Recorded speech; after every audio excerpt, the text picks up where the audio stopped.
Tune in to nostalgia. Tune in to now. Golden Radio Hour. From out of the West comes Red Ryder, America's famous fighting cowboy.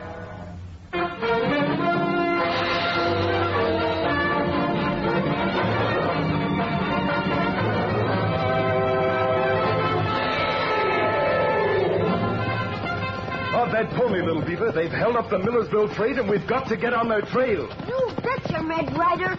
Get along. Get him up. Get.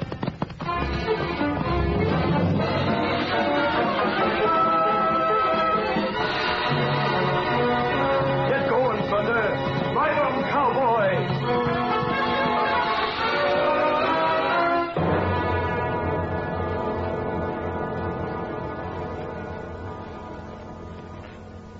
The Adventures of Red Ryder.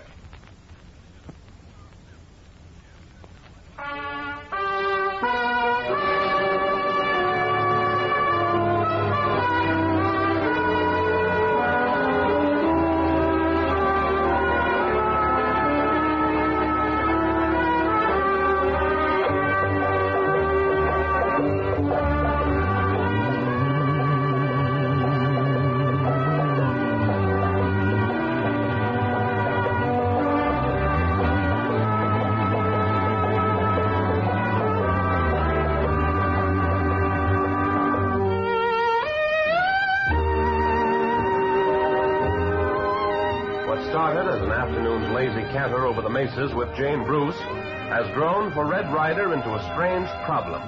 Who's trying by robbery and murder to put the Bruce Freighting Company of Millersville out of business? Involved are Jane and her father, John Bruce, Ace Hanlon, and Bert Parks, a young man fresh from the East whom Red extricated from Hanlon's card sharps just as they were about to take his money. Now, in Millersville, just as the sheriff inquired into the latest killing of a Bruce Company driver, Red finds himself accused of that very murder. A mob has appeared to get him outside the Bruce freighting office. Where's that redhead? You coming peaceable, redhead? We'll give you a fair trial. Looks that way, doesn't it? Red, don't walk out there. Don't, please. They'll kill you. I'll growl with you, Red. They won't hurt you. Thanks, Bert and Jane. But you all better stay in this room and duck in just about 30 seconds. Because I'm going to try to talk my way out of this. And if it doesn't work, things won't be peaceable. Red? Where's Little Beaver? Well, I don't know. He was here a minute ago. All right, never mind. All right, hombre. You're stepping out on that porch with me. Just don't reach for your guns, because it won't be healthy. Come on, down them steps. Hasn't a man anything to say in his own defense? Then you'll listen anyway. I'm going to have my say, and then you can get me, if I don't get you first. You say that I killed Dave Small. If any of you had an ounce of sense, you'd see that you've been egged on by somebody to turn attention from himself. A rifle bullet killed Dave Small as he drove the Bruce freighting wagon from here to Devil's Hole. And I haven't carried a rifle for weeks. Oh, why do you let him argue first? I'm not arguing. I'm telling you something to your faces. You're a pack of fools. I've seen mobs before, and so have you. They don't just grow, they're started. Can anybody out there tell me who put the idea into your head that I killed Dave Small?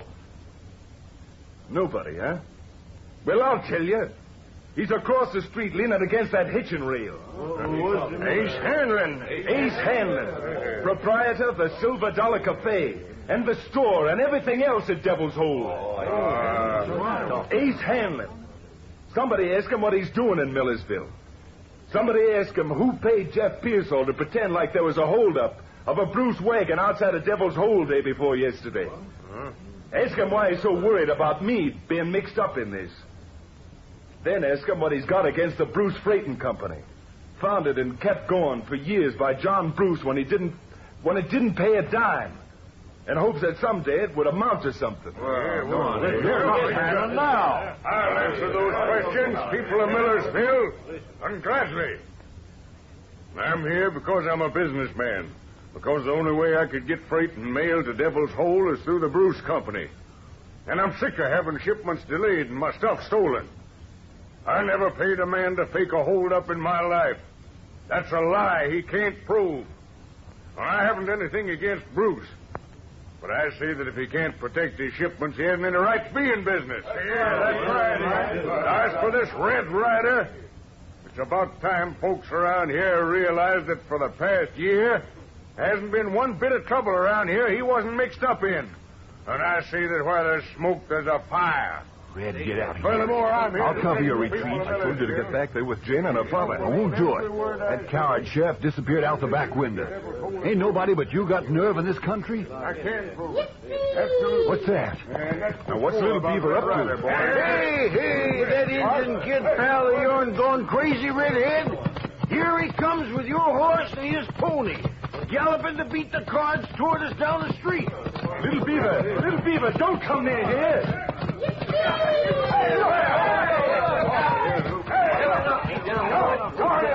Look at the crowd. All tangled up in the mud. Did you see that, Bert? For Pete's sake, Little Beaver tied a rope between the two horses, trailed it on the ground, and tripped the whole bunch. Oh, Mother, this is rich. Here he comes back. Little Beaver, that's enough.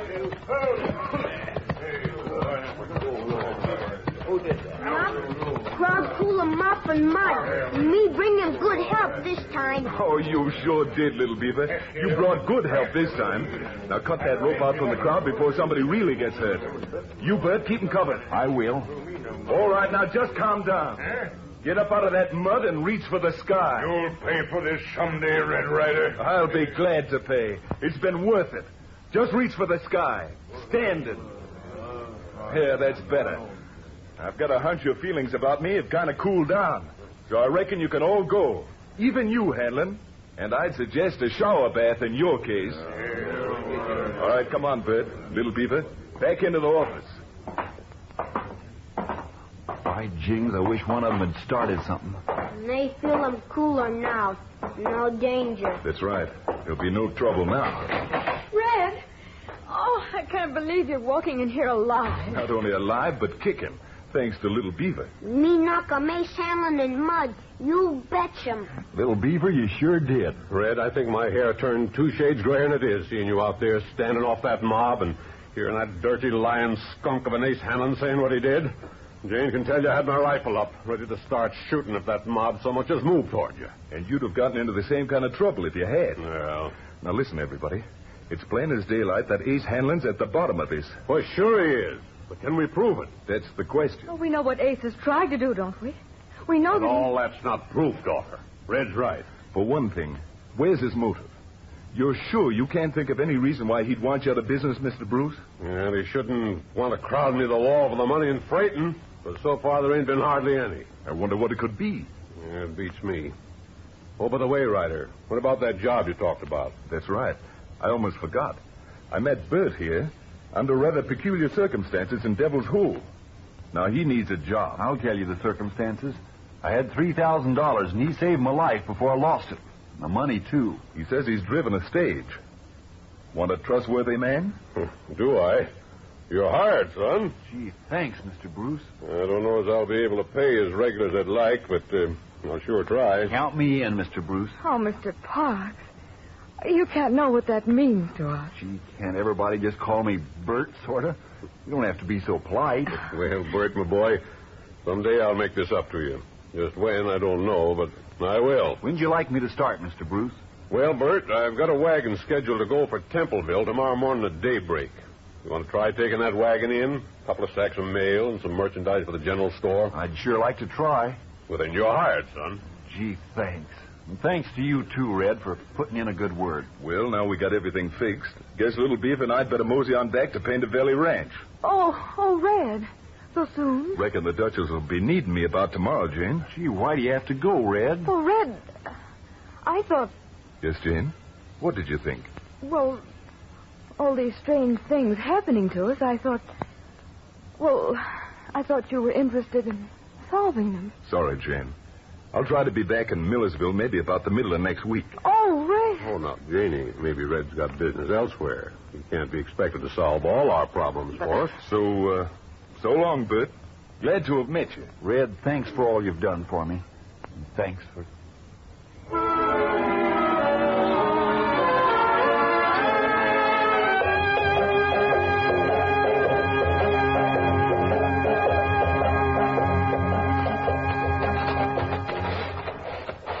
going now, Red Ryder? Well, we're camping here for the night. Up here on Mountain Cold. We're up here on the cold mountain because down below us is the highway leading to Templeville. Me catch 'em. You watch 'em. Bert Parks driving Tine. You got the idea. Follow what might happen to Bert when he starts out driving that wagon bright and early tomorrow morning. Now maybe Red Ryder find 'em out what matter. Maybe. So let's get what sleep we can. We'll be cold and hungry enough before dawn.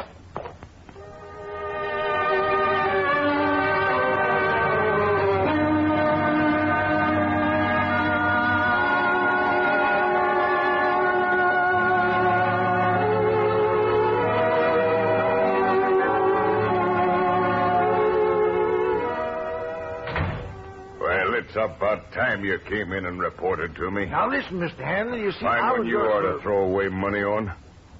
Sit down. Don't talk too loud. This hotel's walls wasn't built to deaden sound. Gosh, Mr. Hanlon, we had that redhead when that Indian kid come along with them 2 horses and that rope, and then he was... and there we all were in the mud like pigs. Now listen, I don't intend to have this matter drag out to the point where my part in it comes out, understand? I've just heard that Bert Parks is going to work for the Bruces and is taking the Templeville wagon tomorrow morning, leaving at 4 a.m. That's bad. It means another driver we're not sure of. Well, could we get the way he's sleeping and, And have the whole business really rouse the country? No thanks. This has got to be method number 3. And I don't want it to fail. Oh, I tell you that this time... Never mind the promises.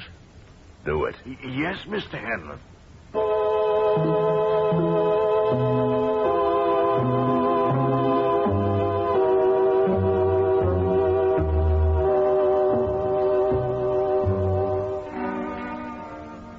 Wagon come now. I'm up road.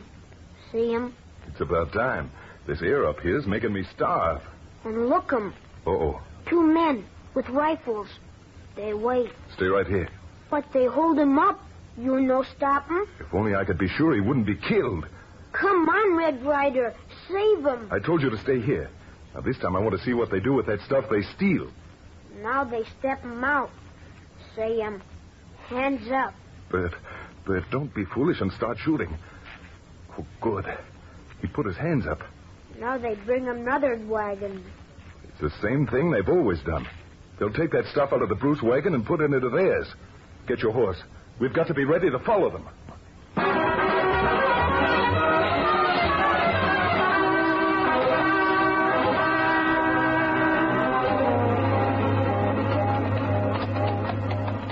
Now that's funny. Red, we crazy. If you see the same thing I see, we're not crazy. We follow men who steal them from Bruce wagon. We see them now what they do. I thought that by following them, I'd be led to where they hide the stuff that they steal from the Bruce freighting wagon, or the man who receives it. But I never expected this. They throw the stuff away and into the river. I haven't cleared up a bit of this mystery, Little Beaver. In fact, I've made it worse.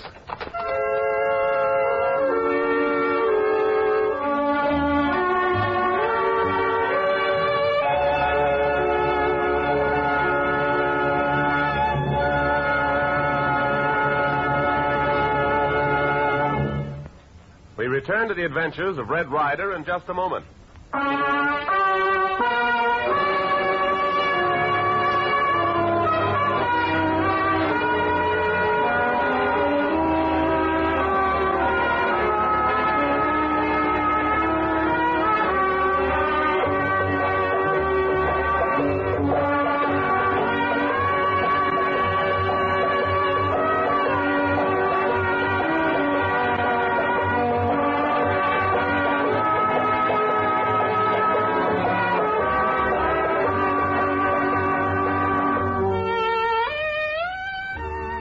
Parks went to work as a driver for the Bruce Freighting Company, and Red Ryder thought that he would follow the men he and Little Beaver saw hold Bert up and force his load, and so solve the mystery of what has been happening, as well as Ace Hanlon's part in a series of recent attempts to put the Bruce Company out of business.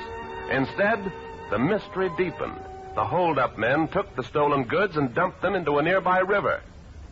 Back in Millersville, Bert Parks now stands in the Bruce offices waving his arms.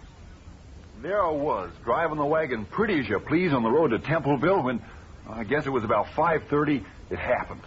Made a grab for my gun, but what was the use? They had me. Took everything. Oh, Bert. Lucky you weren't killed like poor Dave Small, son. Lucky you weren't killed. Lucky who wasn't killed? Red. You were right, Jane. I should be looking into this. I wasn't needed at Painted Belly after all. Do you need another man, Mr. Bruce? Another man? Oh, that's right, kind of you, Red.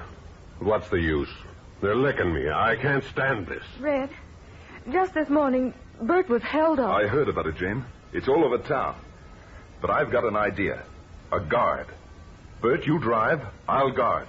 We might get a shipment through that way. Why, Jings, there's an idea. No, boys. I don't see much use in staying in business the way things are. Even if you and Bert do work for me, what can I pay you with? I'm almost broke. This morning's work just means another shipment I've got to make good. Listen. Now, don't ask any questions, any of you. Here's what I want you to do. Dispatch a wagon at the regular time tomorrow morning to Devil's Hole. Advertise it. Let everybody know about it. But don't ship anything valuable on that trip. I just want 2 or 3 packing cases that will look regular, but which will be filled with rocks. Rocks? Yes, just plain, ordinary rocks. Do it now and don't ask any questions. Have you gone crazy, Red? For Pete's sake, Red. Now, wait. I've watched Red a long time at Painted Valley. He's got an idea. I know it. Do what he tells you. But, gosh. All right, Red.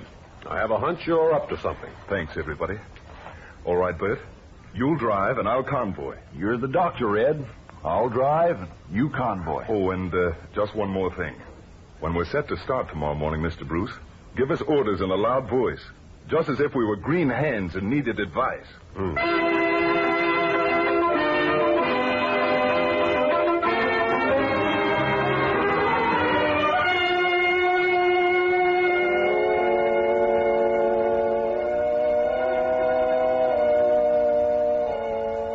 Got the horses all set, Shorty? All set. The team's ready. Well, goodbye, Jane. Goodbye. Isn't Little Beaver going? Oh, he'll be along in a minute. Here he comes now. Yippee! Me go him too with wagon. Bring him bow and arrow. Help him guard wagon. What's the matter? Need him guard.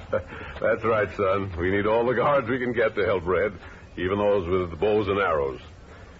Well, boys, remember what I told you about that road ahead.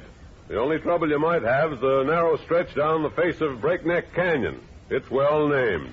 Been raining through there lately, and the soil's kind of wet. I know the stretch. We'll watch it. We'll be careful.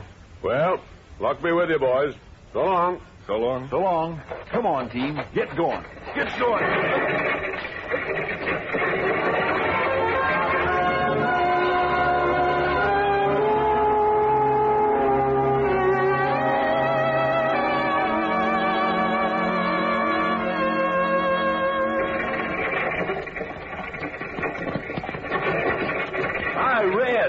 Sure look good on Thunder. Getting tired pounding a wagon seat? I wouldn't mind taking a spell around. This wagon seat's riding mighty rough. Where's Little Beaver? He's been circling the mesa up above to see what he can find. And he acts like he's seen something. Here he comes. Just keep on going. Oh, Red Ryder, you come see him. You spotted something? 2 men, guns, What kind of guns? rifles. They get him off horse. Weight him high up in mesas. Stay here a minute. Take it, Thunder. Come on, Thunder. Throw it, boy.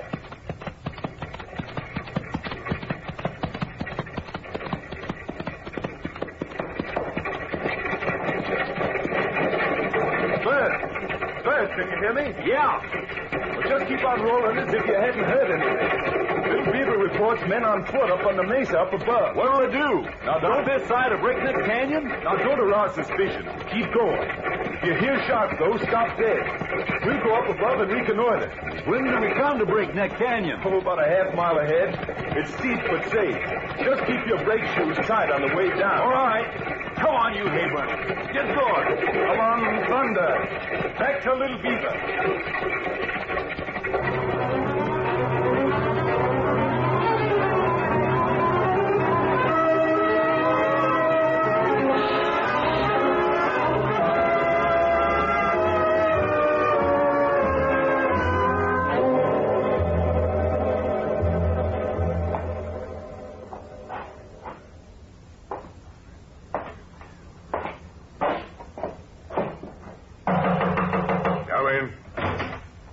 Well? That crazy shorty not tell me till an hour ago that Red Ryder went with the wagon, too. Yeah, but I got it fixed. It'll happen in Breakneck Canyon. You know what it means if there's a slip-up. Oh, I know there. But there's too many men getting in on this. Say, when's that shipment you expect coming in, Ace? This can't go on much longer.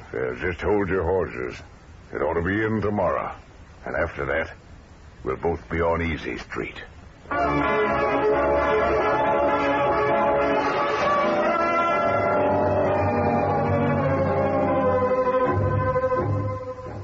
Did you hide the horses in those bushes? You betcha. All right. Now, where's that cliff you said we could look down from? There. Take 'em easy. Uh-oh. We're right on the edge. See 'em. They're man with gun down below. How do you know he's not a hunter? Hunt? This country? What'd he kill 'em here? Coyotes? All right. So he's up to no good, and he isn't a hunter.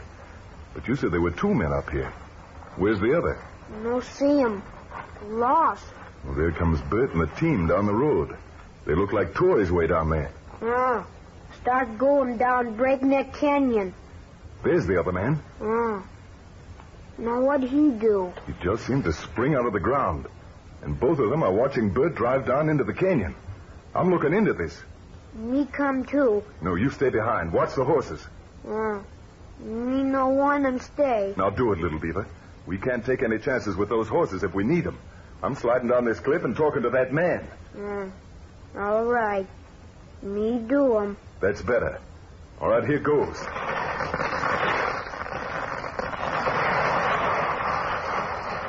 Stay where you are, Redhead. Seems to me I've heard your voice somewhere before, mister. I ain't interested in voices. Hey, Jack! Redhead walked into the trap. Get in the works. Listen, if you 2 are hunters, there's something mighty peculiar. Well, I ain't interested in conversation. Just stay right there. What hit me? That's all I need to get this chance. Come on down, little beaver. Good shot with that arrow. You take his gun.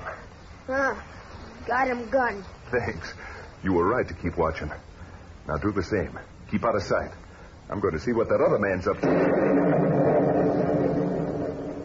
What's that? Blasting powder. Look 'em.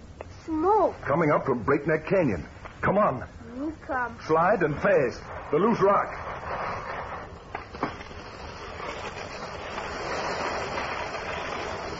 Can you stop? Me stop 'em. Pour 'em pants. Never mind that now. Down the canyon. No use. Look 'em. Little beaver. Road blow 'em right off. That's what they're doing, the skunks. Planting a charge of powder to go off when the wagon passed. Oh, you fool, Red Ryder, you fool. Little beaver, get down there and try to find Bert. I'm going back after that other man. Me go. If I can get back up this slide of loose rocks. Uh-oh. No place for little beaver. No place for either of us. Where's he shooting from? Up in bushes. Ouch. Hot lead in the face. Let yourself slide. Me slide. Don't let it get out of control. Maybe it can no stop. Try to stop it. Try it. Or it'll take you down into the canyon. Now be careful. Little beaver, grab that bush. Me go 'em fast.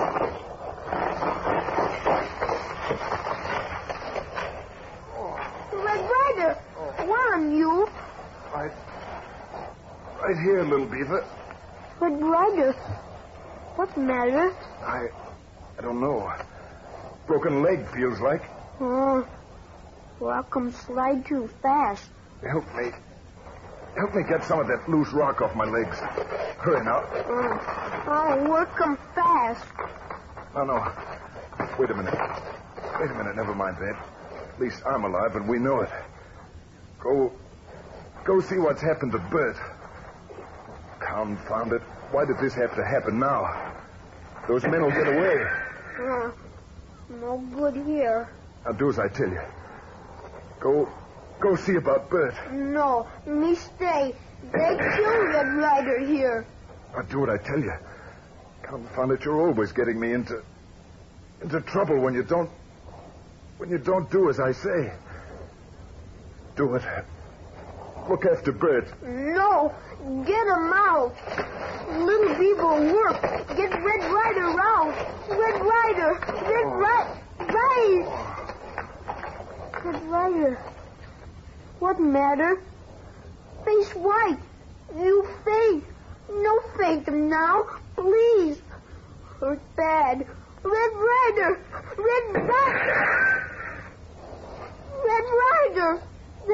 They shoot him at me, too. Little Beaver, go get help fast.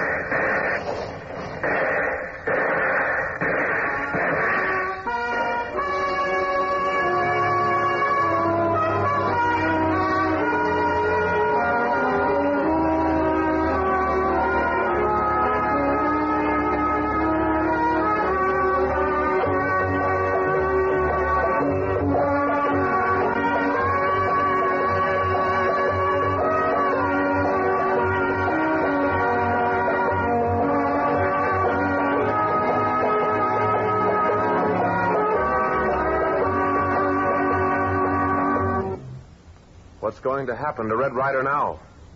Well, you can count on one thing. It will be exciting and entertaining. So be sure to tune in again Saturday night at 7:30. And don't forget, tell your friends that they can hear the thrilling adventures of Red Ryder 3 times weekly on their Blue Network station. Make a date right now to listen in every Tuesday, Thursday, and Saturday night at this same time for a half hour of spine-tingling action with Red Ryder, America's favorite cowboy hero.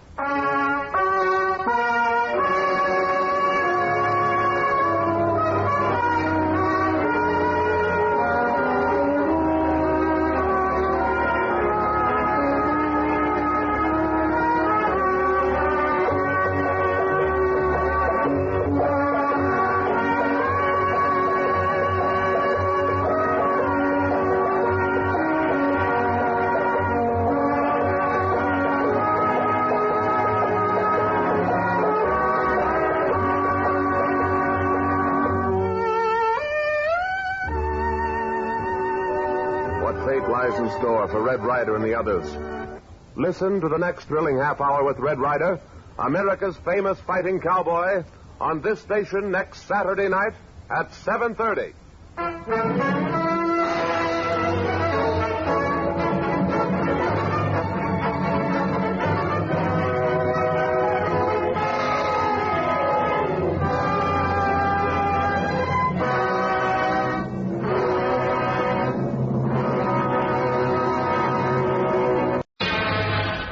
West comes Red Ryder, America's famous fighting cowboy.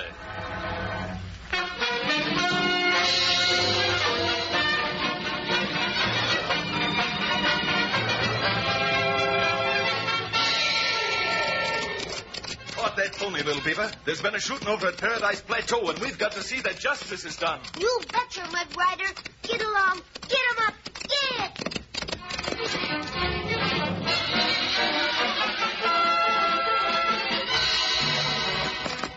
Come on, Thunder. Ride 'em, cowboy.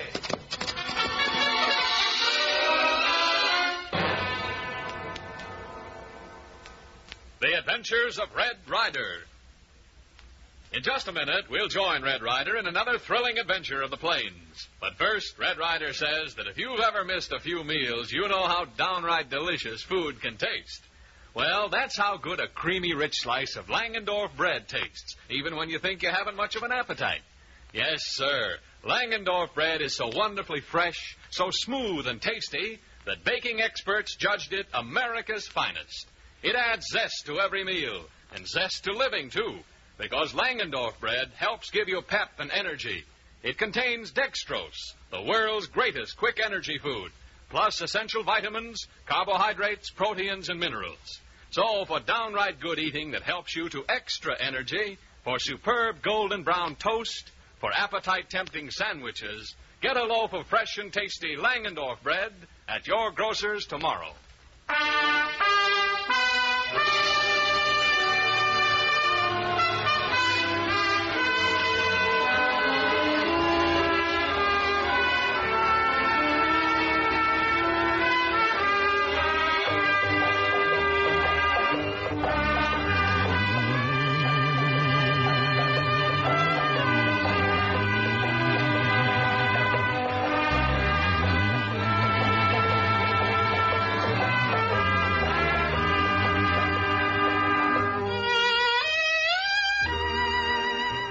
Paradise Plateau has been anything but heavenly for Red Ryder and the settlers whose land he's trying to save from Phil Wainwright, unscrupulous president of the water company. Wainwright has stopped at nothing, even going so far as to shut off the water supply. Red contrived to get onto the dam and reopen the sluice gate, but then found himself trapped and could only escape by plunging into the unleashed torrent. Wainwright thinks that he has been drowned, but Red's friends have found him clinging to the bank, weak and exhausted. You're plumb tuckered out, Red. Sure you can manage the stick and thunder saddle? Oh, I'm much better now, Williams. But, Mr. Ryder, if you would rest just a short while longer... Stay in here. Bad men find them. Little Beaver's right. Don't hanker much to have Wainwright find me now the way I'm feeling. Say, turned mighty cold all of a sudden, didn't it? Cold? Son, him bathe. Shucks, yes, Red. The sun's really sizzling. You must be sick. Well, you've got the chills. A fever must be coming on. Nothing to be worrying about, though.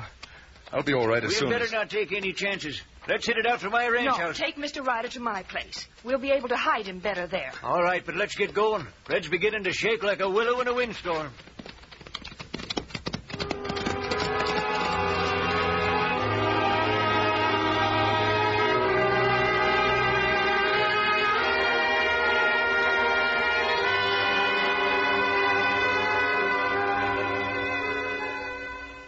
Well, Sheriff, it worked out right slick, didn't it? Yeah, Wainwright.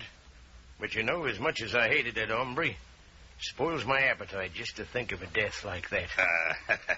The onrushing water swallowed Red Ryder up like it would an apple and shot him out through the sluice gates. Yeah, but an apple bobs back up to the surface, and Red Ryder didn't. Nah, we've seen the last of that sidewinder. And I'm here to tell you I was never happier about anything in all my born years. Ace Hanlon will say I done a good job. Here, I'll pour us a toast. You name it, Wainwright. With pleasure. To us, and success getting those settlers out of Paradise Plateau. Here's how. Yeah. Ah.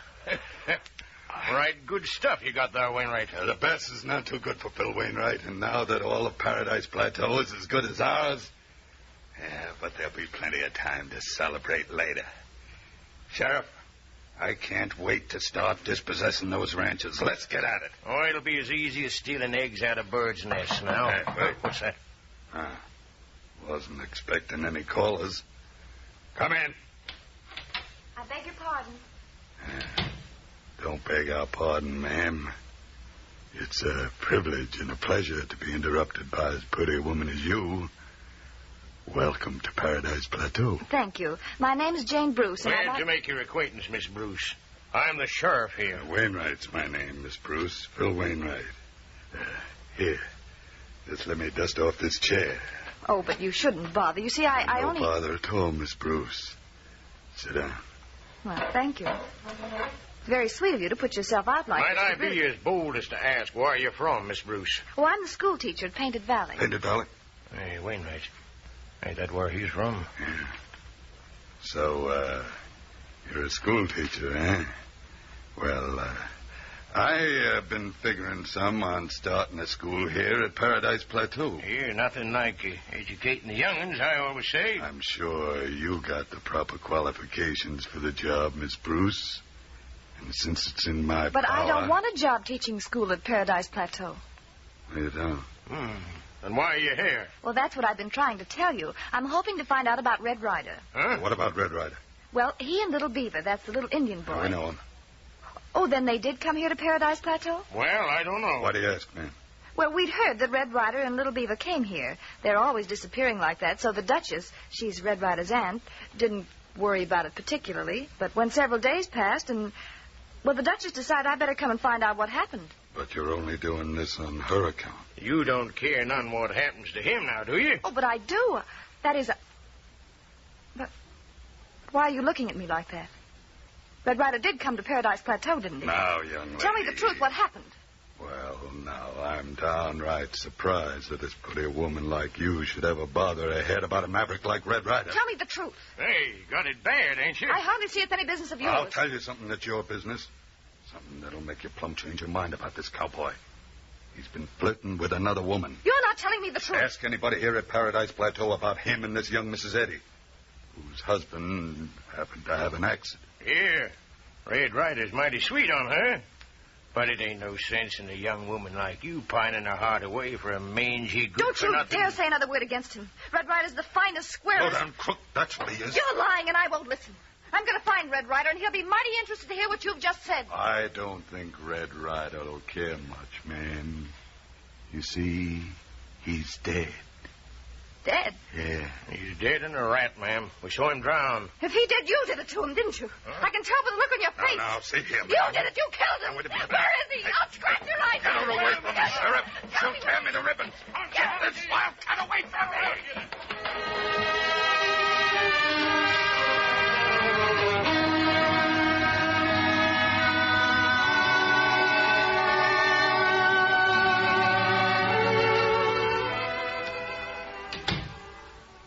How is he?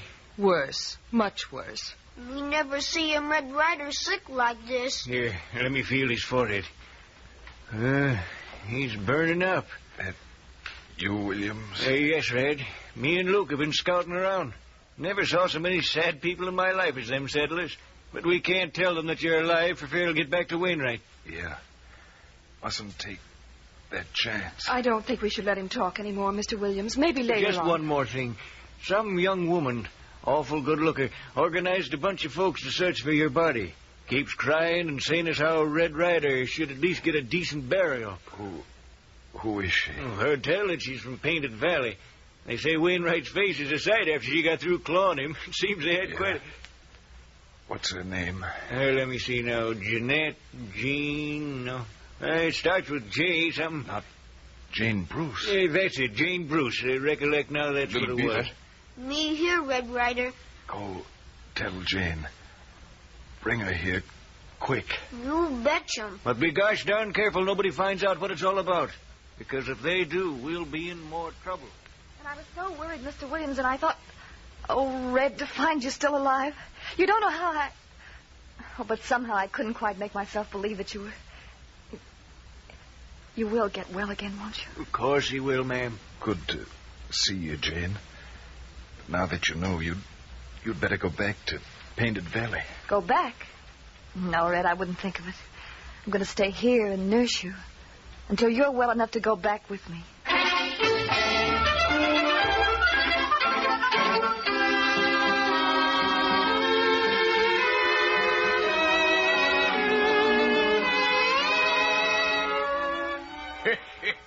I declare, Wainwright, you look like a spavined horse with all that court plaster on you.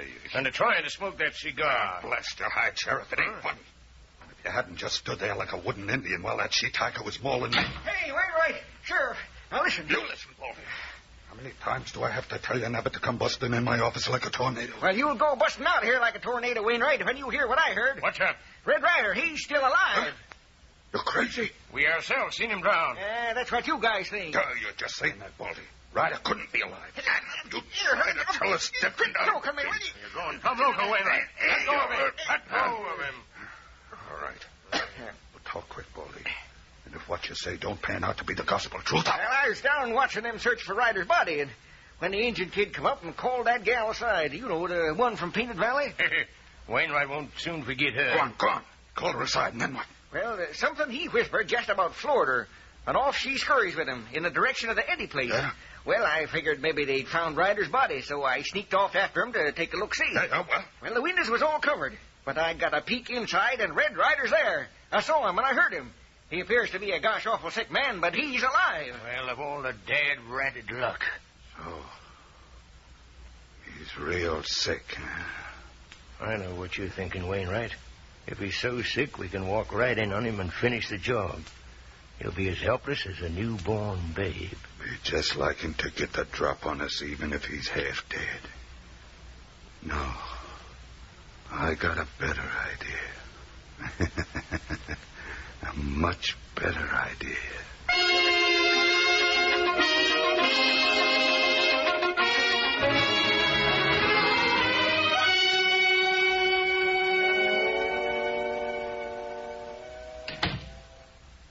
Red doing any better? He's past the crisis. He'll win through. I know he will.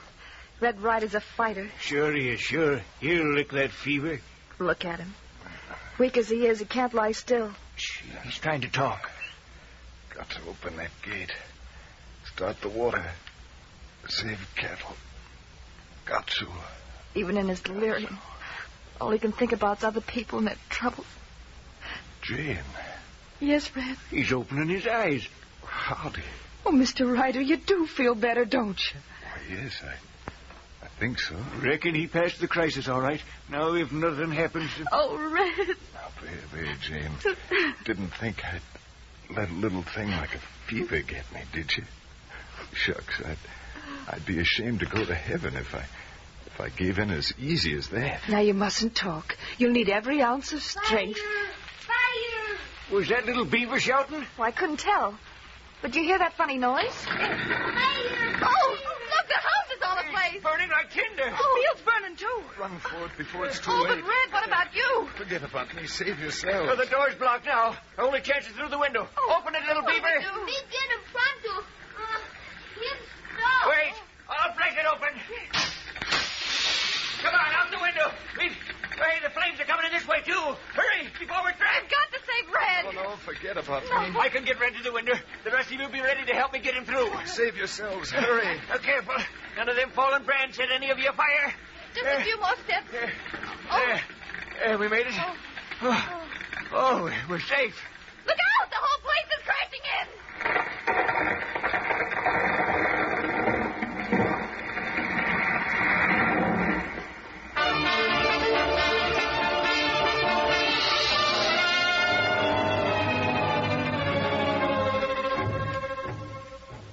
And though he's been burned out of the Eddie place, Red Ryder's not only safe but feeling better. I actually seen him taking food. Run more lives than a family of cats, said hombre. You say he's at the Williams place now?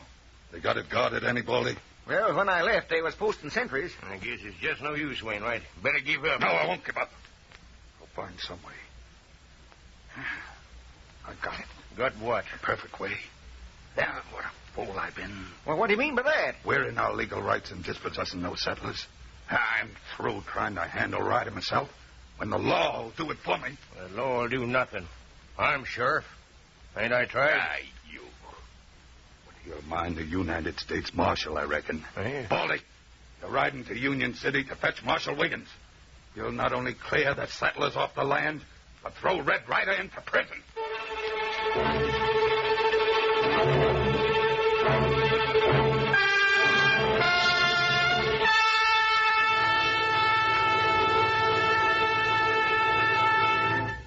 We return to the adventures of Red Ryder in just a moment. What's the thing that both youngsters and grown-ups must have to be leaders? That's right, energy. And these days you need more energy than ever. So how can you get extra energy food to help keep you full of pep? Just eat plenty of fresh and tasty Langendorf bread with every meal. You see, delicious Langendorf bread contains a special ingredient to give you extra energy for work and play. It's made with dextrose, the world's greatest quick energy food. And in addition, it supplies carbohydrates, vitamins, proteins, and minerals used by the body for energy to build muscle and tissue. Langendorf bread is just as delicious as it is healthful. Its superb flavor and wonderful freshness cause baking experts to judge it America's finest. So, boys and girls and mothers and dads, help yourselves to extra energy this extra good way. Enjoy fresh and tasty Langendorf bread toasted, plain with butter or jelly, in appetizing sandwiches. For goodness sake and for energy's sake, get a loaf of fresh and tasty Langendorf bread at your grocer's tomorrow.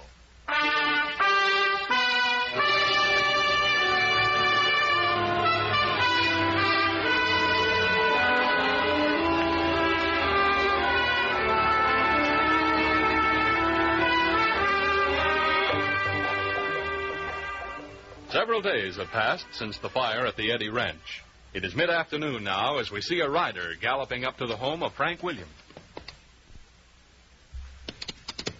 Oh, Thunder. I know. You're a hankering for some more exercise after all the time you've been tied up. But I can't oblige you right now. Don't forget, you've barely gotten up from your sick bed, and if you overdo it... Yes, Mr. Ryder, you've got to be careful. Oh, shucks, nothing wrong with me anymore. I'm as fit as ever again. By cracky Red, I believe you. Never in my whole life heard of anyone recovering so fast. Jane, you wanted to know where I'd been. Went over to look at the fire ruins.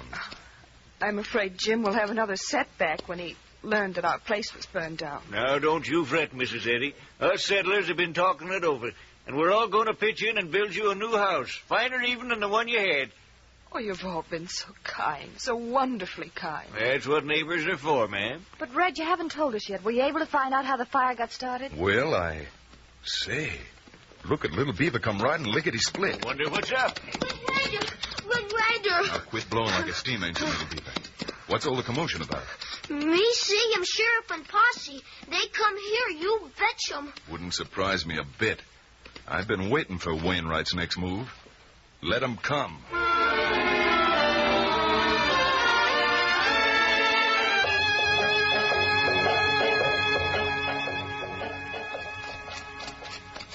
I tell you, Marshal, the way Red Ryder's been going on a rampage around here, Billy the Kid was a church singer by comparison. Well, now, Wainwright, I find that mighty hard to believe. Mighty hard, you see. I've made up with Red Ryder before. While it was through him, we got Ace Hanlon behind bars. Was? By the way, wasn't Ace Hanlon quite a crony of yours, Wainwright? Well, Marshal, it's this way. You see, wait a minute. I'll be right with you. Gotta ask the sheriff something. Hey, Sheriff. Well, it was your idea.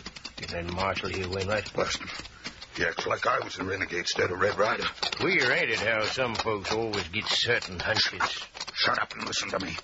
Marshal Wiggins wants to see for he'll believe. So we'll show him. Yeah?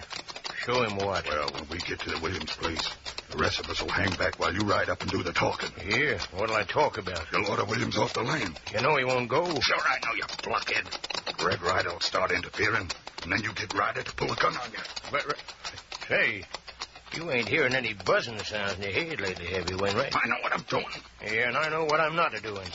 And that's to rile up Red Ryder so that he has to do is pull a gun. I didn't say he had to shoot. Pulling the gun and shooting it is one motion with that hombre. I ain't taking no chances. You'll do what I say, or I'll tell the marshal enough on you so that he takes you back with him to prison. Why, you wouldn't dare. All that I have done has been alongside you or with your orders. You'd be hooked same as me. I'm a careful man, Sheriff, when it comes to incriminating myself. Afraid you'd have quite a time trying to make your story stick. Well. All right. I'll do it.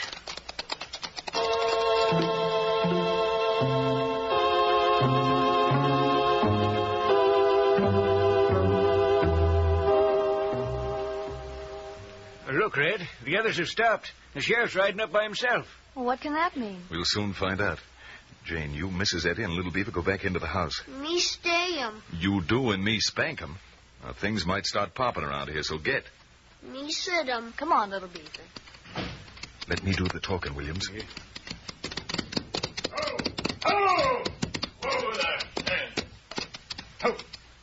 Frank Williams, by the authority vested in me as sheriff, I order you to surrender this land to the Paradise Plateau Mutual Water Company. That all you've got to say, Sheriff? I'm not talking to you, Red Ryder. I'm talking to Williams. Well, I'm talking for Williams. And the answer is no savvy. Now, see here. If you know what's good for you... No, you don't. All right. Marshal Wiggins, out! Marshal Wiggins. So that's it. Yes, Red. Here comes the marshal. Oh, there. Oh. I hate to do this, Red Ryder, but you're under arrest. But, Marshal, I only shot at him because he started to draw his gun. I did not. I was only fixing to get me some makings for a cigarette. It's my duty, Red. You better come quietly. All right, Marshal. I'll come.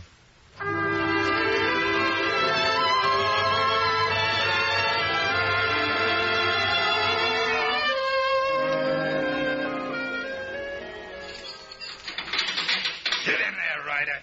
Just try to fly the coop this time. No call for you to act up, Wainwright. I'm in charge. The trial will be in the morning, Red. You better get yourself a lawyer. There's none here, Marshal. Besides, what good would it do me with Wainwright stacking the cards against me? It's facts that I'll stack against you, Ryder. Facts, not cards. You'd go to prison even if you had all the lawyers in America to defend you. You know why? Because the law's all on my side. Marshal, do you mind getting that coyote out of here? Come along, Wainwright. Sure, I'll come. But first, here's a little reading matter for you, Ryder. Huh? Oh, one of those tricky contracts that you use to cheat the settlers. Careful. Huh? Or I'll have you for slander along with everything else. That's an ironclad contract. And the settlers wouldn't have dared disobey it if it wasn't for you. I'm giving you that contract paper, Ryder, for a souvenir. And when the judge raps for order in court tomorrow morning, it'll be the beginning of the end for you. Courtroom is sure packed. Oh, Mr. Williams, do you think Red has a chance? Don't you worry, Miss Bruce. The settlers all know if Red is finished, so are they. Maybe something will happen. Shooting happened. You betcha. Order in the court. Judge, before you start my trial, there's something that I'd like to say to my friends here. Red Ryder, this is a court of law, not a town meeting. You'll have talking plenty to do without making speeches now. Just a minute, Your Honor.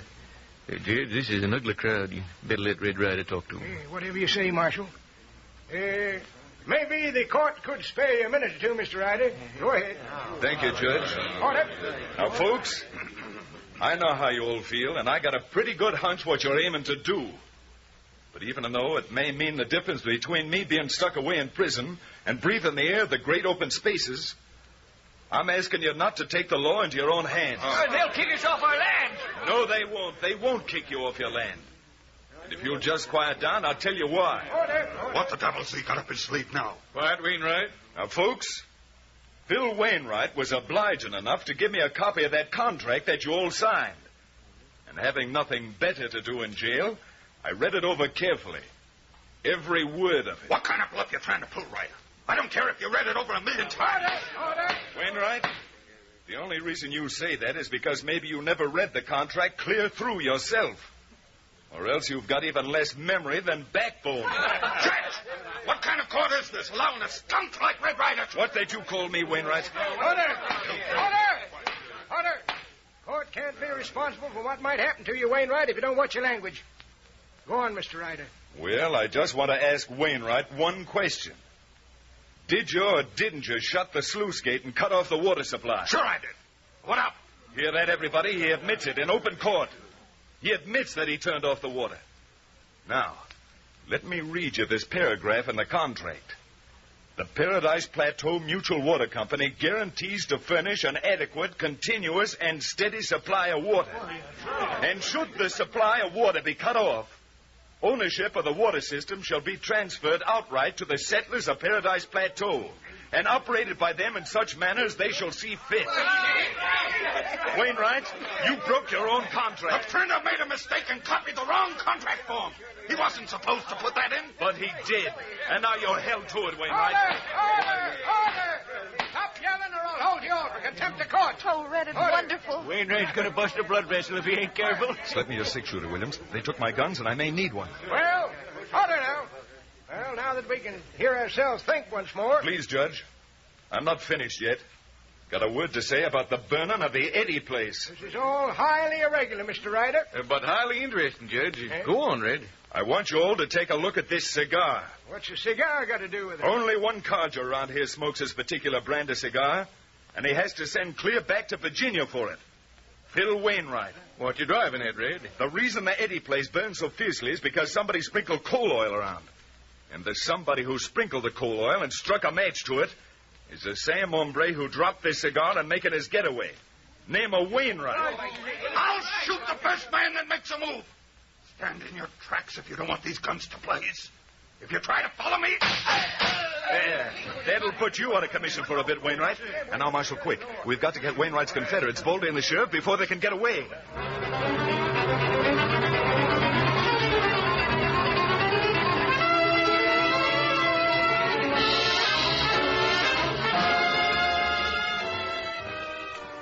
Well, Marshal Wiggins, now that we've got all three hombres behind bars, I'm ready to go back to court again and stand trial.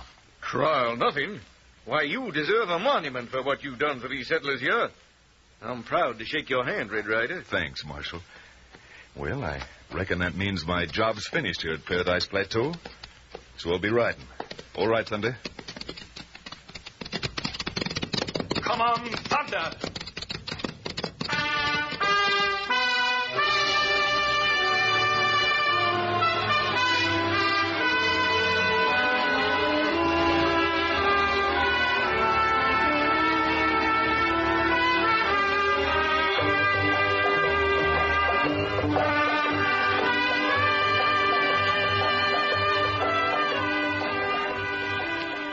With the adventure of Paradise Plateau ended, Red Ryder is free to return to the Painted Valley Ranch of his Aunt the Duchess for a well-deserved rest. But he's not destined to be idle long, for already fate has begun to spin another web of intrigue on the range. Already trouble is brewing in Millersville, and when we join him, Red will again be riding the trail. Listen for the next exciting episode of Red Ryder.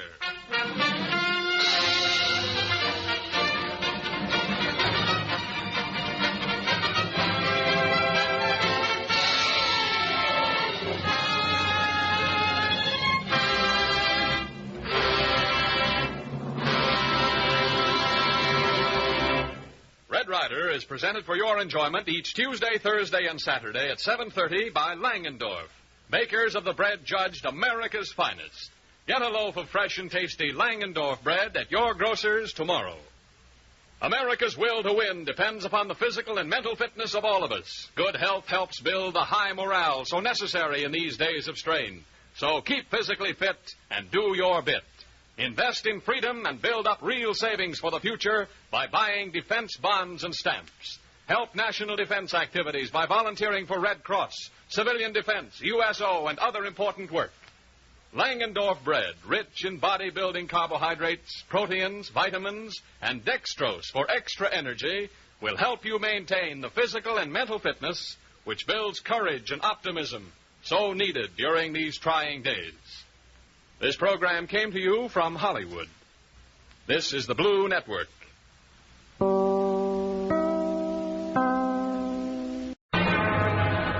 out of the West comes Red Ryder, America's famous fighting cowboy.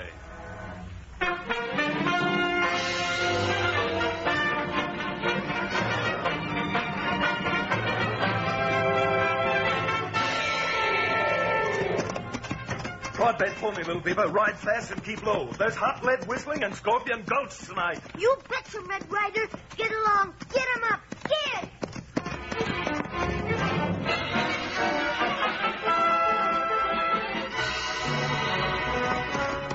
Come on, Thunder. Ride 'em, cowboy.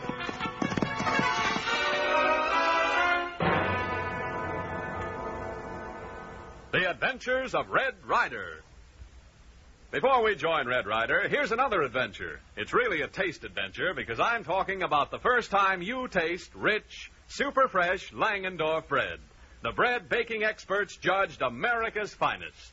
Yes, folks, that's a taste thrill for anyone. Langendorf bread is so wonderfully fresh, so smooth, fine, and appetizing. One bite just naturally leads to another. And that's all right, too, because energizing Langendorf bread is mighty good for you. You see, Langendorf bread is made with dextrose, the world's greatest quick energy food. And it supplies essential vitamins, carbohydrates, proteins, and minerals used by the body for energy to help build muscle and tissue. So the more fresh and tasty Langendorf bread you eat, the more energy you get for work and play. For goodness sake and for energy's sake, make America's finest bread your daily bread. Get fresh and tasty Langendorf bread at your grocer's tomorrow.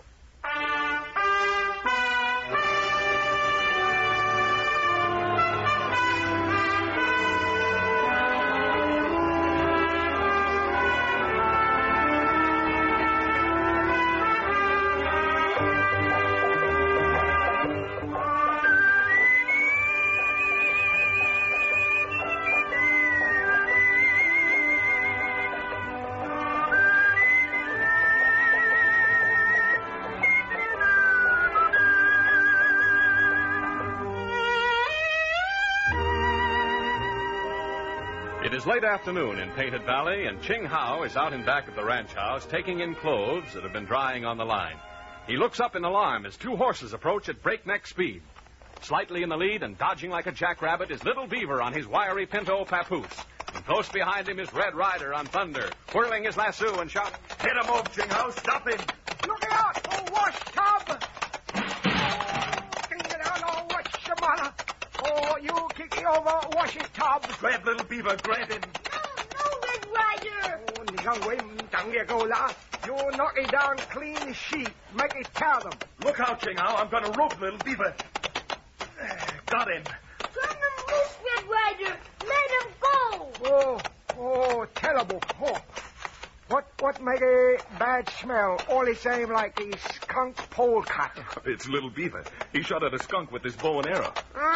Skunk shoot at me first. I'll say he did, and he didn't miss. Oh, what's the matter, you little beaver? You smell it all the time. It's too bad now. Oh. Go away, long way. Now, never mind that, Ching. What we've got to do is give him a good bath and bury his clothes. No bathe them. Ching Hao make 'em water too hot. Make 'em soapy nice. Oh, me washy sock can do. Washy shirt can do. Washy plants can do, see? But no washy skunk. Ching Hao, go back China. Goodbye. Hey, Ching, come back here. Me no skunk 'em. You only say me skunk now, see? Goodbye. Get a tub of water, Ching. No, more better. We take a closey pin, hang little beaver up on a closey line. Let the wind blow on him for 2 or 3 weeks. No, more better. We'd put clothespins on our noses and go to work with plenty of strong soap and hot water. No, please, Red Ryder. No wash 'em too much. Pretty soon come 'em rain. Me smell 'em good. You betch 'em. I'm sorry, little partner, but... Say, whoever that is coming to see us is in a powerful hurry. That Mr. Bruce. Is some Jane Papa. I believe you're right at that. You've got mighty good eyes, little beaver. Oh, 你講William about then, Chingy. Oh, looky. Come, horse. More dirt kick on a clean laundry. Howdy, Mr. Bruce. Something wrong? Yes, Red. I'm glad I found you. I've got to go back to Millersville in time to catch the midnight stage. Why, what's the trouble, sir? You look pale as a ghost. Listen, Ryder, not much time. I've got to get to the state capitol tomorrow morning. I want you to look after Jane. That is, when she comes back. When she comes back? Yes. Where is she? What's happened? It was this afternoon. I was in my office in Millersville, alone, when the door opened and the man walked in. You, Bruce? Yes. What can I do for you? Plenty. I'm a friend of Ace Hanlon's. Then you're not welcome here. Get out. Take it easy, Pop, and you'll live longer. Why, you... Keep away from that rifle. Shame to spoil your rifle, Pop. Now sit down and be a good little boy, or the next shot will spoil you. I said sit down. Guess I haven't any choice. All right. What money there is in the safe there. This ain't no stick-up, Pop. This is just a friendly little visit. What do you want? I just been talking to Ace Hanlon. Ace Hanlon's in jail? Yeah, that's where I saw him. Maybe you'll get the idea better if I tell you just what happened. You see, I went into the visitor's room and we were... You the one to see Hanlon? Yeah, here's my pass. Okay, sit over there. You got 5 minutes. You can talk to him through that wire grill. Let Hanlon in.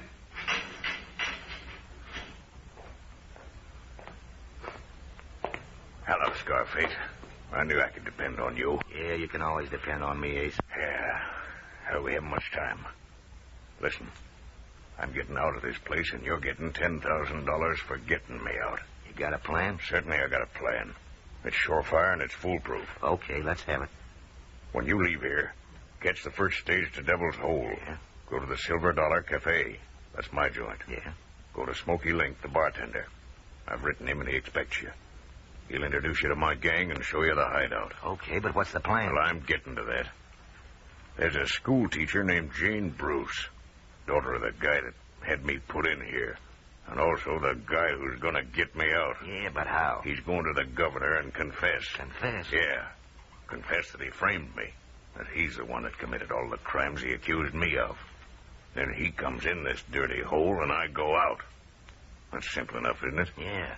Only what's going to make this guy confess? Didn't I tell you he has a daughter? I ain't hurting no women. I don't want her hurt.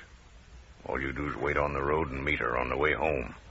Tell her that her father's fallen off his horse and hurt himself. She'll go with you, all right. Yeah, I get it. Then I call on this bruised guy and persuade him to confess. Exactly. Only remember, no matter what happens, The girl's not to be harmed. You're as good as free right now, Ace. All right, Anything Bill, else? time's up. There's a troublesome cowboy that's a friend of the Bruce's. Look out for him. Any objections to harming him? Hardly. If you fix him for good, there's an extra 2,000 in it. Mr. for Henry, you. say your time's up. All right. I'm going. You don't have to holler at me. I can hear you. So you know now why I'm here, Bruce. And don't try any funny business. I still got you covered. Where's my daughter? I wouldn't care to say. But she'll be back home the same day Ace Hammond comes back from the pen. You dirty, rotten cowards. All of you. Never mind that. Are you going to tell the governor you framed Ace and get him pardoned, or ain't you? That's the story, Ryder. I've got to go now. Catch the stage. I just wanted to know that you and the Duchess would be looking after Jane until I come back. I'll do more than that, sir. Now, wait a minute, son.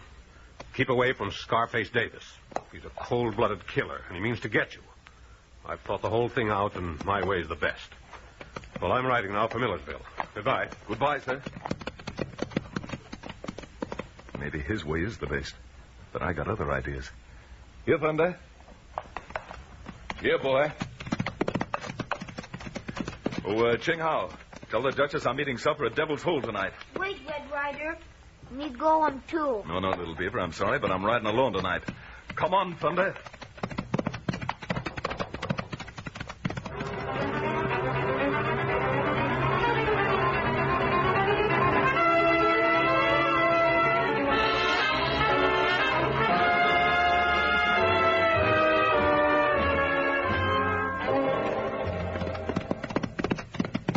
Stretch out, Thunder. We've got a long way to ride, boy. What's the matter, Thunder? Oh, boy. Stone in your hoof? Oh, so that's it. Yeah, I hear him, too. It's Little Beaver and Papoose, all right. You waiting for me, Red Ryder? It was Thunder's idea to wait, not mine, Little Beaver. Now, I thought I told you to stay at the range. Red Ryder got him heap trouble. Little Beaver come, too. Help him, Red Ryder. I'm sorry, Little Beaver, but you'll have to go back.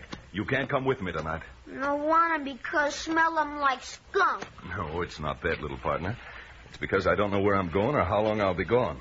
I'm riding far, and I've got things to do that, well, anything can happen. Oh, come, don't come. Me help making happen. Huh, Red Ryder? Will you promise to obey orders? You betcha, Red Ryder. Honest Injun. Then prod up that pinto and get going. Come on, Thunder! Get him up! Get!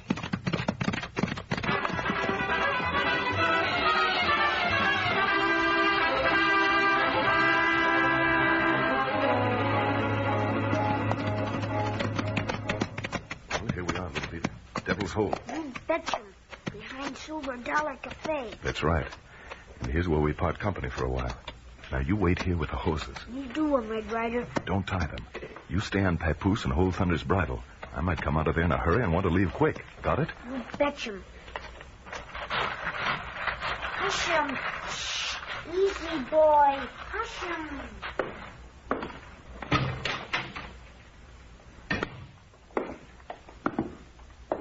Howdy, Smoky. Huh? Oh, look here, Red Ryder. What do you want? 2 roast beef sandwiches. And make them right here in front of me so I can see what goes into them. Oh, sure. Yes, nice and tender, too, my roast beef. Mustard? No, just salt and pepper. Ketchup? No, just salt and pepper. Coffee? No. That milk fresh? Oh, it's this morning's. Give me some in a quart can. Oh, you taking your victuals with you? Yep. Now wrap the sandwiches and put in that box of cookies. Oh, if anybody'd ask me, I'd say you look like a picnic lunch here for one of the fair sex, maybe, huh? Nobody's asking you. Here, take it out of this. There you are. 15 cents change. Yeah, a little drink? Of what? This here. Oh, it's good stuff. On the house. I don't use it. Well, I heard you didn't, but... You heard right. Well, all right, if you feel that way about it, then... You got what you come after, so... What makes you so sure? Well, what else you want? Information.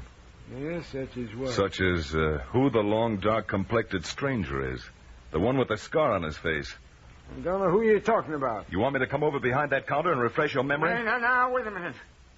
You wouldn't mean Davis, would you? Yes. Scarface Davis. Well, I don't know. I've just seen him in here a couple of times. Where is he now? Well, I don't know. How'd I know? This place is pretty deserted tonight. The rest of the boys have business somewhere else? How'd I know? Business ain't so good since Ace got sent away. Speaking of business, you ever try minding your own business? Yes, often. And keep your hand away from that butcher knife, Smoky. I said keep away from that knife. There. Now get up. Without the knife. I'm getting up with the knife, Ryder. Well, you asked for it. And now I'll toss the knife out of the window before you get hurt. It's mighty easy to hurt yourself playing with knives that way. Now get up. I can't. Let me alone now, will you? I didn't do nothing to you. Let me alone. Then I'll lift you up. Now listen, Smoky, and listen hard. I'm going to keep picking you up and knocking you down until you tell me what I want to know. Oh, no, Ryder, don't hit me again. I'll talk. I'll tell you. Now, don't hit me. I can't stand it. I got a weak heart. You've got weak knees. Now, where's Jane Bruce? Oh, I don't know. Honest, I don't. Are you going to talk? No, don't hit me. I'll tell you. She's with Scarface. Where? Up. If I tell you, you won't hit me, will you? I didn't have nothing to do with it, honest. Tell me the truth and I won't touch you. Now, where is she? You promise? I've never broken my word yet. Now, start talking. Well, she's in a cave with the head of Scorpion Gulch. Davis and Scarface and the rest of the boys took her up there. They didn't hurt her none. And they're going to turn her loose just as soon as... As Ace Hanlon gets out of prison? Yeah, that's it. Hey, where you going? You can't go up there. Why not? Well, the boys got the entrance to the gulch guarded, that's why. You get yourself killed and mess things up for everybody, that's what you'll do. And you keep out of this. They'll send you back in a couple of days. I'm bringing her back tonight. And you stay here and don't try warning them. I'm telling you, Ryder, Scarface Davis is a killer. You won't come out of Scorpion Gulch alive. We'll see about that. It's all right, little beaver. Here. Stick this food in your saddlebags. You go now, Red Ryder? We ride, little beaver.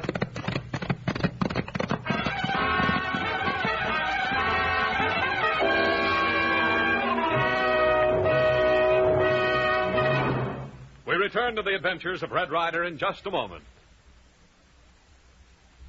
Boys and girls, I know you all want to be strong and active like little Beaver and Red Ryder. So be sure to eat all of the good, nourishing food your mother prepares for you. And ask your mother to try fresh and tasty Langendorf bread the next time she goes to the store. You see, mothers, extra delicious Langendorf bread is a grand source of extra energy that everyone needs for pep these days. Every tempting slice of this finer bread may be used by the body for energy. Yes, and to help build muscle and tissue.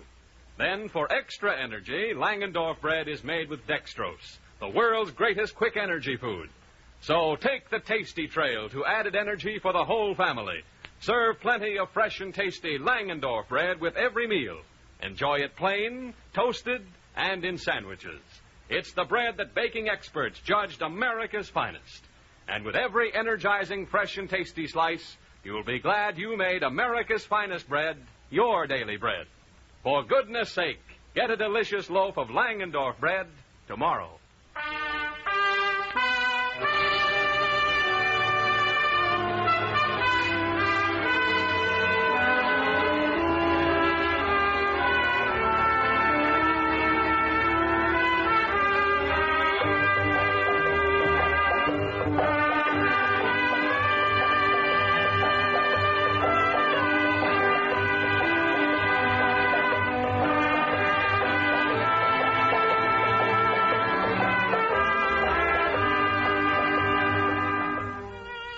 Things have been happening fast and furious at Painted Valley today. First, little Beaver had a losing argument with a skunk. And before he could be scrubbed clean, John Bruce, Jane's father, arrived on the scene with startling news. Jane was being held prisoner by Ace Hanlon's gang. Her release had been promised only if Bruce would falsely claim that he had framed Ace, and that he actually was responsible for the crimes that had put Ace behind bars. As we join them again, Mr. Bruce is on his way to see the governor. Red Ryder and Little Beaver are on their way to Scorpion Gulch, where Jane is held prisoner. Why we slow him down, Red Ryder? That's Scorpion Gulch, just ahead. See those two big rocks at the entrance of the gulch? We see him. Me thinking bad men's hiding behind rocks. Just what I figured, too, little Beaver. Perfect place for an ambush. But they won't be expecting us. Oh, we ambushing them, huh? No, not exactly. We're going to use an old Indian trick. It's just about dark enough for us to get away with it. Me no. Horse hide and man trick? We'll ride low, just hanging on the sides of our horses. In the dark, they'll think it's a couple of wild horses making a break up the gulch. But by the time they find out who we are, we'll be out of range. When we start? Now, stick right behind me and keep low. Come on, Thunder. Hit him up.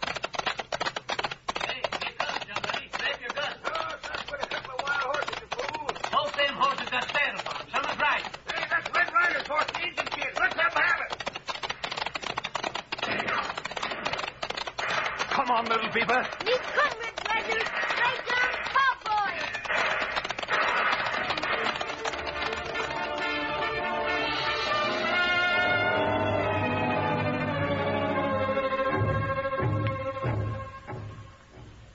What we do 'em now, Red Ryder? Well, we're going to leave Thunder and Papoose here in this ravine and go the rest of the way on foot. We're close to the head of the gulch now. Thinking bad men's try follow up here? Not in this rough country. They'd be afraid we'd hide behind a rock and ambush them. Oh, bad men's big coward, huh? That's right, little Beaver. Wherever you find a bad man or a thief, you're sure to find a coward. Wait, Red Ryder. Smell 'em smoke. Campfire. How you can smell anything is beyond me. Me used to skunk 'em smell now. Well, I'm not. And you still get that bath when we get back to the ranch. Uh-oh. You're right, little partner. There is a campfire up ahead. 3 mans. Sitting by fire. Yeah. And that's the cave about 20 yards behind them. Cave where keeping Missy Bruce? Must be. I don't see any others. How we get 'em close so bad men's not see us? Well, I've got a plan for that, little Beaver. You see that ledge just above the campfire? Me see 'em. Well, there's some bushes growing along there. But they're not very big. Me not very big, too. Well, this is one time that's going to come in mighty handy.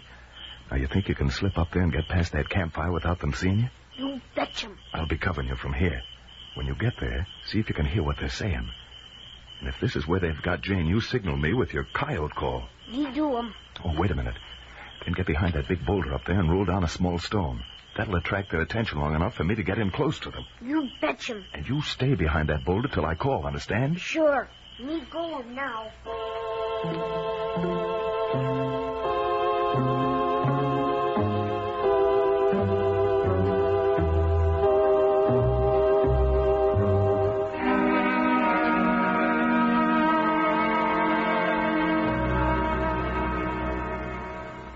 Sure that wasn't shooting we heard a while back, Scarface? Yeah, I'm sure. It's quiet enough now, ain't it? Yeah, that's just it. It's too quiet. Yeah, all them bugs and crickets real close to us has stopped making a noise. Ah, you country hicks give me a pain. Getting scared just 'cause you can't hear a bug yelp. You get to noticing things like that out here in the hills. We might not know much, but we know some things. Ah, you didn't know enough to spring your boss out of the pen, did you? No. He had to write to Frisco and get somebody down here what had a little nerve. It ain't that we ain't got no Scarface. It's... Well, you ain't never come up against that Red Ryder yet. Yeah, I'll say. That guy's poison. He ain't human. Yeah, he sure won't be human long if he comes messing into my business. But that gal's a friend of his we got tied up in the cave. Yeah, and he's got a habit of finding things out. I mean... Ah, shut up, the both of you. Whining like a couple of babies. I left word for this Red Ryder to stay away.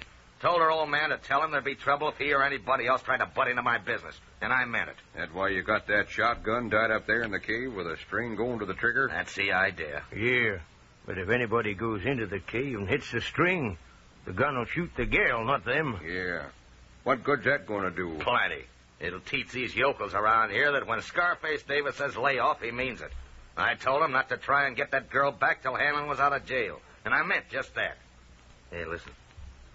I don't hear nothing. Up on that ledge there. I saw one of those bushes move. Whoever it is going to get blowed wide open. Wait. Don't shoot. I smell it. Here, suffering cats don't shoot. I smell it, too. Smell what? Have you guys gone crazy? No, I ain't crazy. It's a skunk. Sure. Don't you smell it? Yeah, I smell it now. It's a good thing you didn't shoot it. Yeah, it would have fallen right down here on our bedrolls. When it comes to skunks, don't mess with them.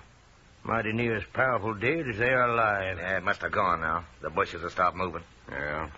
Hope it don't go into the cave. What's that? Ain't nothing but an old coyote. Hey, what's that? That ain't nothing but some little old rocks rolled down on the side of the gully. Hey, get your guns. I'm going up there and investigate. You go messing around in them bushes and you're going to meet up with that skunk. Sure, there's nobody up there. Only the skunk digging up bugs. And dislodged some rocks. You better look this way and keep your hands off those guns. Huh? It's Red Ryder. Yeah, the famous fighting cowboy, huh? You'll be Davis, I reckon. And you'll be a fool, I reckon. You haven't a chance, Ryder. There's 3 of us. And there's 12 bullets in my 2 guns. 12 goes into 3 4 times in this kind of arithmetic. Oh, yeah?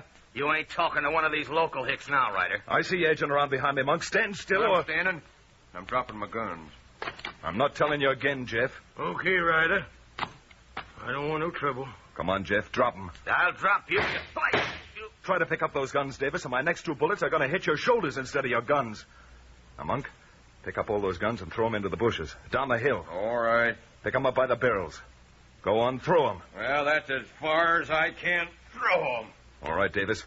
Where's Miss Bruce? Well, you'll never see her unless you turn around and get out of here and fast. A fish usually convinces your kind better than a gun. Now, where is she? Why, you dirty... All right, come on, Davis. Get up. We're just starting. Get him, Monk. Oh, you did manage to get behind me, huh? Oh, come on, Jeff, get him. Kind of soft, aren't you, Jeff? Yeah, this rock ain't soft, Ryder. Neither is my fist. Come on, Davis. Get up. Both of your friends are taking a long nap, but you're still awake. Yeah, it'll take more than you to put me to... All right, Little Beaver. They're all asleep. Come on down. Little Beaver, where are you? Little Beaver, are you there in the cave? Jane? It's dark as a coal mine in here. Red Ryder, stop me. I'm coming, Little Beaver. Red Ryder, you hit him string. Make him shoot gun. A gun trap. Jane, where is she? Jane! No can talk. Got him gag tied on face. Where? Oh, I'm sorry. I didn't mean to step on you, Jane. Here, let me get that thing off you. There. Are you all right? Oh, yes, I think so. You're not. You're hurt. Oh, I'm not hurt. You just knocked the wind out when you stumbled over me. Little Beaver crawled in and untied my hands and was trying to drag me out. Sure. Me drag him low on ground so gunshots no hit him. Here, take my arm, Jane. All right. It's rough going in here. You step up here. Mm-hmm. There's a boulder. Now, around this side, there. Oh, I can see the entrance ahead. Me lead him way. Outside them cave now. Oh, look at those stars. I don't think I ever really appreciated them before. Look, Red Ryder. Bad man's get him up. Run away. I see him, Little Beaver. Let him go for now. I'll settle with them later. Can you walk all right, Jane? Oh, I'm all right. Just a little nervous. Who wouldn't be in that dark cave and all? Well, I know it sounds funny, but I wasn't really frightened until the skunk came in the cave. Skunk? Yes, just a few seconds before Little Beaver. I couldn't see it, but I didn't have to. And tied there in the dark, knowing that awful animal was coming closer and closer. Well, it wasn't funny. I was still remembering. That no skunk that me. That's right, Jane. Little Beaver had a fight with the skunk today. Oh, good gracious. No more fight him with more skunk. Skunk him too strong medicine. That's a fine idea, little partner. Well, here we are at the horses. Thunder, you'll have to carry a double load tonight. Me ride him with you, Red Ryder. Let her ride him pony. Nope. You ride Papoose. Why me not ride him with you? 2 reasons. The first one is that when we get out on the main road, I'm taking Miss Jane to the ranch for hot food and some rest. And I want you to ride into Millersville and tell her father he won't have to take that midnight stage. That Jane is safe at Painted Valley with the Duchess. Me do 'em. What other reason? Yes, what's the other reason, Red? Well, you didn't have a fight with a skunk today. All right, Thunder. Hit that trail. Come on, Thunder!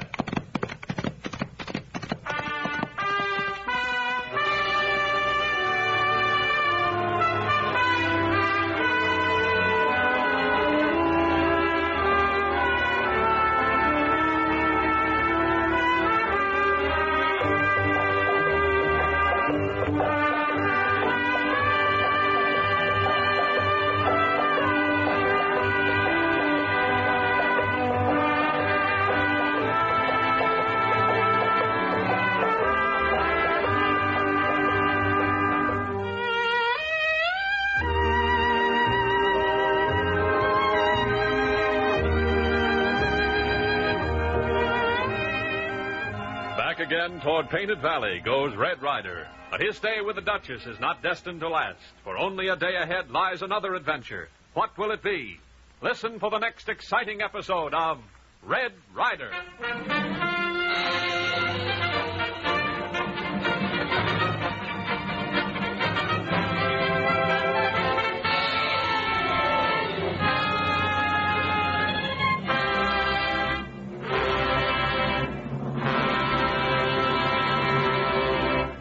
Red Ryder comes to you each Tuesday, Thursday, and Saturday over these same stations. Tune in again on Thursday at 7:30.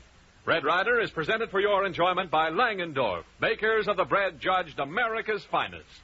For goodness sake, get a loaf of fresh and tasty Langendorf bread at your grocer's tomorrow. Health defense is an important part of our national defense program.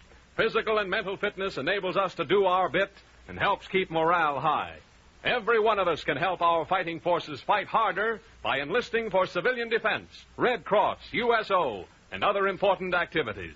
We can help equip our Army, Navy, and Air Force and save for our own future needs by investing in defense bonds and stamps. Yes, keep physically fit and do your bit. Langendorf bread, containing dextrose for extra energy, plus vitamins, minerals, proteins, and carbohydrates, will help keep your energy up during the trying days ahead. Red Ryder came to you from Hollywood. This is the Blue Network. From out of the West comes Red Ryder, America's famous fighting cowboy.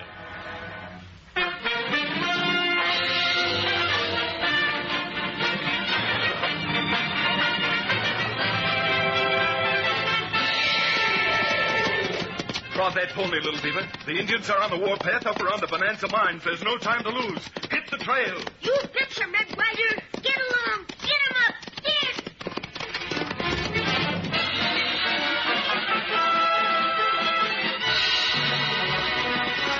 Come on, Thunder. Ride 'em, cowboy.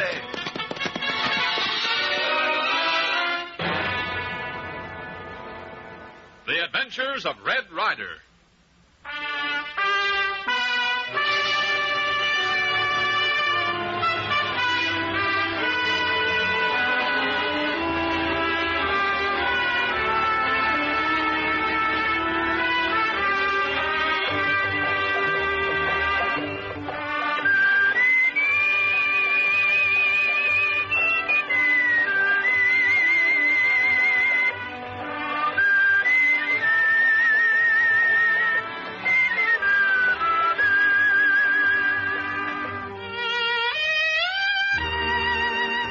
Red Ryder, returning victorious from his recent encounter with the warring factions of the range country, rides in a light-hearted mood today, accompanied by his faithful and solemn-faced companion, Little Beaver. We find them astride Thunder and Papoose, winding their way through the desert buttes and mesas, headed for the little trading post at Shoshone. As they are entering the settlement... Where we come trading post, Red Ryder? You looking for man? No, Little Beaver, this time I'm looking for a woman. Squad trouble. Waste time. What you mean, woman? I mean a nice, pretty gal to take to a dance. Don't you remember when we stopped up at the elk ranch, the cowboys were telling us about the shindig here at the trading post? Me member. Say, there's a poster for the dance over there now. See? Pioneer Ball. Bring your best gal. Fun for all tonight at the trading post. You know God I'm best gal. Hey. What you see, Red Ryder? Look who just got off his horse at the Wagon Wheel Cafe.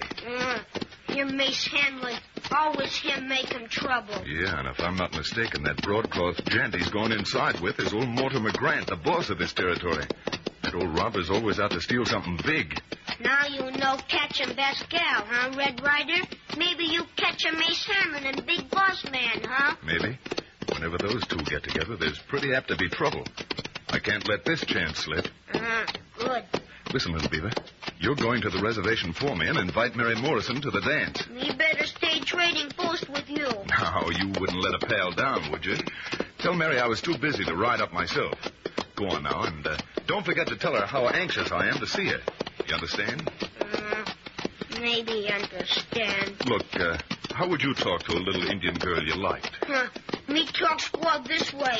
You gather wood. You cook food. You build teepee. You know dance. Me dance. gosh, no, little beaver. Don't put it that way or you'll spoil everything.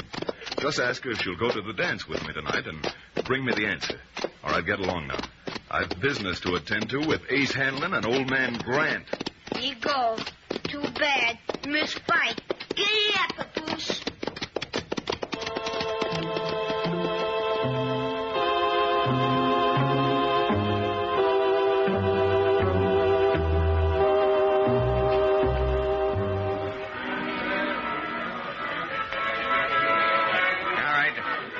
Office, Ace. We can talk better in there. Okay.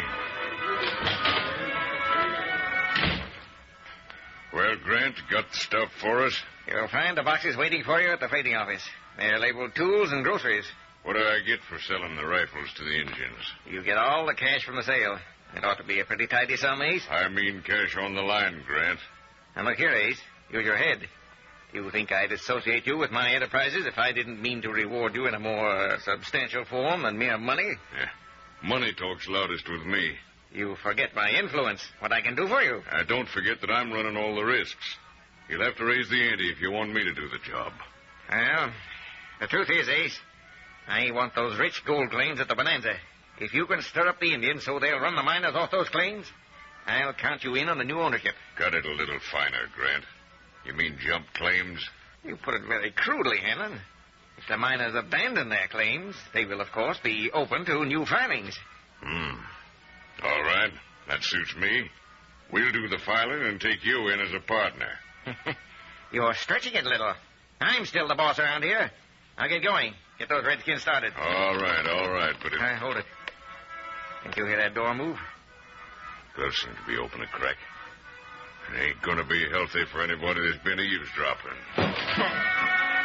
Well, so it's my old friend Red Ryder. What do you mean, Ryder, snooping on me like this? Talk fast. You sort of act as though you had a guilty conscience, eh? Why, you... You're mighty good on the draw, Ace, but not fast enough. Now consider yourself lucky I nipped your gun instead of you. What's the idea, anyway? Ain't I got a right to come into town for supplies without you gunning for me? Sure.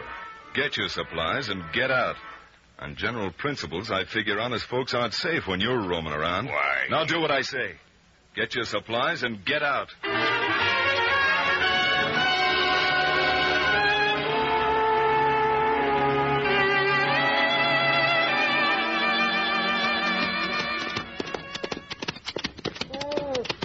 Papoose. Hello there, little beaver. What brings you to the reservation today? Oh, Miss Mary.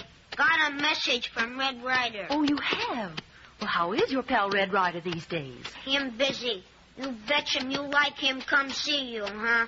Why, well, of course, I'm always glad to see Mr. Ryder. Him no come. No time for girls. So me bring a message. For me? Him wants you come dance in my trading post tonight.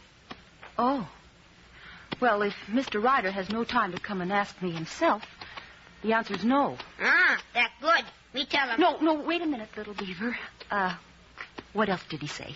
Him say him too busy to come right now. Say you pretty girl. Want see you very much. You betcha. He really said that? Well, that's different. Wait here, little beaver. I'll write my answer in a note. He might get the message all mixed up. Squad trouble. No good.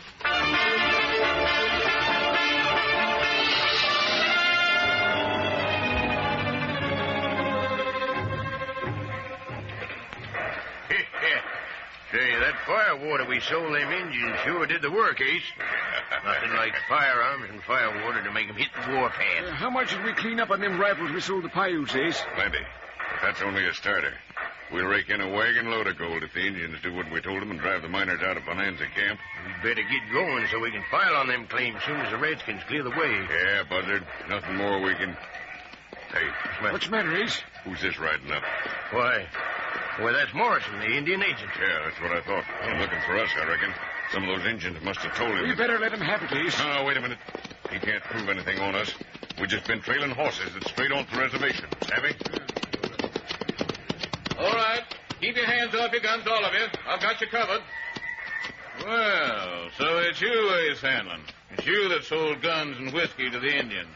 After all I've done, you create trouble, tell them lies, and start them on the warpath. Why, you're barking up the wrong tree, Mr. Agent. Sure. We were just looking for some stray stock when we almost ran smack into them red devils. No need to lie about it, Ace. One of the Indians told me, and I saw you selling the stuff from up in the ridge there. You're under arrest, all three of you. Drop your guns. Wait! One eye, you're too handy with your trigger. Got him, though. He's still hanging on his horse. Look. He won't for long. Come on, boys. Can't worry about Morrison now. We're heading for the Bonanza. Pronto.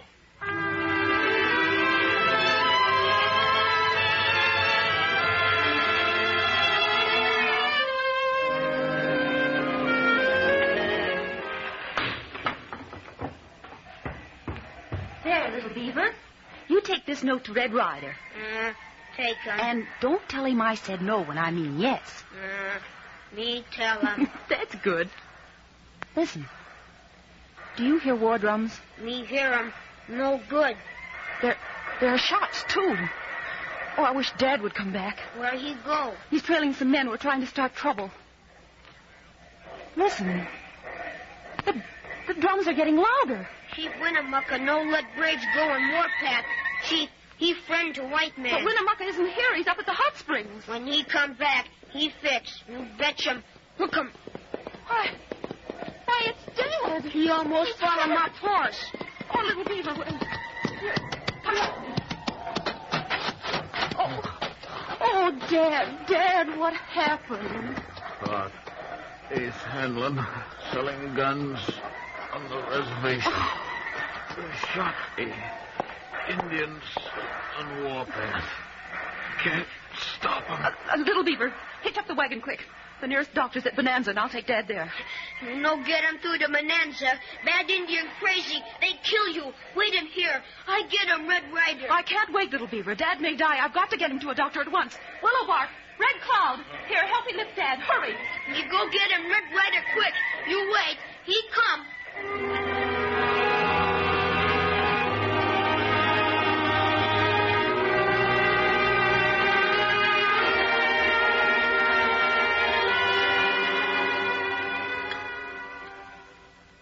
Say, they said I'd find Red Ryder here at the trading post. Hey, back there pitching horseshoes by now. Oh, yeah. Thanks. Good shot, Red. I'm pretty good today, boys, I have to admit. Hey, Red! Why, hello, Weezy. Where'd you come from? Now, Red, you know darn well I come from Painted Valley Ranch. It's on account of your aunt. Duchess has done a powerful lot of worrying about you, Red. It's just about time you was coming home. I can't come right now, Weezer. I just had a run-in with Ace Hanlon. And whenever he's around, I always expect trouble. Oh, shucks. You can always find trouble without looking for it. Besides, you got to help with the roundup. And besides that again, remember now, the Duchess ain't as young as she was. She needs you, Red. Maybe you're right, Weezer. But I sure would like to find out what Ace Hanlon's up to before I go. A top straw boss like you can run the roundup. I got to keep my eye on Hanlon. But gosh, Red, Still and all, I might go back to Painted Valley after the dance tonight. Oh, shucks. You ain't gonna go to no dance, are you, Red? You ain't got no gal. Well, I will have if Little Beaver brings me the right answer. Well, speak of angels, here he comes now. He sure looks excited, too. Red Ryder. What's the matter, Little Beaver? Red Ryder, come quick. Ace Hanlon sell them guns to bad Indians and shoot Mr. Morrison. Miss Mary tried to take him to Dr. Bonanza. Braves on warpath. Maybe hurt him. Jumping crickets. I should have guessed these supplies of Ace Hanlon's were firearms. That means, Little Beaver, that the 3 Indian villages between here and Bonanza will cut loose. Cut him loose already. We've got to warn the Bonanza miners and save Mary and her dad on the way. We'll have a tough time getting through. Chief Winnemucca give him musk medicine stick. Then can go through. Miss Mary say Winnemucca at Hot Springs. Then let's get going. We'll find the chief and get his medicine stick pronto. Well, hey, wait a minute, Red. The Duchess will skin me if you don't come back. Weezer, you stay right here and pitch horseshoes. I'll be back before you make 100 ringers. All right, let's go, Little Beaver. All right, Thunder, hit that trail. Come on, Thunder.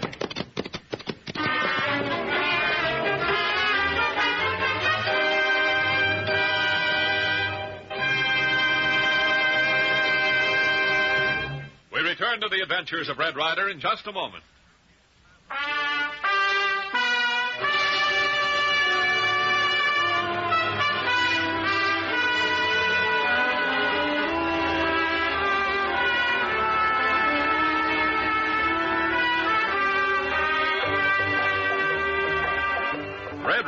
having appealed to his old friend Chief Winnemucca, chief of the Paiutes, has received from him the magic password used by Indians at wartime. It is called a medicine stick and consists of a ceremonial willow twig on which are 3 colored beads. In order to pass safely through the 3 hostile villages of the Warpath Indians, Red must show the medicine stick to them. The first white bead will pass him through the warriors of the Antelope clan. The second red bead will get him past the Bear clan. And the final black bead will give him safe passage through the Wolf clan. Now Red on Thunder and Little Beaver on his pinto papoose are racing across country to try and head off Mary and her father. Come on, Thunder. Get up, papoose. We've passed the reservation, Little Beaver. Now by taking the shortcut, we can overtake Mary with a wagon. Ride 'em fast. Indian catch 'em wagon, maybe. We hope to get there first if... Hey. You see 'em too, huh? Indians ahead. Yes, we'll have to deal with them before we can go any farther. Give Paiutes. Antelope clan. Yes, and they seen us coming. Easy, Thunder. Oh, they're not going to be friendly. Looks like we're in for a fight. But Ryder forgot a medicine stick. You give 'em white bead for Antelope clan. Little Beaver, you're right. For a minute, I forgot all about Winnemucca's medicine stick. Let's see if it works. You signal to them in sign language that we're friendly before they riddle us. They do 'em. Well, at least they've stopped those whoops. Say, what's that buck saying with his hands, Little Beaver? Wait 'em. He say, we got medicine stick, we live. No got medicine stick, we die. Well, we've got the medicine stick, all right. Give him the signal to step up and collect our ticket. We do. How, Chief? We friend of Indian. You got 'em medicine stick? Yes, here it is. And there's the white bead for your Antelope clan. Good. Me get 'em white bead. You keep 'em scalp. How's it up? Well, Little Beaver, the medicine stick worked like a charm that time, seeing our scalps are on straight. We've got no time to waste. Come on, Thunder.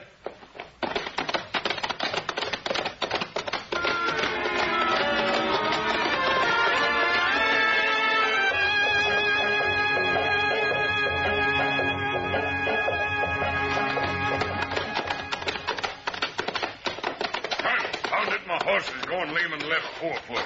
Get down, Buzzard, and take a look at that shoe. Yeah, no time to worry about a lame horse. Yeah, mare's lame, all right. Wait a minute. I'll hammer the shoe back with a rock. Yeah, but it won't help much. Hey, wait. What's that wagon down the road there? Whoever's driving that wagon's in a heap of a hurry. That's the agency wagon. I'm curious to know who the driver is and why he's in such a hurry. We can't afford to have no warning reach upon the ahead of us, can we?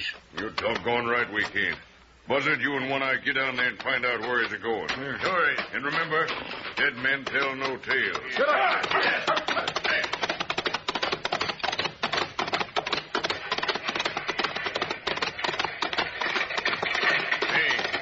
woman driving, One-Eye. Yeah, don't look like there's no man with her. Yeah, I see. Pull up there. Hey, pull up! Where you going? Where you going, miss? There's Indians on the warpath will get you. Oh, I'm so glad to see white men. On account of the Indians, I'm hurrying to friends at Pine Valley. Do you think I'll get through? Well, it's kind of risky, but if you got grits, you might do it. Say, you ain't got a man in the wagon with you, have you? Oh, no, of course not. I only wish I had. I'm all alone.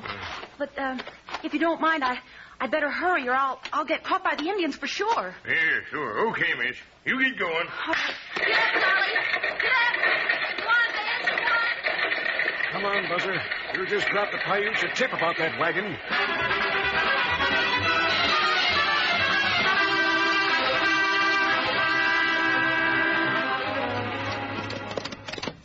Come on, Thunder. Giddy up, Papoose. When we get to the top of the ridge, Little Beaver, we can see where the wagon road crosses the desert. Papoose, he tired. Ride him long way, very fast. You're tired too, aren't you, Thunder? It was that steep grade. They'll be all right when they get their second wind. Well, here we are. Now use your eyes and look for signs of the wagon, Little Beaver. Me see him dust cloud over there. Look. Yes, you're right. It's Mary's wagon. And say, what's that other dust cloud on the slope of the mesa? Indians. I'll say so. A flock of them. They're shooting at the wagon. Come on, Little Beaver. We've got a hard ride if we're going to save them. Come on, Thunder.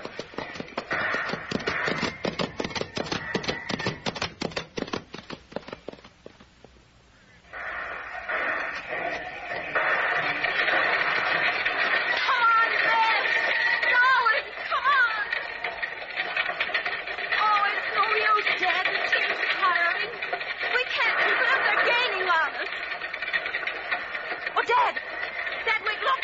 It is. It is. What's the matter? It's Red Ryder.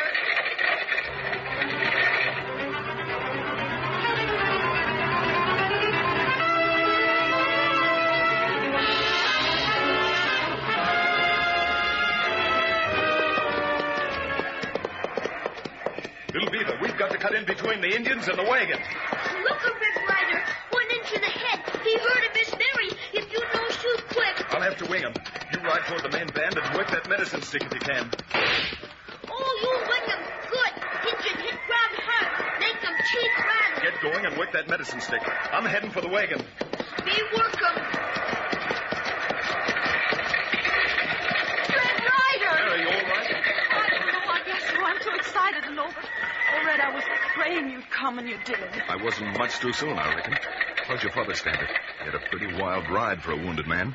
Well, Mr. Morrison, how you feeling? Never better. I guess I'll sit up. Dad, please, your wound. Him fix some Bear Clan, Red Ryder. Good, Little Beaver.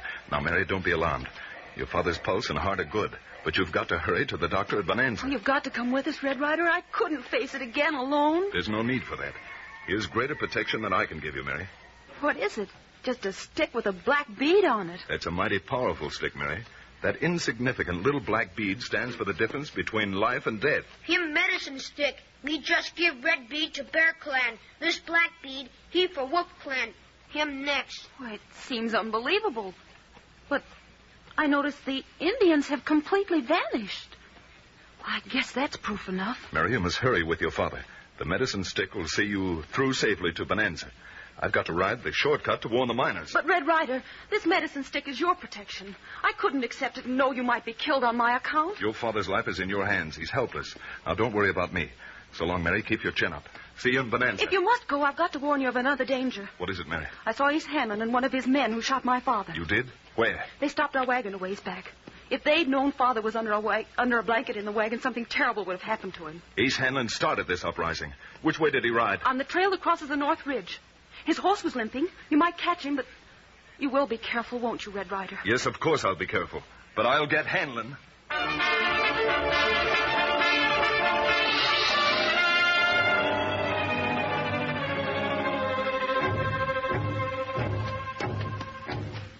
Wait a minute, Little Beaver.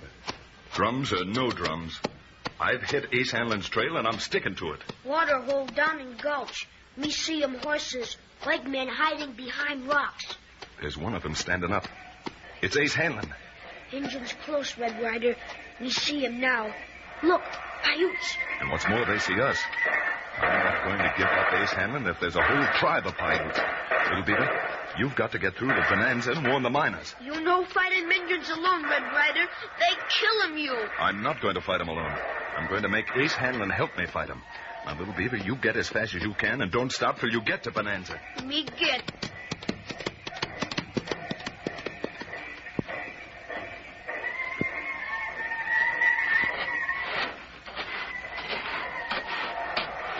Get your hands up, Ace. Higher. And you two, reach. Red Ryder, you're just the sort of hombre who would pick on white men at a time like this. Sure thing, Ryder. Here we're getting set to fight our own lives against the Indians, and you throw down on us with your gun. That's exactly what I want to be sure of. That you're going to fight Indians. I don't like the way you said that, Ryder. He's right, Ace. Hold old quarrels aside. Me and him be in the same boat. No time to argue, boys. Here they come. No, you don't, miss. The place of honor in front belongs to you. What's the matter? Don't you trust us? Seeing as how you sold the guns to these Indians, I don't trust you, no. Well, they laugh sure on us. And to be shot at with their own rifles. Shut up, you fool. I'm fighting because seems I ain't got much choice. But if we get out of here alive, I'll make you pay for this, Red Ryder. That is, if you don't shoot me in the back first. I won't shoot you in the back, Ace, as long as you do your shooting in front at the Indians. All right, get ready. Here they come. Remember what good rifles you sold them, boys, and you'll fight harder. Let them have it. Your bullet count, boys. Buzzard, you're shooting too low. Yeah? Well, I got that one. Oh, fine. Being shot by your own rifles. It only creased your thick skull. Now get busy and keep your gun going. Whoopee! I got the red devil to hit me. Ace, you're doing better shooting than I thought you would. That's sure hard luck, Ryder. I'm saving one bullet for you. Give them another volley, boys. Make them think there's 100 of us. Hold it, They're riding off. We've turned them away. They've had enough. Doggone, we licked them. All right, relax, boys. The Redskins have given up the fight. Oh, gosh, I've still got my scalp, even if that bullet did take away a few hairs. Well, congratulations, boys. That's the first honest fight you ever won. Well, Red Ryder, that ought to make us quit. Oh, no, it don't. I'm going to take the three of you to the commissioner to stand trial for this whole uprising. That's it. One eye. Jump him now, then follow me. Hey, Ryder, don't hit me again. I've hit enough. Well, your ornery partner Ace got away, but I'll land him yet. Now, you two are going to the commissioner with me. Come on.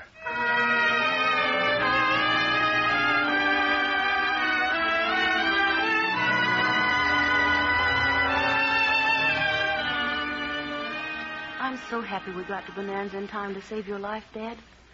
The doctor said a few more minutes and you wouldn't have a chance. We can thank Red Ryder for that. Well, I'm glad you're safe. I'm sure happy to see you looking a heap better, Mr. Morrison. The miners have herded the Redskins back to the reservation to sleep it off. Now, if you'll be so kind, Mr. Morrison, as to identify these two men. I'm most regretful to say that Ace Hanlon got away. Yes, I caught Ace Hanlon and these two men selling guns and firewater to the Indians. The one called Buzzard shot me. That's fine, Mr. Morrison. You can bet these two will get what's coming to them. All right, Sheriff, lock them up. How can I ever thank you for saving our lives, Red Ryder? Oh, that's all right, Mary. What's worrying me is how we're going to get to that dance. And doggone, I just remembered Little Beaver never did give me your answer. Was it yes? The answer was yes, but next time don't send Little Beaver as your messenger. I don't think he likes girls. Do you, Little Beaver? Red Ryder got him no time girls. He got him big job. Catch a Ace Hanlon. No, Little Beaver. First, I've got to pick up Weezer and go home to see the Duchess. I'll be seeing you again, Mary. And the next dance, we'll try to make it on time.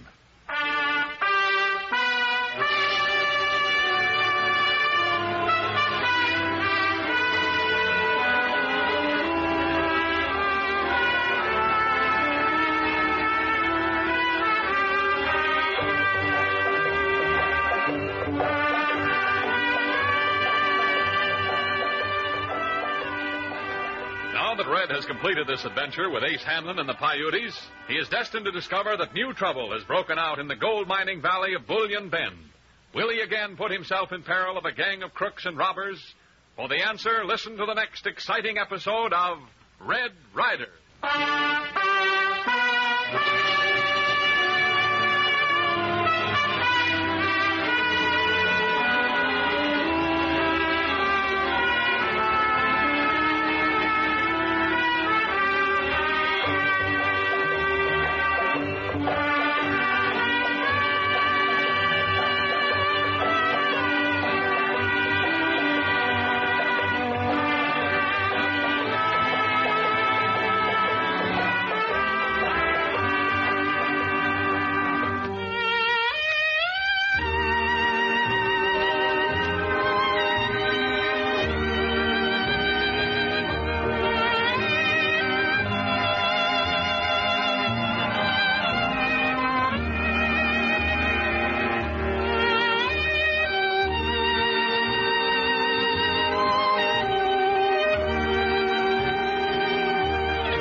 This program came to you from Hollywood. This is the Blue Network.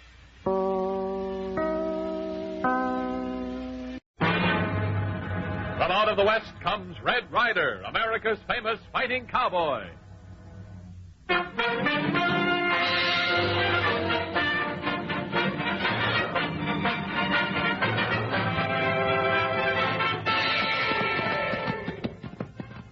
Prod that pony, little beaver. There's trouble ahead at Bullion Bend, and we've got to be there to stop it. You betcha, Red Ryder. Get along. Get him up. Get!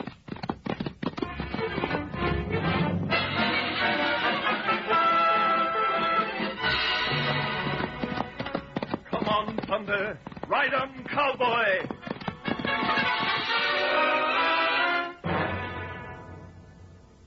The Adventures of Red Ryder.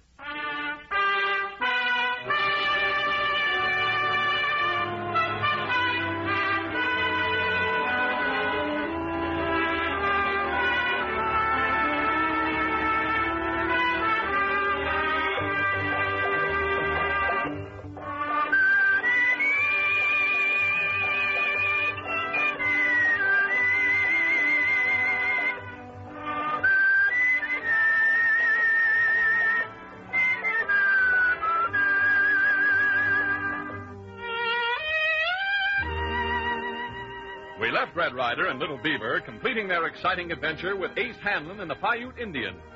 Now we find the cowboy and his little Indian companion riding leisurely into what is a new country for them, the rich gold mining valley of Bullion Bend. In the West, wherever there are shipments of gold, there are usually to be found lurking bands of outlaws. At any moment, these bandits may be expected to spring from the shadows of the mesquite brush and shout that frightening cry, "Hands up! Throw down the express books!" Red Ryder and Little Beaver approach Bullion Bend by the High Ridge Trail. From here, they can look down into the valley through which runs the stage road. Cheer up, Little Beaver. We're almost there. That must be Bullion Bend. See that clump of shacks down at the foot of the valley? See him. I think I'm going to like Bullion Bend, Little Beaver. Me like him better when we eat. Me hungry. Hey, there comes the stagecoach. I reckon she's loaded with gold dust. Sure is pretty, that Concord coach rolling behind her 6 horses. Me see him stagecoach. See him white men riding behind trees, too. Look, Red Ryder. Gosh, but your eyes are sharp. Yes, I see them now. Say, what's going on down there? Those hombres have dismounted and they're getting out their rifles. Little Beaver, looks to me as if they're aiming to hold up that stage. We're too far away to stop hold up. Too bad. We've got to try to help them. We no got 'em wings. No can fly cross canyon. It is a hold-up, sure enough. They've just shot the driver, but one of the bandits is down, too. Look, the horses are running wild. Our only chance to head off that runaway is to ride straight down the barranca. Come on, Little Beaver, over the bank we go. Come on, Thunder. Get him up, Caboose. Hope you first got wings. Where are you, Little Beaver? Are you hurt? Me all right. First stumble. Me skin him nose. Come on, then, hurry. There's a girl hanging onto the reins. I'll ride alongside till I can swing aboard. Catch Thunder as I jump. Here we go. Watch out for the wheels. Come on, Thunder. Hang on, miss. Jam on your brakes. Wait. There, I'm up with you, miss. All right, give me the reins.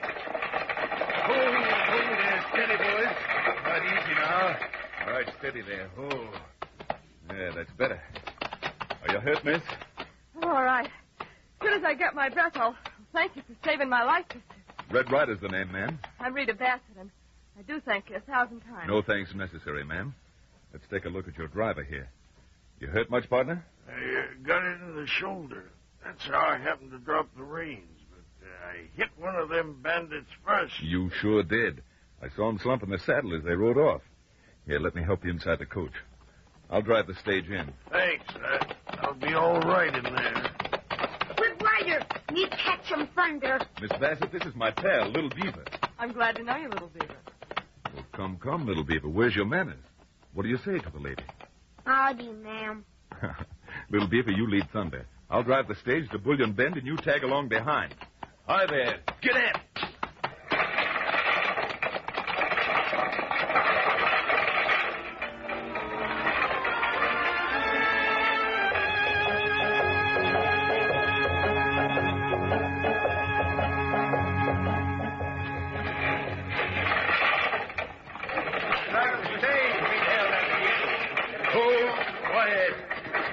Hold the horses, boys.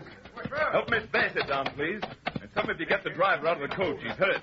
You better get him to a doctor. What's happened? Where were you? Well, Mr. Ryder, I want you to meet my brother. We were held up, John, and he saved us. Well, I'm deeply indebted to you, Mr. Ryder. The pleasure's all mine, Mr. Bassett. Sorry we weren't in time to save your driver from being shot. But the outlaws didn't get the express box. If you could spare the time, Mr. Ryder, I'd like to have you step in the stage office here. Be glad to. Well, little Beaver, you tie up the horses at the hitching rack and wait for me. No, me watch them horses. This way, Mr. Ryder.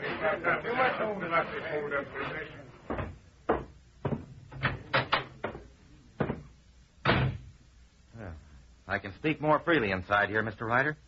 I have my suspicions that the road agents have spotters in town to keep them posted about the gold shipment. Suspect anybody in particular? Well, We both have the feeling that every day we're rubbing shoulders with the unknown person who's doing so much to ruin our stage line. Uh-huh. Sounds like there's more to it than just ordinary holdups. Well, that's what we've been thinking. You see, someone has much to gain from our failure.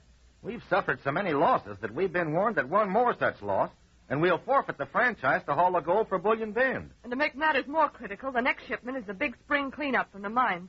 It'll amount to $150,000 in bullion and gold dust at least. Quite a nest egg. When does this big shipment leave? Tomorrow night's stage, at 12 o'clock sharp. I'd sure hate to see you lose that franchise, not to speak of the gold. Maybe I could help you.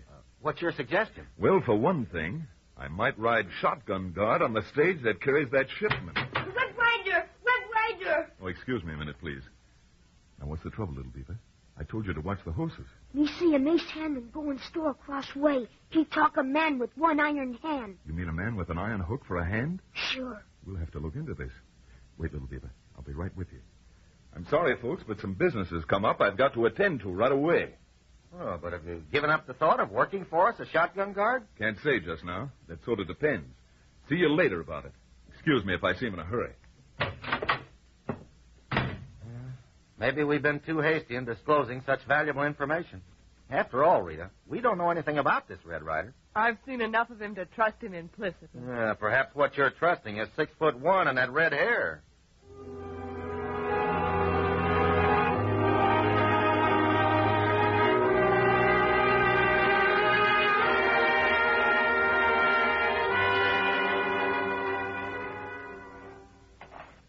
This sure is peculiar, little Beaver. The sign on the shebang where Ace Hanlon vanished says Harry Gilligan, a sayer. Gilligan must be the gent with the iron hook. What you mean, a sayer? Well, he's sort of a miner's medicine man who makes chemical tests of gold ore. Seems now like there might be an interesting connection between testing gold and stealing it. Wait, quiet. I hear voices. Here's an open side window. Duck your head, little Beaver, and listen. We had bad luck with that stage today. Butch is up in the cabin with the driver slugging his leg. But we're going to stick up that stage tomorrow night. How are we going to do it? Before I lost my hand, I could have handled it myself easy. Now, with an iron hook from my right, I'm just a brain. I've got to have a gunman for a body. With Butch done up, I'm helpless. I've got just the hombre for you. They call him Deadwood Dick over on the West Fork. Yeah? He's not known around these parts. Now, you go to the cabin and tell the boys to get ready. I'll send Deadwood to you tonight over the West Fork trail. Well, that sounds good. I'll be waiting for him. What we do now, Red Ryder? We're heading for the West Fork Trail. You catch him, Deadwood Duck? You bet. I'm going to see that Deadwood never arrives at the outlaw cabin. I'm going in his place.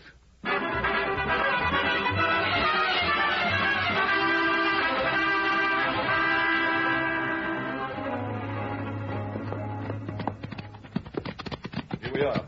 Easy, Thunder. Take it easy, little Beaver. This is the West Fork Trail. Deadwood Dick can't pass us without our seeing him first.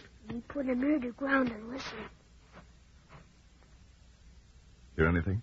Me hear him horse come down trail. You're right. I can hear it now, too. Get behind this tree, little Beaver. There he is. I can see him in the moonlight. That's you, Ace. All clear, Deadwood. Come along. And don't touch your gun if you want to stay healthy. Oh. Sorry, I'm in the habit of being obeyed. Now drop that gun. Slide out of your saddle and keep your hands up. Now, march straight to that tree. Who in the tarnation are you? Red Ryder's the name. All right, first I'll take your hat and coat, And all you got to do is stand up against that tree.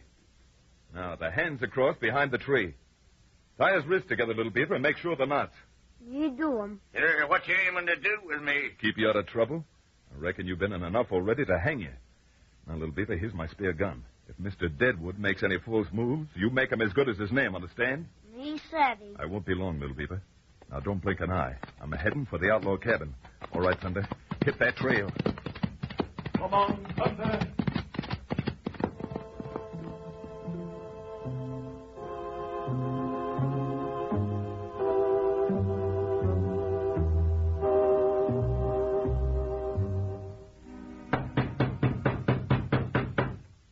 Well, must be Deadwood now.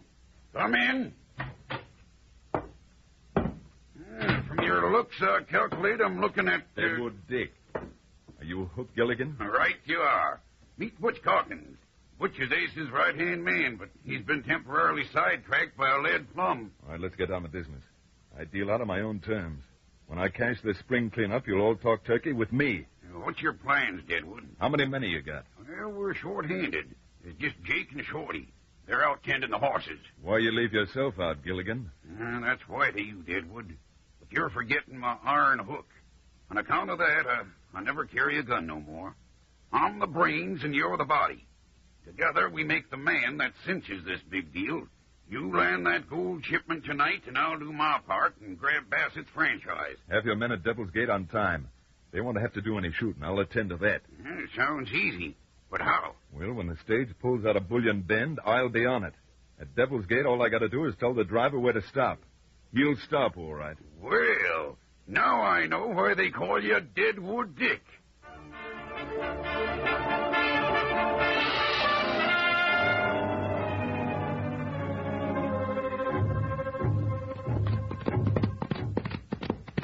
Well, little beaver, what are you doing tied up to that tree? Where's Deadwood Dick? He work 'em smart trick. He want 'em drink. Me give 'em. He get 'em gun. Uh-oh. Well, it's not your fault, little beaver. I shouldn't have given such a big job to such a little fella. Me no little feller. Me just blink 'em eye. With Deadwood loose, they'll go after that spring cleanup sure. We've got to move fast. I'm going to be on that stage and stop that holdup. Come on, little beaver. Come on, Thunder.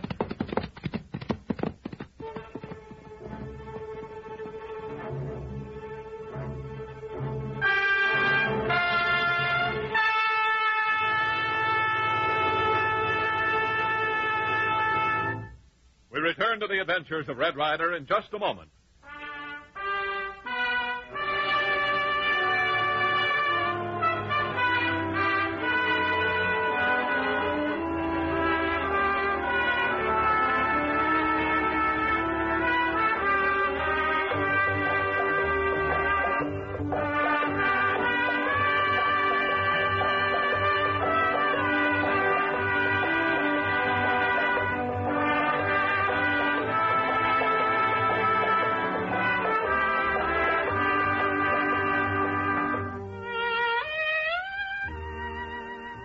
With Red Ryder and Little Beaver riding full speed for Bullion Bend, the real Deadwood Dick unexpectedly shows up at the outlaw cabin to the great astonishment of Hook Gilligan and Butch. Hook is congratulating himself on their good fortune. Well, Butch, between me and Deadwood, that $150,000 is as good as in our hands. Oh, that Deadwood sure is smart. Yeah, well, you're banking on him 'cause I was euchred out of my last hold-up. Hey, but maybe you're counting your chickens before they're hatched. Oh, no, I ain't. I couldn't be fooled on Deadwood Dick. Look out, Hook. Might be the sheriff. Who's there? What do you want? It's Deadwood Dick. Let me in. Deadwood Dick. What in tarnation's he doing back here? Who are you? You ain't Deadwood Dick. Of course I'm Deadwood Dick. Ace Hanlon sent me here. Shut that door and don't stare at me like a fool. Oh, you can't be Deadwood Dick. Because I was talking to him just a few minutes ago. Why, he just left here for Bullion Bend. What are you up to, stranger? Ah, you dumbhead. The man you was talking to was running a bluff. I don't know what his game is, but he used Ace's name to get the drop on me. Tied me to a tree. Took my hat and coat. Had on a black hat and a buckskin coat, didn't he? Well, yeah, sure. He did have on a black hat and a buckskin coat, but I can't get this straight. Who's that feller? What on earth's he up to? Calls himself Red Ryder. Got an Indian kid with him named Little Beaver. Red Ryder. Say, Hook, don't you remember he's saying Red Ryder was the Lobo who's always on his trail? Well, don't stand there chewing the rag. I'm here to pull that holdup tonight for my split. What are you going to do about it? Yes, Hook, what are you going to do about it? You're the brains. Yeah, now look here. You said this coyote took you. You have anything in your coat that would identify it as yours, Deadwood? Ah, sure. That's what makes me so all fired burned up. That Red Ryder got away with 10 golden eagles I had sewed in the lining of my coat. Good. Anything else? Yeah, nothing to care much about, except a file and a hacksaw blade for sawing jail bars, just in case. Well, that settles Red Ryder's hash. That coat's a going to hang him.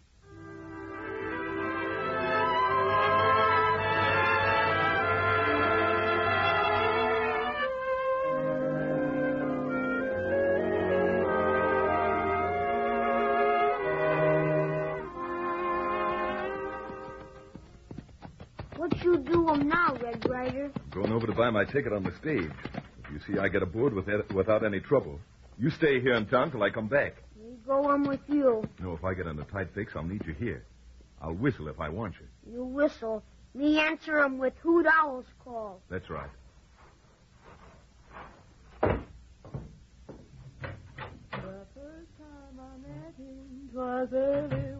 Well, and am I the cowboy in your song, Miss Rita? Oh, it's you, Mr. Ryder.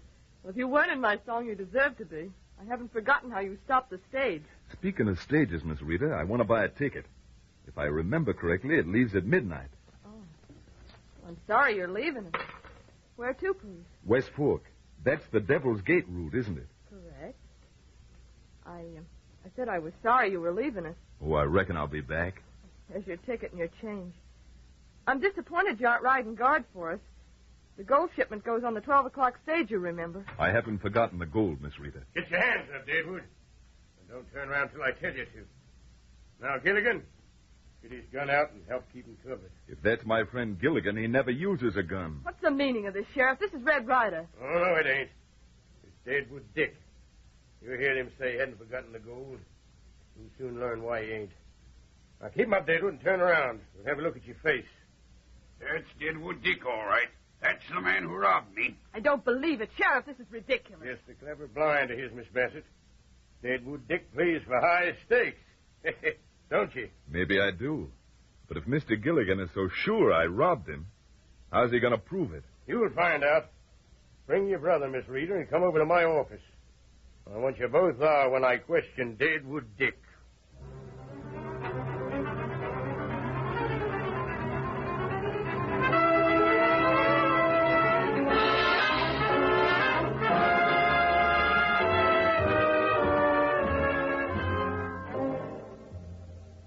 Deadwood, sit in that chair. Keep him covered, Gilligan. You're wasting your breath on Gilligan, Sheriff. He can't even fire a gun. Come in, John. You, Miss Reader. You'll be interested in this hombre, Deadwood Dick. Why, you mean Red Ryder, Sheriff. I agree with my sister. You made a mistake about him. You just listen and see if I have. Now, Miss Bassett, I'll begin with you. You just sold this man a ticket on the stage that's carrying the gold shipment tonight, didn't you? Yes, I did. Did he know the gold shipment would be on the stage? Well, I suppose he did. What of it? Well, I'll have to admit that Ryder not alone knew of the shipment, but he suggested that he ride as guard on the stage. Not that that means anything. It means just this. This man is a notorious outlaw, Deadwood Dick, and he's imposed on you with the sole object of being on the stage tonight in order to rob it. Suppose you prove first that I am Deadwood Dick. All right. Is that your coat you're wearing? Can't exactly say it is. I borrowed it. Oh, you borrowed it, did you? Well, what are you going to say about that, Mr. Gilligan? I say he was wearing it when he held me up on the trail and robbed me of $10 $20 gold pieces. Take off that coat. You can have it, Sheriff. It doesn't fit very well. Yeah. Just a minute. Nothing in the pockets? Wait. Here's something sewed in the lining. You got a knife, Gilligan? Yeah. All right. Yeah. Just as I thought. Here's your money, Gilligan. Count it. Yeah, it's mine, all right. 10 golden eagles. Yeah. And what's this? Well, that does cinch it. A file and a saw. The jailbreaks, I suppose. Well, I guess that proves what I had to say about him. Now, Sheriff, I've done my part. Excuse me, I've got a business engagement. Thanks, Gilligan. Won't need you any more tonight, but you'll be the main witness at the trial. Call on me, Sheriff. See you in court, Deadwood Dick. Want any more proof of your identity, Deadwood? You've got me stumped, Sheriff. I don't know how those things got in that coat. The only one who can tell you is the man I borrowed it from. Deadwood Dick himself. Deadwood? That is good. He says he can't tell me, but Deadwood Dick can. I don't believe any of it, even with all your tricks to incriminate him. Deadwood, you do make a good impression on the ladies, but he won't work with the judge. Well, I'm locking you up. I am to please, Sheriff. Seem mighty happy about it, old Deadwood. Well, come on, Rita. Oh, you let them take you in, John. It's all a clumsy plot. Well, I can't doubt what I see with my own eyes, Rita. Fire! What? Looky up, Burnham! He's big fire! John, that wastebasket by the window is on fire. There he goes! There he goes! Stop him! Hey, jump through the window. Good, I hope he gets away. I'll organize a posse. We'll get him. Turn him.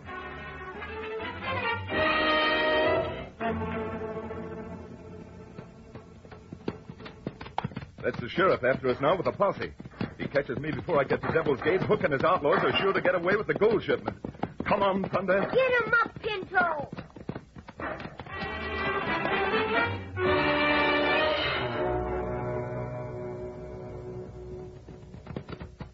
We've shaken off the sheriff's posse. Can you see the stage road from here, Little Beaver? We see him road. Look, Red Ryder. Lights come round mountain. I see them. And down below, that cut in the hills. That's Devil's Gate. We'll have to ride down this gulch to get there in time. Come on, Thunder.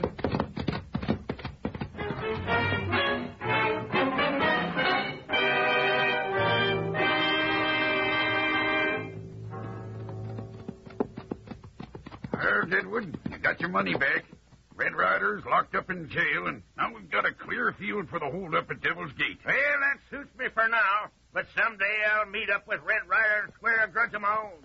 We're pretty close to Devil's Gate now. Yep, you're right, Jake.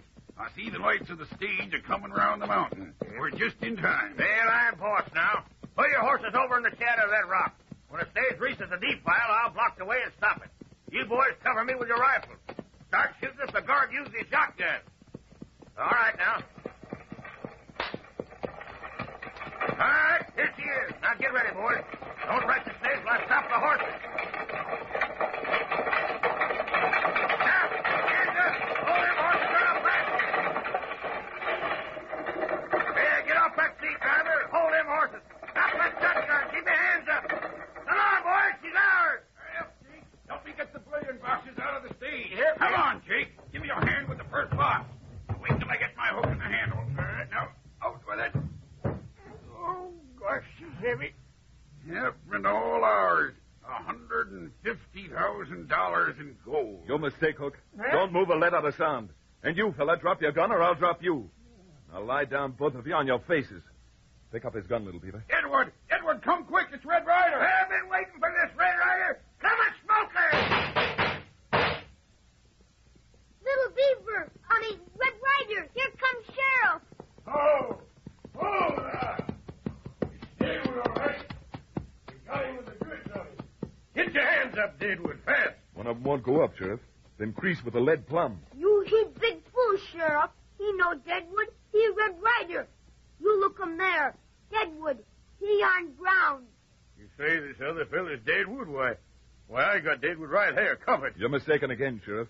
If you tried that coat I borrowed on the real Deadwood, you'll find it fits him better. He's right, Sheriff. He stopped the robbery after that bandit held up the stage.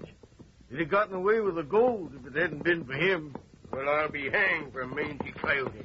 Where is he? What have they done to him? Oh, Red Ryder, you're safe. No, you've been hurt. Here, let me bandage your hand with my handkerchief. Oh, this must pain you terribly. No, Miss Rita, the thing that pains me is the fact Ace Hanlon wasn't here with his gang. If I'd have got the goods on him tonight, added to the crimes he's already accused of, he'd have been finished for sure. I figure you done plenty tonight, Ryder. Rounding up this pack of wolves single-handed. Take him away, man. Here, come on. Get him going. And now, Red Ryder, you'd better come back to town and get a few days' rest. I'm worried about your bullet wound. Oh, thank you, miss, but it's just a scratch. Little Beaver and I'd better be on our way. We find the Mace Hanlon. Goodbye, Sheriff. Hello. Miss Rita. Goodbye, Red Ryder. All right, Thunder. Hit that trail. Come on, Thunder!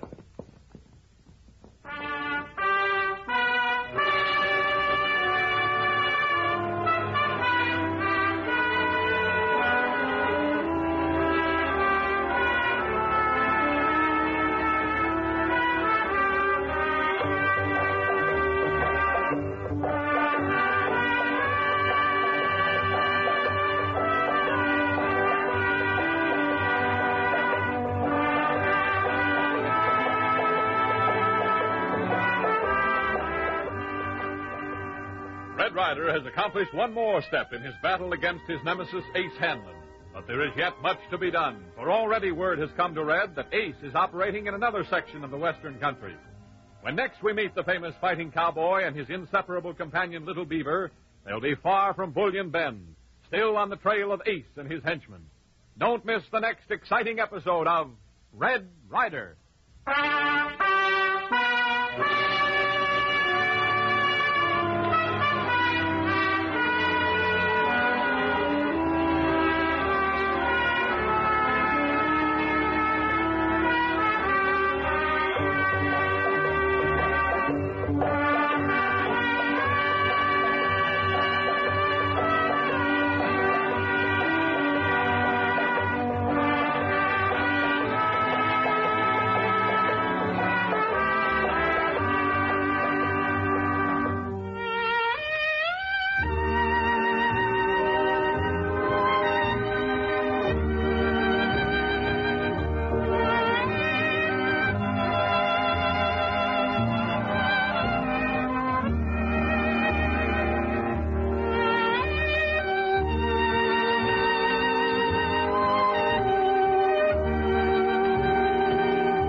From out of the West comes Red Ryder, America's famous fighting cowboy.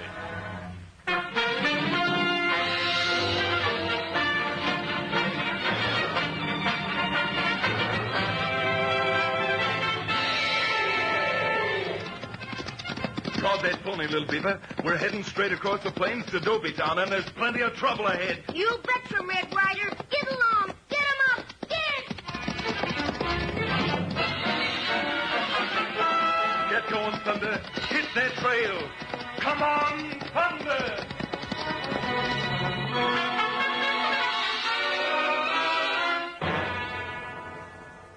The Adventures of Red Ryder.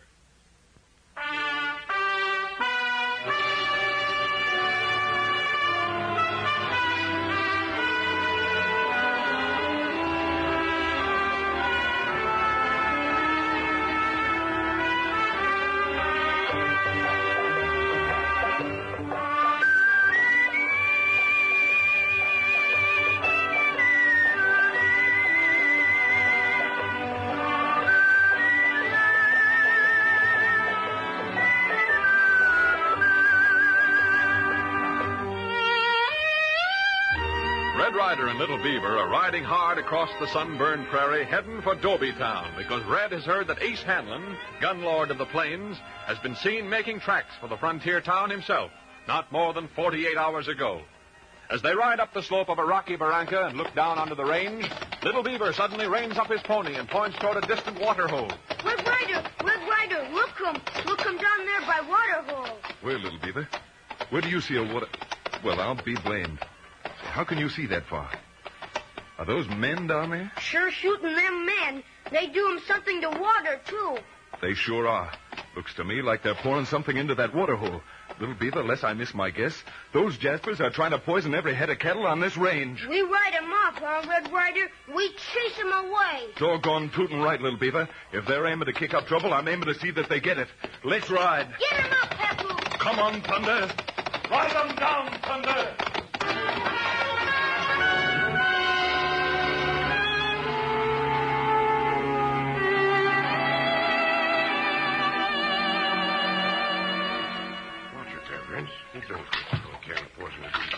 They said to be mighty sure, Lobo. Yeah, supposing you let me worry about Ace Hanlon.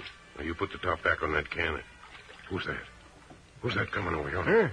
Huh? What there, Lobo? Over the ridge. Big fella with a red shirt and an Injun kid. Red Ryder. Grab that horse of yours, Vince, quick. I'm going to get myself a nice picture of that red-haired gent from the gun sight and blow him clean out of here. Lobo, mount up. Don't try shooting it out with an hombre like Ryder. I've been waiting for a chance like this for 5 years. Now, shot the gun right out of my hand. Vince, come on. Let's get out of here. Come on.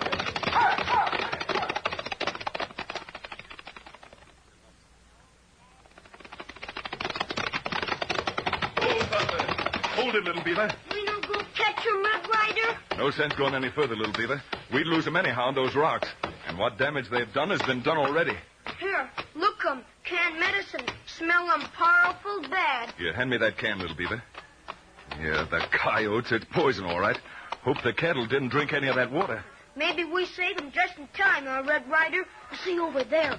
Big herd cattle heading this way. Maybe come for water. Best thing we can do is ride over and head them off. Say, it looks like some punches with them. We ride 'em. Get 'em up, Papoose. Come on, Thunder.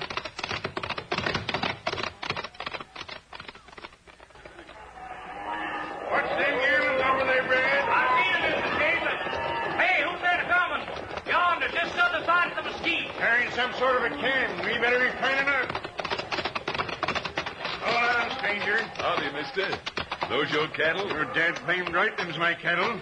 I suppose you explain what you got in that can you're carrying. That's what I rode over here about. We saw some Jaspers poisoning the water hole. That talk's mighty easy, mister.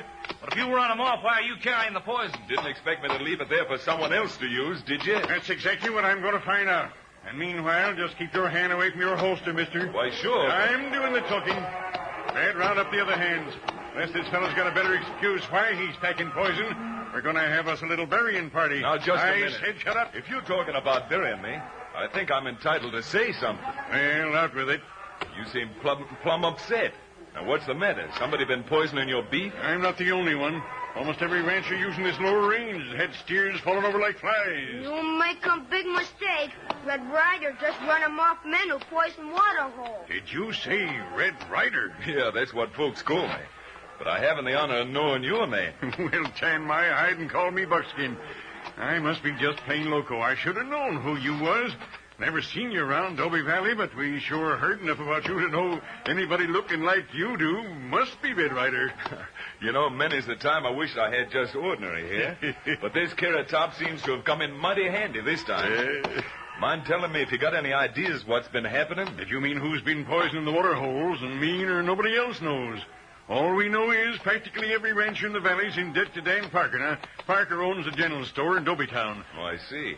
You mean that Parker might be behind it? No, sirree, that's just what I don't mean. We all been trading with Dan Parker for years now. He carries us on his books until shipping time. Then, each year, after we sell off our beef, we settle our accounts. I see. You mean this year, with your beef being poisoned, you're not going to be able to pay Parker what you owe him? That's about the way it looks, Ryder. Supposing I ride into town and talk to Parker. Think that might do any good? May not do any good, but it sure won't do any harm. You know how it is. Man hates to talk poor mouth to an old friend. If that's the case, I'll leave this can with you and I'll be riding. All right, shake up that pony of yours, little beaver. We got a job to do. We do 'em too, Red Ryder. Get 'em up, Papoose. Get! Come on, Thunder.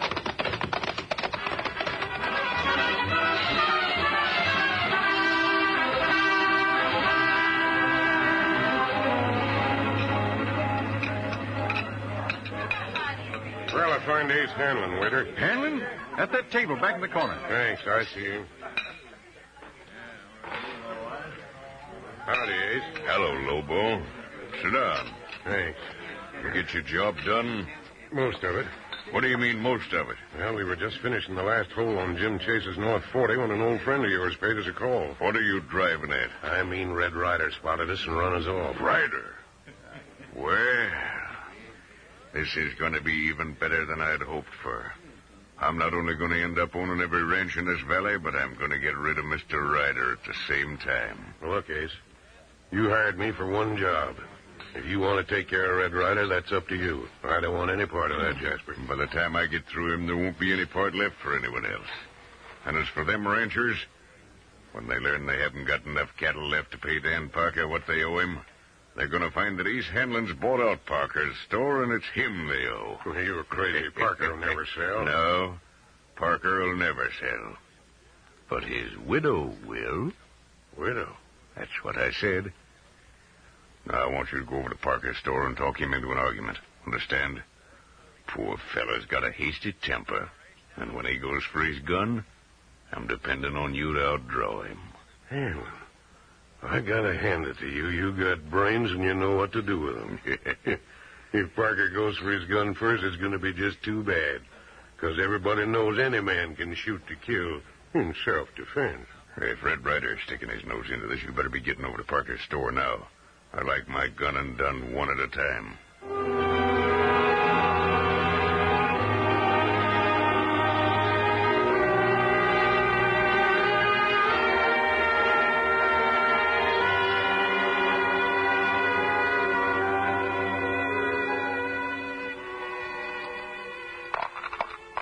No need for you to stay here at the store, Mary. Business is about over for the day. Well, I was just dusting off the shelves, Dan. That calico picks up every bit of dirt. Well, guess it was wrong. Here comes another customer. Afternoon, mister. What can I do for you? Your name Dan Parker? Why, yes. I want a pound of sugar. Yes, sir. Right here. I said I wanted a pound. Sure, I heard you. This is a pound sack. Are you aiming to call me a liar? Now, look here, mister. I didn't ask you to come into my store. But I come in, and I'm not going to have a thieving crook like you try to give me a half pound and call it a pound. Get out of here. Clean out of my place before I... Before you what? I'm giving you 3 to vamoose. Oh, Dan, don't. Look, you thieving old sidewinder, nobody's putting me out of no place. Thieving old... I'll show you. Dan! Hold it, you. Get away from that door. Who did that shooting here, ma'am? This man, he killed my husband. If I were you, stranger, I'd leave my right hand just where it is. All right, you watch the door, little beaver. You betcha, Red Ryder. Now, look, before you get mixed up in something that ain't no concern of yours, Parker went for his gun first. I only shot in self-defense. Is that true, ma'am? Yes. Oh, I tried to stop my husband. I knew this man came in to force him into a fight. But Dan drew first. Well, now are you satisfied? I can't say that I am satisfied, because I know you and your kind. But someday, and it's going to be someday soon, it's you who's going to catch hot lead in self-defense. Now get out of here. Oh, Dan. Dan, why did you do it? Ma'am, I'm sure sorry I didn't get here 2 seconds early. I know saying how sorry I am won't bring your husband back, but there are other ways of squaring up accounts, and you can count on me for my help. Oh, you're being very kind, but there's nothing you can do now. There's a lot I can do, ma'am, and I'm going to tear this town apart, board by board, until I find the coyote I'm hunting for, because I'm sure there's a certain snake behind all this, and his name is Ace Hanlon.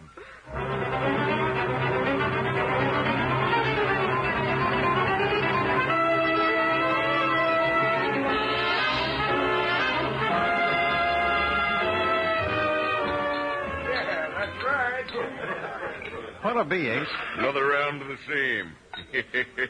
I got good cause for celebrating. I figured you had, Ace. Well, if it ain't my old friend Red Ryder. If I didn't have something else on my mind, Ace, I'd see that you apologize for calling me a friend of yours. Yeah, asking for an apology and getting one or two different things, Ryder. I generally get what I ask for, Ace. You ought to know that. Maybe that's because you're always asking the wrong people. Maybe. But it might be because you've always managed to deal yourself out every time I've called. I don't know. Seems every time I've asked for a showdown, you're the one who didn't draw. Well, I'm putting all my chips on the table now, Ace. And if you're wanting to ask for a draw, I'm ready to fill my hand. Yeah, trouble with you is that deck you're talking about may be full of jokers. Maybe I better make myself clear. Dan Parker was just shot down in cold blood, and I thought you'd be interested in knowing I was making it my business to find out why. But I never had the pleasure of meeting Mr. Parker. But if he was a friend of yours, I can't say I'm exactly sorry. You will be sorry, Ace. First time you or any of your gun hands try to finish what you started. I told you this before, Ryder. You talk too much. Now, if you'll excuse me, I'll be enjoying myself. Why, sure, Ace. Enjoy yourself while you can. But next time I see you, you'd better fill your hand for sure, because I'll be looking at you over the barrel of a 44.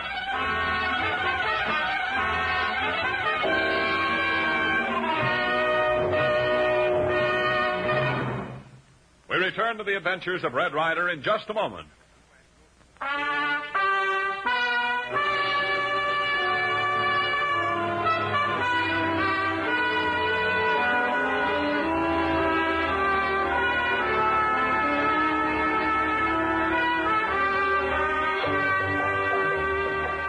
As we rejoin Red Ryder and Little Beaver in Adventure in Dolby Town, we find Ace Hanlon just entering Parker's General Store. The store now run by Dan Parker's widow, since Hanlon's gunslinger Lobo has killed the local merchant.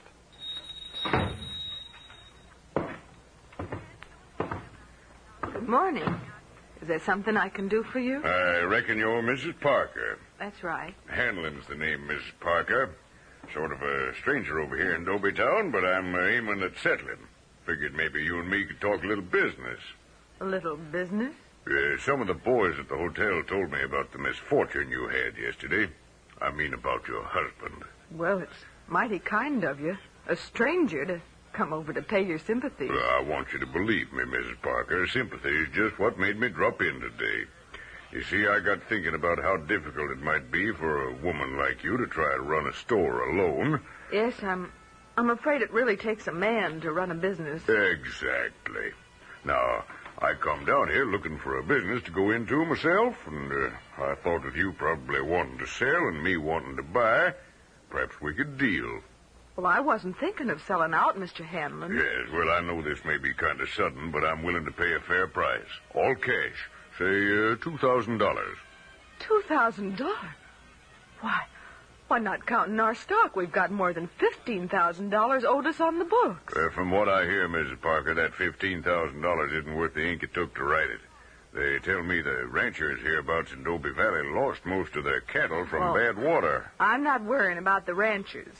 My husband carried them through other bad years, and I reckon I can manage to get by somehow. Well, I don't aim to argue with a woman, Miss Parker, but I'm a fair man, and when my mind's made up, I don't generally let anyone change it. Oh, you listen to me. I'm sorry, Mrs. Parker, but it's you who's going to do the listening. Here's $3,000 in cash. So supposing you sit down and start writing out a bill of sale. If I were a man, I'd blow you through that door with more gun smoke than you could swallow. Yeah, but seeing as you're not, and seeing as I've got the cash here on the counter and I'm aiming to spend it, get out your paper and start writing. Just a minute. Ryder. Seeing that Ace came here to spend his money, supposing you accommodate him, Mrs. Parker. What are you doing here? Drop that gun, Ace. That's better. And next time, maybe you'd better wait to go for your gun like you usually do, when my back's turned. Oh, Mr. Ryder, I'm so glad you walked in when you did. I didn't exactly walk in. I was passing by, smelled something bad, looked in, and sure enough, Hanlon was in here. I've told you before, Ryder, you talk too much. Supposing you pick up Mr. Hanlon's gun, Little Beaver. It's a mite too handy laying there on the floor. Me pick 'em for sure, Red Ryder. Maybe me use 'em. I don't think that'll be necessary, because men like Ace would rather wait till they're hiding behind a rock and dry gulch a man. Will you see that he gets out of here, Mr. Ryder? If you don't mind, Mrs. Parker, not just yet.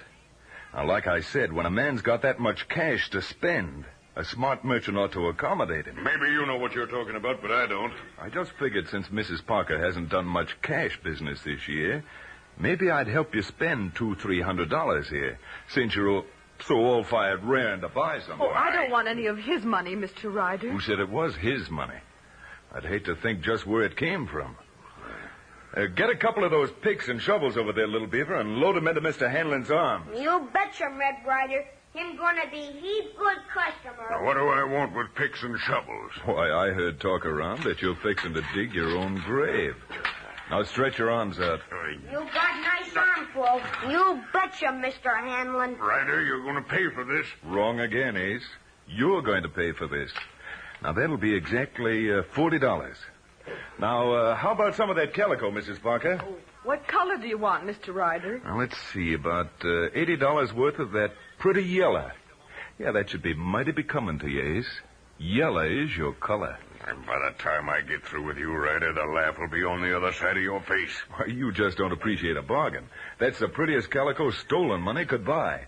All right, load it on top of those picks and shovels, little beaver. Me load 'em, all right. You know, it's too bad your arms are so full now, Hanlon. With all the money you've still got left and knowing what you're going to be needing soon, I sure would like to sell you a nice $500 headstone complete with inscription. Maybe it's a good thing they got headstones in stock, because I got a sneaking idea they'll be buying one for you. A sneaking idea is about the only kind you ever have, isn't it, Ace? Now, supposing you take your purchases and mosey along. If there's anything else I think of that you may need, I'll be glad to deliver it personally. Little Beaver, open the door for the gentleman, and as he goes out, be sure you get one of those $100 bills. That $100 is only a down payment, Ryder. Before I'm through with you, you're going to be paid in full. That's our deal, Ace. And whenever you feel you can pay in full, you'll be ready, and you'll find that I'll give you a receipt. I open door, Mr. Hanlon. Goodbye. You come again. Oh, Mr. Ryder, I don't know how to thank you. No thanks are necessary. Besides, the time for thanks hasn't come yet. What do you mean? I mean, Hanlon's found out all the ranchers in Dobie Valley owe you money, and he's decided to cripple them, force you to sell out to him, and then attach all of their ranches for what they owe. Oh, how terrible. Then why you no get him Hanlon, Red Ryder? Because he isn't the kind to put his neck out. Hanlon always has some gunmen to do his dirty work, and until we get his gunmen red-handed, this game isn't over.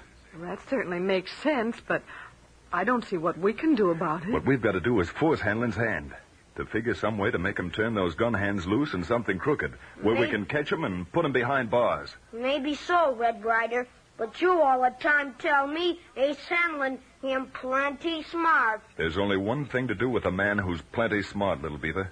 Play your cards so he'll outsmart himself. Mrs. Parker, I've an idea that may work, and the only thing I need is for you to tell me that you'll give me a free rein. Oh, anything, Mr. Ryder, anything you say. Then come on, little beaver. You've got to round up the ranchers and get them in here to Mrs. Parker's store before it's too late.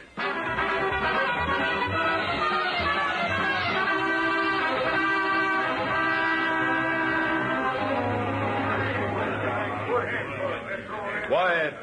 Quiet, everybody. Oh, you stop acting as if you're running this whole show, Ryder, and let Mrs. Parker do her own talking. I've turned everything over to Red Ryder. He's taken over my business, and you'll have to do what he says. Now, there's no sense of your grumbling, because it's not going to do you any good. Business is business, and that means cash on the barrelhead. Just because Mrs. Parker's husband was soft-hearted enough to let all you ranchers owe him thousands of dollars is no reason to think you can get away with it from now on. I should have strung you up the other day when I had you. Maybe you should. But I'm in the saddle now, and I'm collecting every cent that's owed this store. I'm giving you exactly 5 days to come in and pay dollar for dollar what you owe. Or by ginger, we'll attach every ranch in Dobie Valley. Well, how do you expect us to raise any money in 5 days? Sell your cattle, that's how. You dirty crook taking advantage of us when you know our cattle's been dying off like flies. Instead of standing here and calling me names, if you'd all get together and start a drive up to the railhead, you'd be back here in time to pay your honest debts. Now go on. I've wasted all the time I'm going to waste talking to you.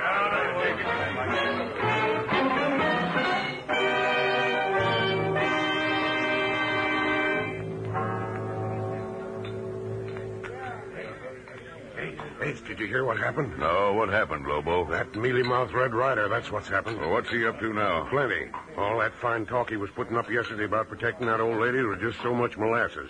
Reason he run you out of that store was he took it over himself. Himself? Why, you're crazy. Crazy nothing. I just come from across the street. He had every rancher that owes Mrs. Parker $1 over there, and he laid it on with a whip. What? He told them unless they paid every cent they owed inside of 5 days that he was taking over every ranch in the valley. Why, that low-down, sneaking horse thief. I always knowed there was a crooked streak someplace in Red Ryder. But how did he reckon they're going to raise the money to pay off? He told them to take what cattle they got left, join up in one big drive, and sell it off. Well... Isn't that just wonderful? What do you mean?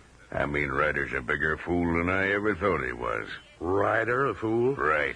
He's just playing straight into my hands. Sure. Walking right in and taking your deal out from under you. Don't you see what this means?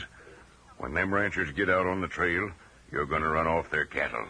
Then when Ryder butts in and tries to attach those ranches, them cattlemen are going to get awful sore. Sore enough to shoot.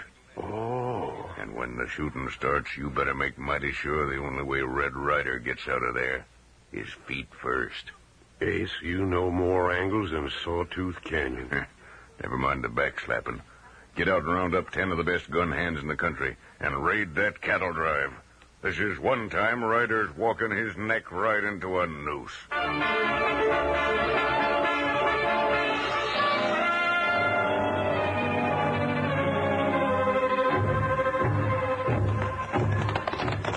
Oh, Thunder. Oh, boy. You see him cattle drive, Red Ryder? This is one time my eyes are as good as yours, little beaver. You think so? You see 10 riders hide him in cottonwoods? Doggone you, little beaver. Every time I think I've seen something you don't see, you pull a surprise right out of the saddlebag. Where are they? You see him little clump tumbleweed? Uh-huh. Maybe 10, 20 yards toward right. See him now? By George, I sure do. Do you recognize the leader of the gang? Me know him. Him same man come and store and shoot a Mr. Parker. Lobo. Then my little trick did work. Lucky thing for you, work 'em. No work 'em. Maybe ranchers get awful mad at Red Ryder. You're not fooling about that, little beaver.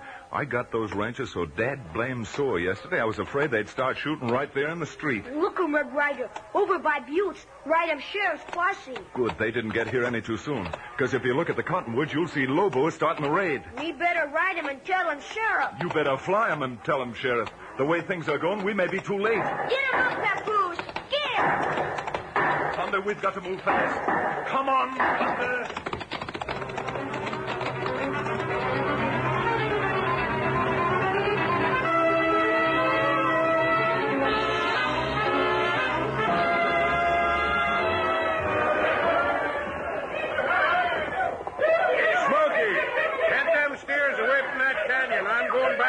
Myself a few more ranchers. Oh, no, you're not. Red Ryder. This is one time you're not getting away, Lobo, because I'm going to drag you out of that saddle.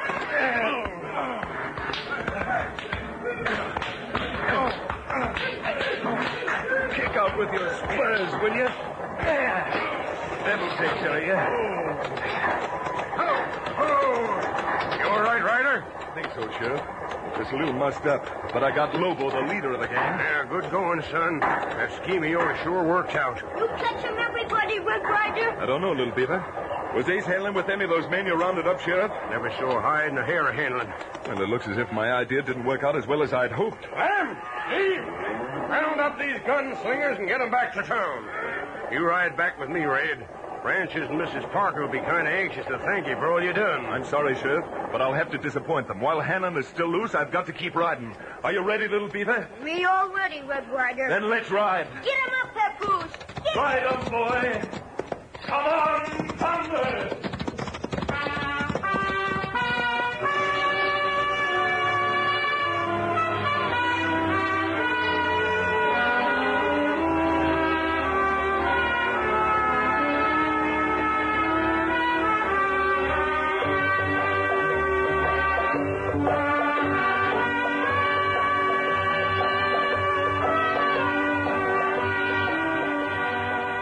Red Ryder and Little Beaver, through hard riding and quick thinking, have saved the ranchers around Dobie Town from losing their cattle and rangeland.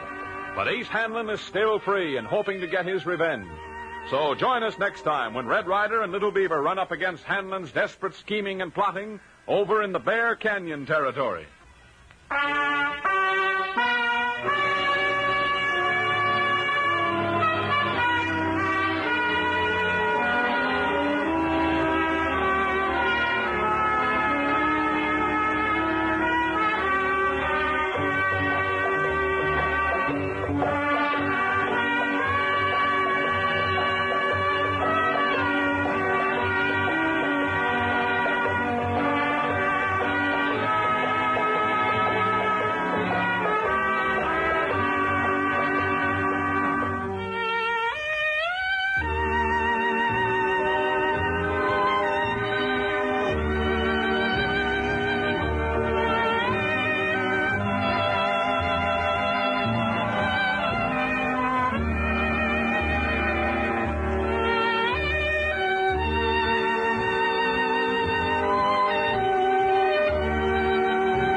Langendorf bread, finer, fresher, tastier Langendorf bread, America's finest, presents The Adventures of Red Ryder. From out of the West comes America's famous fighting cowboy.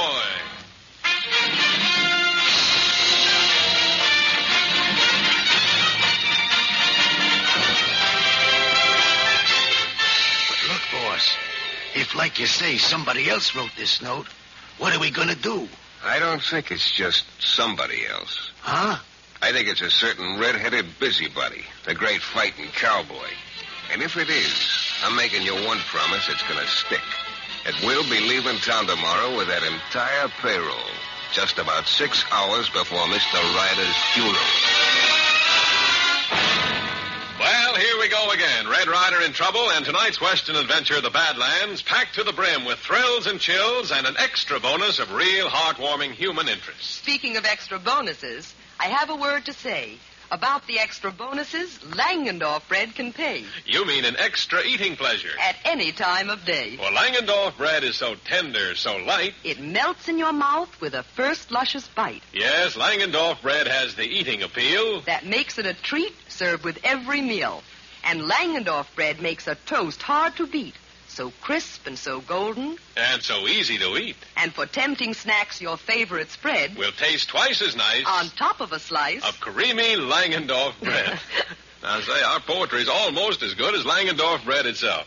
And don't forget, Langendorf bread is good for you, too, because it's made with the very finest ingredients that can go into a bread. And every loaf of delicious Langendorf bread is enriched with lots of vitamins and minerals, too. And baked in moist heat ovens that lock in the goodness. Keep it fresh and tender all the time it's baking. So if folks in your house like good things to eat, give them Langendorf bread for a taste-tempting treat. Better get some right away. Langendorf bread. Finer, fresher, tastier Langendorf bread. America's finest.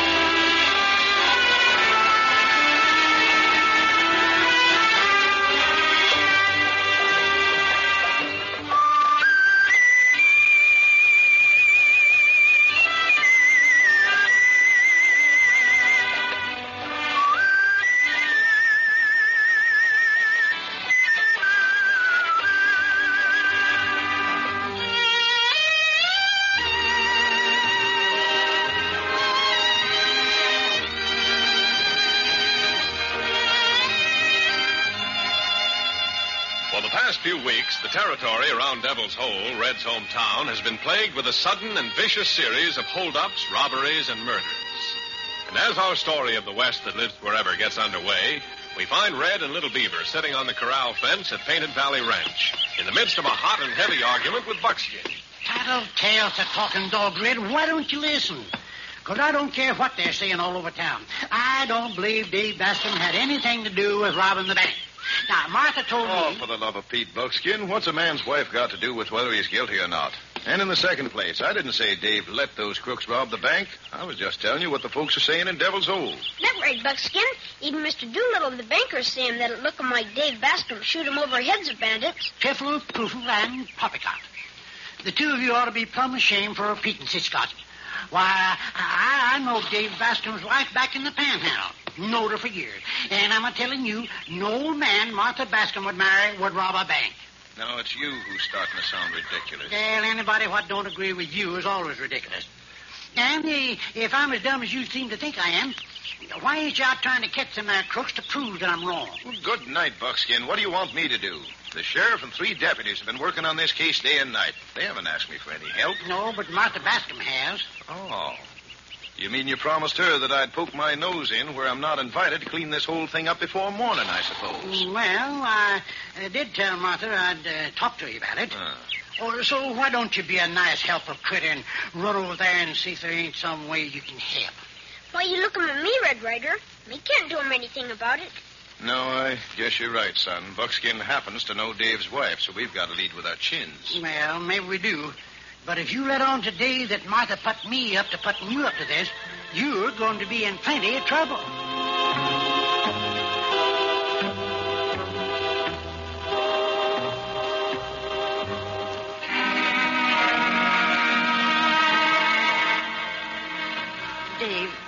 Dave, there must be some reason folks are saying what they think. How do you think I feel? By jingo, Martha, I've heard about all I'm going to hear. Oh, no, you haven't. I know you too well, Dave Bascom, not to recognize the signs when something's troubling you. Something you haven't told me about. Why, you go around like a man in a dream when you're at home. And you're certainly not home much. Seems every time I turn my back, you slip out for something else. Dave. Dave, darling, what is it? Somebody knocking on the door, Martha. Wonder who it is. I'll go, Dave. I'll open the door. Well, it's Red, Buckskin, and Little Beaver, David. Hello there, Marty. Well, are you just going to stand there? Come on in. Oh, thanks. Howdy, Dave. Howdy. Mind if we drop in for a bit? No, Red. Something particular? Well, I guess so. I suppose you know ever since the bank was held up, there's been a lot of talk going on in town about you, Dave. Plenty. Yeah, well, I'm not interested. And the first one who says something to my face about it's going to be sorry he ever started. Well, I'm afraid I've got to take that personally, Dave, because I came over here hoping to help you. Well, I don't want any help, yours or anybody else's. Why, Dave Bascom, you ought to be ashamed of yourself.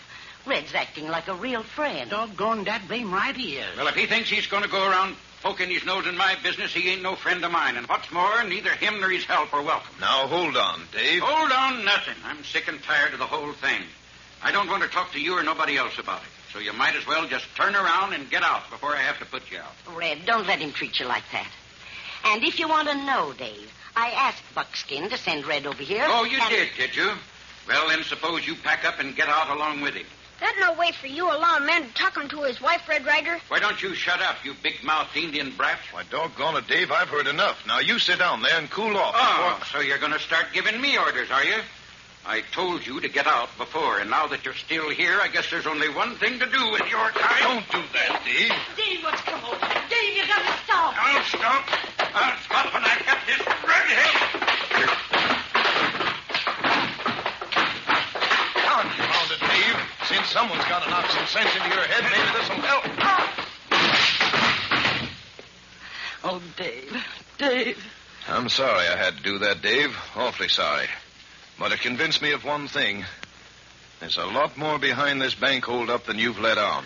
Bascom, if something did happen that you don't want other people to know about, if you'd tell Red, maybe he could fix it up for you so everything will be all right. He's right, Dave.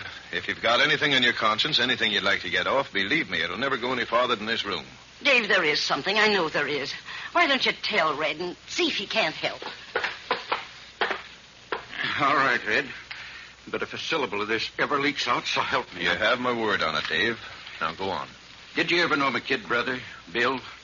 He left Devil's Hole and went to Texas 4 or 5 years ago. Yeah, I remember Bill. Nice-looking youngster. Always seemed to be enjoying himself. That's right. Like to enjoy himself so much, I guess he wasn't too particular of the company he kept. Well, one day, about 2 weeks ago, when Martha was to a meeting in town, I was sitting here all alone when...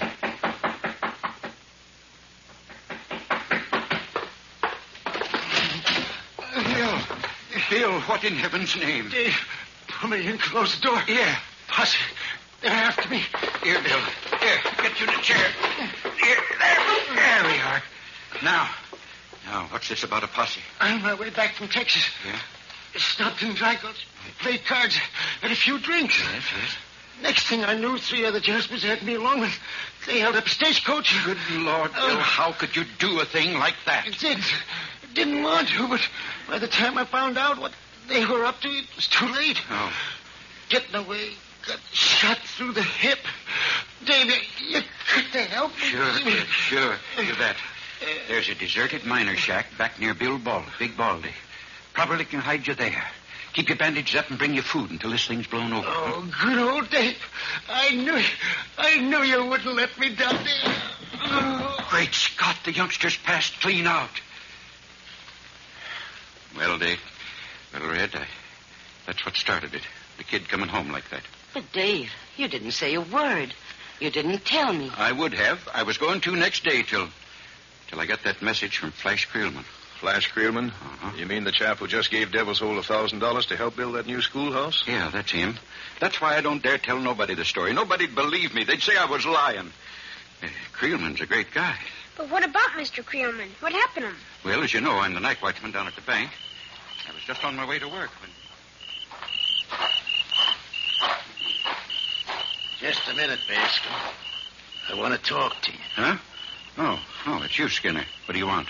There's a man over there in the alley who wants to have a little powwow with you, Dave. What's the matter with him? What's he hiding in the alley for? Because he thought you wouldn't like everybody in town to know about who you've got hidden in that little shack up on Big Baldy. What? What do you know about Big Baldy? Are you coming, Dave? The gentleman may get tired of waiting.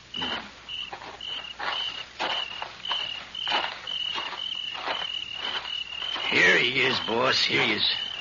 Hello, Dave. Remember me? Creelman. Sure, I Dave, remember you. If you'd let me know when the payroll shipment was arriving at the bank, I might forget what I know about your brother Bill. Well, you double-dealing hypocritic. Oh, slap me around, will you? I'll show you. Skinner, grab his arms. Yeah, it's better. Now, Bascom, you listen to me. You'll either play ball with my rules, and not only will I turn your brother in, but I'll see that you land in a cell right next to him for hiding out a fugitive and obstructing the due process of the law. You sneaking rabbit! Next time, Bascom, I'm not going to slap you. I'm going to gun you down and drag your body up to that cabin. And tell the sheriff I shot you when you refused to let me arrest your brother. All right, Creelman. You got me over a barrel. Now go on. Break my back. What do you want me to do? What you've got to do is very simple. Let me know the night before the next payroll shipment's due, and when we come into the bank to get it, just be mighty careful that you shoot over our heads. Is that clear? Sure. It's clear. Is that all? That's all, my friend. In fact, you do as you're told, and I'll even see that your brother's moved to another town. Gets a doctor's care. All right, Skinner, let him go. And there it is, Red. If I hadn't have been so scared for Bill's sake, I'd have shot it out with Creelman when he came into the bank. But I figured if I just nicked him and didn't kill him, he'd tell what he knew just to get even. That pretty nasty mess Mr. Bascom get him into, isn't it, Red Ryder? Yeah, sure is, little beaver. He's committed 2 crimes to shield a 3rd one. And now, with no proof, it's only his word against Creelman's. But nobody will believe Dave. Everybody will say he's just lying and blaming it on Creelman. Well, it took yet your word, Red. I told you. And even though I do feel better, having gotten it off my conscience, I still don't know what to do. Well, are you willing to take just one more risk to prove that Creelman's a crook? Anything, Red. Anything. All right. Then, with a little cooperation from the bank and the sheriff, we'll either have Creelman and his gang in jail by midnight tomorrow, or you and I'll be getting our measures taken for a pair of unpainted pine boxes.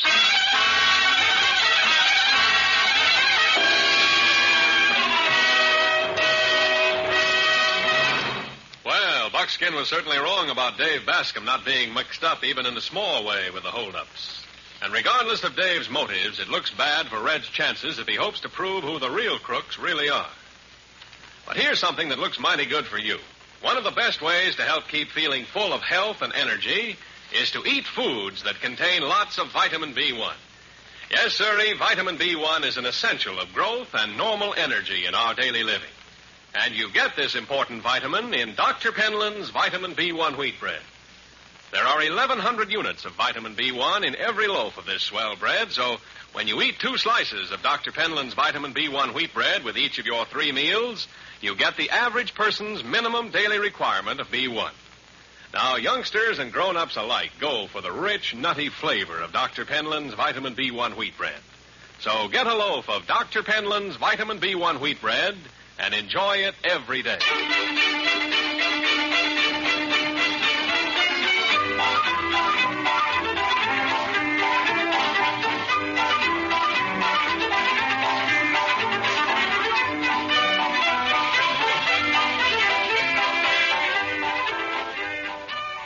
Getting on with the Badlands, Dave Bascom has just entered Hanlon's Silver Dollar Cafe, where he stands looking around for a moment.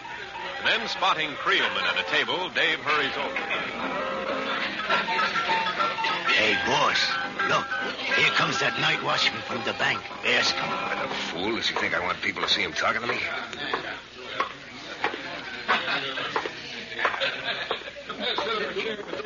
Well, I'll be jiggered. You see what he did, Flash? He walked right by the table as if he didn't know us, and he dropped something beside your chair. Yeah. Jasper's smarter than I give him credit for. Now, wait till I pick this thing up. It seems to be a note. Well, Flash, well, what does it say? Pretty cagey gent, that Bascom. Here, listen to this. Need help for Dr. Bill. Huh? Dr. Bill? What's that supposed to mean? Well, you fool. He means he needs a doctor for his brother, Bill. Oh. Is that all it says? No, here's the rest of it. Could you use me on your payroll? Can report for work not later than midnight tomorrow night. It's pretty slick. Pretty slick. I don't see what he's getting at, boys. How can he report for work? He's got a job at the bank. Of course, he doesn't want to report for work. That's his way of telling us that he wants us to report for work. That there's a payroll due at the bank. And that we can get it at midnight tomorrow. Well, I'll be hogtied. You know something? Huh? Writing that note requires more imagination than I think Dave Bascom's got. Huh? What do you mean by that, boss? I mean, I think somebody put him up to it. Now, wait a minute, boss. You can be wrong. Suppose that's just a bum guess of yours. Suppose there really is going to be a payroll at the bank tomorrow. We're not going to pass that up. No, of course not, Skinner. We're not going to pass up a payroll or anything else. Not even the chance to make sure if Bascom is framing to get us that he won't find his own face sticking out of the frame. And the sheriff standing by to hang him.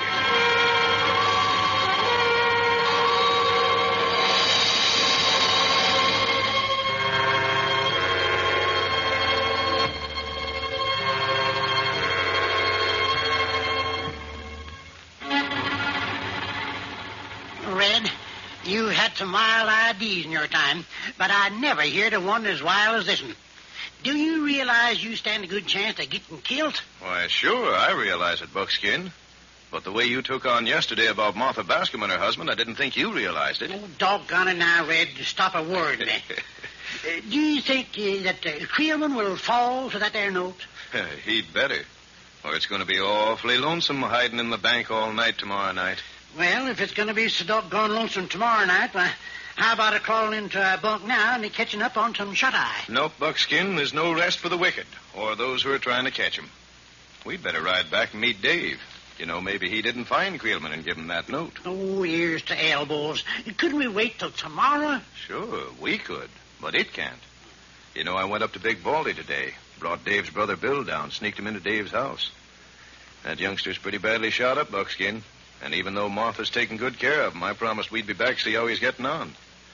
So now if you'll go finish your homework, little beaver, Buckskin will get the horses ready, and then we'll all of us take a nice, fast ride.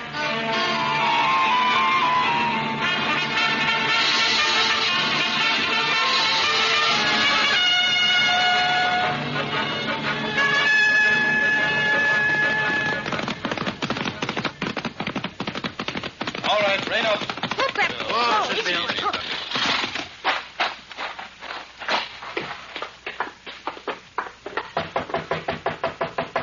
Yes, who is it? It's me, Martha. Red. The door's open, Red. Come on in. Well, how's our patient, Martha? Starting to feel a lot better, Red. That is, my hip's feeling a lot better. But the more I think about you and Dave are planning, the worse I feel about that. Oh, hush now. Even if your brother doesn't know what he's doing, I'm sure that Red does. You betcha. Red Ryder enjoy him all this. Get him big bang out of it. Oh, big bang, eh? Well, let's hope that the bang I get's a mental one and not out of the barrel of a 44. Amen. Was that a horse that just pulled up outside? Well, it sounds like Dave coming. Well, Red, it worked all right. I dropped the note like you told me to, then I went out through the back and watched him through a side window. Flash took that bait like a hungry trout takes flies. So, I guess it's all over but the shooting. All over but the shooting. Well, I hope you're right, Dave. And I hope when the shooting does start, we're not stuck in a corner like clay pipes in a shooting gallery. Because I'm going to be in that bank, hiding behind the counter and just waiting for Mr. Creelman to make his move.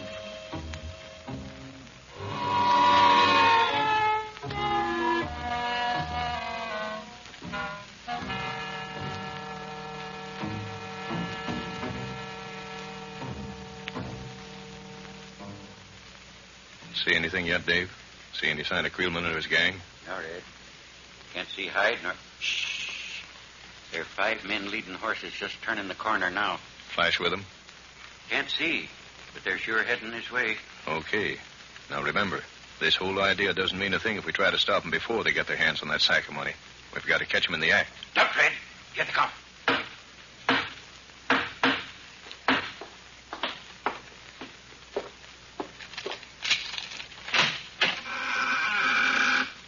You okay, Bascom? Yeah, come on in. Where's Creelman? Ain't he with you? Never mind where Creelman is. Where's that payroll? In the back, in the big safe. The door's open. Good. Come on, boys.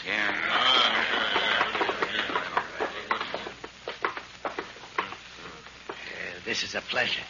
Here, two of you guys grab this big sack there. Yeah, got it. There. And now we might as well scoop up a lot of this loose cash. I'm sorry, gentlemen. The only thing you're going to scoop up's about 20 years apiece. Right. Why, you... Tony, Jim, what are you standing there for? Nice shooting, Dave. All right, look, you highbinders. Line up right over there. Wait a minute. Where's Creelman? I'll tell you where he is. He's the smart one. He got us to go into the bank while he went up to Bascom's house. Up to my house? Yeah, sure.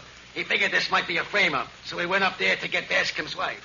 If we don't ride by and let him know everything's okay, he's taking Mrs. Bascom sort of like a passport and cleaning out of here. Why, that miserable murdering... Hold it, Dave. You getting all excited and yelling about it isn't going to help any. But, Red, if he does anything to Martha... He won't, not if we move fast. Now, where's Little Beaver? Out back in the alley where you told him to wait. All right. Dave, you and Buckskin stay here and guard these monkeys. I'm taking Skinner with me. And as I leave, I'm sending Little Beaver for the sheriff. Stay here. Not me, Red. Nothing doing. I'm going up to my house. You're doing exactly as you're told, because if you don't, you may find Creelman's outfoxed us completely, and that something may happen to your wife. All right, Skinner. You're leaving with me. And that's all, I promise you. Because even though you're leaving now, there's no assurance you're ever coming back.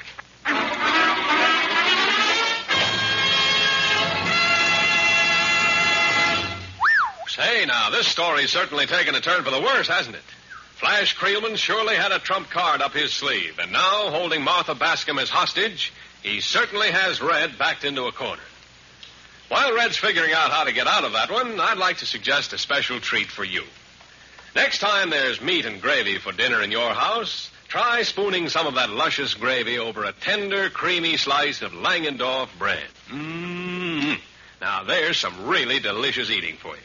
Why, the way that light and fluffy texture of Langendorf bread goes with good gravy. The way the rich flavor of Langendorf bread blends with that grand gravy taste. Well, you just try it. You see, Langendorf bread is made with only the finest ingredients. It's baked in moist heat ovens that lock in the swell flavor and freshness. Rush to your store fresh as a spring morning. So no wonder Langendorf bread is grand with gravy, or any way you serve it. Try it soon. Fresher, tastier Langendorf bread. America's finest.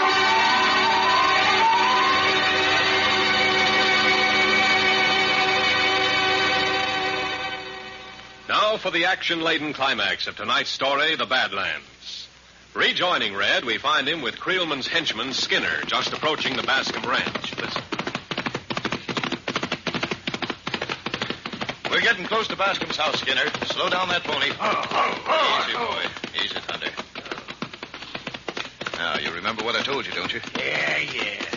What do you want to do, play school and have me recite my lessons? You haven't even started to learn your lesson yet. Cool, Thunder.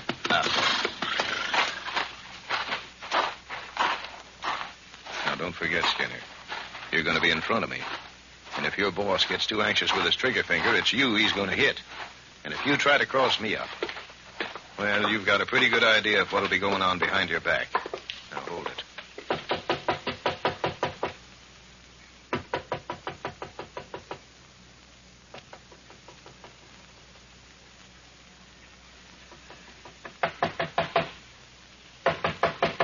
Well, Creelman, you can't let them knock all night. Why don't you just shut up, Mrs. Bascom? I'm handling this. That's better. All right, call out and ask who's there. Yes? Who is it? I got a message from Mr. Bascom. A message from David? Relax, will you? That's a signal. That's what I told my boys to say if the job came off all right. All right, Skinner, come on in. I got here as soon as I could, boss. Now, what are you standing there for? Close the door and get in here. Well, you see, Flash. Flash, quick. Ryder's outside. Ryder? Yeah, quick. Grab the woman. No. You let go of me. Take your hands off of me. Take my hands off you when we're 100 miles away. Well, Ryder, why don't you come in? That's funny. Maybe when I slammed the door, you went around to the back. Yeah, well, ain't that handy? Because we'll just make sure of that. You cold-blooded murderer. Skinner, come to the front door. Come on, quick. I don't hear anything. Yeah, maybe I got him when I fired out the back window. Jeepers, boss. We can't stay here all night waiting for him to make up his move if he's still alive. I'll cover the front door, Skinner. You go out through the back and see if I got him. Nothing out here but a lot of broken glass, Flash. I don't see no sign of it. Flash! Boss, he's jumping from behind. He's coming. You might as well stay right where you are, Ryder. Because if you don't, you're going to be responsible for Mrs. Bascom's untimely death. Yeah, Flash, I can see what you mean. Red, you better get out of here. I'll go with him. And when he's safely over the border, he'll let me go. I'll be all right. Well, Ryder, better make up your mind in a hurry, because if you don't... Bill, for goodness sakes. Bill, look out! Red, it worked. I got the dirty buzzer just the way he had gotten you from behind.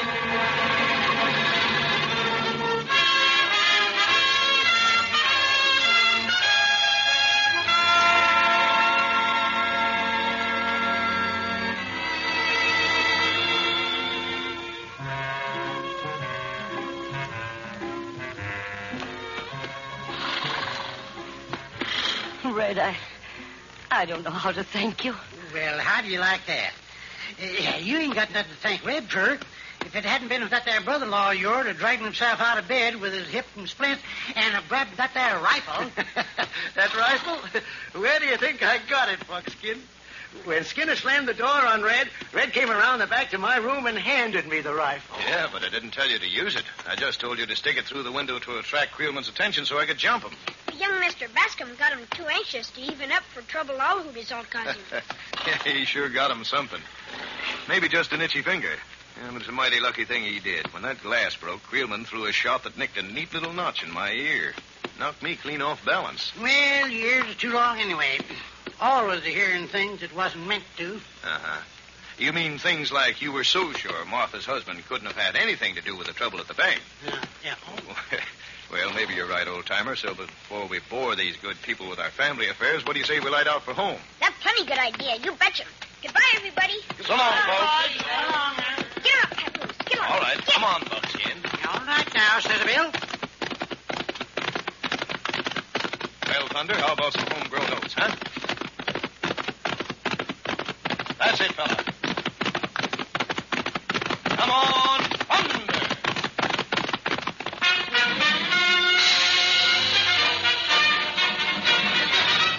Listen again this Thursday and every Tuesday, Thursday, and Saturday night at 7:30 for the adventures of Red Ryder.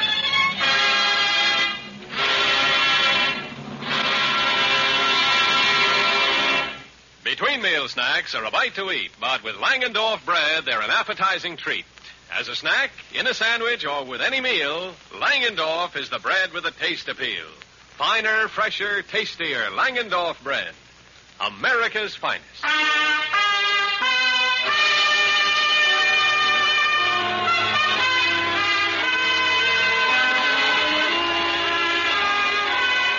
Now till Thursday evening, this is Art Gilmore saying goodnight for the bakers of Langendorf bread.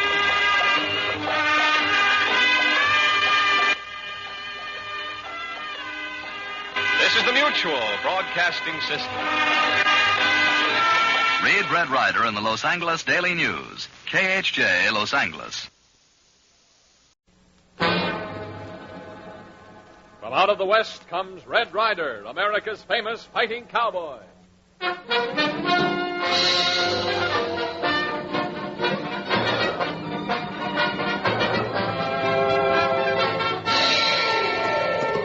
Trot up that pony, little beaver. The circus is in Devil's Hole tonight. Let's hit the trail and find out what's up now. You betcha, Red Ryder. Get along. Get him up.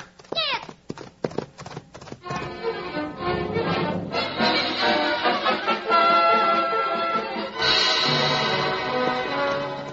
Get going, Thunder. Hit that trail.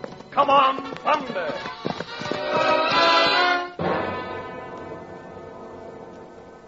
The Adventures of Red Ryder. Here's a question I wish you folks would answer for me. When you opened that lunchbox this noon, were those sandwiches tender, tempting, fresh-tasting, a real treat? Well, if they were made with Langendorf bread, you can bet your boots they were all of that. Yes, sir, because Langendorf bread is the bread that stays deliciously fresh longer. Sandwiches made in the morning for your midday lunch are still deliciously fresh and tasty when that noon whistle blows. But that's not all. Those swell-tasting Langendorf bread sandwiches help keep you feeling peppy all afternoon. That's because of the big 1-2 energy values in Langendorf bread. Vitamin B1, without which you cannot feel your energetic best, and dextrose, the world's greatest quick energy food. So do this, won't you? At your grocer's tomorrow, reach for the bread that gives you extra goodness, extra nourishment. Fresh and tasty Langendorf bread, judged America's finest by baking experts. It stays deliciously fresh longer.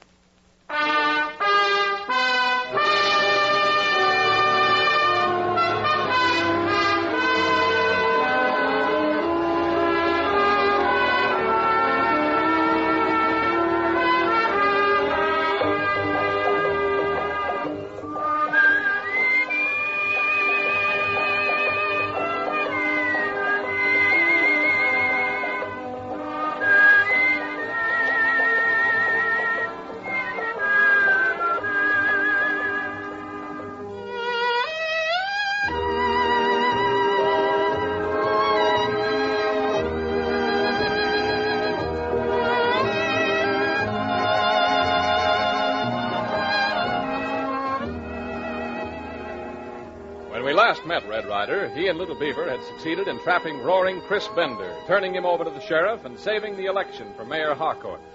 And now, with spring in the air, posters all about Devil's Hole tell of the annual arrival of the circus, McCune's Mammoth Circus.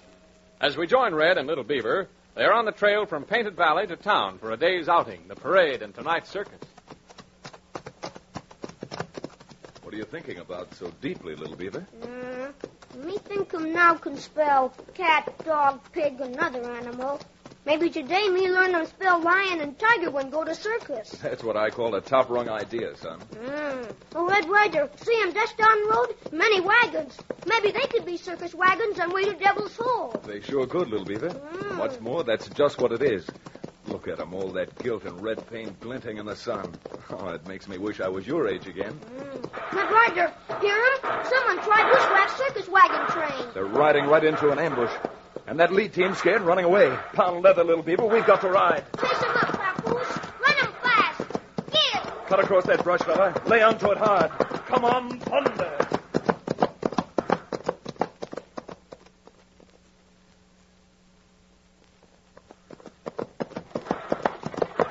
See him, Red Ryder. Girl all alone on Cedar Runaway wagon. I see her, all right.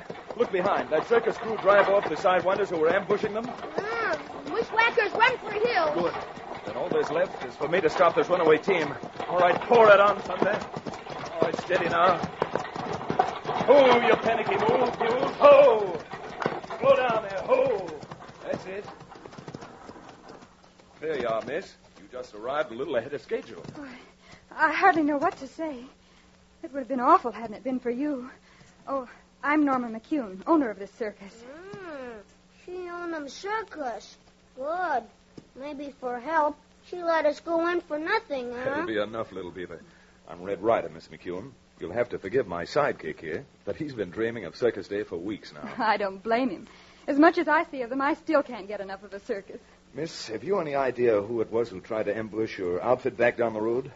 Yes and no. I mean, I know who would try to get rid of the McCune circus, but I'm sure he isn't in this part of the country. I see. Mind if I ask this hombre's name? Why, no, I guess not. It's Glade Slavens, owner of Slavens Super Combined Shows. He's been trying to put us out of business for years now. One of his men finally got my dad. I see. Well, I'm plumb sorry about this, Miss McCune. But since everything seems so uncertain, how'd it be if Little Beaver and I stuck along with you until we got into town and the fairgrounds? I think that would be wonderful, Mr. Ryder, but... No, never mind the buts, miss. I'm too fond of a circus to stand by while some gun-toting Jasper ruins yours. I'd hear your reins. So let's rejoin your wagons and head for town.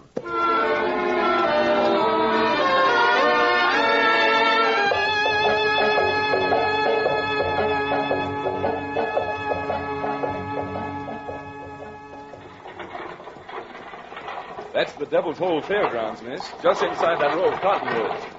Follow that cow path. Yeah, that's right. You see it now? It's right over... Mr. Ryder, look.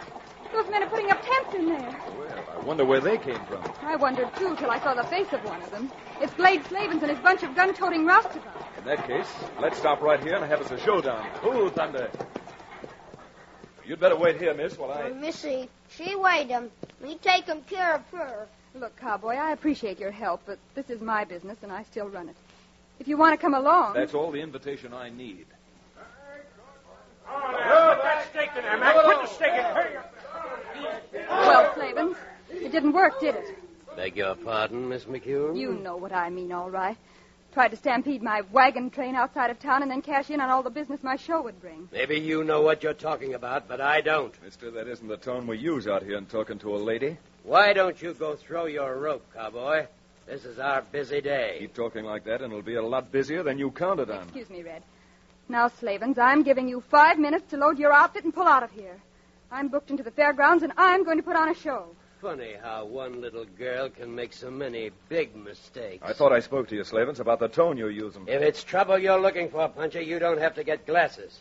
You found it right here. I'm not looking for trouble, but I'd be proud to oblige you. Red, please, don't start a fight. He's got a dozen. Well, I don't need more than my own 2 hands. All right, Redhead. Now get up and get out of here. I'm getting up, but I'm not leaving here yet. Go on, Red. Let him have it. Let him have it with both hands. You like this, Miss Norma? Since you like this fairground so much, maybe you can get a lot closer to it, Mr. Slavens. Yeah. Rocky! Quango! Hey, Roo!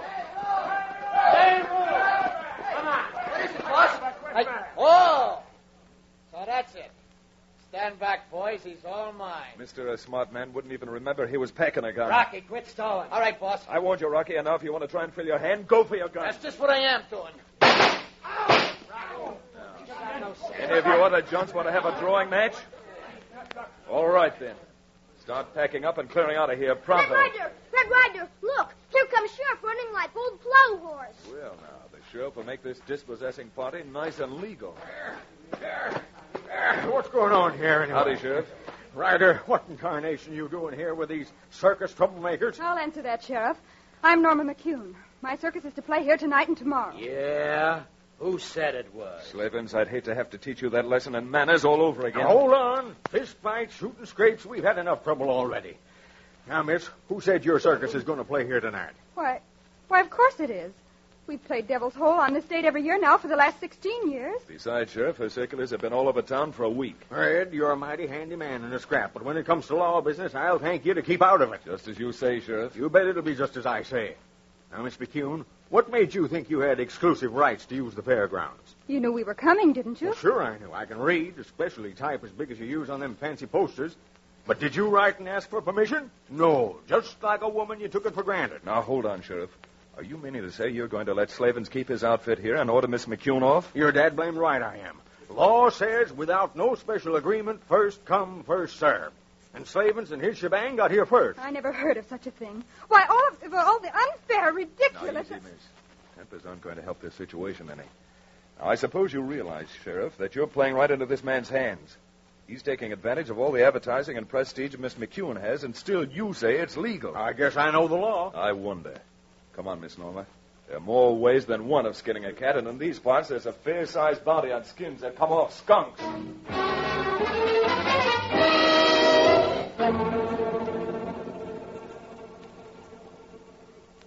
You know, Glade, there's one thing I don't understand yet. How'd you buy off that sheriff? He looks like he eats honesty with his oatmeal in the morning. Why, he's as honest as the day is long. That's what makes him so easy to get to. I don't follow you, boss. All the money he makes is $1 a day for what prisoners he's got, and that too before lockup. So when I came along and offered to pay $100 to the sheriff's treasury for the use of the fairgrounds, well, you can imagine. That sheriff's just a public-spirited citizen. We ought to carry him along on a sideshow as a freak. Never mind the bum jokes. Get the men together and wait for Ryder to show his face. Then when he does, make it look like 2 bits worth of hamburger steak.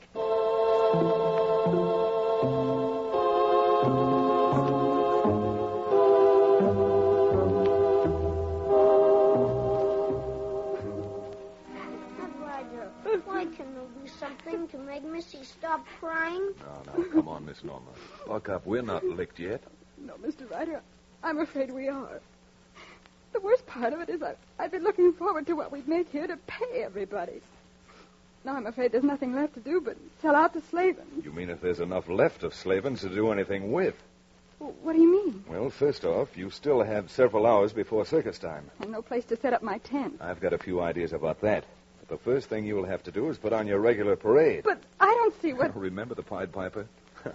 And how all the rats followed him out of town? Well, that's what I'm aiming to do by having you hold your parade. Get everybody following us. Following us away from the fairgrounds and Slavin show. But where to? Where can I hold the show? Now, let's do one thing at a time. You see, I reckon if Slavens really doesn't want your circus put on, he'll overplay his hand when he thinks he's licked. And if he does, well, that's all I'm waiting for. Good idea, Red Ryder. Thanks, little beaver. Now, how about it, Miss Norma? Do we have a parade?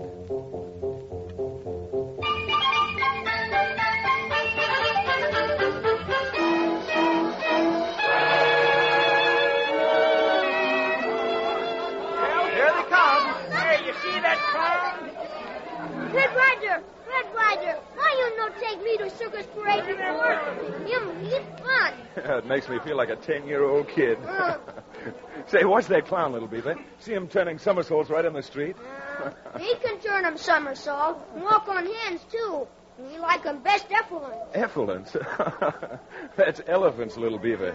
Who care what call 'em? Me only like fat animal with two tails. One in back, another tail in front.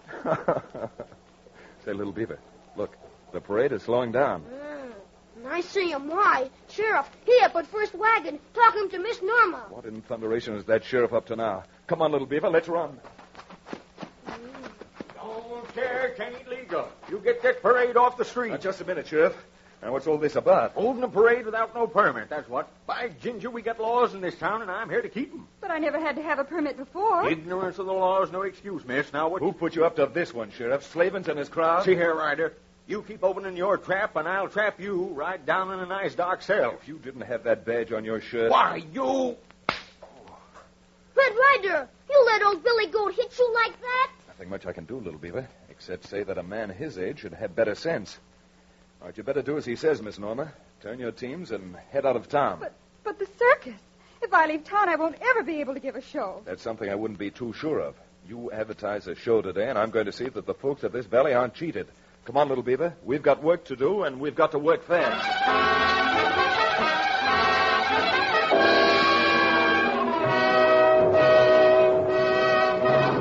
We return to the adventures of Red Ryder in just a moment.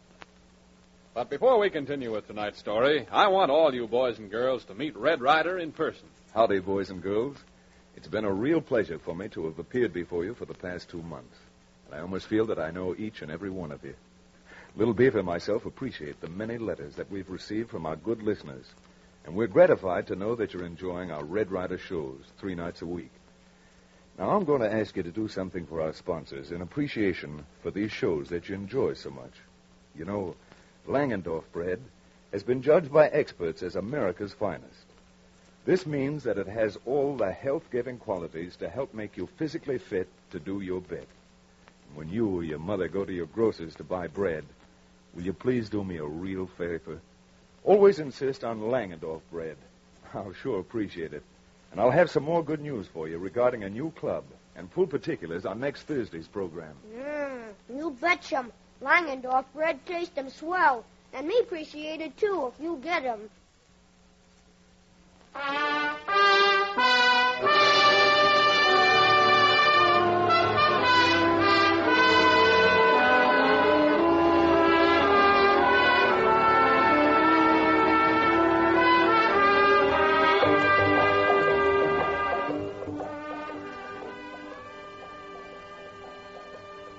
As we rejoin Red Ryder, Red, Little Beaver, Norma McCune, and her entire circus company are working like Trojans. But Rocky runs into Glade Slavin's headquarters tent with the explanation. Boss, I just found out what they're up to, and it ain't good. Well, come on. What are they up to? Well, they're going to give their show anyhow. What? What are you talking about now? I'm telling you. That Injun kid is running all over town telling people the McCune show is being held out at Painted Valley Ranch. Painted Valley? Whose place is that? Now, don't go getting any ideas about it. That ranch belongs to an aunt of that redhead's. Folks in town call her the Duchess. Oh, so that's it, huh? Well, just like Ryder says, there's more than one way to skin a cat. You got about 6 men you can spare this afternoon? Is it going to take 6 to get that guy? It's going to take 6 for what I got in mind. Go on, now round 'em up while I figure this thing out right.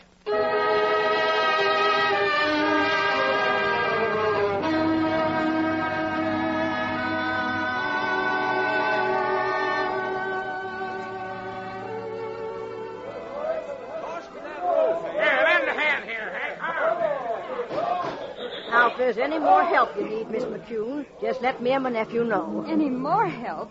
Well, you've been wonderful already, letting me use your ranch to put up my tent. Sorry, I can't take any bows for it. I'm not doing it just to be a good neighbor. I get a thrill out of the circus even at my age. Go on, Duchess. You don't look a day over 20. Oh, that's a good one. Use a plenty soft soap. Make a Manny Duchess feel good. That'll be enough out of you, you copper-colored scalawag. Remember, if anything you want, Miss McCune, just let us know. Oh, that aunt of yours is a wonderful person, Mr. Ryder. Yep, she's been a mother and a father, a school teacher and a judge to me. She plenty skookum, squaw. Voice like big wind, but her heart like spring breeze. Well, I'll be doggone if going to school isn't making you poetic. No talking about school now. Me want 'em see circus effluence and clowns. Little Beaver, how would you like to meet one of the clowns? You only tease me. Oh, indeed not. Diablo, come on over here. Yes, Miss Norma. You wanted something? Yes, Diablo. I want you to shake hands with a young friend of mine, Little Beaver. Howdy, Mr. Diablo. Well, tan my hide and call me Buckskin. I'll bet you he's not a little Indian at all. I think he's a little white girl dressed up in costume. Me not no little white squaw. Me fighting Indian brave. You better not make him prove it, Diablo. That papoose can handle a bow and arrow better than I can handle a 6-gun. Help, I take it all back. Don't scalp me with that tomahawk. You take me over to effluence and me no scalp you. Well, come on, son. I'll introduce you to Mumbo and Jumbo. They're as lazy and cantankerous as they are big. Well, I guess that'll keep little Beaver busy until showtime. All right, come on, Miss Norma. There's a lot to do before we can start selling tickets.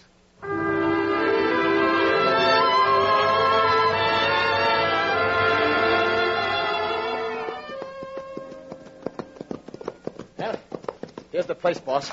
See it? Oh, so that's the Painted Valley Ranch, huh? Well, it's going to look more like a roaring canyon before we get through with it. What are you up to, Glade? You're being mighty mysterious about just how we're going to take care of that McCune girl and her gentleman friend Ryder. I didn't want to say anything until I was sure. But look down there. See all them cattle? Yeah? Maybe they belong to this old woman who owns Painted Valley Ranch.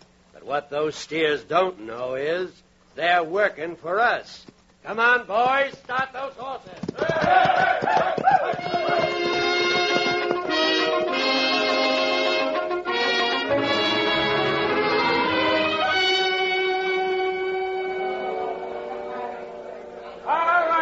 This way, ladies and gentlemen. Step right up, right this way.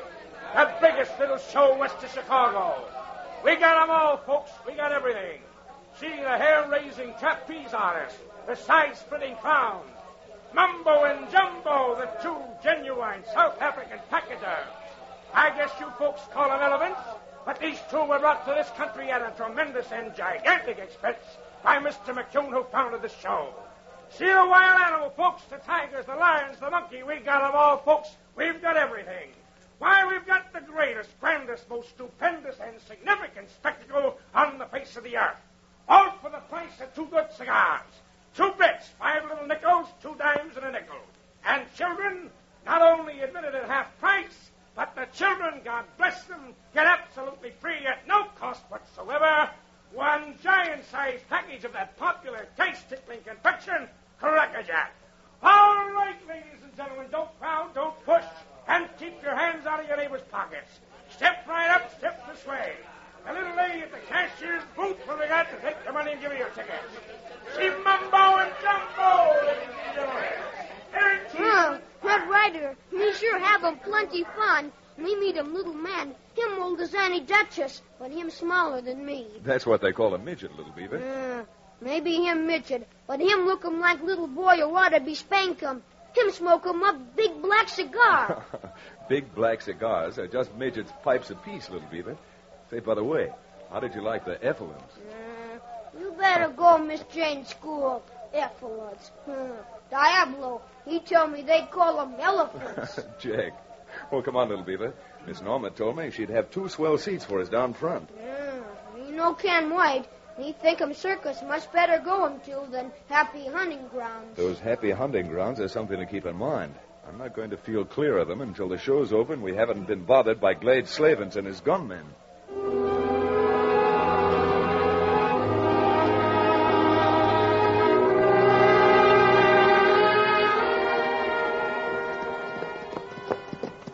Rein up, man. Whoa!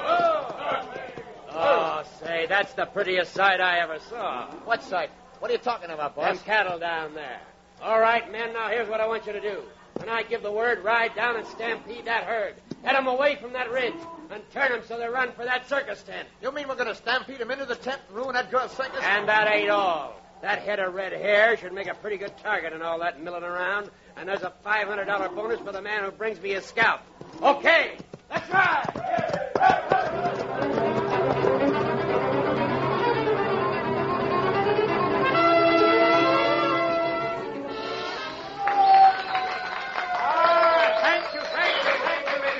Thank you. And now, ladies and gentlemen, a little lady Mademoiselle Louise, the world's most renowned trapeze artist, will perform absolutely before your eyes 5, count 'em, 5 complete turns in midair as she swings unaided from high platform to high platform. All right, are you ready, Mademoiselle? I am ready. Very well, then. If you're ready, 1, 2. Red Ryder, you hear him what I hear him? Good glory. There can't be any mistake about this. That's stampeding cattle. Everybody, outside the tent. No need to shout, but hurry. Hey, you! Hey, what's the big idea? Raven's paying you to break up the show? No, you fool. Someone's stampeding cattle, and they're coming right this way. They're all animals. Have they ever knocked down those cages? Norma, Diablo, get your men together. Hurry. Have them save the wild animal cages while I see if I can turn off that herd. Little Beaver, find your pony and hit the saddle. That's it. What's happened? Who are those men stampeding our cattle? Finding out who they are is my job. You round up as many of the punches as are within earshot and turn that herd back. Red, good gravy. Those steers are making right for the wild animal cages. Hurry, run for your horses. There's 600 lives at stake.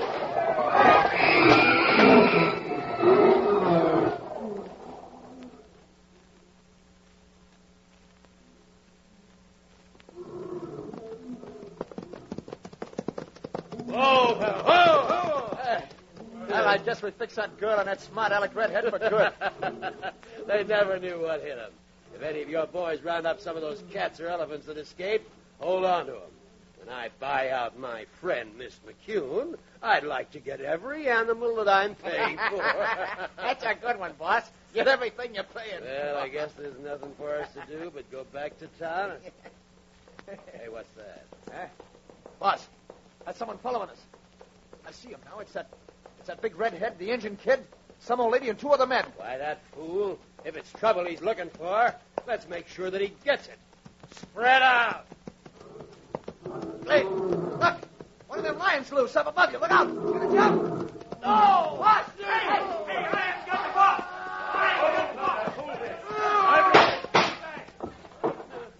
Red, that's what I call beautiful shooting. You dropped that lion like a clay pipe in a shooting gallery. Thanks, Ryder. Oh, that lion just about killed me. The only reason I shot him was to have what's left of you for myself. Now, hold thunder. All right, Slavens. The sheriff's here and listening. Now start talking. Talking? Are you crazy? I had nothing to do with what happened at the circus. Then how do you know about it? I don't suppose it means anything to you that a few hundred women and children could have been killed, you black-hearted... You! That other man going for guns. Trying to shoot my nephew in the back, are you? Oh! And you wake up after this, Slavens, you'll be in a cage of your own. Now, you ready to talk? You got nothing to hold us on. We had nothing to do with those steers tearing down the tents. We just happened to be mixed up with the cattle, that was all. And by thunder, that'll be enough.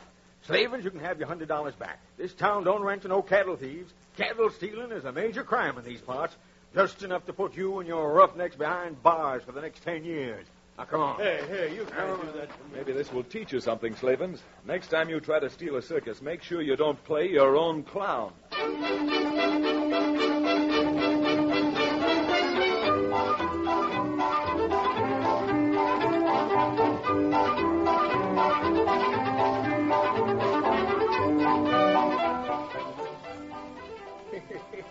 You should have been in court, Red. That judge gave Slavens and his whole gang everything the law allows. If they get out under 12 years, I'll eat the jail, cells, locks, and all. Red, Now, look, Norma. You've been doing nothing but thank me for the last 3 days. I'm convinced. But the way you roped all those wild animals and got them back without hurting any of them. Come on, little Beaver. We'd better get out of here before they start pinning medals on us. Yeah, you betcha. They got time for medals from me old men. Get 'em up, Papoose. Get along. Get! Start running, boy. Hit that trail. We've got to get to Tarantula Springs before Laredo Jim gets out of jail. Come on, thunder!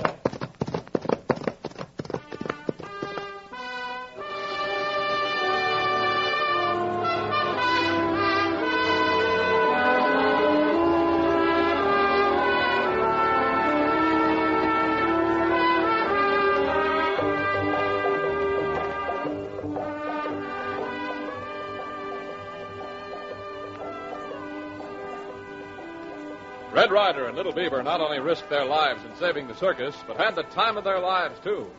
Every American, no matter how old, no matter how great, still has a special corner of his heart reserved for that grand old institution, the circus. But now that Red and his Indian partner are heading for Tarantula Springs, you can look forward to another rip-roaring, gun-shooting adventure next time you meet America's famous fighting cowboy, when he tries to put Laredo Jim Flagger back in jail and reestablish law and order in the smoke-filled valley.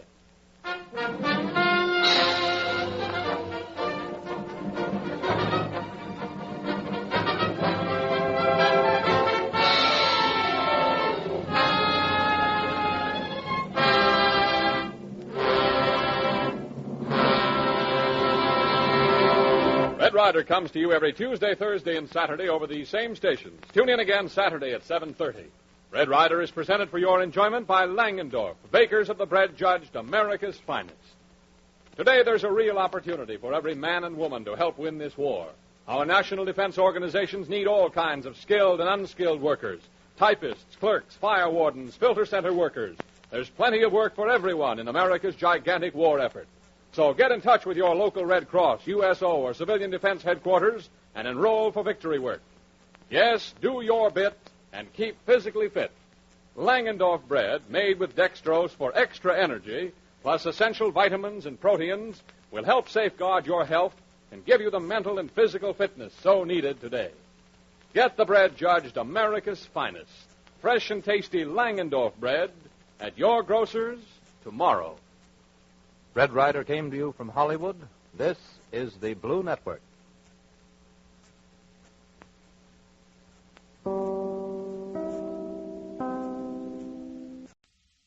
Langendorf Bread, the fresh and tasty bread judged America's finest, presents the adventures of Red Ryder. From out of the West comes America's famous fighting cowboy.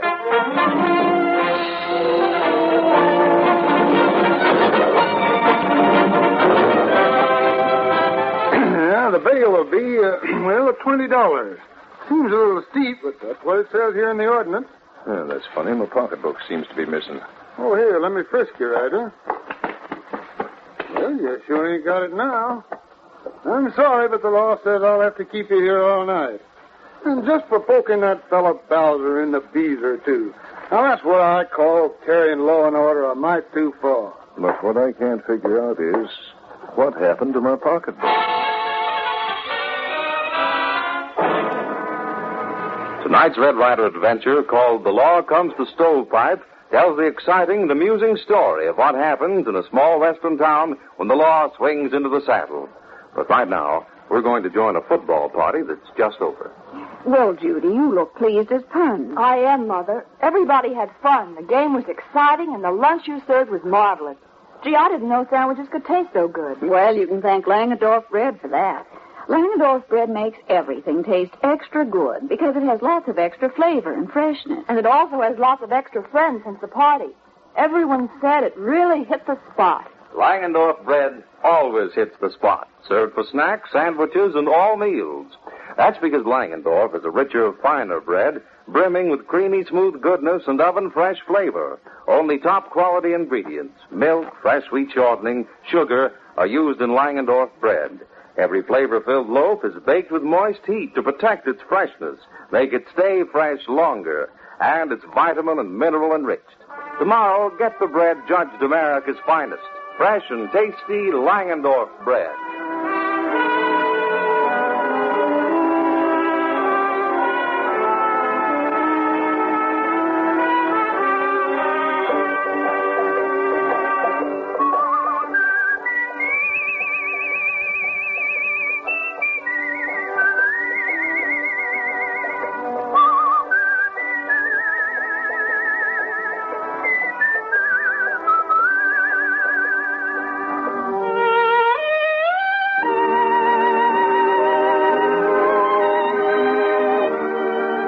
Law and order has come to Stovepipe.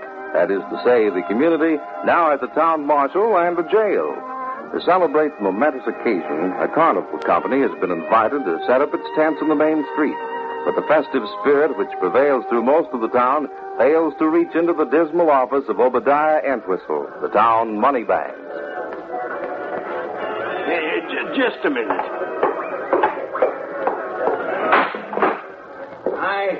I can't stand listening to people enjoying themselves. I think it's sinful. Oh, please.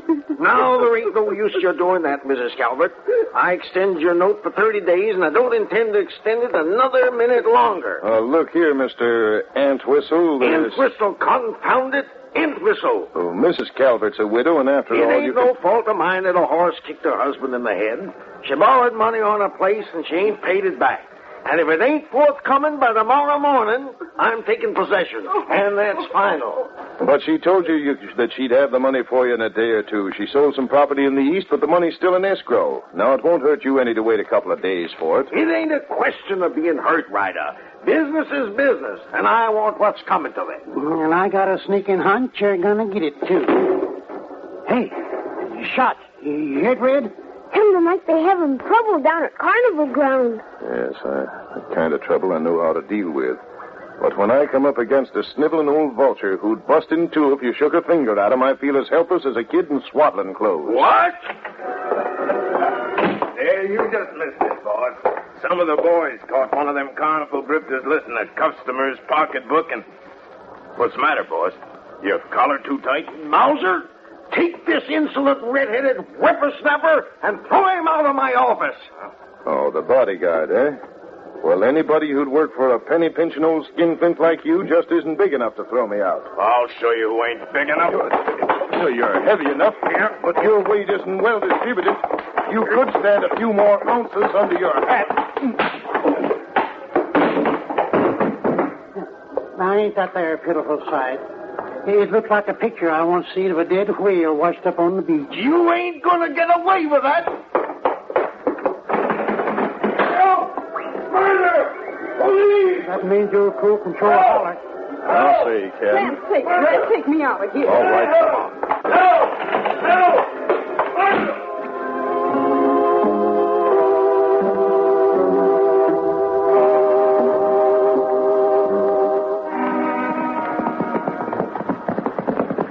You know, it wouldn't have hurt that there old tightwad down to wait a couple of days. You just like to be a mean. Some people are like that. Yeah, there's some people who put the almighty dollar ahead of everything else. Entwistle's one of them. Look at that, Ryder. Really walking the road ahead. Yeah, and from the way he's dragging his heat, he must have come a long ways. Say, that's funny. When he turned around and saw us coming, he started to run. Let's catch up with him. Boy, come on, Hey, hold on there, stranger. What's the hurry? boy.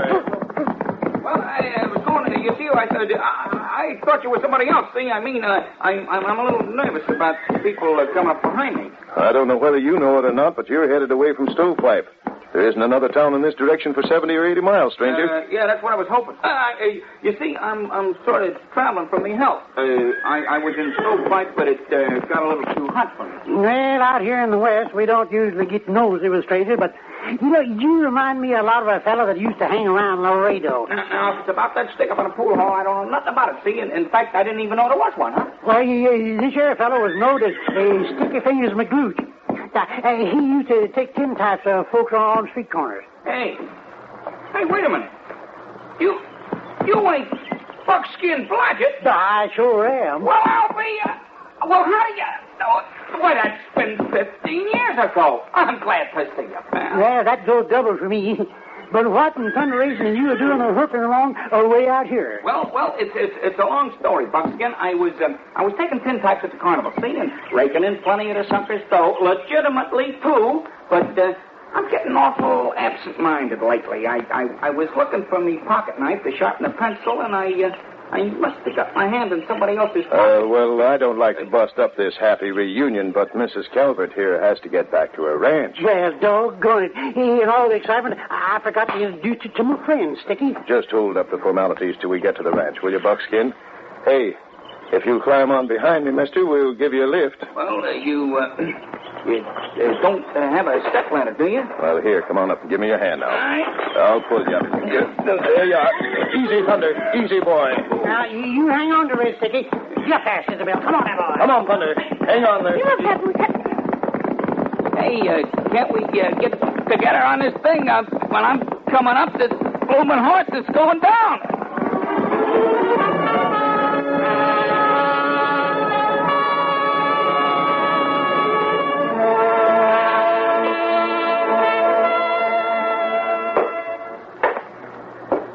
It was awful nice of you to have me for supper with you, Miss Calvert. Why, you was more than welcome, Mr. McGlooch.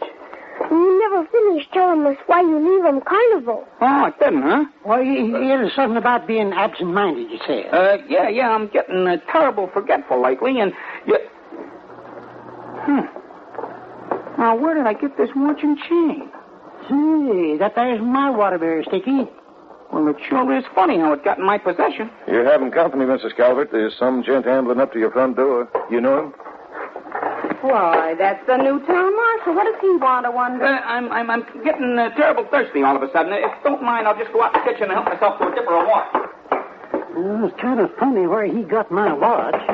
Come in. One of you fellas named Ryder? Yes, I am. Why? Well, I'm the law in these here parts, and I got a warrant for your arrest on a charge of assault and battery.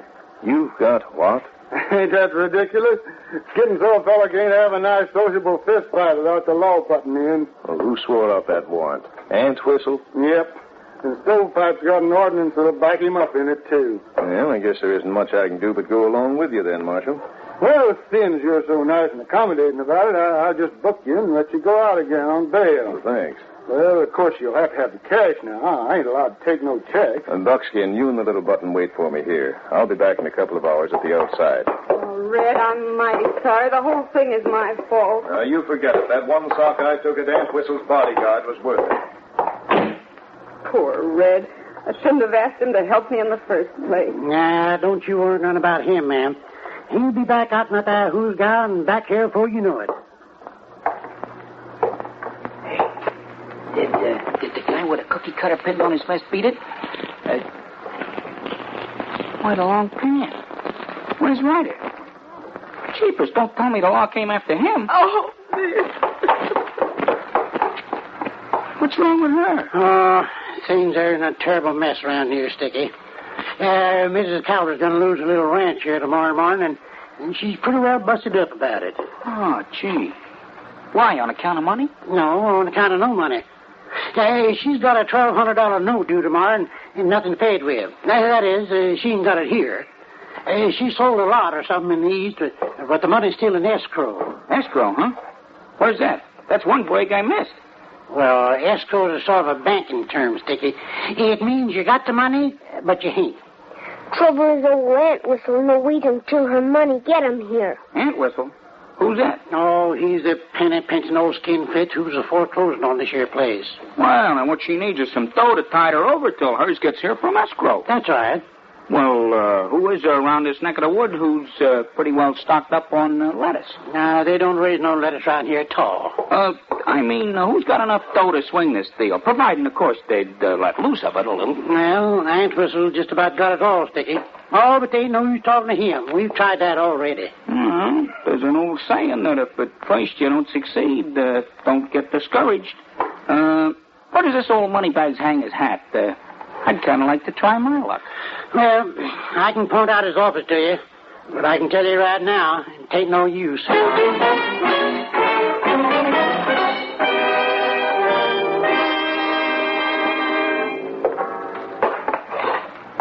Well, what do you think of our new jail, Ryder? Nice place. Well, now, let me see. The bail will be $20. Huh? Seems a little steep, but that's what it says here in the ordinance. Well, that's funny. My pocketbook seems to be missing. I know it had it here with me earlier. Paid for lunch at the hotel dining room. Well, here, let me frisk you, Ryder. Well, you sure ain't got it now. Well, I'm sorry, but the law says I'll have to keep you here all night. And just for poking that fellow Bowser in the beater, too. That's what I call carrying law and order a mite too far. What I can't figure out is what happened to my pocketbook.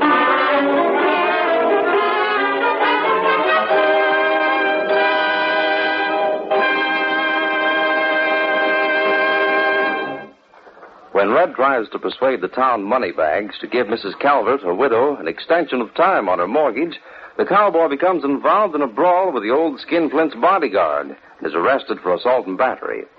Meanwhile, an old acquaintance of Buckskin, Sticky Fingers McGlooch, decides that he'll help the woman in her plight. Of the complications that follow, we'll learn in just a moment. But now, a note to early birds. You know that send-off to school in the morning sets the youngsters' pace for the whole day. And to make it good, children need a hearty breakfast with lots of flavor and vitality. And that means crisp, golden brown toast made from fresh and tasty Langendorf bread.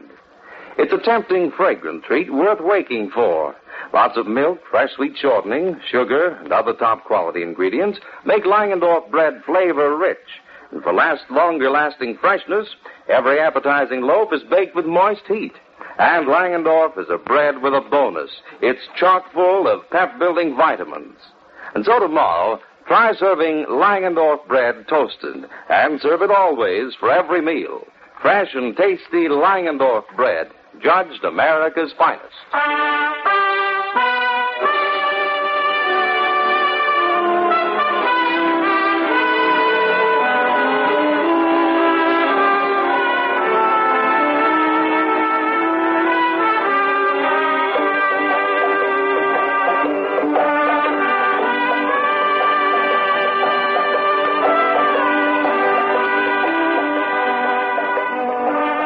Return to our story of the West that lives forever, we find Buckskin, Little Beaver, and Sticky Fingers McGlooch in the office of Mr. Entwistle.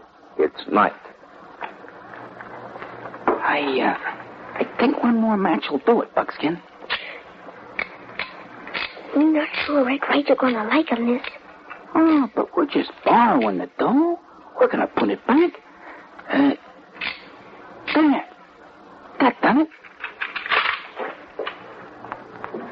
Now we'll have to have one more match and see what we got in here.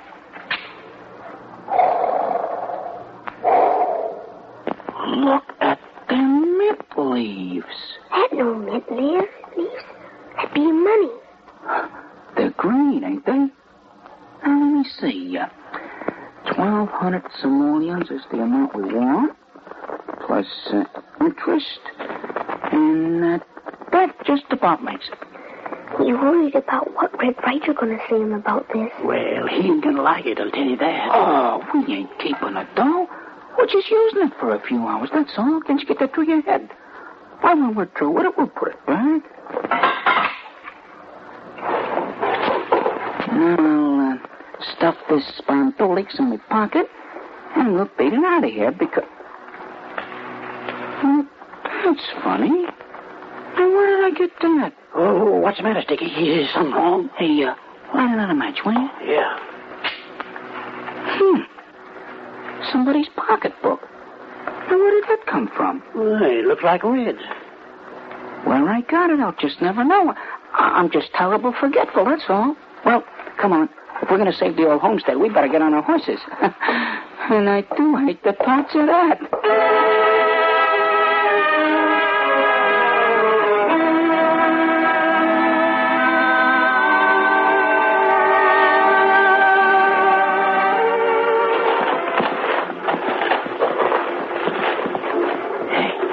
That's Antwistle and his bodyguard coming in there buckboard, Sticky. Yeah, and it ain't yet the crack of dawn.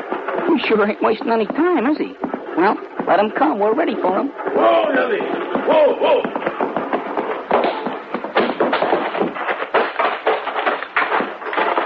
Mr. Obadiah Antwistle, I assumes to presume. And who are you? McLooch is the name. I represent the interests of Mrs. Calvert's late husband, who is now demised. Well, what of it?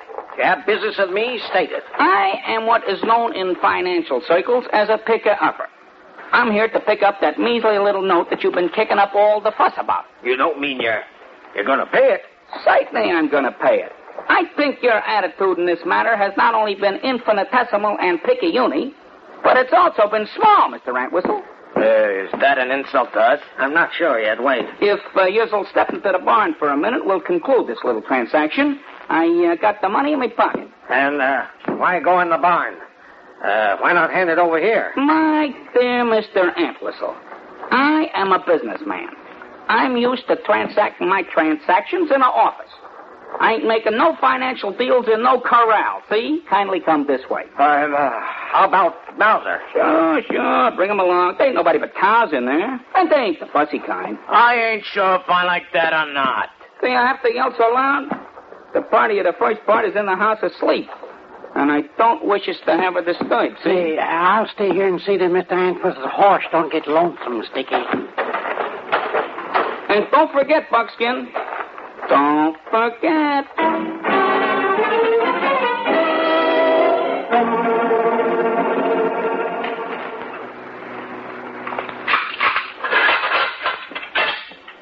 Well, it's daylight, Ryder. According to the law, you spent the night in jail. Now you're free to go. Fine thing. Here I am cooped up in the jug all night. My friends don't even come to see me. Of course, if you want to stay till 7, you got breakfast coming on the counter, you know.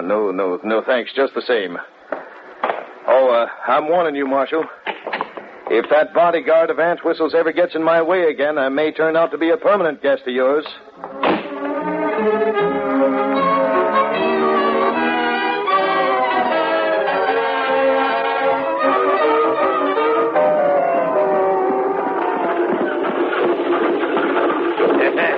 And the joke is, Bowser, that fellow McLooch give me two $50 bills too much.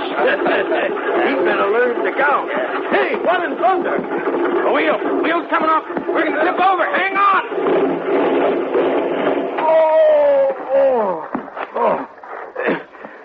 You all right, Bowser? Lost my store teeth, boss. What made that blessed blasted wheel come off, I wonder? I don't know, boss. But here comes your friend, McLooch. Why, he must have been right behind us all the time.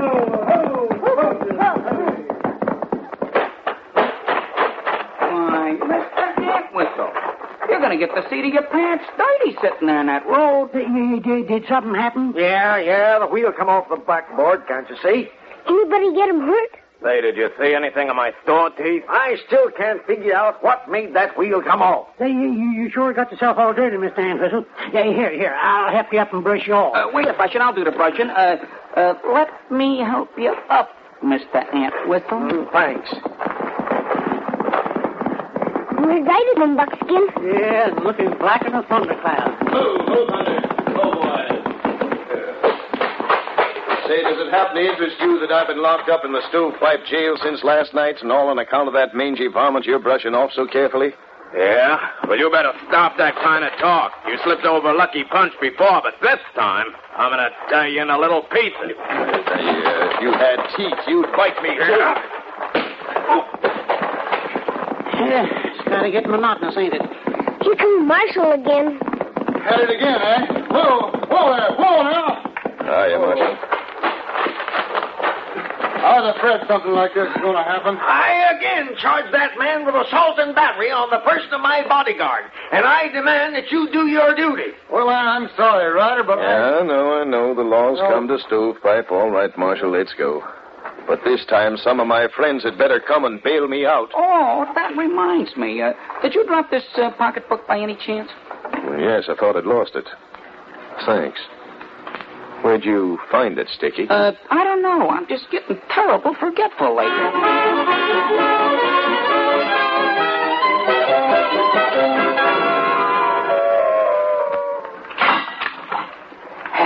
There. Aunt Whistle's dough was back in his safe. Mrs. Calvert's notice paid off, and everybody's square with a board. Hey, here come Aunt Whistle. Yeah. And he's catching us red-handed in his office. How'd they get into town so quick? Well, look who's here. Do you mind telling me what you three are doing in my office? Not at all. No, we're here because... And where did you get that watch you're swinging around with a chain?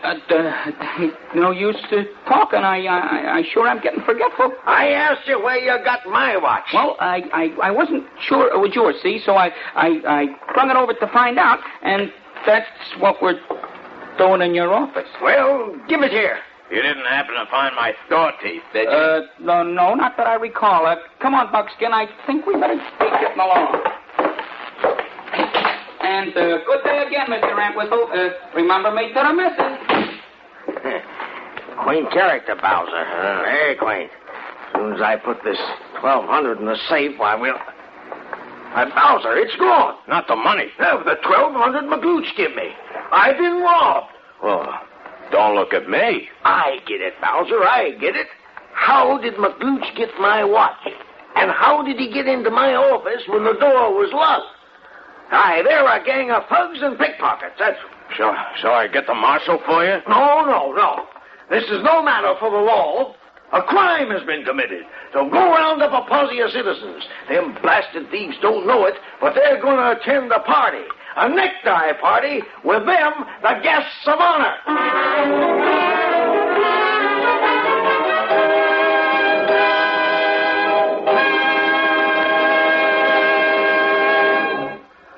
Although his intentions are doubtless of the best, Sticky Fingers McGlooch has certainly complicated things for America's famous fighting cowboy.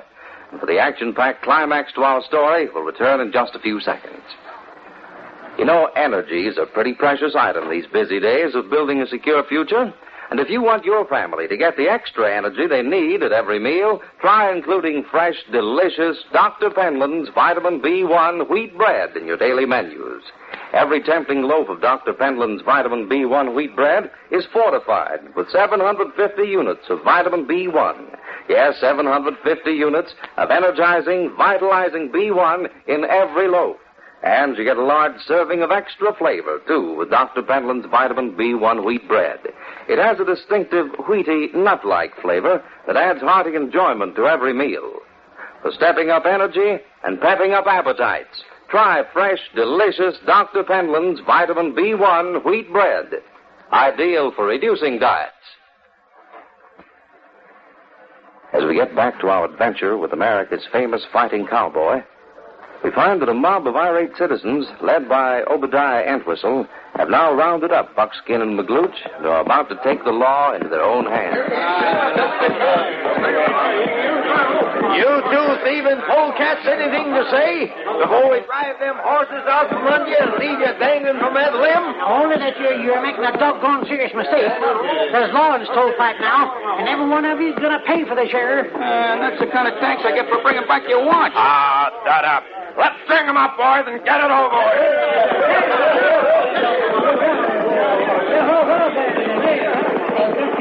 The little engine's breaking help. Here comes that redhead. Now, Marshal, boys. Stand your ground, Bowser. Stand your ground.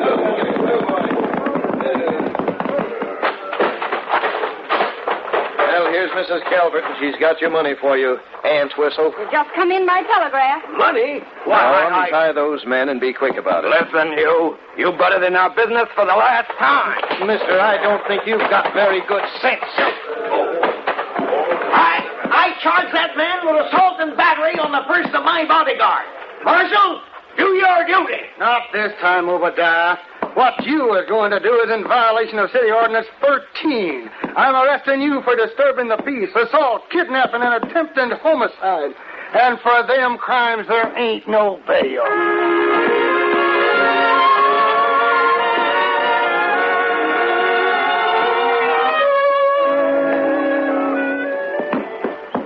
Well, thanks to you and your friends, Red, my troubles are all over. Yeah, and Aunt Whistle is just the beginning.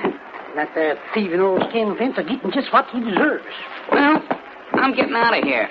The wild and woolly west ain't no place for Sticky Fingers McLooch. Well, if you want to ride with us as far as Devil's Hole, you can catch a train from there. Listen, Red, the only time I'm going to have anything more to do with horses is when they're pulling a hearse and I'm in it. So long, Sticky. It's my night to see you again. Yeah, the same here. Hey, it's a funny thing.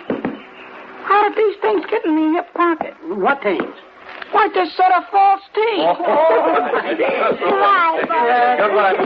Goodbye, Sticky. Get around now, son. Oh, boy. Stretch those legs. Come on, thunder.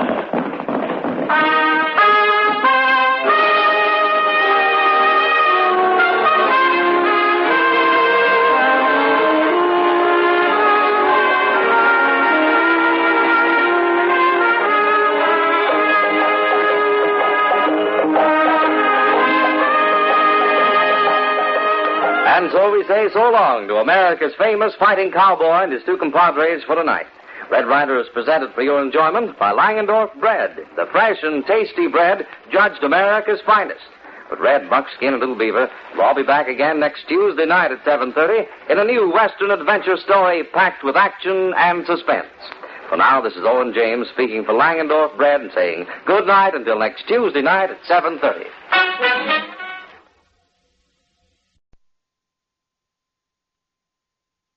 Next week, our guest will be Tommy Cook, one of Hollywood's busiest child actors during the decade of the 1940s. When Tommy was 7 years old, he became Little Beaver on the famous Red Ryder program. From Tom's personal collection of transcriptions, here is an episode from January 1943. From out of the West comes Red Ryder, America's famous fighting cowboy.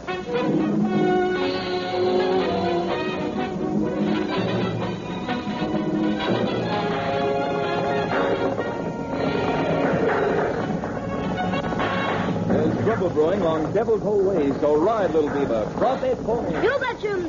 Get him a papoose. Hit along. Hit.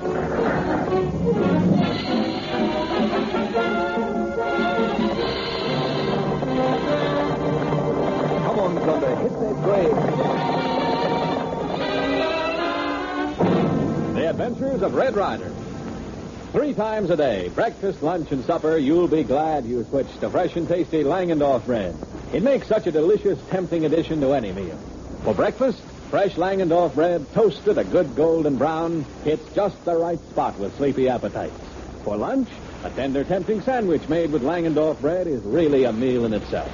And for supper, serve Langendorf bread plain with butter, jam, or preserves, and every member of the family will comment on its luscious, rich flavor.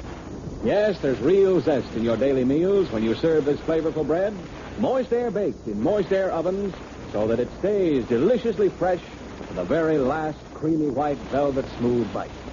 Baking experts have judged it America's finest bread, and you'll agree. From now on, make Langendorf bread your daily bread, both for goodness sake and for energy's sake. You'll really like it.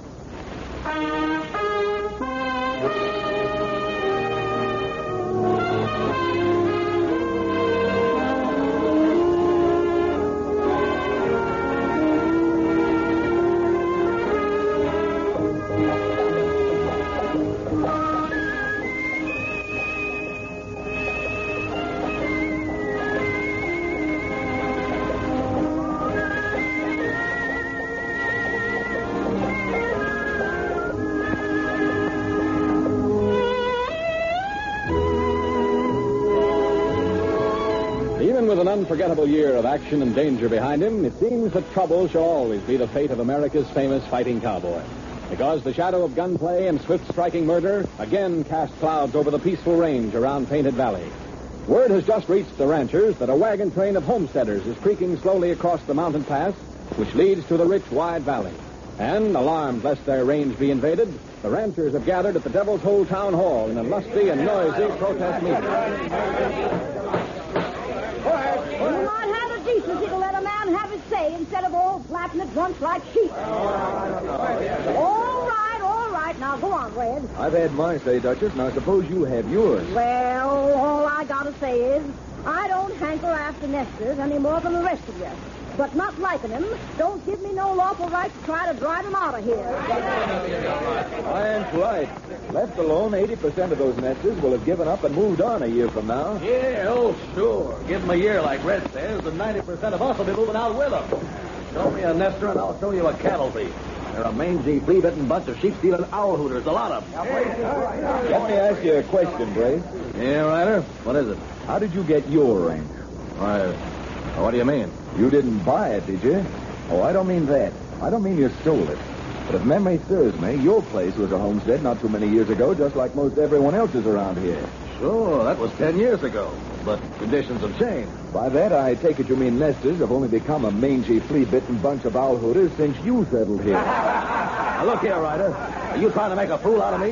You don't have to answer that, Red. Nature beat you to it. Well, Brace, your neighbors seem to have answered that question for me. You're a pack of mule-headed jackasses, the lot of you. A lot of us, eh? Then that would include me at my end. Well, Brace, did you mean that? I ain't making no exceptions. Especially not in your case, you red-headed, loud-mouthed smart aleck. You wouldn't like to step outside, would you? I may have a way of making you take that back. Yeah? Well, I've got a way of taking care of your kind right here. Red, look out! Go on, Brace. You started to scratch leather. What's stopping you? Nothing, you long-legged... Too bad about knocking the butt off your 44, Brace. But a man who handles a gun like you do doesn't need a code. You do just about as much harm with a cat pistol. All right, Ryder. Go on, have it your way. When them nesters come in and your cattle start stirring up missing, don't come looking to me for help. They'll rob you blind, and I'll be mighty glad of it.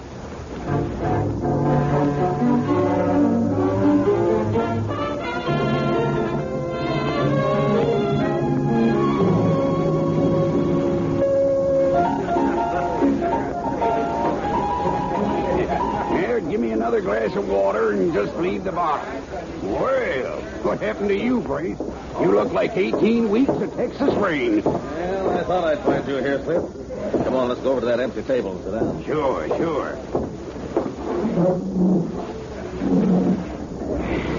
Well, boss, the meeting didn't go so good, is that it? Well, it would have if it hadn't been for that loudmouth Ryder. Yeah, someone ought to take care of him. Yeah? Well, I'm not wasting any time or lead on Ryder. Yep. What we got to do is make sure them nesters never reach Devil's Hole. Well, why don't you wait and see if any of them happen to settle that little piece around Catamount Pass first? If they don't file a claim on it, you got nothing to worry about. No, sir, Slip. While Catamount Pass is the shortest way out of this valley to the railhead, I've either got to own it or give up all I've been working for the last 2 years. Well, it's okay with me, Brace. But since the ranchers don't seem to want to keep the nesters out, how do you figure you can do it alone? By stopping them from ever getting here. Now, go on. Round up a dozen men who want to get paid for a little target practice. I'll meet you in that sycamore grove on the south slope of Snow Peak Mountain. And be sure you've got plenty of ammunition, Slip. Because before we're through, there ain't going to be nothing left but smoke and a lot of body.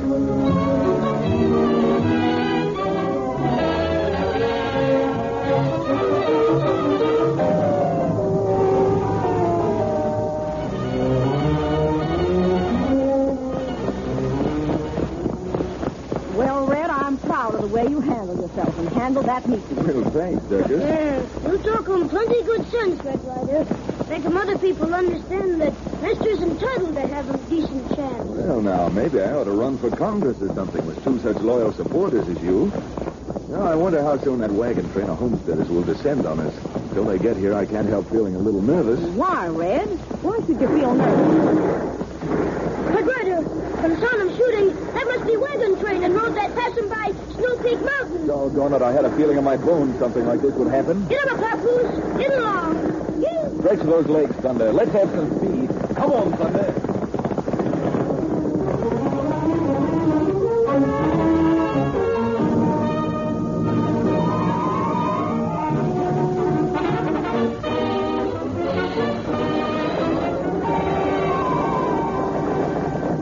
Look, Red, they must have seen us. They're starting to scatter back into the rocks. Confound them, just like a bunch of yellow jackals. Runners that even looks as if the odds were against them. Red Ryder, see him on road. A couple of homesteaders' horses, frightened him by shots. Some of them run him away, and maybe get him into plenty trouble. Wait a minute. See, cutting across the rocks away from the wagon? Looks like a little boy or a girl on a horse that's got the bit in his teeth. Little Beaver, the Duchess and I'll do what we can about stopping the wagons. You veer off here and see if you can't cut off that runaway pony. Think you can do it all right? Don't know about doing, but sure can try him. Get along, Papoose. Get!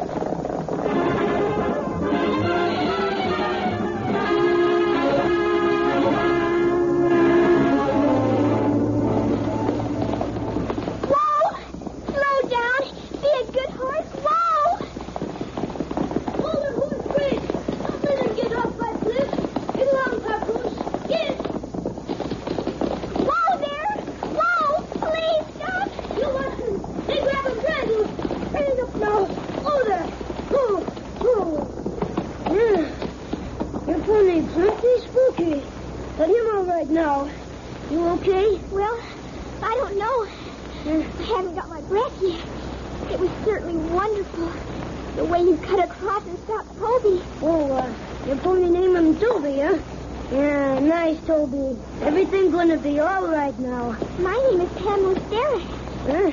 They calling me Little Beaver. Say, what you doing here on Pony all alone? Oh, I'm not all alone. Well, that is, I wasn't. My father and I were with that wagon train, and when the shooting started, Toby got scared and ran away with me. Gosh, I hope Daddy's all right. With Toby running away, I'd almost forgotten about him. Yeah, and him probably plenty worried about you, too. So, me hold him your bridle, and me take him back to your father.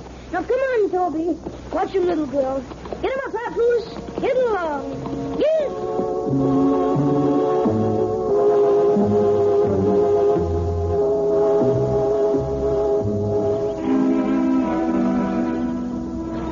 I'm certainly much obliged to you, Ryder. Your aunt, too. But I'd feel a lot happier if I knew what happened to Pam, my little girl. Well, Mr. Stewart, that's one worry you can get rid of.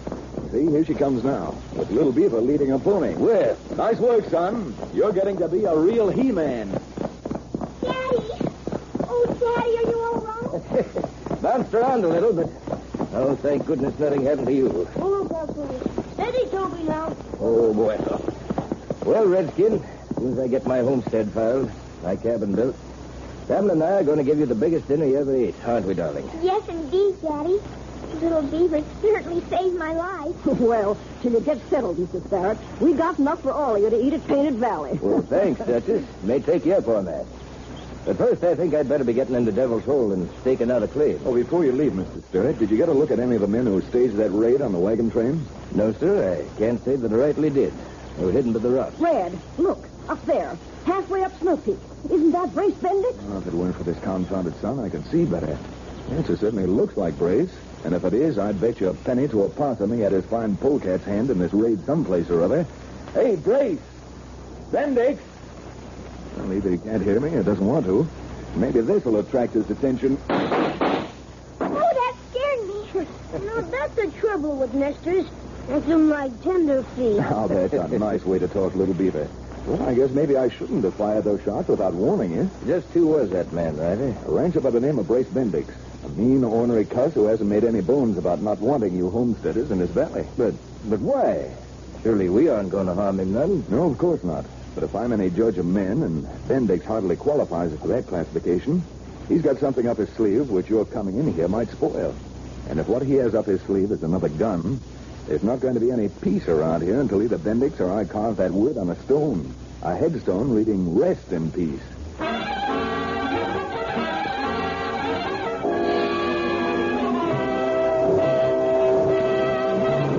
We return to the adventures of Red Ryder in just a moment. How about it, ladies? Are you having trouble slicing bread these days? Well, if you're buying fresh and tasty Langendorf bread, you're probably having less trouble than a lot of folks. But there is an art to slicing bread. And here are 4 simple rules that'll help you get neat, even slices. First, you are listening to the Red Ryder program, originally broadcast over the western leg of the Blue Network on January the 19th, 1943. Crown towards you. Third, hold the knife horizontal to the cutting surface and cut with a gentle sawing motion. Fourth, keep your eye at the bottom of the loaf where you want the slice to end. And here's another tip. Langendorf bread is easy to slice. Its fresh firmness helps you cut clean, even slices that are just right for sandwiches, for meals, and for your automatic toaster. So try easy slicing Langendorf bread. You'll like its tenderness, its aroma and flavor. Judge America's finest.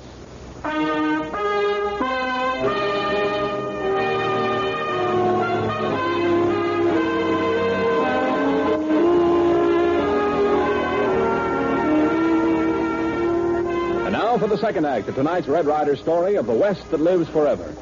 Having been just in time to frustrate the raid on the wagon train of homesteaders, Red and his aunt, the Duchess, have taken a personal interest in homesteader Sterrett, as has Little Beaver and Sterrett's 8-year-old daughter, Pamela. As we join them now, Pamela and Little Beaver are playing in front of the huge, shady porch of the Painted Valley Ranch. That isn't fair, Little Beaver. Throw the ball to me. Well, okay. But if me threw him, you catch him. Watch! Oh, me knew him that was going to happen. For trying to play ball with little squaw girl. Little Beaver, what's the matter with you? You go pick up that ball yourself. It isn't manners to expect a girl to do it. Well, if little girls no chasing ball, I should play him ball. I'll go with you too, Little Beaver. I'll help you find it. You know, Duchess, that Indian's grown up. A year ago, he wouldn't deign to have been caught playing ball with a little girl. Oh, you savvy? I know too sure she little girl. She may eat enough to be little boy. Ching Hao, will you stop that constant complaining? Pamela taught you how to make drop biscuits, didn't she? Oh, drop me. I hate to understand what he just said. All right, Ching. Back in the kitchen with you. It's getting dark, and it's about time to be thinking of supper. Yes, and it's time that Little Beaver was taking Pamela home. Her daddy will be wondering where she is if she's not back before sunset. Pam, darling. Yes, Auntie Duchess. You go get your things on. Little Beaver will ride home with you. Okay, Auntie Duchess. Me do them. Well, I must say, a little girl living in the neighborhood has certainly helped that youngster. Well, if that's the reason you induced her father to file a claim on that barren hunk of rocks you picked out for him around Catamount Pass, you ought to be ashamed of yourself. Now, you know that wasn't the reason, Duchess. But I figured if the railroad ever decided to come in from the southwest, that little barren hunk of rocks, as you call it, will be worth some real money. And that's a lot better than Sterrett working his heart out trying to make a living raising cattle year after year. Oh, well, I guess you're right at that, Red. Pamela tells me that her father's health hasn't been so good ever since her mother died. Now, if Brace Bendix will keep his mouth shut and leave him alone, maybe the poor man will do all right. You still got it in your head that it was Brace who tried to drive the homesteaders off the other day over by Snow Peak Mountain, haven't you? Yes, and so have you. But with that stubborn, red-headed streak of yours, you won't even admit it until you got enough proof to hang him. Well, I'll promise you one thing. If he starts anything again, that is, of course, if it was Brace, he'll hang all right if I have anything to do with it. Goodbye, Red. Goodbye, Auntie Duchess, and thanks for the cookies and the milk and the chocolates and everything. Me get him Toby and take him Pam home now, Red Ryder. But bring him back in plenty time for supper. Goodbye, Pam, and remember me to your father. What's the matter with you, Duchess? You've got a faraway look in your eye like a girl with her first beau. You know what I was thinking, Red? Little Beaver and Pamela make a mighty handsome-looking young couple, ain't that right? Well, I'll be doggone. You're nothing but an old matchmaker. And if you don't mind some good advice, Aunt Harriet, you spend less time thinking about Pamela and more about her father. A polecat like Brace Bendix, if it is Bendix, mind you, isn't going to give up without a lot more scheming and gunsmoke.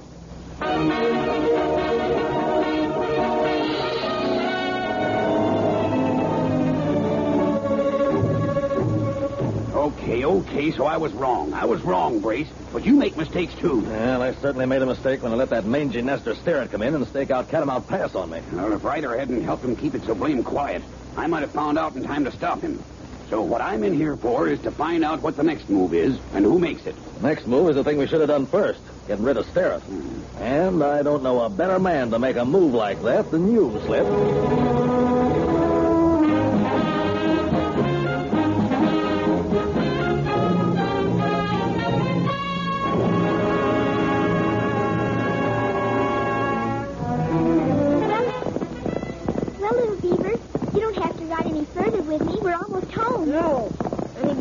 from Red Ryder telling me to take you home. If you're going to stop him half-mile from ranch, I should say not. I hope you don't mind me saying this, but you're everything I ever heard about an Indian back east. That's supposed to be him good? Of course it's good, little beaver. I never for a... Go, Papoose! Little beaver, what was that? That noise? That pretty bad noise. Sounded shot. It coming right from your house. From my house? Yeah. Oh, little beaver. You don't think anything happened to Daddy? Well, I mean, hope not, but look. Somebody led him away from house. It's so dark I can't see him who it is. Oh, little beaver. If anything happened to Daddy, Well, no good sitting here. We gotta get him down to ranch house quick. Get up there, Toby. Pamela, quick, get behind me.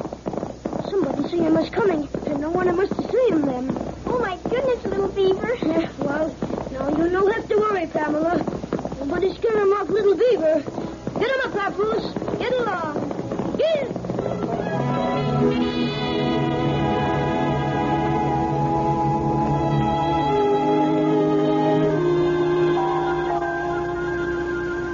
I'm telling you everything, Red Ryder. Don't know him no more about who killed Mr. Sterrett. If I ever get my fingers around the neck of the buzzard who did it, I'll... Worst part of the whole thing is to see him Pamela cry. Yes, I know, son, but she'll be all right. Auntie Duchess has taken her upstairs now and made her lie down. Oh, what a foul-hearted bunch of coyotes they must be. Imagine throwing shots at a youngster like you. Me thinking that because killer figure me seen him. Yes, probably, but the rotten part of it is you didn't see him. Now, son, you know as well as I do that I'll never have a moment's peace until I run that murdering polecat down. Yeah. And since we didn't catch Bendix actually doing the killing, don't you think to be fair about it, we ought to give him a second chance? Second chance? Well, what for? Him already killed one man. Yes, that's true, except that in the eyes of the law, no one saw it. But if you're willing to pitch in and help out, I've got an idea that ought to appeal to Bendix. Because from the viewpoint of a slimy killer like that, it's as easy as shooting fish in a barrel. Are you game, son? You don't have to ask me twice, Red Ryder. Anytime Little Beaver can help you find killer who gunned down Pamela's father, we're going with you no matter how long his trail. You betcha.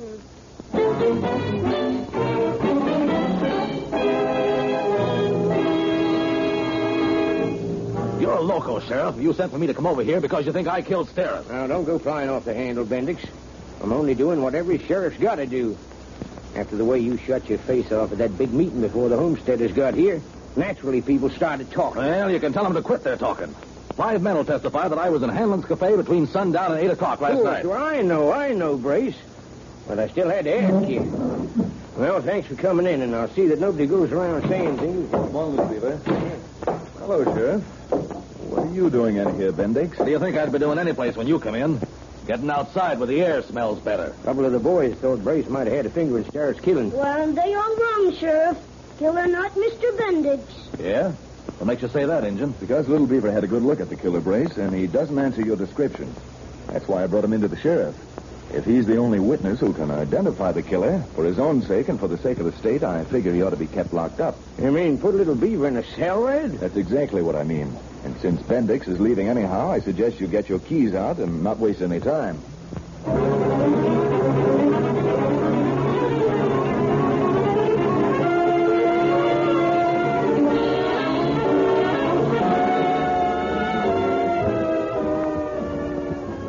Brace, I'm telling you, if I could hardly make him out, how could that Injun have seen me? Now, look, Slip, I'm not taking any chances. I know you and your kind. If they ever got you locked up, you'd yell like a stuck pig. I don't want no one around here yelling my name. You make me sick. I ain't gonna squeal on you. You're right about that, friend. You're not gonna have a chance to squeal. Because tonight, when that broken-down deputy the sheriff leaves to guard the jail is on duty, you and I are going over and make sure that little redskin heathen never lives to identify you. Oh, but jeepers, Brace, gunning down a kid is... Shut up. From now on, you're doing as you're told. Exactly as you're told.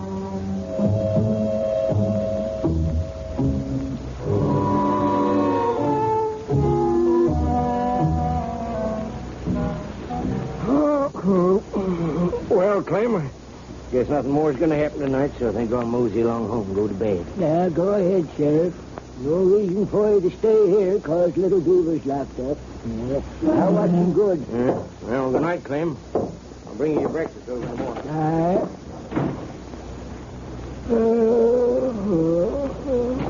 All right, you old coot. Keep your hands away from your gun and get him up. Why, you can't Slip. shine. Can't have no noise. I'll grab him before he gets that shotgun. What do you mean? Hey, you playing fool. You want to get hurt? Well, don't keep you quiet. That's it, Slip. Now get those keys and open that gate. Right, boss. Hey, Brace, look. This is going to be a cinch.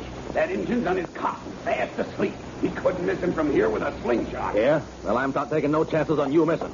This is one job I'm going to do myself. I guess that's one engine who won't do any talking.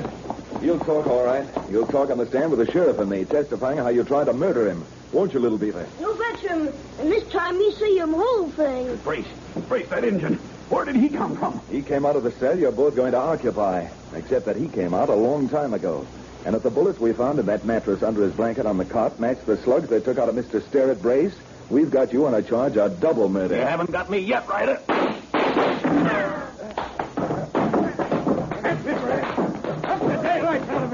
I got this other logo sewed up. I've got a little sewing to do myself, Sheriff. A nice cross stitch right to the point of the jaw. Gosh, Red Ryder, you swing them on so fast, look 'em like locomotive pistons. Well, the only thing we got to do him now is pull him into court and testify. When those two coyotes wake him up.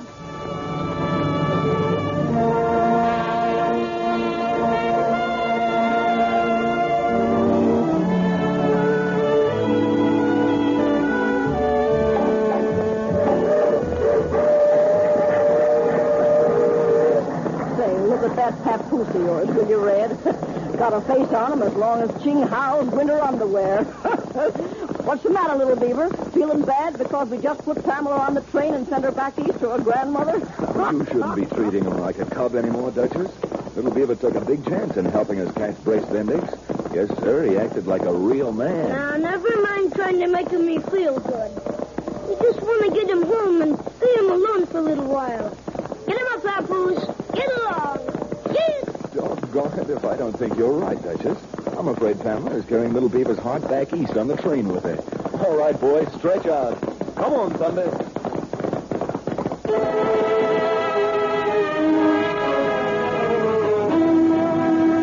There'll be more news of America's famous fighting cowboy in a second or two. But right now, Red Ryder himself wants to talk to you. Yes, I do want to talk to you briefly on a matter which is very close to my heart. Of all the mail I've received from you listeners, the letter which touched me most was from a youngster in Northern California who hoped that someday he'd be able to do all the things Red Ryder does. Today he can't, because he's been struck down by one of America's greatest enemies, infantile paralysis. Are you men and women, boys and girls who are enjoying the blessings of fine physical health, can help little Bobby and thousands of others to grow up to be useful and worthwhile citizens? You can do it this week, right now, by sending a single dime in an envelope merely addressed to President Roosevelt at the White House. Help these unfortunates up, and they'll never let you down.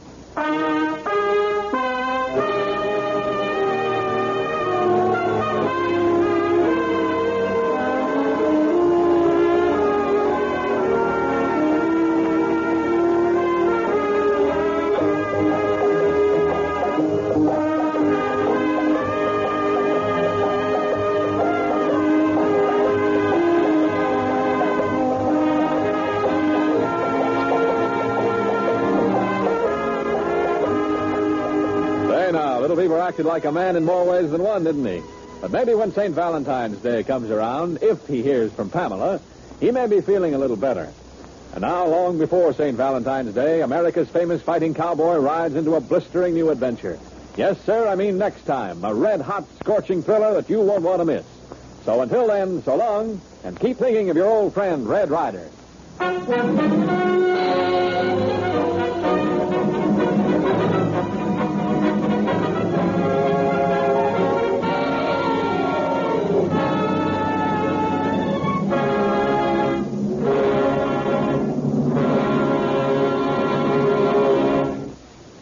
Red Ryder comes to you every Tuesday, Thursday, and Saturday at the same time.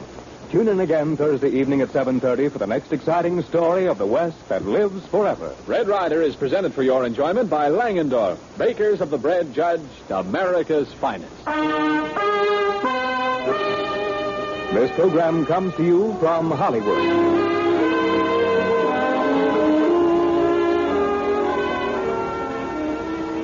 This is the Blue Network.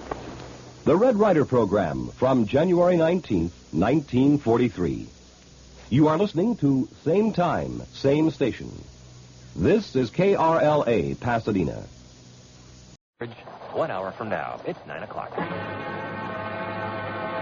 out of the West comes Red Ryder, America's famous fighting cowboy.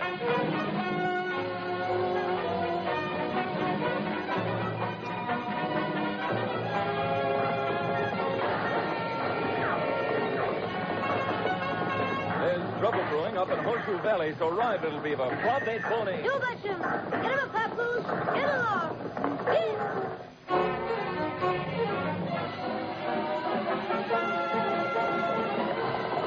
Come on, Thunder, hit that trail.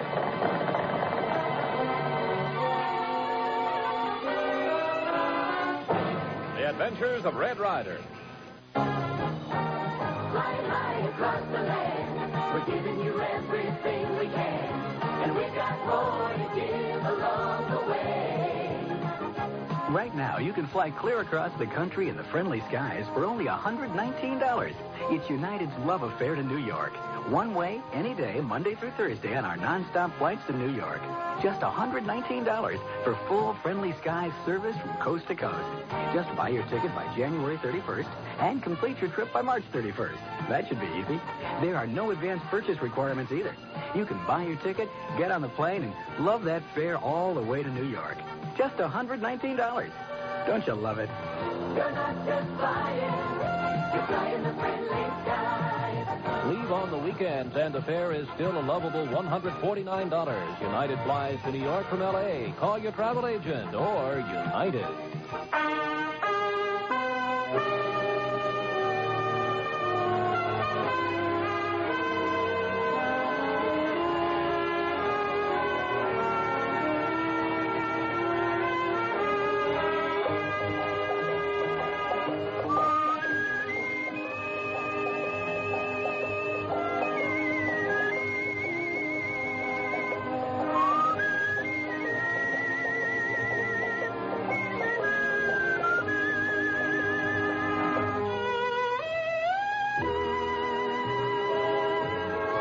In an attempt to catch their breath from their last whirlwind adventure, Red Ryder and Little Beaver have returned to the home ranch. But trouble, ominous trouble, is brewing for him about 100 miles away from home. As the curtain rises tonight, we are in Horseshoe Valley, in the large, comfortable parlor of Alex Carter's Bucking Horse Ranch. A tall, swarthy, well-built man is talking to Rancher Carter. You talk like a fool, Carter. Why should we break our necks raising horses just to do the government a favor? Dawson, you said just about enough. I'm not making any agreement to hold the government up for high prices, and that's that. So you might as well pick up your hat and go about your business. Who do you think you are, ordering me out? I've got a good mind to knock your teeth right back in your throat. That's the best suggestion you've made since you come in, Hilo. You want to try it? You mangy old sheep stealer. I don't need that invitation. You thieving crook. I've been itching to do this ever since you moved into Horseshoe Valley. You'll itch all over by the time I get through with you. Yeah? Why, you're through right now with this. All right, Dawson. Now get up from there and clean out of here. Hilo, for pity's sakes, man, what you doing with that 6-gun? I'm going to use it, Carter. Use it on you. Knock me around, will you? Your knocking days are all over. Drop that Colt. Did you hear me? Drop that gun to the floor, or so help me, this rifle will make your back look like a sieve. I'm not waiting, Dawson. Drop that gun. I mean business, Hilo. And you better drop that gun. All right, young lady. But this is only the start. Dad, pick up his gun. I don't trust a snake like that. Open the door for him, Marge. Open it and leave it open. I want to get that smell out of here. All right, Dawson, move. On your way. Remember what I said. This is only the beginning. Only the beginning. And I'll still be around for the final showdown.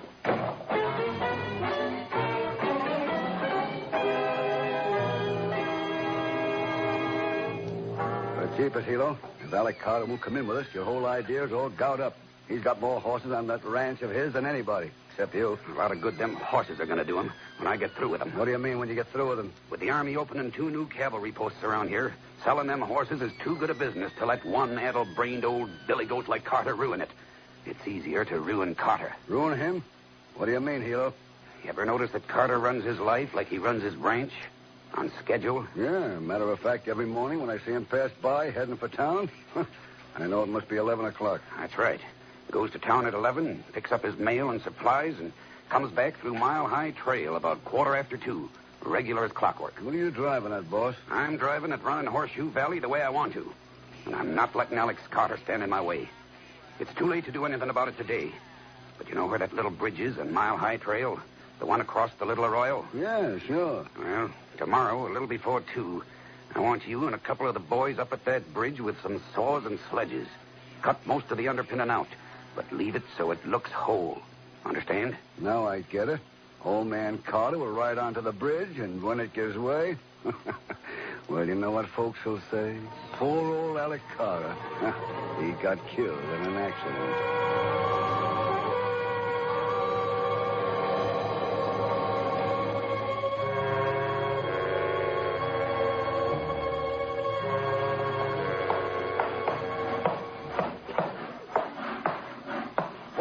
Johnny, that's enough. Gotta leave something there so the bridge don't cave in before he gets on it. Hey, Luke, look. Here comes old man Carter now. Come on, boys. Hit them horses and get out of here before he spots us and suspects something. Come on, get the horse. Come on, out of there. Go.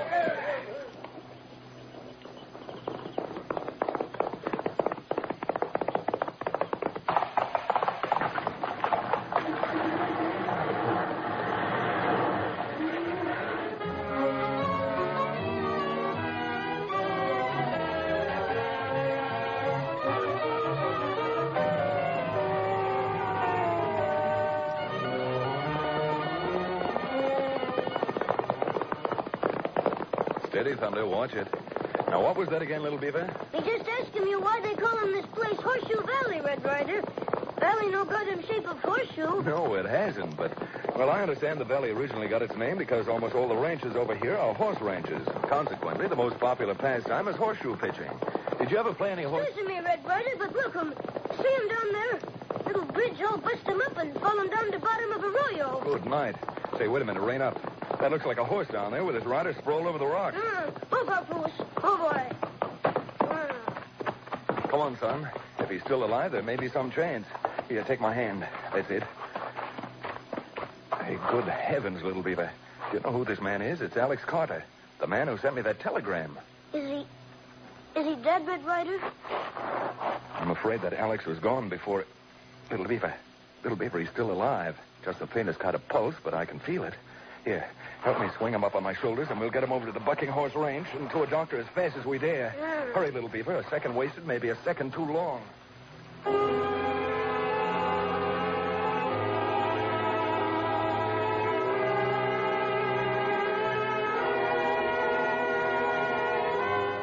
No one will ever tell me there's no such thing as a providence, Red. The doctor says if you had come by 5 minutes later, Dad wouldn't be here tonight. Well, I'll tell you one thing, Marge. I think you were wise in sending to San Francisco for that specialist. I've known a few men to be paralyzed like your father, and it can be an awful thing. A living death. Plenty funny thing how that bridge happened to fall him down, Red Oh, it Ryder. should have been replaced years ago. The timbers which braced it were old and rotten. Oh, they were old, all right, Marge. But they weren't rotten enough to give away under the weight of one horse and one man. What do you mean, Red? Well, as we carried your dad back up to the road, I noticed something, a little pile on the ground. Sawdust. You mean that... No, I don't believe it. Why should anybody saw through the lumber and wreck the bridge? Well, I'm afraid that's one question I can't answer. I thought maybe you might be able to help me figure it out. Must be him somebody your father having trouble with, Miss Marge. Otherwise, why should him telegraph to Red Ryder and ask him to come him down here to help him out? But that was different. That was... Well, you might call it a business quarrel between Dad and Hilo Dawson. What do you mean, a business quarrel? Well, from all I can gather, Dawson wanted all the ranchers to form a combine to hold up the government for the horses they'll need for their 2 new cavalry posts. And, well, it never failed. See there, Red? Just tying off at the corral? That's Hilo Dawson himself. Well, he looks harmless enough. But tough, too. As hard as nails and as cold as ice. Well, I'll be interested in meeting the gentleman. Very interested. Evening, Miss Marge. May I come in? Yes, I guess so, Dawson. Come on. Well, no, I'm sorry. I didn't know you had callers. It's quite all right, Dawson. This is an old friend of ours, Mr. Ryder from Devil's Hole, and his pint-sized Indian partner, Little Beaver. Howdy, boys. Glad to know you. Pleased to meet you, too, Mr. Dawson. I suppose you've heard about Marge's father. Yes, I did. That's why I came over. If I were you, Marge, I'd certainly slap a suit against the county. Imagine leaving a rotten old bridge like that one up on Mile High until it gives way and almost kills a man. Yes. Imagine. What did you say? I guess I wasn't clear at that. What I meant to say was the county had nothing to do with the bridge collapsing. Oh, it didn't, eh? Well, when did you say you arrived in Horseshoe Valley? Around 2 o'clock this afternoon. Why? Because in the next few hours you've been here, you seem to know a lot more about what's going on than all the rest of us combined. Well, it was Red who found Dad, and that wasn't all he found. Just to keep the record straight, Dawson, that bridge didn't give way. The underpinnings were sawed through. Are you sure about that, Ryder? I'd stake my life on it. That's rather a sizable bet, ain't it? Yes, it could be. Do you know anybody who might have some reason for seeing that the bridge crashed? Mr. Carter along with it? No. Why should I? I don't know. But looking at it only as a matter of circumstantial evidence, Dawson, if I were in your boots, I'd try to find the man or men who did the job. Now, wait a minute. Just because I flew off the handle over here yesterday, you're not trying to say that I had anything to do with that bridge, are you, Ryder? Now, did I say anything about Dawson being mixed up in the bridge crashing? No, I sure didn't. I only said that if I were in his boots, I'd find out who did it. Ryder, I've got a sneaking feeling that your own boots will be more important to you. You may die with them on. You mean from another accident? Oh, you loudmouth. Now, look, Ryder, I don't know what your game is, and I don't care. But one thing I'm sure of. You go around accusing me of trying to kill Alex Carter, and I'll show you what killing really is. I've got my gun on. Or is that what's stopping you? Well, you cheap hypocritical... Red, look out! I generally hit what I aim for, Dawson. This time it was just the barrel of your gun. The next time my temper might get the best of me. You're very smart, ain't you? Show off stuff. Now, look, Dawson. A man was almost killed today by one of the lowest, most despicable sidewinding schemes I ever heard of. I don't know who tried it. But if you happen to run across the man who did, just tell him for me. I'm not going to rest until one of us crosses another bridge. The bridge across the River Styx. That's all, Dawson. You'd better be leaving.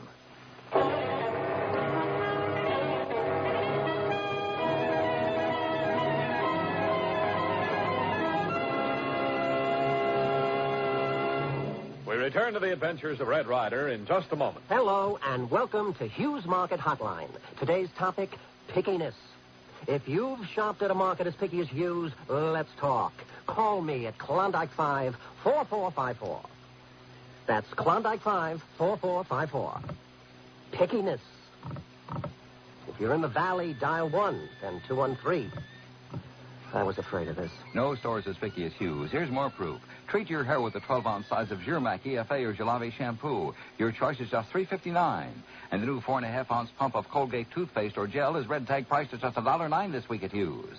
The 20-count of gallon-sized Ziploc food storage bags, especially priced at only $1.52. And the 200-foot roll of Dow Handy Wrap is just $1.59 this week at Hughes. All right, then. How about them Lakers?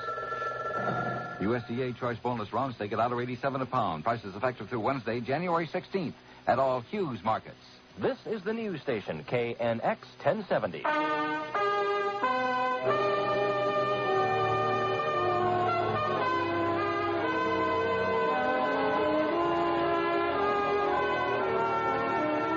Rejoining Red Ryder in the second act of tonight's adventure in Horseshoe Valley, we find Red with his little Indian counterpart the following morning out at the corral on the Bucking Horse Ranch. Now, I know just how you feel, Marge, but worrying and fretting isn't going to help your father any. But, Red, I feel so helpless. If there was only something I could do for him. You know, there is something we could do. And I'm willing to bet my Sunday jeans if we succeeded, it would do more to bringing your father around than all the medicine in a city drugstore. What's that, Red Ryder? What can we do? Win the fight he started. What in the world are you talking about, Red? The fight to wreck Hilo Dawson's combine and land a contract with the government to sell them horses.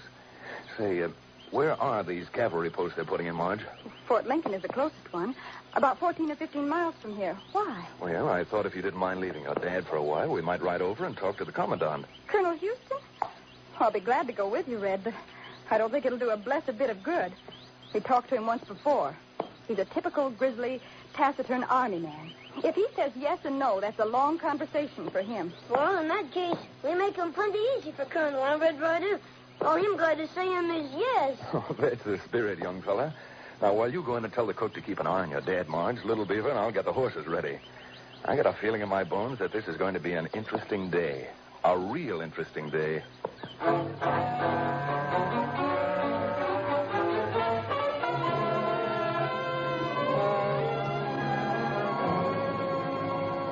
Colonel, if you'd only understand that I have no axe to grind, that I'm Young man, my only interest is in buying the best remounts I can find at the lowest possible price. Well, sir, if that's the case, I guess the deal's settled. Anyone who's a judge of horse flesh knows that Alex Carter raises the finest stock west of the Bluegrass. And I've seen other horses, too. Some of them that look just as good. Whose are they, Colonel? Man by the name of Dawson, I believe. Kilo Dawson? Why, I understood that he was holding his stock at a much higher price than Dad wants for his. Well, if that's true, young lady, I'll make short work of Dawson. Good enough, Colonel. I'm not so sure that Dawson will be pleased about it, though. Pleased about what, Ryder? Dawson, what are you doing here? I hope you don't mind, Colonel.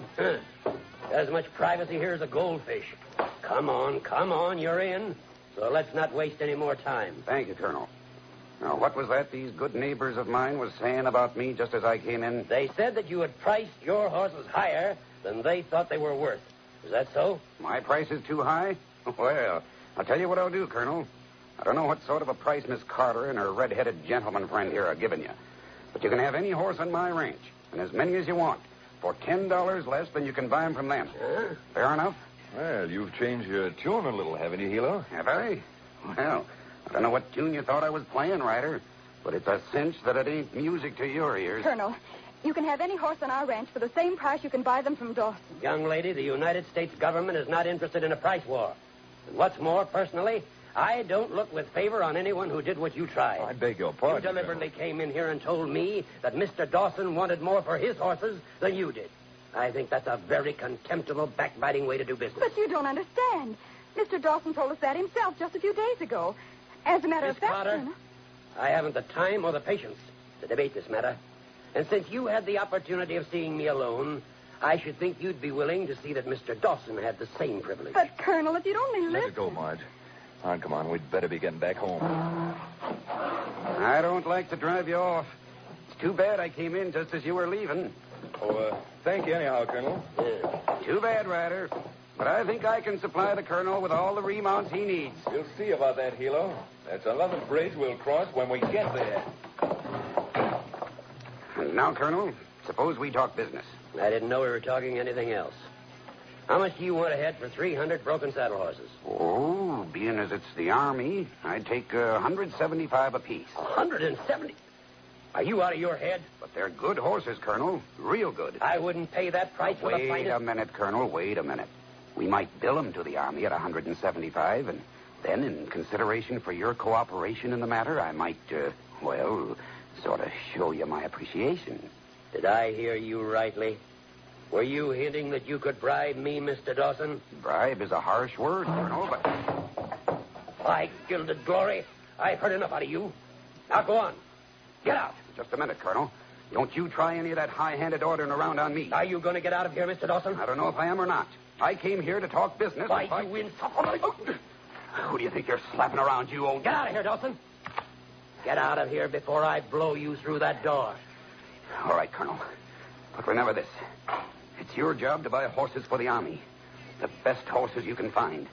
And when you come crawling to me in a few days, begging me for remounts, I'm not going to forget this.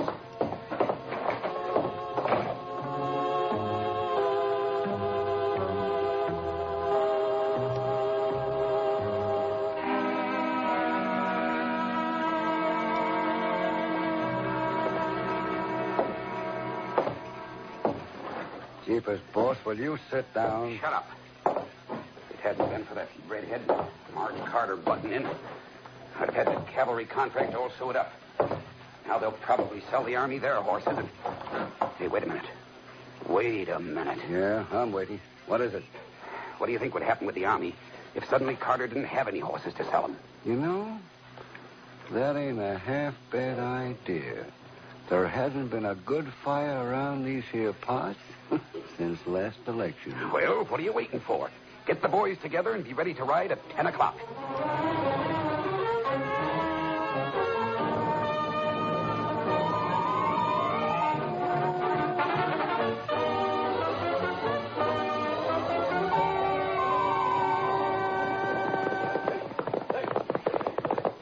Hold it, men. This is far enough. Easy, boys. Keep it quiet. Johnny, start dumping that oil. Yeah. Right here. That's it. Douse it good. Yeah. Okay. Now get it lit. Yeah. Look at that boy. Come on, boys. Let's get out of here before he roasts with the rest of it.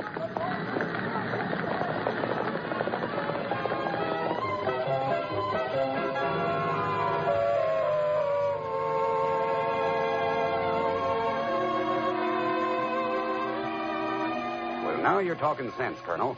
And just to prove that I'm not trying to hold you up because of that unfortunate accident Carter had, I'll still let you have the horses for $175. That unfortunate accident you speak about? Strange, wasn't it? Happened very timely for you. Well, what are you talking about, Colonel? Alex Carter is one of my closest friends. Yeah? I feel terrible. Terrible. If I didn't have half of the Army staff in Washington insisting that I mount my men before the week's up, Dawson, I wouldn't be doing this. All right, let me have the papers. There you are, sir. The signature goes on the bottom. Good morning, Colonel. Huh? May we come in? Ryder. Well, Hilo, you're right where we left you yesterday. Haven't you been home yet? Miss Carter, Mr. Dawson just told me of the accident that occurred at your ranch last night. Accident? At our ranch? Why, yes, the fire. Oh, that was no accident. Somebody set that fire, and if it hadn't been for the wind changing, I guess we would have been burned out. Oh, how did it happen you knew about it, Dawson? Saw the flames from your bedroom window, I suppose. Why, yeah, that's it. We came by your ranch on the way over here to the post, and I noticed that there's a hill about 3,000 feet high between the two ranches. You couldn't have seen those flames without an X-ray. What are you getting at, Ryder? You mean I had something to do with that fire? Hilo, I never make accusations without having pretty fair proof. And you mean you still have horses for sale? We most certainly have, Colonel. All you want. But Colonel, you and I just struck a bargain. Did we? Fortunately, I didn't sign that paper. Say, I'll tell you what I think, Colonel. Just to keep this fair and to make sure the Army gets the best of it, how would it be if we held a race? Huh? The best 10 horses from Dawson's ranch against the best 10 horses from the Carter spread. Whoever wins the race gets the government contract. Why, that's ridiculous. What would a race prove? I think it'd prove a lot. And that's just the way it'll be.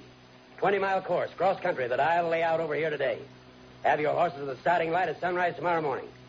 So, all gentlemen, Miss Carter, I'll see you then. All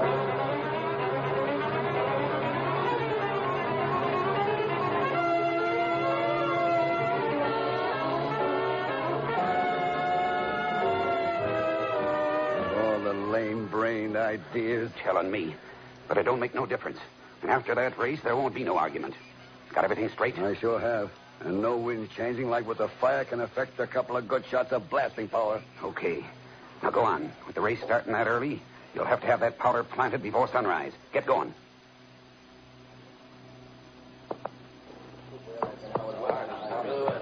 Oh, look, Red. Here comes the Colonel. There's some plenty sewing, too.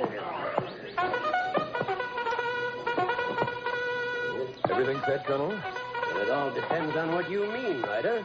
But I think I understand. That was boots and saddles. Time to mount up. Well, Marge, aren't you going to wish me luck? Of course, Red. I'll be scared to death till I see you back here again. Me too, Red Ryder. Plenty scared. Go on, Ryder. Dawson and his men are all mounted. Well, don't let it be said that I held up the parade. You men all ready? Yes, sir. All right. You're all ready then? Go!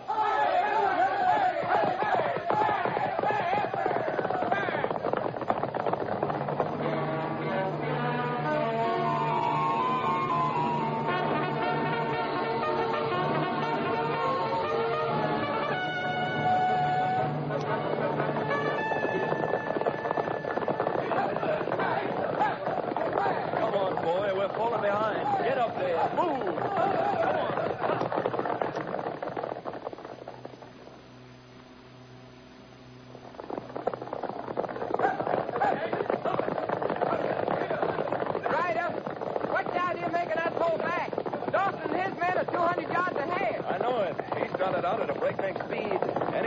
know he couldn't keep up 20 miles at that pace.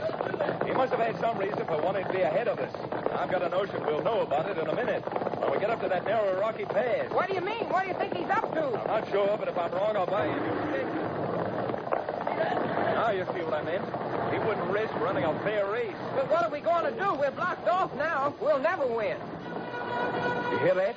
I warned the colonel that I thought something would happen when Dawson agreed to the race so easily. He promises cavalry protection all along the trail, and by golly, we got it. Here comes the cavalry now, chasing Dawson right back towards us. All right, come on, Buck. This is one race where we want to be in for the finish.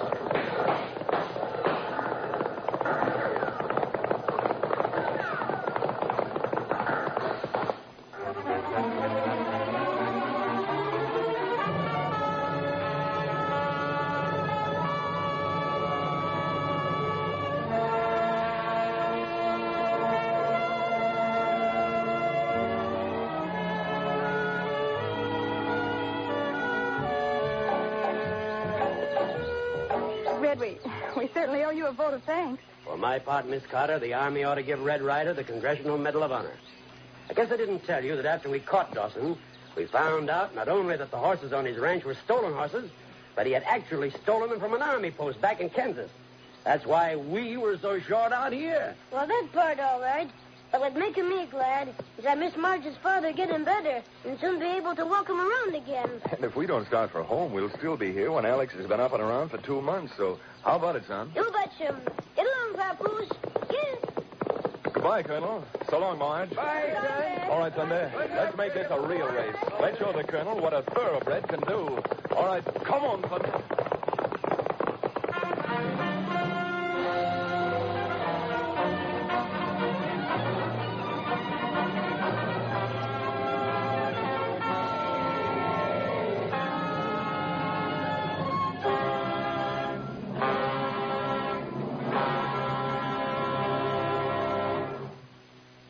Listen to this commercial announcement very carefully. Discount Tire Stores has officially acquired American Tire Warehouse. This means greater volume buying power and greater savings passed on to their customers. To celebrate this momentous occasion, Discount Tire Stores is offering a free alignment with a purchase of 2 or more Michelin tires. That's right. For a limited time only, buy 2 or more Michelin tires and get a free alignment on most cars. Michelin's because so much is riding on your tires. Discount Tire Stores because they save you dollars. Discount Tire Store. For tires for your car or truck. See Discount Tire Store. And you'll save lots of bucks. Remember, this celebration is for a limited time only. Get a free alignment with the purchase of 2 or more Michelin tires. Go to Discount Tire Stores and celebrate their new acquisition of American Tire Warehouse. Get quality Michelins at everyday low prices plus a free alignment. Visit one of their 33 locations. See their ad in the Sunday Los Angeles Times sports section or your local newspaper on Wednesday. Discount Tire Store. For tires for your car or truck. See Discount Tire Store. And you'll save lots of bucks.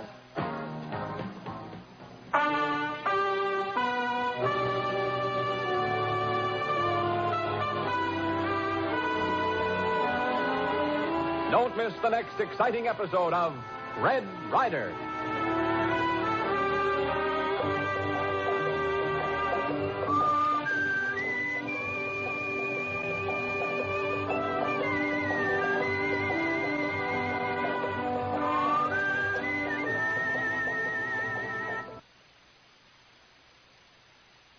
Langendorf Bread, the fresh and tasty bread judged America's finest, presents the adventures of Red Ryder. From out of the West comes America's famous fighting cowboy.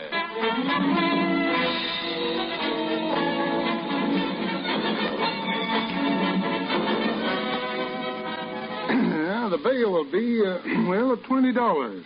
Seems a little steep, but that's what it says here in the ordinance. Yeah, that's funny. My pocketbook seems to be missing. Oh, here, let me frisk you, Ryder. Well, you sure ain't got it now. I'm sorry, but the law says I'll have to keep you here all night. And just for poking that fellow Bowser in the beezer, too. Now, that's what I call carrying law and order a mite too far. But what I can't figure out is what happened to my pocketbook.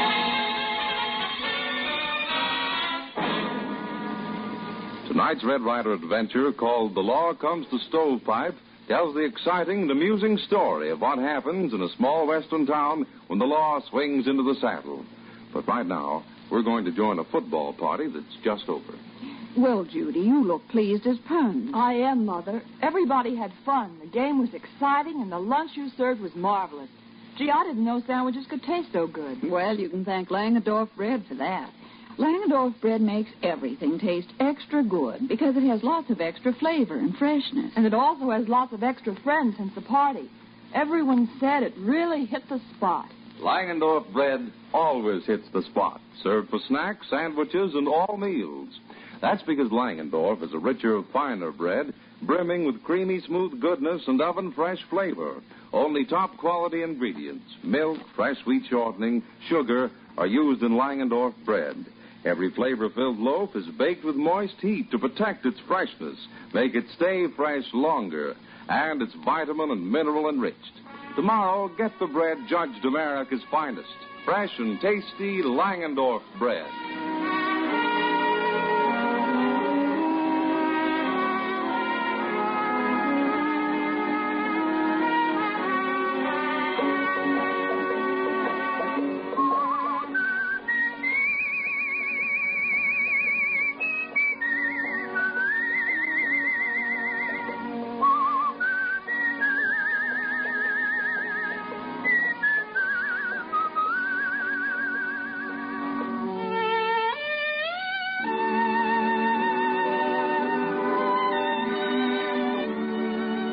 Law and order has come to Stovepipe.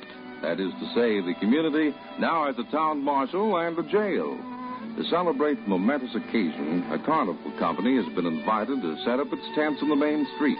But the festive spirit which prevails through most of the town fails to reach into the dismal office of Obadiah Entwistle, the town moneybags. Just a minute.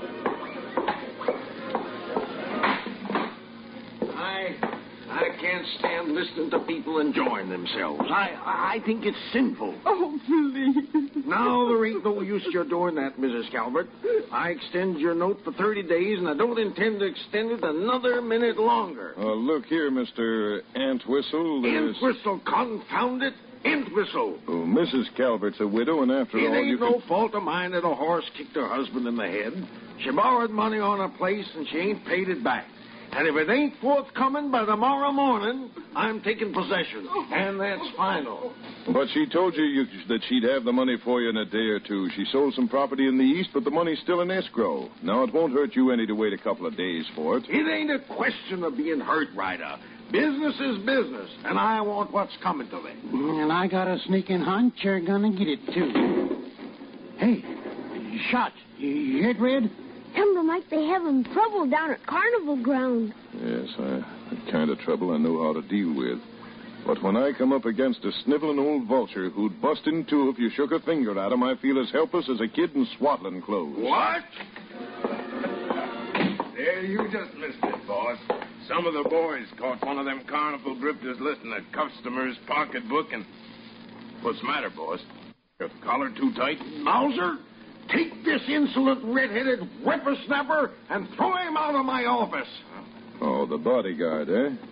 Well, anybody who'd work for a penny-pinching old skinflint like you just isn't big enough to throw me out. I'll show you who ain't big enough. You're heavy enough, but your weight isn't well distributed. You could stand a few more ounces under your hat. Now, ain't that there a pitiful sight? It looks like a picture I once seen of a dead whale washed up on the beach. You ain't gonna get away with that. Help! Murder! Police! That means you'll crow from shore holler. I'll say, Ken. Red, take me out of here. All right, come on. Help! Help!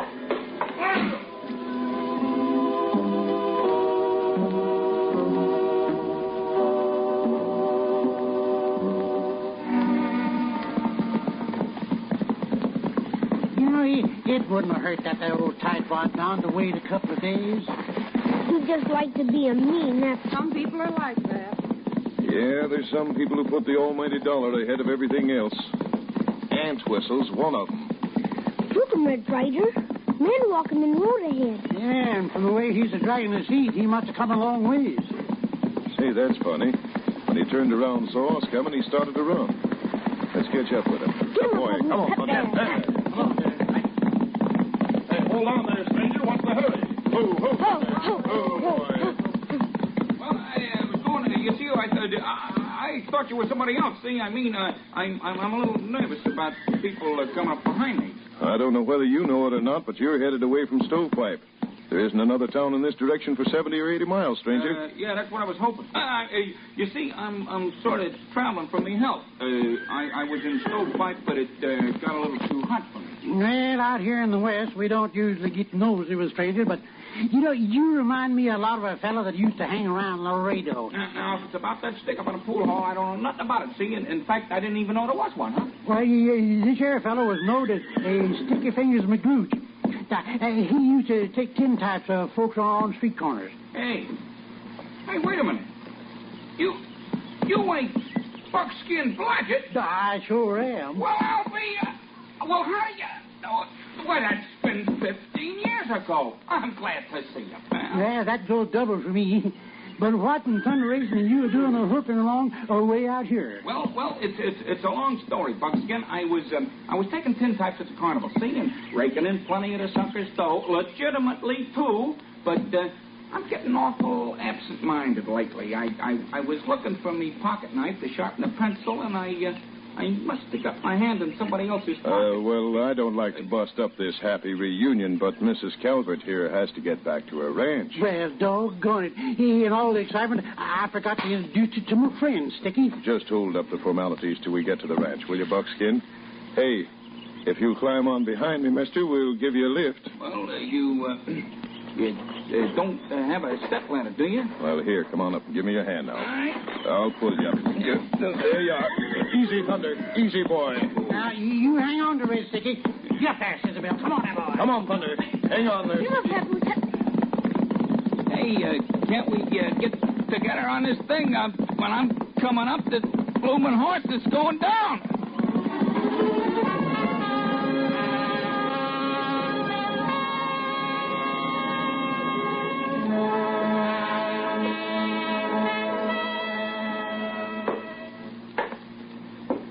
It was awful nice of you to have me for supper with you, Miss Calvert. Why, you was more than welcome, Mr. McGlooch. You never finished telling us why you leave 'em carnival. Oh, it didn't, huh? Well, it was something about being absent-minded, you said. Yeah, I'm getting terrible forgetful lately, and Now, where did I get this watch and chain? Say, that there's my Waterbury, Sticky. Well, it sure is funny how it got in my possession. You're having company, Mrs. Calvert. There's some gent ambling up to your front door. You know him?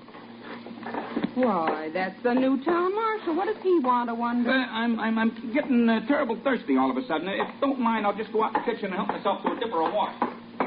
It's kind of funny where he got my watch. Come in. One of you fellers named Ryder? Yes, I am. Why? Well, I'm the law in these here parts, and I got a warrant for your arrest on a charge of assault and battery. You've got what? Ain't that ridiculous? It's getting so a fella can't have a nice sociable fist fight without the law butting in. Well, who swore out that warrant? Ant Whistle? Yep. And Stovepipe's got an ordinance that'll back him up in it, too. Well, I guess there isn't much I can do but go along with you then, Marshal. Well, seeing as you're so nice and accommodating about it, I'll just book you and let you go out again on bail. Well, thanks. Well, of course, you'll have to have the cash now. I ain't allowed to take no checks. And Buckskin, you and the little button wait for me here. I'll be back in a couple of hours at the outside. Oh, Red, I'm mighty sorry. The whole thing is my fault. Now, you forget it. That one sock I took at Aunt Whistle's bodyguard was worth it. Poor Red. I shouldn't have asked him to help me in the first place. Nah, don't you worry none about him, ma'am. He'll be back out in that who's gown and back here before you know it. Did the guy with a cookie cutter pin on his vest beat it? Why the long pants? Where's Ryder? Jeepers, don't tell me the law came after him. Oh, What's wrong with her? Oh, things are in a terrible mess around here, Sticky. Mrs. Calvert's going to lose a little ranch here tomorrow morning, and she's pretty well busted up about it. Oh, gee. Why, on account of money? No, on account of no money. She's got a $1,200 note due tomorrow and nothing to pay it with. That is, she ain't got it here. She sold a lot or something in the East, but the money's still in escrow. Escrow, huh? What is that? That's one break I missed. Well, escrow is sort of a banking term, Sticky. It means you got the money, but you ain't. Trouble is old Aunt Whistle no wait until her money get him here. Aunt Whistle? Who's that? Oh, he's the penny-pinching old skinflint who's foreclosing on this here place. Well, and what she needs is some dough to tide her over till hers gets here from escrow. That's right. Well, who is there around this neck of the wood who's pretty well stocked up on lettuce? Nah, they don't raise no lettuce around here at all. I mean, who's got enough dough to swing this deal? Providing, of course, they'd let loose of it a little. Well, Aunt Whistle just about got it all, Sticky. Oh, but they ain't no use talking to him. We've tried that already. Well, there's an old saying that if at first you don't succeed, don't get discouraged. Where does this old moneybags hang his hat? I'd kind of like to try my luck. Well, I can point out his office to you, but I can tell you right now, it ain't no use.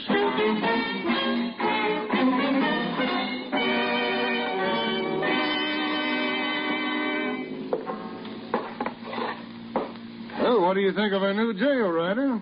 Nice place. Well, now, let me see. The bail will be $20. Huh? Seems a little steep, but that's what it says here in the ordinance. Well, that's funny. My pocketbook seems to be missing. I know it had it here with me earlier. Paid for lunch at the hotel dining room. Well, here, let me frisk you, Ryder. Well, you sure ain't got it now. Well, I'm sorry, but the law says I'll have to keep you here all night. And just for poking that fellow Bowser in the beezer, too. That's what I call carrying law and order a mite too far. What I can't figure out is what happened to my pocketbook.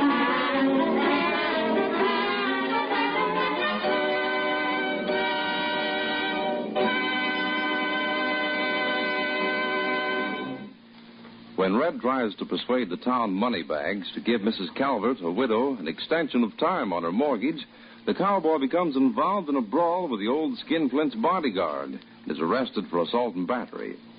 Meanwhile, an old acquaintance of Buckskin, Sticky Fingers McGlooch, decides that he'll help the woman in her plight. Of the complications that follow, we'll learn in just a moment. But now, a note to early birds. You know that send-off to school in the morning sets the youngsters' pace for the whole day. And to make it good, children need a hearty breakfast with lots of flavor and vitality. And that means crisp, golden brown toast made from fresh and tasty Langendorf bread. It's a tempting, fragrant treat worth waking for. Lots of milk, fresh sweet shortening, sugar, and other top-quality ingredients make Langendorf bread flavor-rich. And for longer-lasting freshness, every appetizing loaf is baked with moist heat. And Langendorf is a bread with a bonus. It's chock full of pep-building vitamins.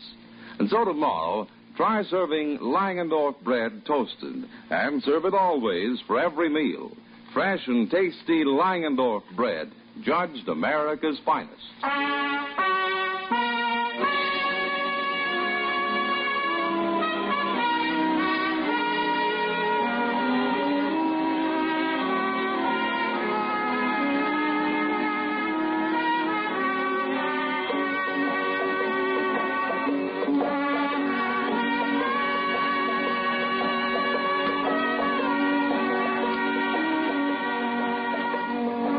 As we return to our story of the West that lives forever, we find Buckskin, Little Beaver, and Sticky Fingers McGlooch in the office of Mr. Entwistle.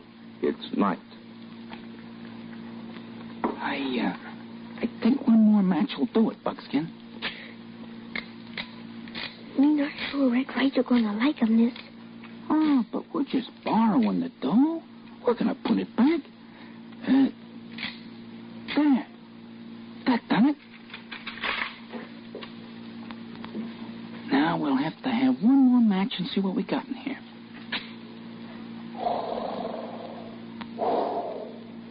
Look at them mint leaves. That no mint leaves. That be money. They're green, ain't they? Now, let me see. 1,200 simoleons is the amount we want. Plus interest twist. And that just about makes it. You worried about what Red Ryder gonna say him about this? Well, he ain't gonna like it, I'll tell you that. Oh, we ain't keeping it, though. We're just using it for a few hours, that's all. Can't you get that through your head? Why, when we're through with it, we'll put it back. I'll stuff this Spondolix in my pocket, and we'll beat it out of here because... Well, that's funny. Now, where did I get that? Oh, what's the matter, Sticky? Is something wrong? Hey, light another match, will you? Yeah. Somebody's pocketbook. Now, where did that come from? Well, it looks like Red's. Where I got it, I'll just never know. I'm just terrible forgetful, that's all. Well, come on. If we're going to save the old homestead, we better get on our horses. And I do hate the thoughts of that.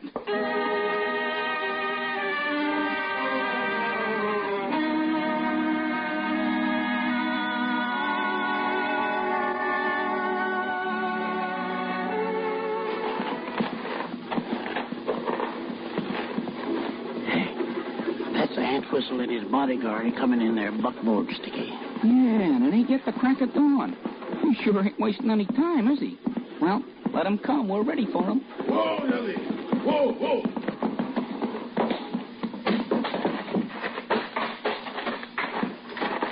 Mr. Obadiah Antwhistle, I assume's to presume. And who are you? McGlooch is the name. I represent the interests of Mrs. Calvert's late husband, who is now demised. Well, what of it? You have business with me? State it. I am what is known in financial circles as a picker-upper.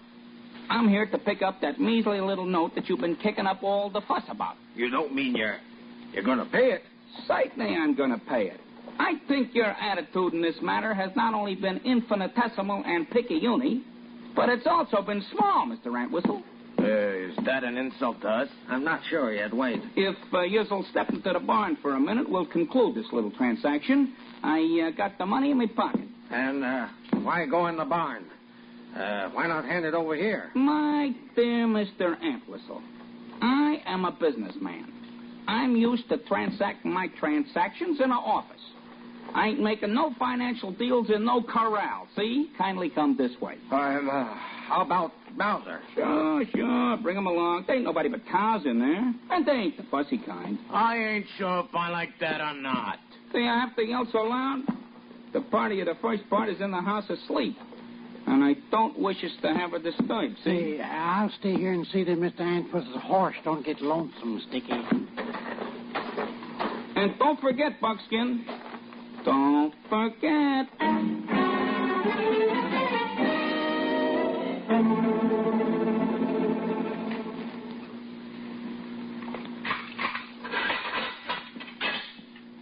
Well, it's daylight, Ryder.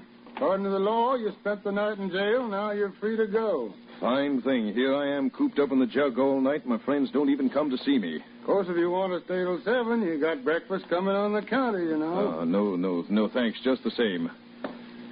Oh, I'm warning you, Marshal.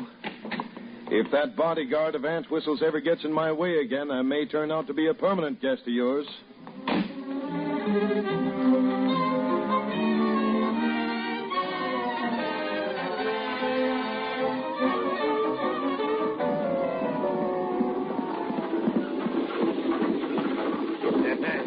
And the joke is, Bowser, that fellow McGlooch give me two $50 bills too much. He's better learn to count. Hey, what in thunder? The wheel's coming off. We're going to tip over. Hang on.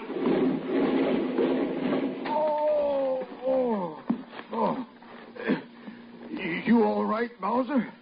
I lost my door teeth, boss. Oh, what made that blessed blasted wheel come off, I wonder? I don't know, boss. But here comes your friend, McGlooch. Why, he must have been right behind us all the time.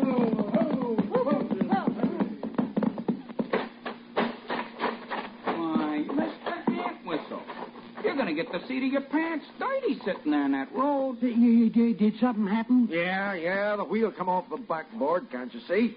Anybody get him hurt? Say, did you see anything of my store teeth? I still can't figure out what made that wheel come off. Say, you sure got yourself all dirty, Mr. Entwistle. Yeah, here, I'll help you up and brush you off. Wait a brushing. I'll do the brushing. Let me help you up, Mr. Entwistle. Thanks. We're right in them, Buckskin. Yeah, it's looking black in a thundercloud. Move, Thunder. Oh, boy. Say, does it happen to interest you that I've been locked up in the stovepipe jail since last night, and all on account of that mangy varmint you're brushing off so carefully? Yeah? Well, you better stop that kind of talk. You slipped over Lucky Punch before, but this time, I'm going to tear you in a little pieces. If you had teeth, you'd bite me. Yeah, it's got to get monotonous, ain't it? Here comes Marshall again. Had it again, eh? Whoa now. Hiya, Marshal. How's afraid something like this is going to happen? I again charge that man with assault and battery on the person of my bodyguard, and I demand that you do your duty. Well, I'm sorry, Ryder, but I know. The law's come to stovepipe. All right, Marshal, let's go. But this time, some of my friends had better come and bail me out. Oh, that reminds me. Did you drop this pocketbook by any chance? Well, yes, I thought I'd lost it. Thanks. Where'd you find it, Sticky? I don't know. I'm just getting terrible forgetful lately.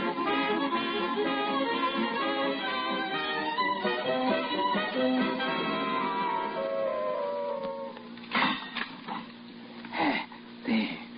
Aunt Whistle's dough was back in his safe. Mrs. Calvert's notice paid off, and everybody's square with a board. And here come a Aunt Whistle. Yeah. And he's getting us red-handed in his office. How'd they get into town so quick? Well, look who's here. Do you mind telling me what you three are doing in my office? Not at all. No, we're here because... And where did you get that watch you're swinging around with a chain? No use talking. I sure am getting forgetful. I asked you where you got my watch. Well, I wasn't sure it was yours, see, so I sprung it over to find out, and that's what we're doing in your office. Well, give it here. You didn't happen to find my store teeth, did you? No, not that I recall. Come on, Buckskin. I think we better be getting along. And good day again, Mr. Antwhistle. Remember me to the missus. Quaint character, Bowser. Very quaint. As soon as I put this 1,200 in the safe, why, we'll... Bowser, it's gone. Not the money. No, the 1,200 McGlooch give me. I've been robbed. Well, don't look at me. I get it, Bowser. I get it. How did McGlooch get my watch? And how did he get into my office when the door was locked? Aye, they're a gang of thugs and pickpockets. That's... Shall I get the marshal for you? No. This is no matter for the law. A crime has been committed. So go round up a posse of citizens. Them blasted thieves don't know it, but they're going to attend a party. A necktie party with them, the guests of honor.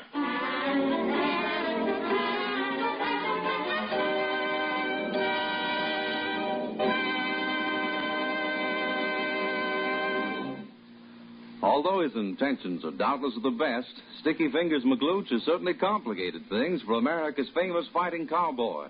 And for the action-packed climax to our story, we'll return in just a few seconds. You know, energy is a pretty precious item these busy days of building a secure future.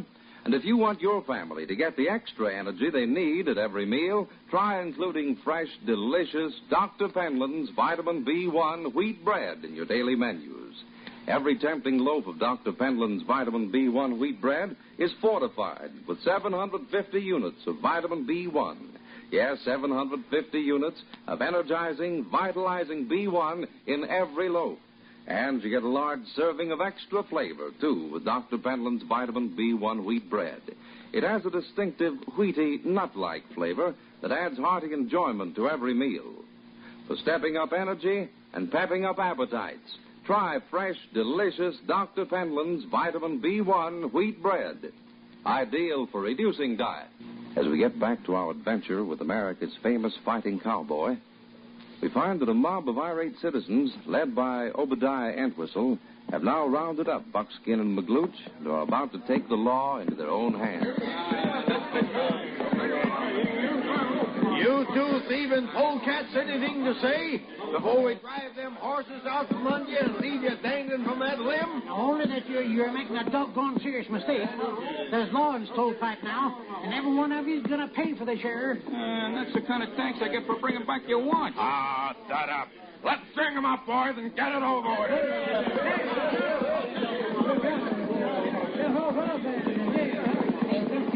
The little engine's bringing help. Here comes that redhead. Now, Marshal, boss. Stand your ground, Poplars. Stand your ground.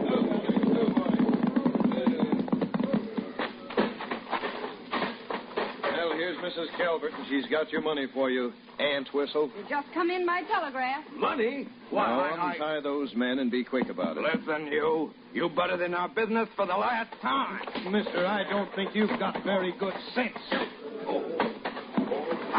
I charge that man with assault and battery on the first of my bodyguard. Marshal, do your duty. Not this time, Obadiah. What you are going to do is in violation of City Ordinance 13. I'm arresting you for disturbing the peace, assault, kidnapping, and attempted homicide. And for them crimes, there ain't no bail.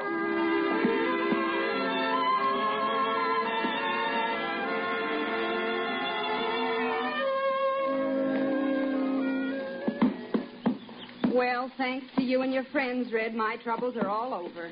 Yeah, and Aunt Whistle is just the beginning. That thieving old skinflint's are getting just what he deserves. Well, I'm getting out of here. The wild and woolly West ain't no place for sticky fingers McGlooch. Well, if you want to ride with us as far as Devil's Hole, you can catch a train from there. Listen, Red, the only time I'm going to have anything more to do with horses is when they're pulling a hearse and I'm in it. So long, Sticky. It's my night to see you again. Yeah, the same here. Hey, that's a funny thing. How did these things get in me hip pocket? What things? Why, this set of false teeth. Goodbye, Bob. Goodbye, Mrs. Calvert. Goodbye, Sticky. Get around now. Oh, boy. Stretch those legs. Come on, thunder.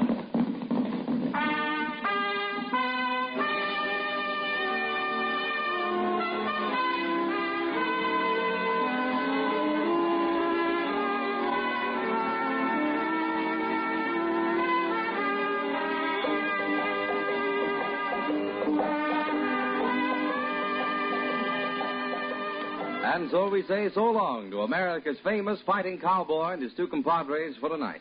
Red Ryder is presented for your enjoyment by Langendorf Bread, the fresh and tasty bread judged America's finest. But Red, Buckskin, and Little Beaver will all be back again next Tuesday night at 7:30 in a new Western adventure story packed with action and suspense. For now, this is Owen James speaking for Langendorf Bread and saying good night until next Tuesday night at 7:30.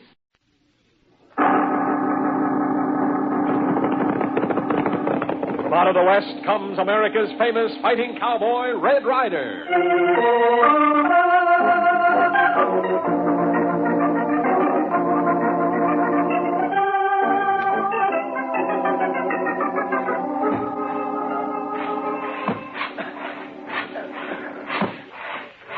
Almost saw through, Ansel? Yep. Yeah, that trestle won't hold a toy train now, Rip. Good. Now grab these tools and get out of here. We gotta run for our lives. Come on.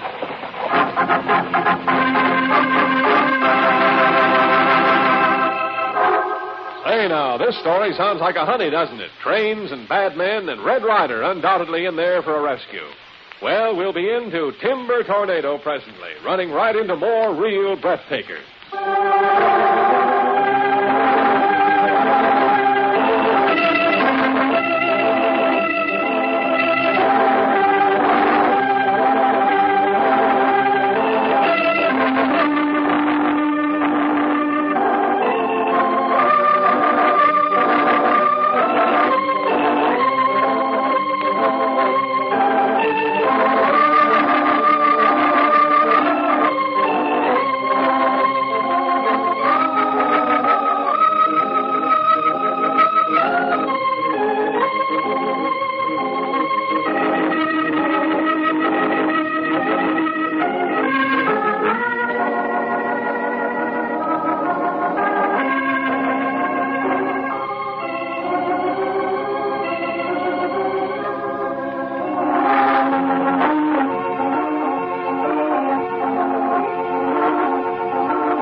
fertile plains of the Old West provided grazing lands for the cattle which roamed there, separating these plains, jagged mountain ranges reared their lofty peaks, and men worked and fought in them for the fortunes they held in gold, silver, and lumber. Thus, as our story opens, we find ourselves in the office of a lumber camp owned by a man Red had met once before, Jim Corcoran. Corcoran is talking to his young son, Bobby. Seems to me, if Red left Devil's Hole in answer to my telegram, he should have gotten up here this morning. Well, why did you send for him anyhow, Pa? You know blame well why I sent for Red. I feel since Jennings and that outfit of his set up right next to our timber, that we're in for trouble. But gosh, Pop, you're just imagining that. I told you I saw Jennings a few days ago, and he was just as nice as he could be. Sure he was. But I know Jennings from the old days in Michigan when we both were woods bosses. And that polecat would stab his own brother in the back if he could make a nickel out of it. But why send for Red Ryder? If we do have any trouble, don't you think that between you and me and Rip Skinner, we could take care of Jennings no matter how ornery he turned out to be? Son, I've never been afraid of trouble in all my life. And I know something about trouble. When you see it coming, prepare for it. Well, you can count on me. Sure I can, son. Sure I can. Now, suppose you run down to the cook shack and find out what supplies the cook will be needing. I'll be taking the engine down to the junction this afternoon. I might as well bring back the grub for the week. Okay, Pop. And, by the way, if you run into Rip, tell him I'd like to see him. Yes, sir, I sure will. Guess I won't have to. Here comes Rip now. Morning, Bobby. Morning, Rip. I was just going to tell you. My father wants to see you. Morning, Mr. Corcoran. You want to see me about anything in particular? Well, yes, Rip. It's about Jennings and that outfit of his. Yeah? What about Jennings? Oh, I just wanted you to keep your eyes open, Rip. I don't trust Jennings. He's a sneaking coyote if I ever saw one. Yep, so I've heard. I wanted to talk to you about him, too. You did, Rip? Why, what's up? Well, here's the way I figured, boss. I hired on here as a woods boss. But if there's going to be any trouble, gun trouble, it don't seem to me that if I got to run the risk of being shot to pieces, that I'm getting enough out of it. Yeah, I never thought of it quite that way, Rip. If you take risks from me, I suppose I should pay for them. I tell you what I'll do. I'll add another $150 a month to your wages. Thanks. But another $500 a month ain't a drop in the bucket. Huh? What do you mean? Look, Mr. Corcoran, when there's lead flying, it doesn't care who it hits. If it hits you, the owner of the outfit is killed. If I'm working for pay and I get gunned down, well, all that happens is just another hired hand is buried. Now, do you see what I mean? Yes, Rip, I think I do. And if I understand you, I don't like what you're hinting at.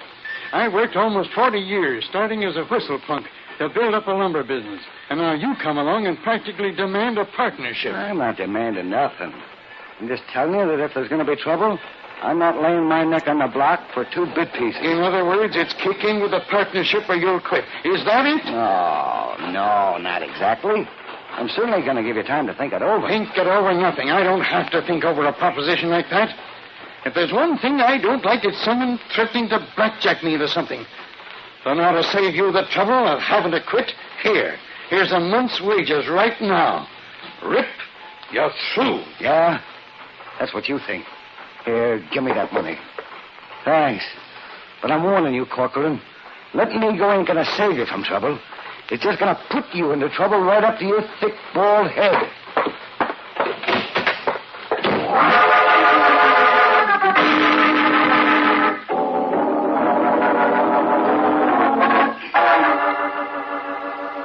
Yeah, Rip, what else? What else did the old coot say when you asked him for a partnership? Nothing else, the sucker. He had a brain in his head, he'd realize what he's in for now. You mean you're going to make that deal with Jennings? Why not? I know what Jennings offered of me to put Corcoran out of business, and I gave Corcoran a chance to beat his offer. Except he didn't know he was trying to beat Jennings' offer. Well, what of it? I gave him a chance to talk it over, but oh, no. He had his bankroll out so fast and was paying me off, he thought he was glad to get rid of me. Okay, you don't have to take it out on me. Now, what are we going to do? The cook told me old man Corcoran has taken the engine and one of the cars down to the junction this afternoon. Yeah? What do you care where Corcoran's going? I care a lot. Because when he starts that engine, he's not going to the junction. He's just taking his last trip on Earth.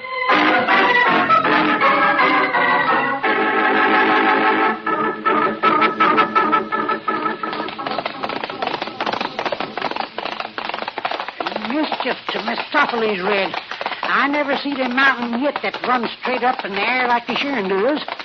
How much further can what there bejiggered lumber camp be? Can't be much farther, Buckskin. See through that gap in those trees? That little trestle, that narrow gauge railway? Those must be the rails Corcoran uses to get his lumber from the sawmill down to the junction. You see him, Red Ryder. And you hear him train coming, too. Well, it isn't really a train, son. If you look now, you can see it's just an engine and one car. It sure is a whooping it up, Red. Yeah, it sure is a whooping it up, Buckskin. No, but I think he'll slow down for that trestle. Yeah, see, he's slowing down already.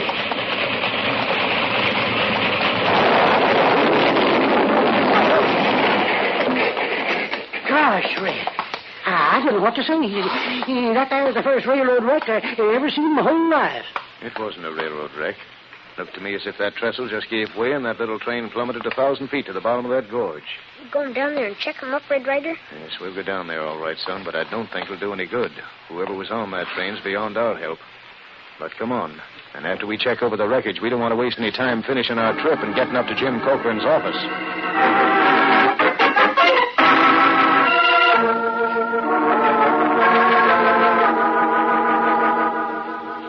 Well, Mr. Ryder, Pop said he thought there was going to be trouble, but I never figured he meant this kind of trouble.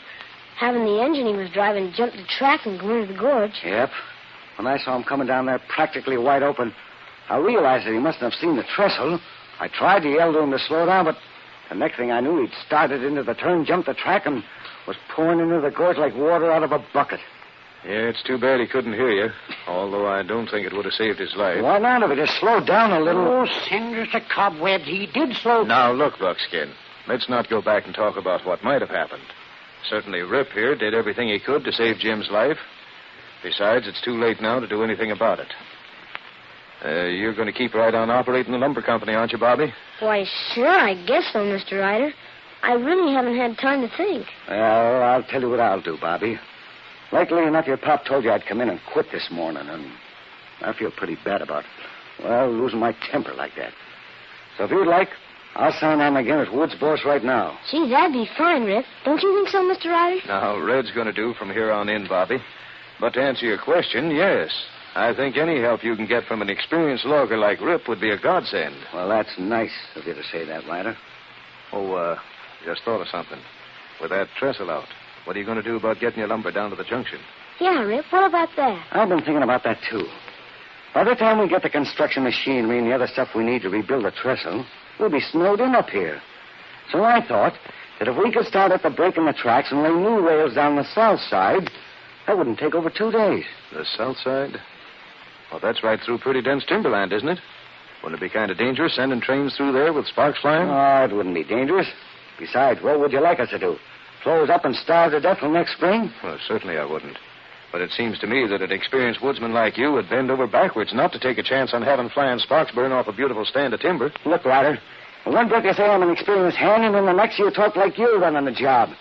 If you want to be Woods' boss, it's okay with me. Well, Crimmins, of course, girl, Red didn't say no such a thing. Of course I didn't. I guess maybe Rip's just a little upset after what's happened.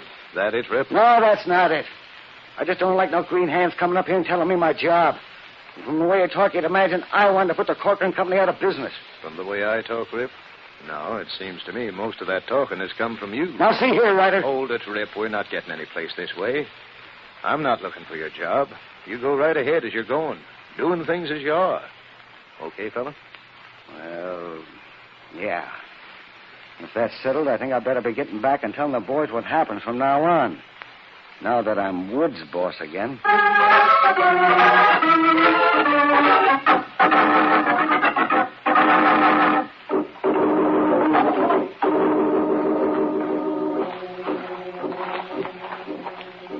Dang tails to Borneo, Red. How long are you going to keep us down this here gorge and messing around with this here wreckage? Just long enough, Buckskin.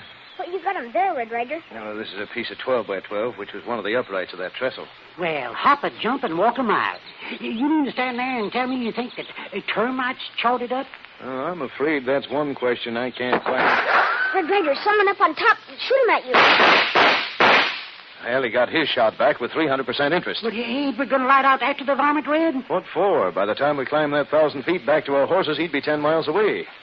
But having missed me once means he'll probably try it again. And if he does, you two had better duck, because one of us is going down in a blaze of gun smoke and singing lead.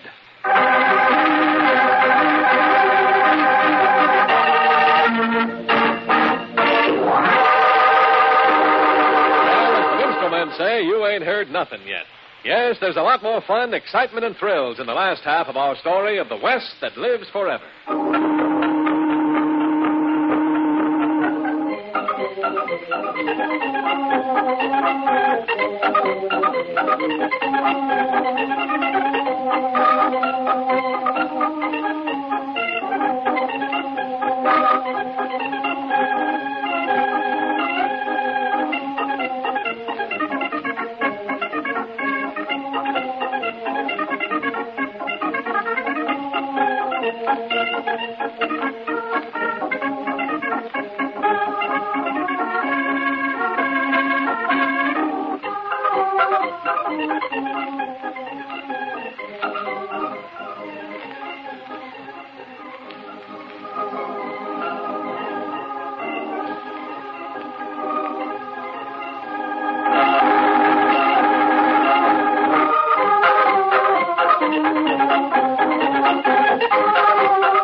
Let's get back to our story.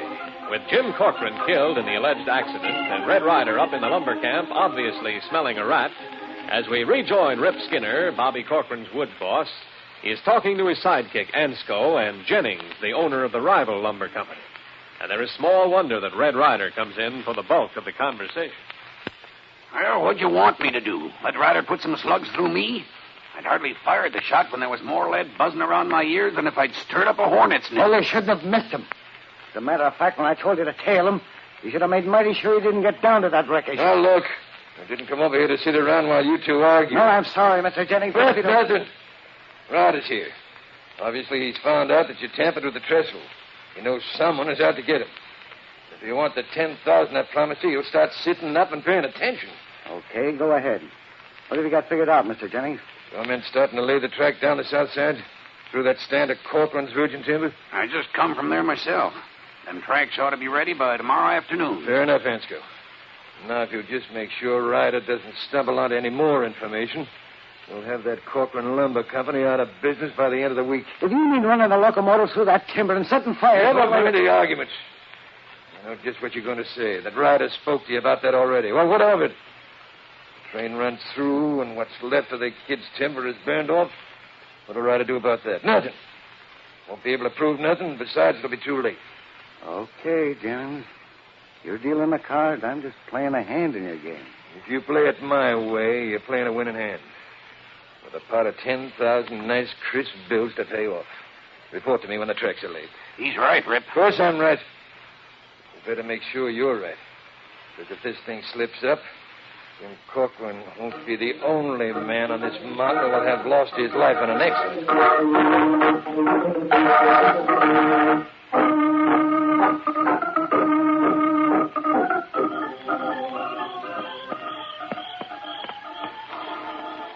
Red Ryder, Yes, little Beaver. how long are we going to stay here watching this here lumber office? Well, in the first place, son, it isn't this here lumber office. This is the headquarters of Jennings and his outfit. And in the second place, we're going to stay here until sunup watching it. Or else, with what little time is left, how am I ever going to find out if Rip and Jennings are in this thing together? Well, Slumberland or Sandman, this here staying up all night ain't easy, son. Sounds like someone's coming. Isn't just one man, Red Ryder. It's two. Ram done to roll for it. You see who it is, Red? You was right. It's that there crooked on and no good polecat Rip Skinner. Hey, let's get out there. Oh, now, sit still. You go barging up there to that office with no proof, and not only will we get him wrong, but we'll tip him off that we're wise to something. Well, then, what are you going to do about him, Red Ryder? The only thing we can do under the circumstances. Sit tight, keep our eyes wide open, and pray for the best.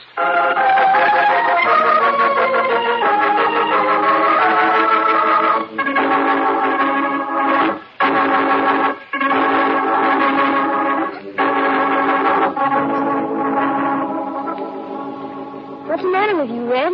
Your eyes look like two burned holes in a blanket this morning. Well, crullers to cinnamon buns, why shouldn't they? Buckskin, someday you're going to open your mouth, and I'm going to put my foot in it. Huh? Oh, yeah, Red, yeah, sure.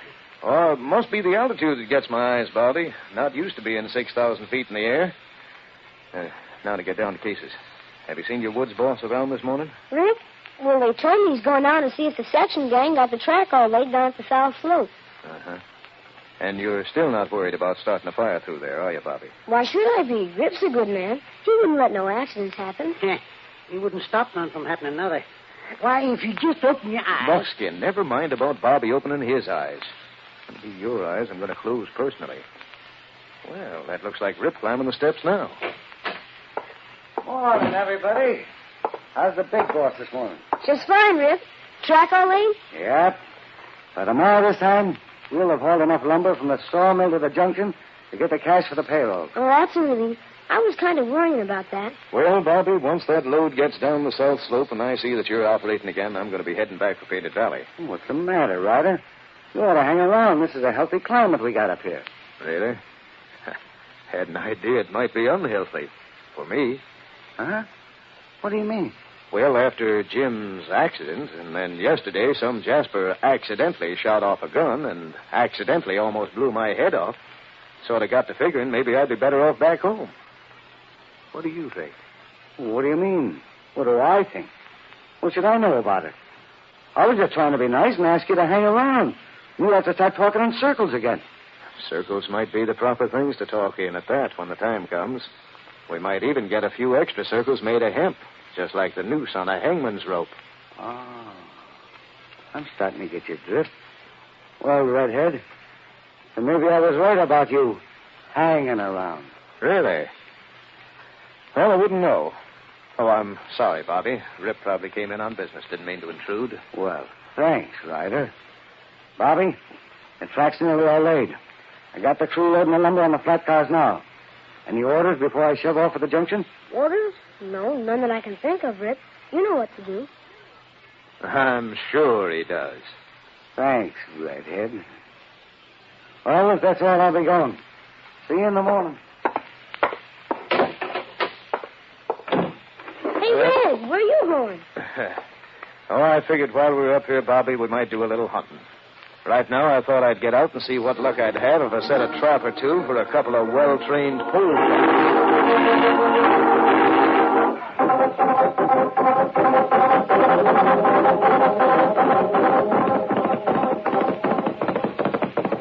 Okay, rein up. Easy, Pappy. Oh, steady there. Huh?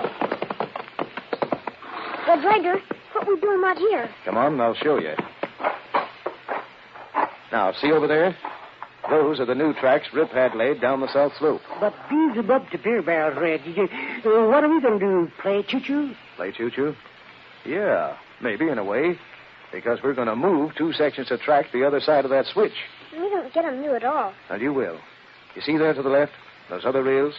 Now, those are the rails that run down from Jennings' sawmill, swing through here, then they make a U-turn, and they go on down to the junction through Jennings' timberland. Yeah, but... So I thought if Jennings and Rip were in this together, trying to cripple Bobby Corcoran, we might teach them that turnabout's fair play by the simple device of moving 2 rails and tying Bobby's track in with Jennings' track and letting that lumber train run down toward the junction through Jennings' timber. Well, I'll be a 3-sided hogshead. I don't get it. All right, look, maybe I don't get it either. I don't know. It's a wild idea, but from where I stand, it certainly looks like a good enough one to try. So instead of standing there scratching what passes for your head, come on, let's get busy on that switch section.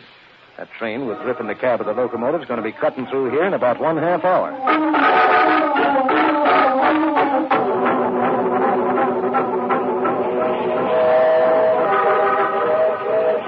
How we doing, Rip? Rolling right along. We'll be hitting a new rail soon and starting to plow through that heavy stand of timber. You think it's time to start throwing those pitch nuts in the fire? Yeah, I guess so. We want to throw out a shower of sparks that'll look like the 4th of July. Get busy. Hey, Rip, throw that boiler door open. Here we go.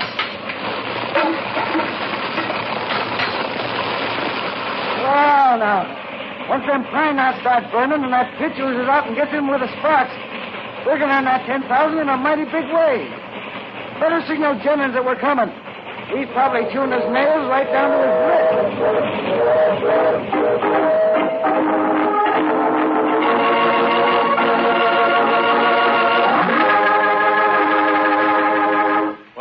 Jennings' two hirelings are right on their way to burn down every last stick belonging to young Bobby Corcoran.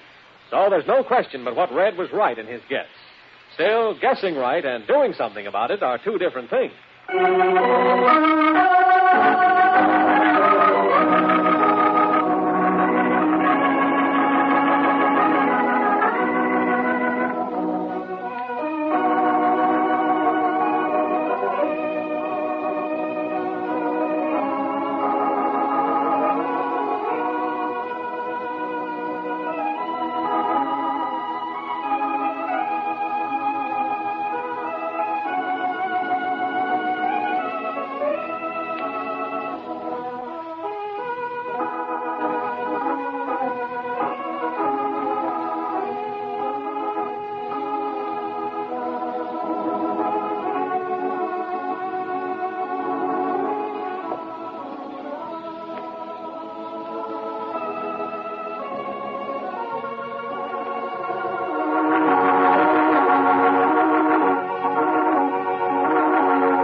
Back again to our Western adventure yarn. We find that Red has not been asleep at the switch.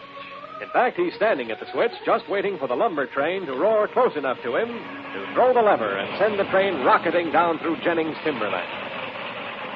Red Ryder, here comes lumber train now. Right, son. Come on, Buckskin. Help me throw this switch. All right, Red. All right, now. That'll send that train down through Jennings' timber. And if it's showering sparks, he's going to be awfully surprised to find that he's burned out of business. Come on, we've got to hit those horses. Move down a mile or so. Jennings ought to be near the right-of-way, just waiting for us.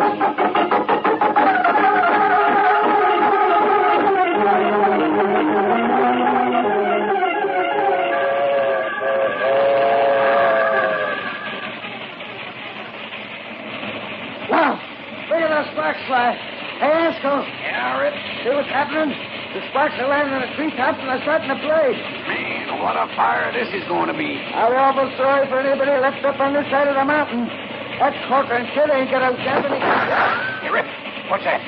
Someone's shooting at us. There it goes again. Rip, who is it? I don't see no one on the right of way. What I do? Ansco, it's Jimmy. Jimmy? What's he trying to do, double-cross us? Why, that dirty coyote. I'll fix him.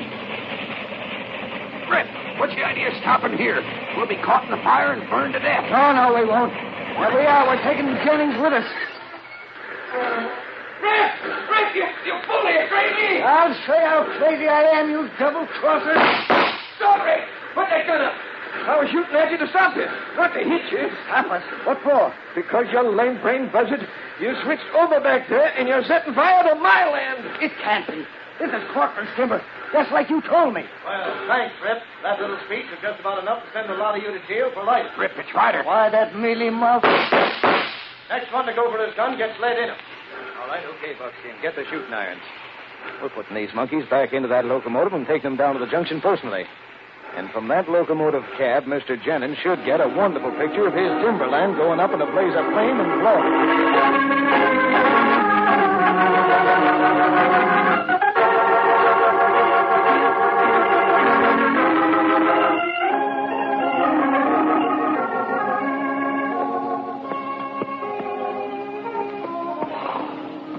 Red, how long do you think the judge will put those cutthroats away for? Well, Rip and Ansco probably for life. Jennings is going to get a lighter sentence for turning state's evidence on who wrecked the trestle and killed your father. Well, yippee-de-yahoo. I sure hate to be in Jennings' shoes when he gets out, though. His timberland burnt to charcoal and not a nickel in the world. By that time, Bobby will be a full-grown man and have a big lumber business. Yeah. Hold still, Thunder. Cool, boy. Well, Bobby, we've got to get down to sea level. Yeah, and so let's get on home. Get up to the bed. Come on, son. Bye, Bobby. Put him up, Matthew. All right, stop running, boy. Out there. Come on, Thunder.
Langendorf Bread, the fresh and tasty bread judged America's finest, presents The Adventures of Red Ryder.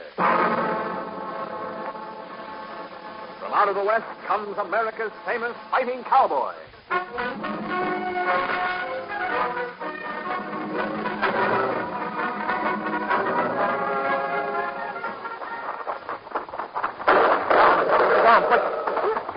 Why, is that the murdering coyote? He tried to drag the still out of us. Those shots came from that patch of oak brush yonder.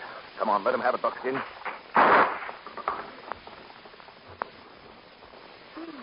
Clean him out, Red Ryder. Yeah, I reckon he didn't like them there slugs whistling past his ears. That kind of whistling when I don't expect it annoys me, too. I'm going to ride over to the Saskatchewan Lumber Company and teach them a new kind of business ethics.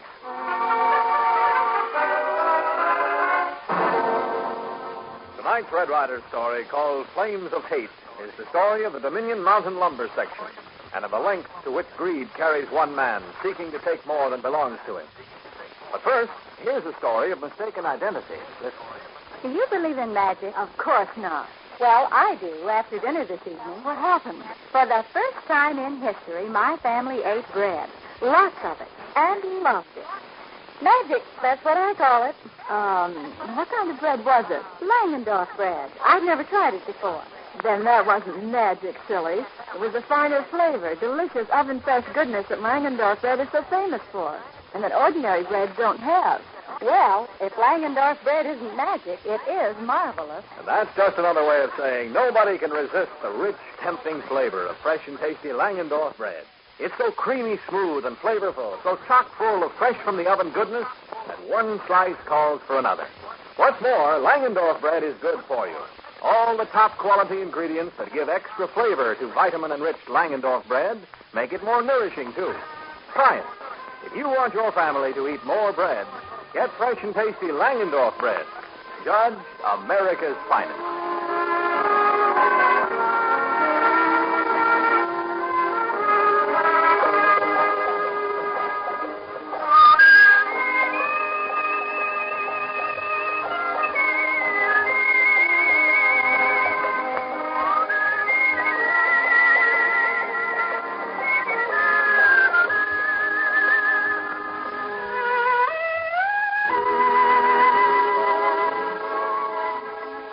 Our story tonight starts among the pines of Dominion Mountain Lumber Country, mostly owned by the Saskatchewan Lumber Company. Near its headquarters is an independent mill belonging to Len Summers and his crippled wife, Alice. He is now working at a rotary saw while Alice stands watching.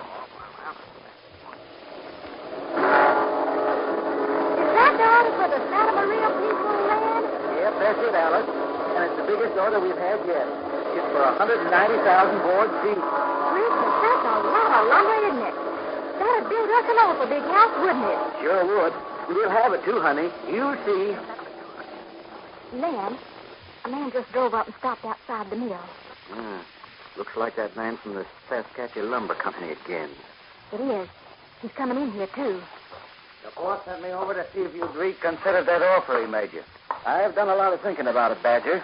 But I figure that land of mine has got the best stand of timber in this whole country. And the offer he made me ain't nowhere near what the land is worth. If you think you're going to hold him up for that bunch of timber, you're making a bad mistake, Summers. Pace Buckman ain't the man that'll stand for that kind of business. You don't have to buy my land. It was him that made the offer. I'm doing all right with my little mill. And I'd just as soon go right on running it. Jim's got a nice big order from the yard in Santa Maria, too. You're a fool if you think you can buck the Saskatchewan Lumber Company. You'd be a whole lot smarter if you'd sell at any price. What do you mean by that, Badger? You ain't threatening me, are you? I'm just telling you. Buckman ain't gonna fool with you no more. Unless you make a deal, and at his price, he's gonna put you out of business. Now, look at here, Badger. I don't like that kind of talk. You or Buckman or the whole blame Saskatchewan Lumber Company ain't scaring me one bit. Now I'll ask you to get off my property and stay off until you're ready to make me a fair and square offer for my land. Why don't you try to put me off, Summers, and see how quick I'll drop you in your tracks. Get her going or I will. I'll take you by the scruff of the neck and the feet. Oh. You're always making mistakes, Summers. But I reckon this is your last one. Get on. Oh, man. The man hurt you, didn't he? get me some help. If you don't, I'm afraid it's gonna be too late.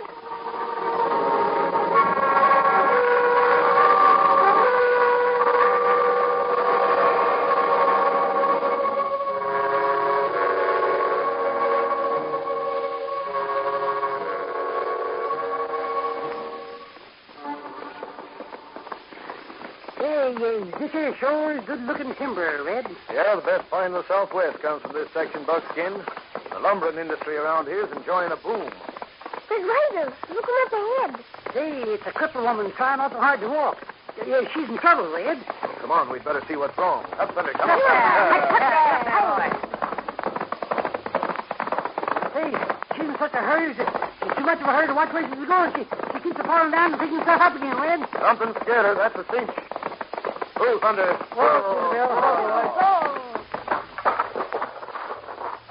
What's the matter, little lady? Somewhere. The house has been shot, and there's nobody there to do anything for him. Well, how did it happen, miss? A man's on the side that lumber company. You'd better take us to your husband, ma'am, and we'll see what we can do. Here, I'll boost you up into my saddle. Thank you. All right, there you go now. All right, steady, Thunder, now. Easy, boy. Now, where's your husband?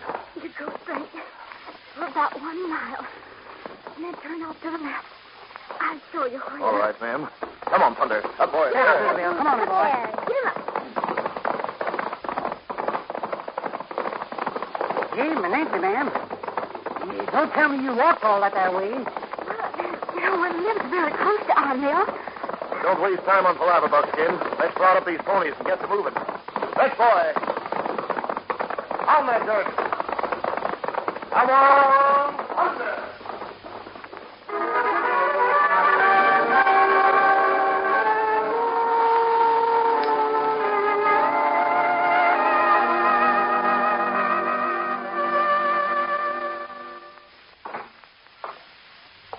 Well, how'd you make out this time, Badger? By the look on your face, I'd say you didn't get along so well. I don't know, Pace. I might have pulled a boner. We got into an argument, and Summers threatened me. And what did you do, Badger? Well, I guess I lost my temper. Anyway, when the smoke cleared away, he was laying on the floor, and he looked at me like he was dead. And what are you worried about, Badger? You shot him in self-defense. Why, there ain't a judge or jury in this country do anything to you for that. There weren't any witnesses, were there? Well, only his wife. She was hanging around. I should have got rid of her, too. Well, her testimony won't hold water in court. Not against the Saskatchewan Lumber Company. Well, with Summers out of the way, what's to stop you from making out a phony bill of sale and claiming you bought his land? You know, I was just thinking that same thing. That property holds the best stand of timber in this country. Now, it's only logical that our company should buy it. Sure. Yes, I think you performed a real service for the company, Badger. I'll see that your next pay envelope contains a little boost in wages.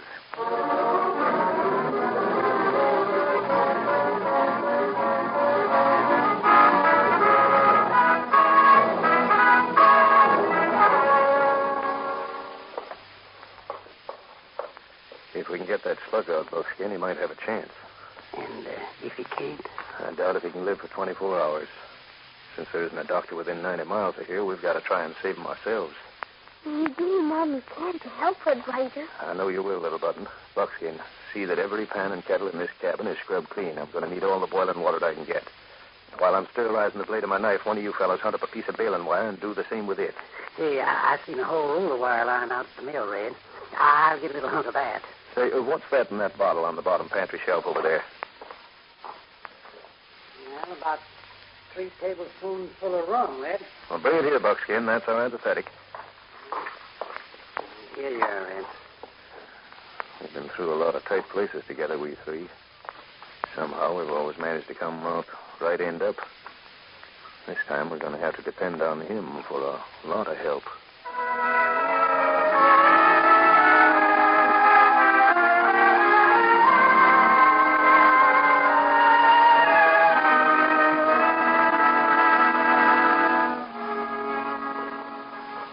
How do you feel this morning, partner? Oh, fine, Ryder. Good. Yeah, you sure are looking a lot better.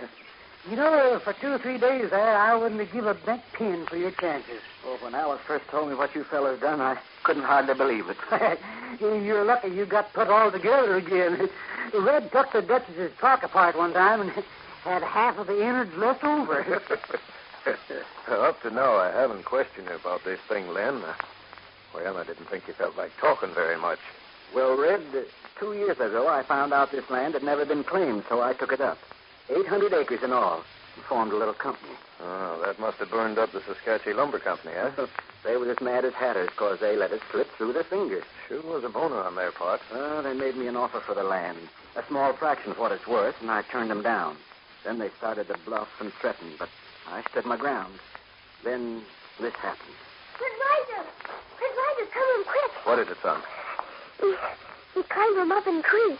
See a man sneak him up through underbrush. He says someone say it be a man who shoot him her husband. Where is he, little beaver? He's on edge of clearing. Just show him you. Come on, Buckskin. Down to the ground, quick. Why, that there murdering coyote. Well, he tried to dry gulch a lot of us. Those shots came from that patch of oak brush yonder. Let him have it, Buckskin.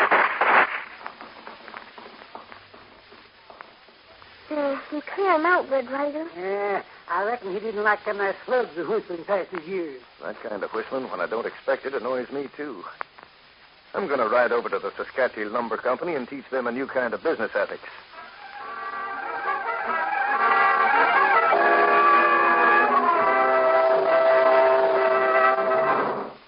Hey, something tells me Red's troubles are just beginning. Trying to teach a cheat like Pace Buckman the difference between good and bad is a man-sized assignment. We'll return to our story in just a moment. Does 1,100 sound like a pretty big number? It does if you're talking about vitamins, and right now we're thinking about the 1,100 units of B1 you find in every loaf of Dr. Penland's Vitamin B1 wheat bread. Yes, ma'am, when you see the name Dr. Penland's Vitamin B1 wheat bread on the wrapper, it's your guarantee of 1,100 units of vitamin B1. By simply including this fresh, delicious bread in daily menus, you're being smart, being sure of yours and your family's supply of B1. And wait till you taste the flavor of Dr. Penland's Vitamin B1 wheat bread. Distinctive and nut-like, it's brimming with a hearty goodness of sun-ripened wheat. Try it. For extra energy, extra flavor, get fresh, delicious Dr. Penland's Vitamin B1 wheat bread. Ideal for reducing diet.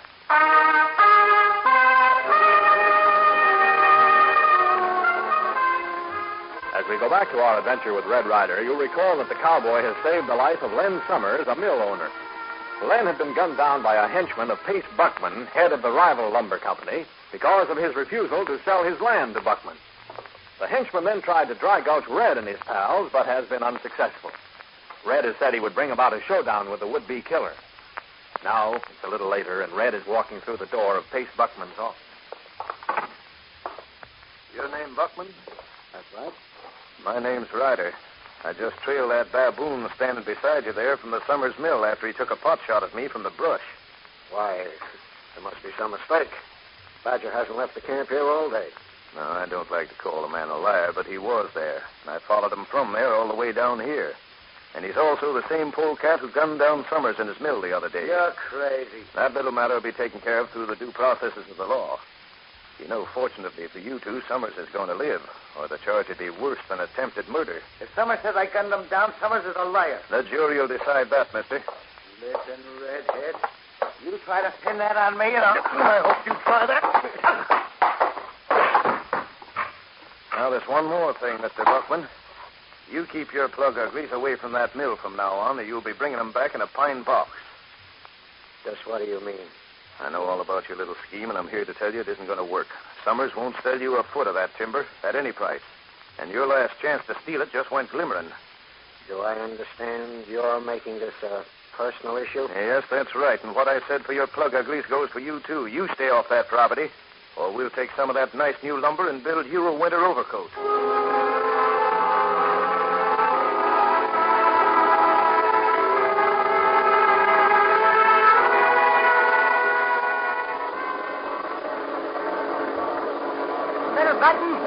If you're going to be my helper, you got to move faster than that. These there boards are stacking up here, and they're getting in my way. What do you say, Buckskin? I say hurry up and fire them out boards over in the corner where they belong. We don't hear you yet, Buckskin. Come on, never mind.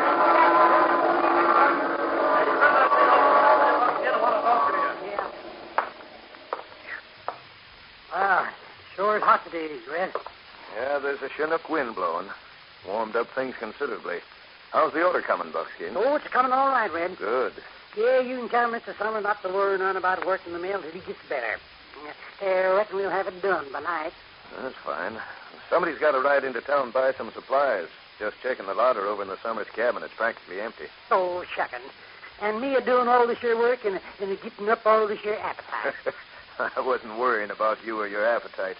But our Len and Mrs. Summers and Little Beaver are going to have some chow. Since you're delivering the lumber to the railroad tomorrow, I reckon I'd better ride into town and get that grub. You taking me too, Red Ryder? Yeah, you can come along if you want to, son. What about Mrs. Summers? Oh, here she comes now, Red. You ain't going off and leave me, are you, ma'am? No, Buckskin. If we watching you so you don't cut off a finger and helping Mr. Summers, I'll have all I can do right here. Then you two better get it going, Red. It's a long way to town, and it'll be dark before you know it. Yeah, I guess it will.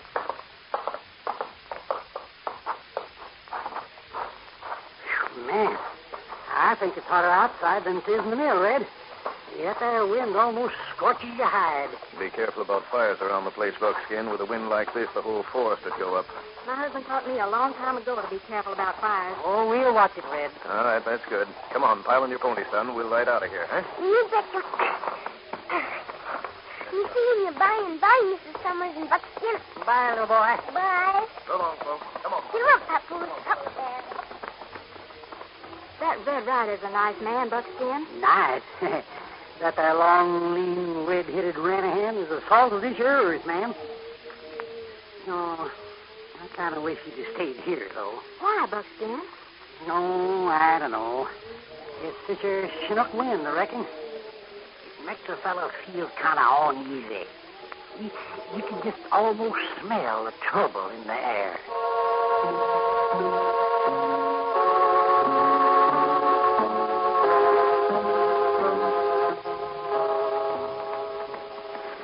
Well, there's an old saying, Badger, that everything comes to him who waits.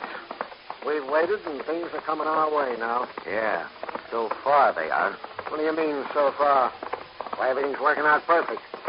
That redhead and the engine kid have lit out for town somewhere, leaving the coast clear for us. Don't forget that old duffer they call Buckskin is still at the mill. A lot of help he'll be. He'll just fry with the rest of them. Better not talk too loud, boss. Horses carry on this wind. I think this is close enough anyway, don't you? It ought to be. There's plenty of undergrowth from here to the clearing where the mill stands. The fire ought to take hold good. That's what I think, too. Rein up right here. Oh, no, boy. Oh, boy. Now, don't forget that can of coal oil you got tied to your saddle. I'll have it untied in just a minute. All right, I've got it. Let's go.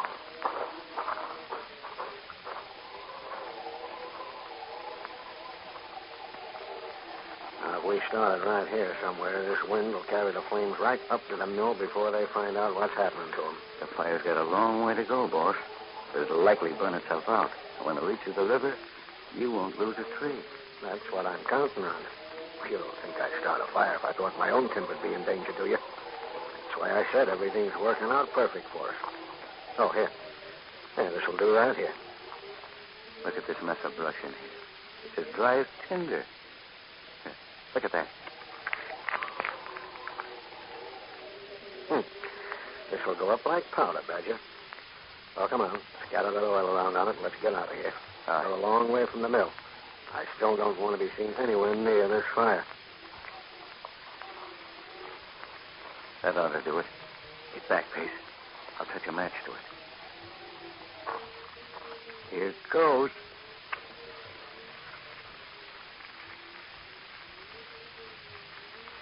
Fine. Now, come on, Badger. We can get out of here pronto. I'll call this a good day's work. Yes, indeed, a very good day's work.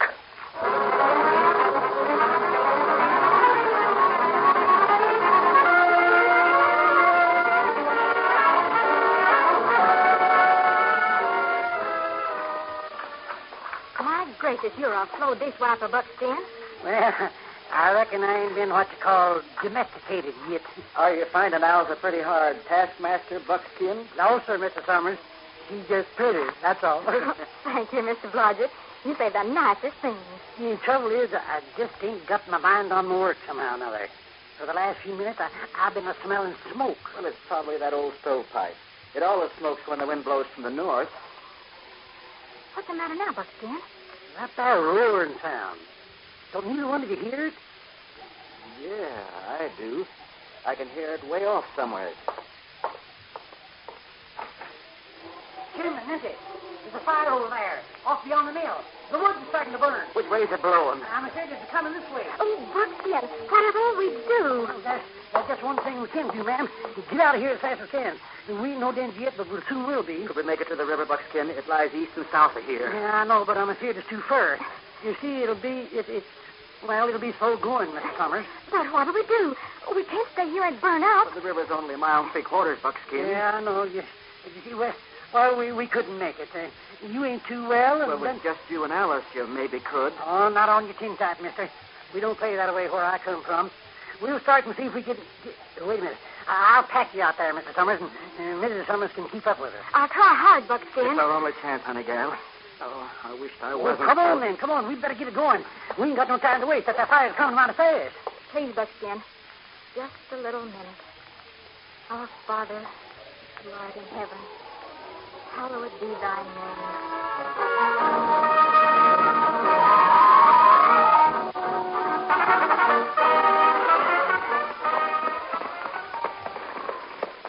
Glad when we get to store it, Ryder. You'll be awful hungry. Yeah, it won't take long, son. Once we get out of these woods, the store is just a little ways along the road. Get him back there with Ryder. Let's see him on fire. Ooh, thunder. Ooh, boy. Well, they sure are, son, and that fire's traveling toward the Summers Mill a mile a minute. Maybe he's worried about Buckskin and those people. We can't get back to them now, little button. What we gonna do, men, Red Ryder? We gotta save them. And that's just what we're going to do. Come on, let's make a dash for it while we can. Up, boy. Come on, thunder. But we're going back towards store. We're going the wrong way. That's right, little button. I'm going to buy something at that grocery store, and it's not going to be groceries.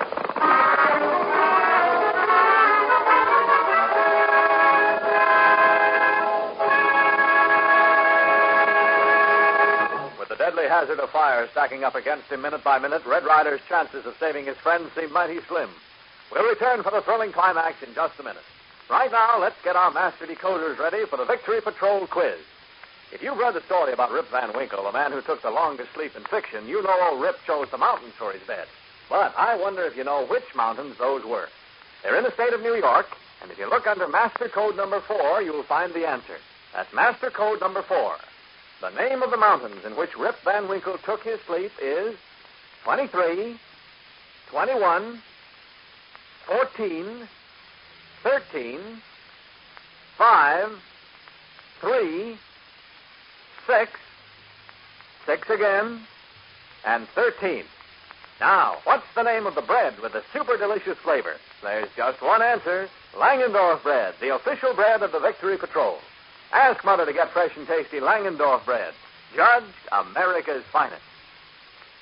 And now, as we return to our story, we find it is a short time later, and Buckskin and the Summers are making their way along a narrow trail through the timber. The fire's getting mighty close, Buckskin. You can't tote me much further. Oh, why don't you take Alice and go on and just leave me behind? Leave you? Oh, you're talking crazy, Lynn. We started out together. That's the way we're going to end. Look out! Grandma, Linda. Pieces up there, fallen tree, landing clear over here to our feet. Say, we better find that river, and we'd better find it quick. Now, look out for them there burning chunks in the trail. Oh, there goes another tree, Buckskin. Land of living, it's getting kind of warm around these here parts. No use. We can't make it. If I'll have us him dead. Oh, man.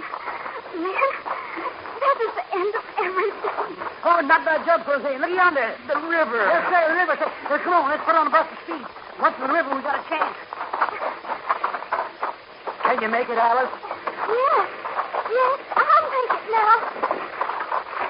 Oh, boy. And now listen, when the fire sweeps over, hold your breath and duck your head. Buckskin, what's that? Sounds like a cache of powder blowing up. Either that or somebody's blowing a fire trail through that there timber. I'll wait till the dust and stuff clears away and maybe we can tell. By jingles, that's it. The top man is not lit. It looks like the flames have been checked. Buckskin, look, honey. It's Red, a little beaver. Hey, Red! Red! Steady, boy. Oh, Red, your clothes is all burnt and your face is all black. But you sure do look good to me. Red, you stopped the fire. You bet him. Well, at least we slowed it down. We bought a box of dynamite at the store, fused it up, and scattered it out in the path of the flames. But how'd you think of it, Red? Partner, it was just a happy hunch.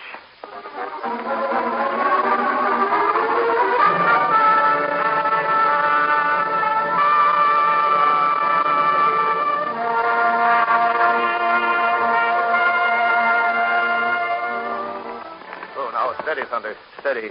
Oh, I was just over to see Pace Buckman's place, and by some strange quirk of fate, that fire cleared him out.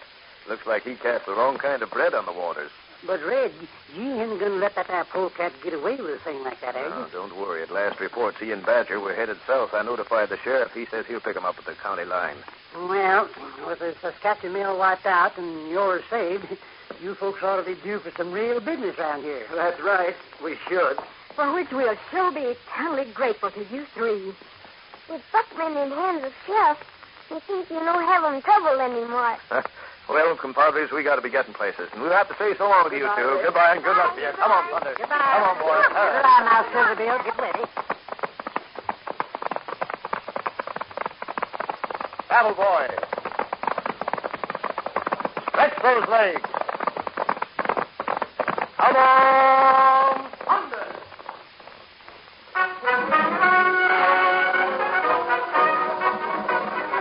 Listen again next Thursday and every Tuesday, Thursday, and Saturday night at 7:30 for the adventures of Red Ryder.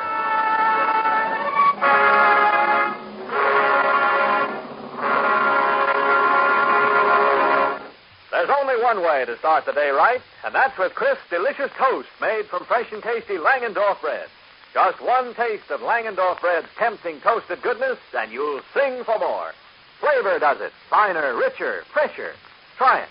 Get fresh and tasty Langendorf bread, judged America's finest. And now, till next Thursday, this is Art Gilmore saying goodnight for the bakers of Langendorf bread. This is the Mutual Don Lee Broadcasting System.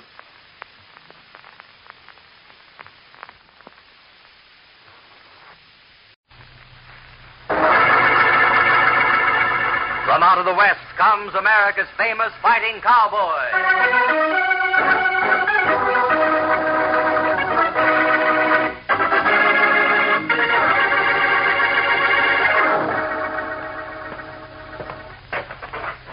Well, I'm going upstairs and watch up, Ella. I'll see you a little later on. Sure.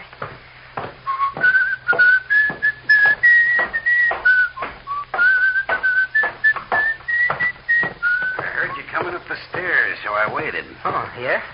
In case time hangs heavy on your hands, we got a nice, friendly little poker game going on in my room. If you're interested, drop in. The room's 207.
the biggest of the season at Tarantula Springs, and cowboys for miles around are planning to attend.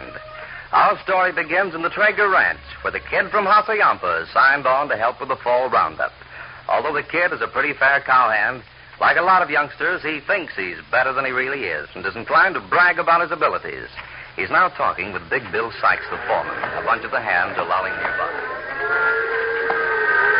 Hey, look, Bill, the roundup's over and the cattle are in the shipping pen, so I'm going to take a few days off. Yeah? What's your big idea? There's a rodeo up at Tarantula Springs this weekend.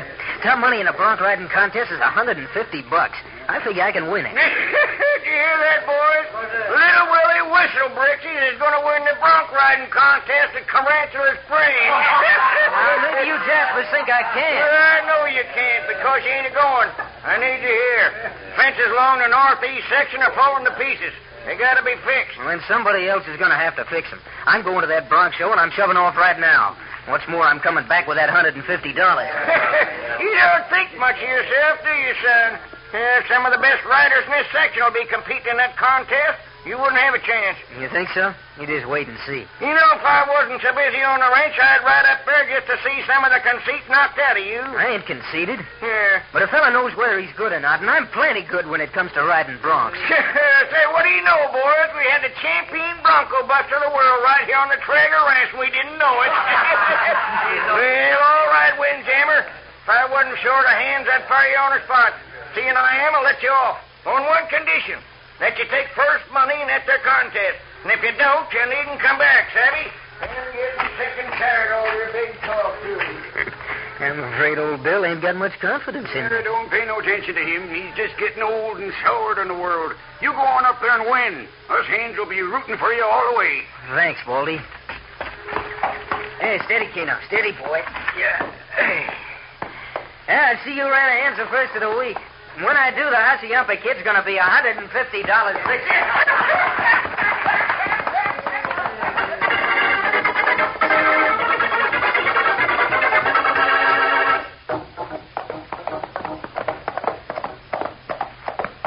What event you figuring on entering, Wed?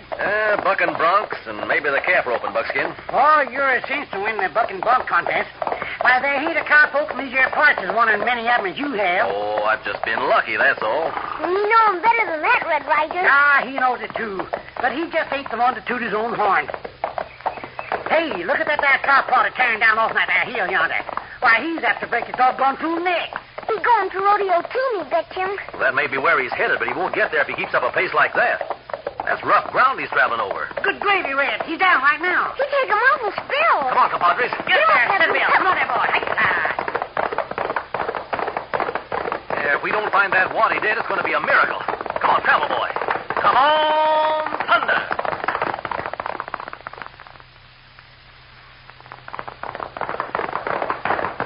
Hey, the fellow's a struggling to his feet, Red. Why, he looks like he's just a kid. Horse no get him up. Well, that horse has been hurt. Whoa, thunder. Whoa, boy. Oh. Are you all in one piece, son? I guess so. Kind of knocked me silly for a minute. Well, what in thunder happened? Keno stepped in a gopher hole. Don't you know any better than to let a horse cut over ground like this? Oh, I've done it lots of times. And just one time too many if you think anything like that horse of yours. Did Keno get hurt? Broke both front legs is all. Then we'll have to. Sure. There ain't nothing else you can do, young fella.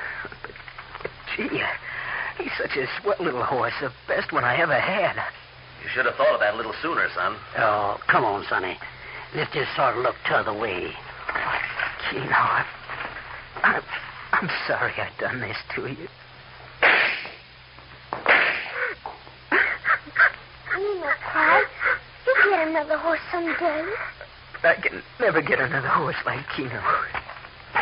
I'm sorry, son, but it had to be done. Yeah, I know. Where were you headed for?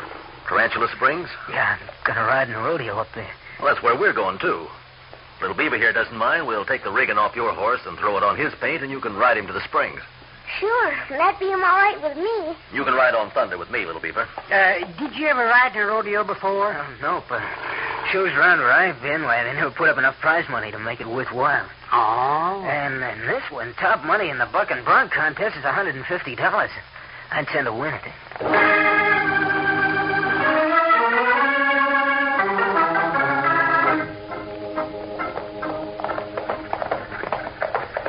Hey, Tarantula Springs looks nice, all decorated up with flags and bunting and stuff. Being big crowd in town, too. Where is it you want to go, young fella? Well, some of the hands on the Traeger Ranch where I've been working told me the Central House is a good place to stop. Well, that's it, right across the street. Yeah, hold it. Well, I'm sure obliged to you fellas for the lift. You're quite welcome, son. Chances are we'll see you around. Now, where you fellas going to stop? Oh, we're putting up at the Central House, too. But I reckon we'll stable the horses first. We'll leave your rigging there. Oh, thanks. Well, lots of luck at the rodeo, Red. Thanks. But you'd better stay off that buck and broncs. I got that contest all sold up. So long, kid. Bye. Come on, Dick. Get that boy. Come on.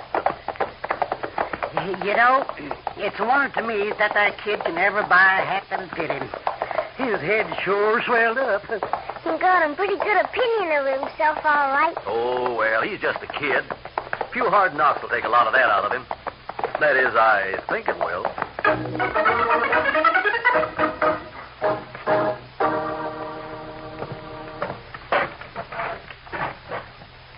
I'm a Hacienda kid. I'd like to get a room.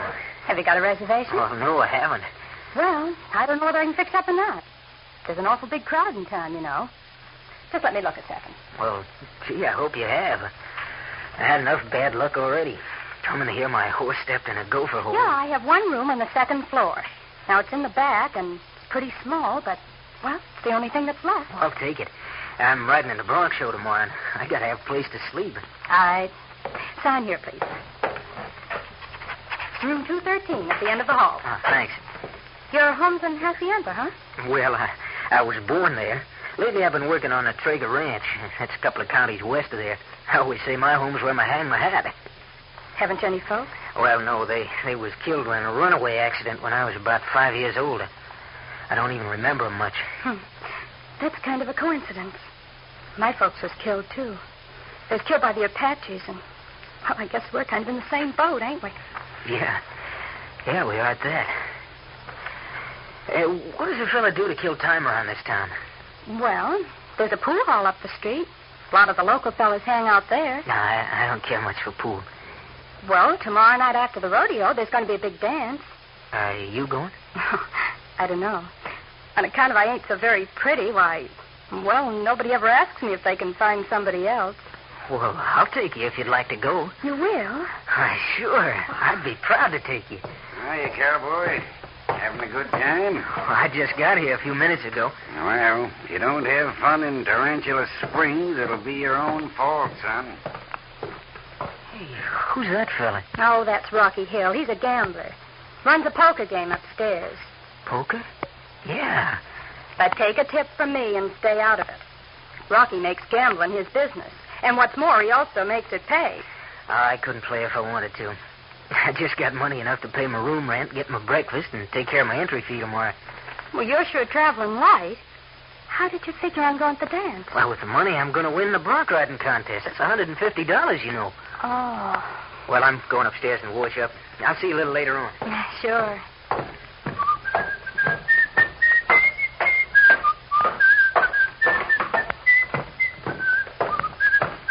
I heard you coming up the stairs, so I waited. Oh, yeah?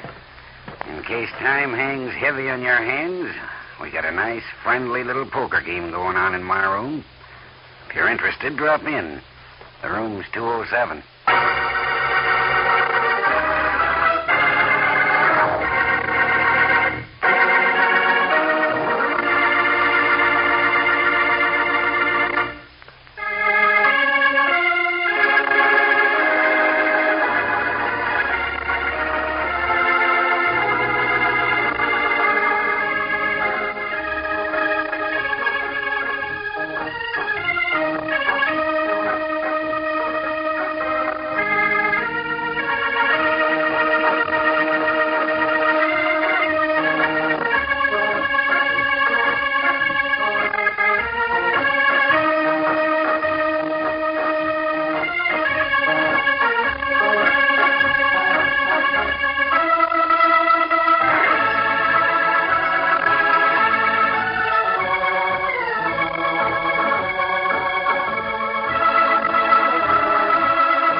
As we return to our story of the West that lives forever, we find the girl Ella at the desk in the lobby of the Central House. It's early the following morning.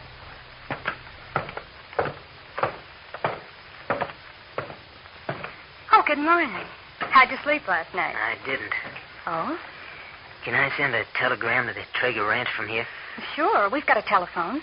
I'll just phone it to the station agent, and he'll send it out from there. Who's it to go to? To the cowhands on the Traeger Ranch. And please, could you just put it on my bill? I'll pay after the show this afternoon. Well, the proprietor don't allow us to do that ordinarily, but, well, seeing it's you, I will. Well, here's a message. I got it all writ out already. Hey, how long will it take to get an answer, do you think? That depends. 2 or 3 hours, anyway. What happened to you, kid? Oh, like a chump, I never listened to what you told me. I bumped into Rocky Hill in the hall upstairs, and, well, I was feeling kind of lucky. Oh, I see. Yeah, they sure cleaned me out. I ain't got a dime. But don't you worry about the bill. I'll take care of everything just as soon as the show's over. Well, you'd better go up to your room and try to get some rest. You look pretty awful now. As soon as the answer comes, I'll let you know. Gee, yes, swell. Gee, suppose they don't send it. Yeah, and she's a pretty gal, too. And she liked me a heap. See, Red, ain't that Hacienda kid just going up in their stairs? Yeah. You fellas know him? The champion bronc buster of the world? Oh, sure, we know him well. Yeah, he had a little tough luck with his horse on the trail yesterday. We gave him a lift into town. And he had some more tough luck last night. He got into a poker game with Rocky Hill, and, well, Rocky took him for all he had. Well, he ought to have more sense than to get in the game. Rocky Hill? What's that card sharper doing in Tarantula Springs? You know him, Red Ryder? Yeah, he and I have tangled a time or two. He's the most unprincipled scoundrel that ever dealt a card. Knowing that cowpokes are easy marks, he makes it a business to follow the rodeos. Yeah, and a doggone profitable business, too. You mean he trimmed the cowboys, Red Ryder? Trim 'em, little beaver. He shears 'em. He's not satisfied if he just gets their money. He takes their horses, their rigging, and even the clothes off their backs. And I guess there's no way to stop him either. He comes here every year. Buckskin, you and the little button stay here in the lobby. I think I'll go up and have a talk with Rocky. What room's he in, miss? 207. But he won't be up this early. He always sleeps till noon. Well, if he isn't awake, he will be in a minute. I got a few things I want to say to Mr. Hill.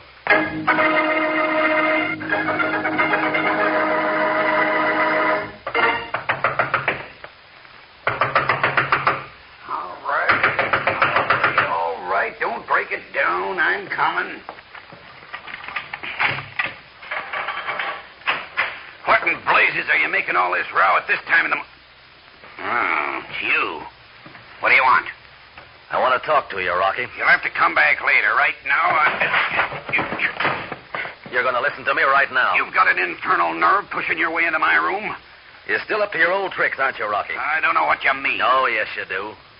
Why do you pick on these cowpokes that make $50 or $60 a month? Why don't you go after the hombres that have got some money and can afford to lose it? If cowhands are suckers and want to gamble away their dough, that's their business. If I win it, that's mine. If you gave them an even break, I'd say you're right. But you don't. A man hasn't a chance in the same game with you. Are you trying to insinuate... I don't insinuate. I'm just telling you, Rocky Hill. You're a thieving crook, and you know it. Blast you, Ryder. I've taken all I'm going to take from you. You get out of my room and don't you come... You should have put more steam behind that, Rocky. I happen to know that you made a small fortune betting on rodeo events. And there isn't a dirty trick you won't pull to see that your man comes out on top. Well, I'm competing today, so you'd better watch your step. All right, get up. Now, you pull any funny business out at the fairgrounds this afternoon, you're going to be sorry, Rocky. You'll be mighty sorry.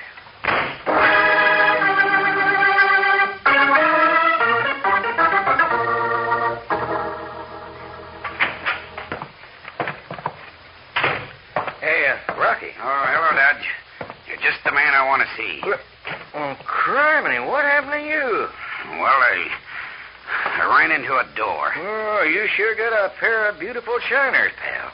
Red Ryder's in town. Oh, yeah? He's riding in the rodeo, too. Gee, that ain't so good, is it? You gotta win that bronc riding contest, understand? I got a lot of money up on you. Before it's over, I'll have a lot more. You mean I gotta beat Red Ryder? Why, that Ranahan can ride a Texas Twister. He could get a bad fall, couldn't he?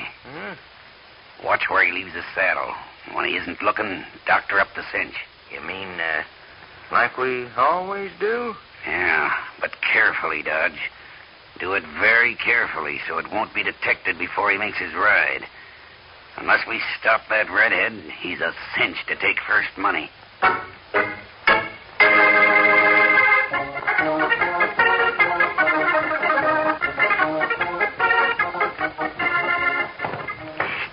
Say, Miss Ella, how'd you like me to do you a big favor and take you to the dance with me tonight? I'm sorry, Mr. Blodgett, but I've already got a date. Central House. The Hacienda kid? Oh, yeah, I'll take the message, Mr. Hutchins. Hands are all out fixing fence. Stop. I don't have the dough and wouldn't send it to you if I did. Stop. Signed, Big Bill. Yeah, I got it, Mr. Hutchins. Thanks. Hello, fellas. Hello, kid. Hello, Ellie. Any answer come to my message yet? Yeah, it just came this very minute. Well, did they send the money? No, they didn't. They didn't. Well, then I guess I can't ride today. I haven't got any entry fee. But they're going to send it this afternoon. Well, this afternoon will be too late. I gotta get my entry fee in now. How much is it, kid? $15, Ella. Well, I'll lend you the money, and you can pay me back when the other comes. Gee, you sure you got it to spare? Oh, sure. I just got paid a little while ago. Here. That's mighty swell of you. I'll get down to the fairgrounds now and sign the entry list. And don't you worry about that loan. I'll pay you back. I'll pay you back with interest. That was one of the nicest white lies I ever heard told, Ella. Why'd you do it? No, I don't know. I just felt sorry for him, I guess. Oh, that kid, he's got more chance of winning that contest than... why are you kicking me for a Red? Well, for his sake, I hope he does. I'll be rooting for him anyway. Maybe we see you down at fairgrounds, huh? I'll sure be there, little beaver. That was a pretty nice thing that little gal just did, compadres. Yeah, but she should have saved her money. With you in that contest, he ain't got a chance. I've changed my mind, Buckskin. I'm not going to ride.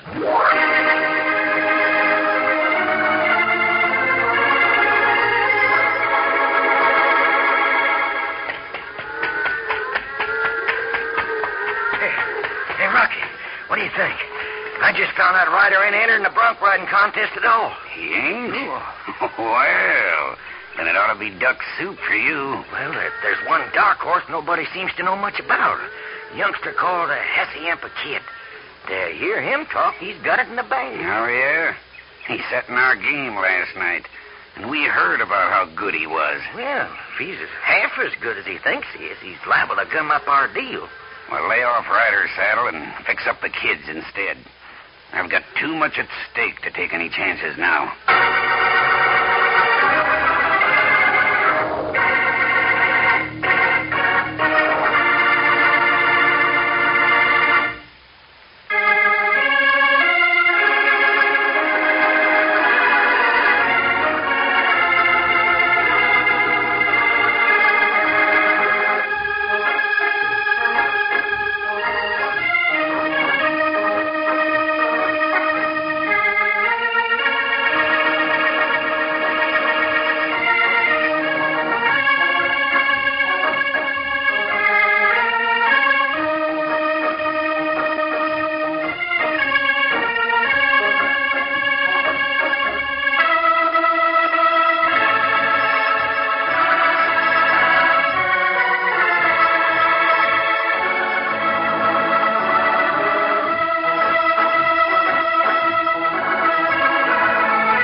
As we get back to our adventure with America's famous fighting cowboy, we find the rodeo in full swing.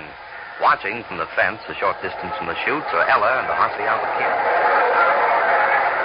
I drew a great horse, Ella. Dark Fury. That horse is loco, kid. Last year he killed a man. But he's so, Ella, and I'm not afraid of him. I'm not afraid of any horse on earth. Hey, gotta get over to the chutes. Your number's coming up. Oh, thanks, Red. I'll see you all later.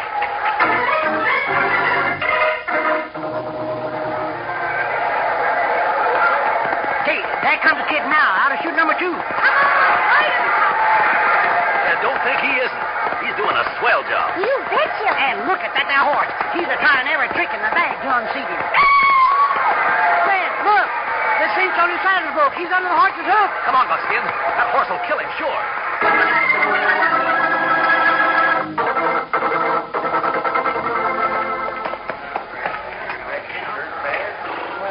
All right, get back. Get back, everybody. Give the kid some air. Hey, did it hurt you bad, young feller? I don't know. I don't know. How is he, Red? How is he? Oh, Ella. Something happened. Something went wrong. Oh, I know. But why doesn't someone get a doctor? Somebody go get him one now, Miss Ella. Will you do me just one more favor, Ella? Yes, anything. Well, the hands back at the Traeger Ranch. Why, tell them it was mighty nice of them to send me that money. Tell them I'm sorry I let him down this way. I could have rode that horse, but something happened. Something went wrong. Oh, no. Hey, Red.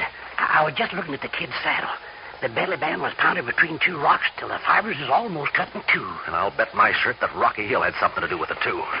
Oh, where you going, Red? To hunt that varmint up.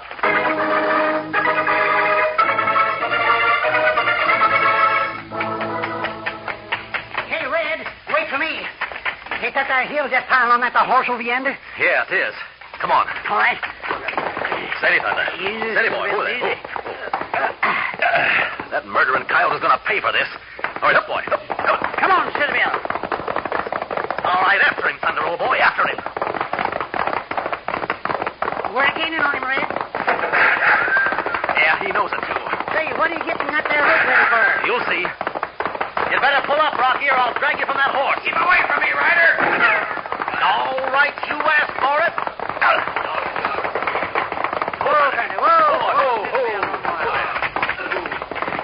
Red, that there's what I call dabbing a twine. And I'll get out your pigging string, and that calf will be all ready for your brand.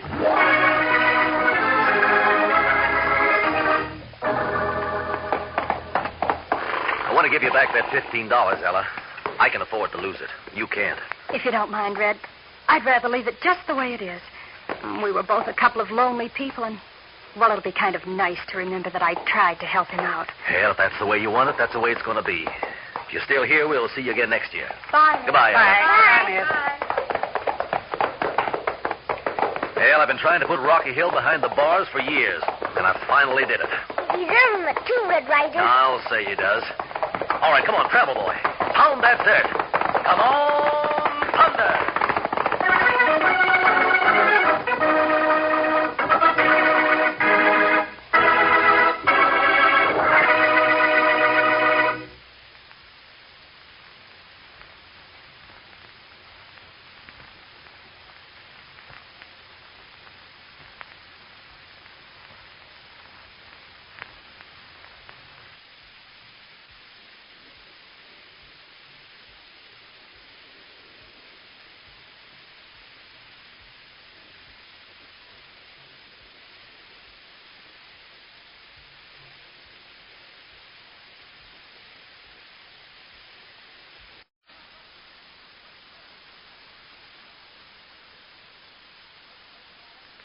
The Adventures of Red Ryder.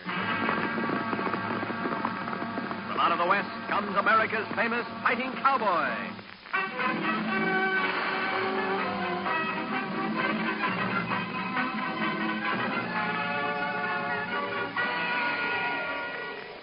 Daddy, what chance would you have alone against 5 foxes? Who said anything about being alone?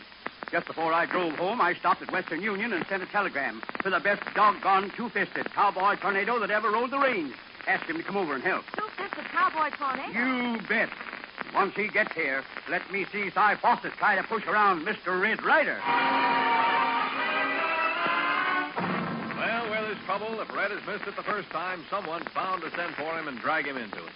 You'll see what I mean as tonight's great story of the West that lives forever, the Brand Buster, unfolds.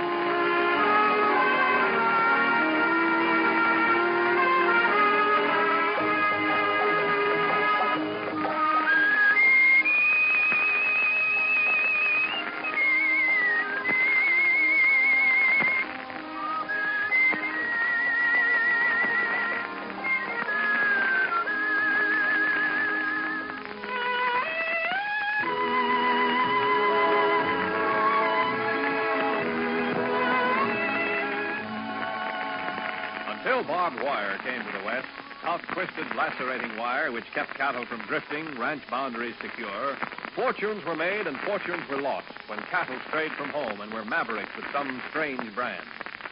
Tonight's story is laid against this background and takes place about 90 miles northwest of Red Ryder's home ranch, close to the little cow town of Rangeville. In the parlor of the Two Bar S Ranch, one of the greatest in the county, we find owner Oliver Bigelow bitterly talking to his daughter, Tine. By glory, Dinah, there's no sense in arguing with me. I know what I'm doing. And I tell you, I'm going down to Fawcett's place and tell him off proper. But, Daddy, maybe you made a mistake when you gave him that deed. For what you thought was only 300 acres. Oh, mistake? What? The only mistake I ever made was in dealing with that crooked, unprincipled, no-good buzzard in the first place. I know what I wrote on that deed, and it was for just 300 acres, not 3,000. Then if you're so sure he changed the deed and forged the number of acres, you ought to go to the law, not try to take the law into your own hands. Who said anything about taking the law in my own hands? I'm just going over to Fawcett's place and give him 24 hours to change that deed back again to 300 acres or suffer the consequences. Daddy, what chance would you have alone? The thing about me being alone. Just before I drove home, I stopped at Western Union and sent a telegram to the best doggone two-fisted cowboy tornado that ever rode a range, asking him to come over and help. Two-fisted cowboy tornado? You bet. Once he gets here, let me see Cy Fawcett try to push around Mr. Red Ryder.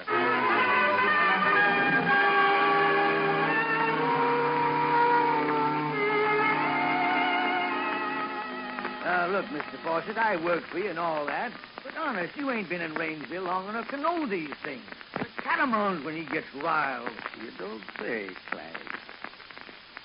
And he looks so gentle and so mild. Okay, but if Bigelow rears back at... Oh, no, talk of the devil. Here comes Bigelow now. Morning, Oliver. Don't you Oliver me, Cyrus Fawcett. Now, don't tell me that just because you made a perfectly understandable mistake in filling out that deed that you're still going to hold it against me. Fawcett, maybe you ain't been out west long enough to understand us folks, but I'm telling you here and now, them slick city ways of yours don't go. Now, I'm telling you this much, too. Unless you turn that deed back to me and take a new one for 300 acres, the only ground you're going to need is a 6-foot piece up on Boot Hill. Flag, show the gentleman to the door, and don't be too polite about it. Well, Mr. Fawcett, I think... Flag, do as you're told. Okay. Come on, Mr. Bigelow. You lay a hand on me, and I'll... Now, you old goat, let that gun alone. You blithering coyote.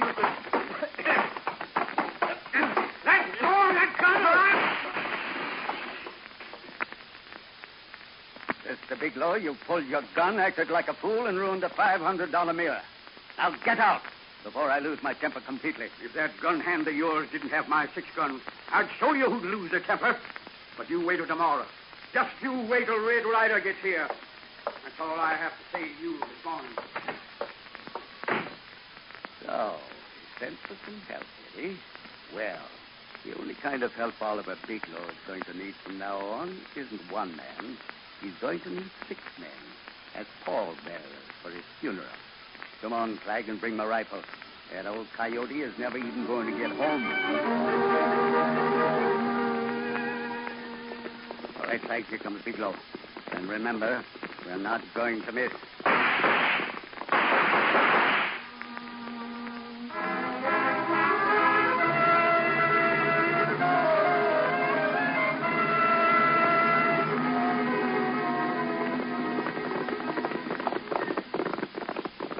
camp of Simon's Southern Conference Red. If this here is Oliver Bigelow's ranch, he's got the biggest one I've seen since I rode up from Texas. Yeah, Buckskin, it's a beautiful spread. And like all beautiful spreads, undoubtedly it's brought Oliver a lot of trouble. Yes, if no having trouble, he'll not send him you that telegram. Right, son. Easy, Thunder. Rein up, compadres. This seems to be the house. Oh, steady, Bill. Certainly hope Oliver's home. Yes, I certainly hope that their daughter is at home. She's about the best-looking filly I ever clapped eyes on. Oh, it's you, Red. Come on in. Now, this is a fine one. Come on. Won't y'all sit down? Oh, thanks. Dinah, it's not hard to see something's gone wrong. Your dad? Dry gulch this morning. On his way back from town. Who? Oliver? Dry ghost? Who done it to? Who's the culprit? Who? If there's any need asking them questions, you just tell us what you know, Dinah. That is, if you feel like talking. It's all right, Red. If you want to know who I think it... You mean you suspecting someone? I certainly do. The double-crossing, sneaky, sheep-stealing storekeeper, Cyrus Fawcett. Oh, Red, I can't prove it, but I know Fawcett did it. Why do you say that? Had he threatened your father? I don't think so, but Daddy had threatened him plenty. Well, for goodness sake, was there some hard feeling between them? There certainly was. At least on my father's part. You see, Red, Fawcett just moved to Rangeville 5 or 6 months ago. He's an Easterner, come out from Kansas City. And after he opened the store, he started to look around for some ranch land he could buy. Mm-hmm. Bug bit him, huh? But if he wanted to buy the land, he certainly sounds square shooting enough. You usually have trouble with the fellas who want to trade for land. Trade about 6 bullets for 600 acres. Yeah, Buckskin's right, Dinah. This Fawcett sounds legitimate. Oh, sure. Very legitimate. All except for one thing. Daddy sold him 300 acres. And when the deed showed up for filing, Mr. Fawcett had raised it to 3,000 acres. Oh, I see what you mean. Well, knowing your dad as I did, I could just picture him losing his temper, blowing up and doing something rash. But he wasn't gunned down in Fawcett's store, was he? He was ambushed on his way home. I know. That's the part that makes it tough to prove, isn't it? Wonder who that can be. Red is Fawcett. I recognize his buckboard outside. Now you're going to get a chance to see what kind of a character he is. Oh, wait a minute, Dinah. Don't open that door. Don't open the door. No, wait till Buckskin, Little Beaver, and I go in the other room. You mean you don't want to meet him? No, I don't. Not yet. Well, you're going to be a fine lot of help, aren't you? The great Red Ryder backing down right off the bat. Well, now, see here, miss. Red ain't backing down. If you don't want to meet him, he's got a good and sufficient reason. Oh, I'm sure. Playing ostrich really gets things done. Oh, doggone it, Dinah. I only want... I'll explain it to you later. You'd better let Fawcett in now. Come on, Buckskin, Little Beaver.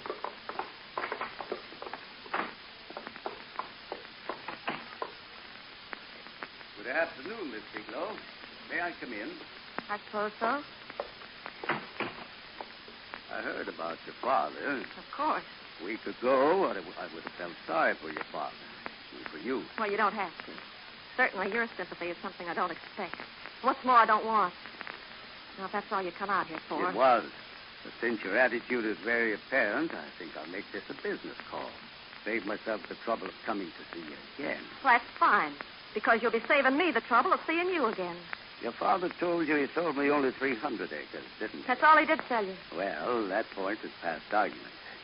When he came into town this morning, he tried to get me to promise I wouldn't tell you about this. Here. It's a bill of sale. For 600 head of cattle. A bill of sale for 600 head of cattle. You didn't think I was going to buy 3,000 acres just to have jackrabbits on it, did you?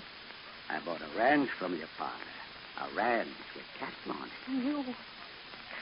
Mr. Fawcett, I want to tell you something you already know. This bill of sale is nothing but a forgery. You copied my father's signature from the original deed. How clever of me. And, of course, it's a prove that statement. I'm giving you 3 to get out of here. There's no sense waiting for that rifle. I'm going, now that I've told you the facts. But I'll be back Monday and take over my 3,000 acres and the cattle that go with it. Good day, Miss Bigelow. Don't expect to see me at your farm. You know. Fred! Buckskin, come in here. Fred, did you happen to hear what he said? Yes, we heard everything. You believe that your father did sell him the cattle? How can you even ask that? $1,100 for 3,000 acres and 600 head of cattle? Me agreeing with Miss Dinah, Red Ryder. Yeah, so do I, son, but that doesn't mean that a judge and 12 men on a jury would. You mean you're actually going to stand by and let Fawcett get away with this highway robbery? If you think I would, this has been a wasted trip. But jailbird's the grand jury's way of doing. What are you going to do? Well, if Dinah feels up to it, we four are going to ride into town and pay a call on the sheriff.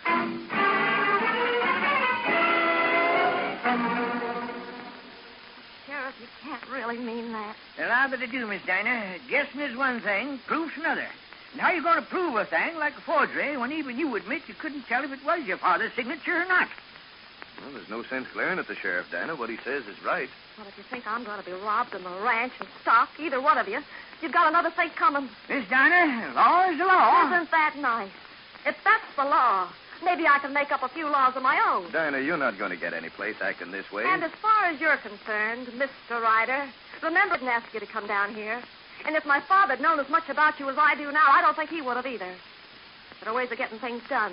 And having you around certainly isn't going to help put Fawcett where he belongs, in a fresh dug grave up on Boot Hill.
Back to the Brand Buster for a lot more of the promised excitement, Western style, in tonight's story.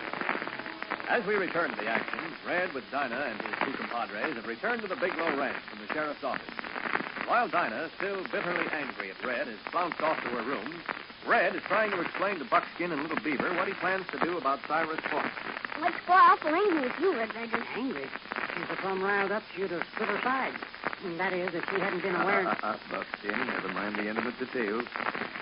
Although I will admit she certainly seemed put out. Well, but I guess with a dad-getting tiger, she's not herself. What are you going to do about Mr. Fawcett? What's the use of telling you and then having to repeat it again to Dinah? I wonder where that young lady is.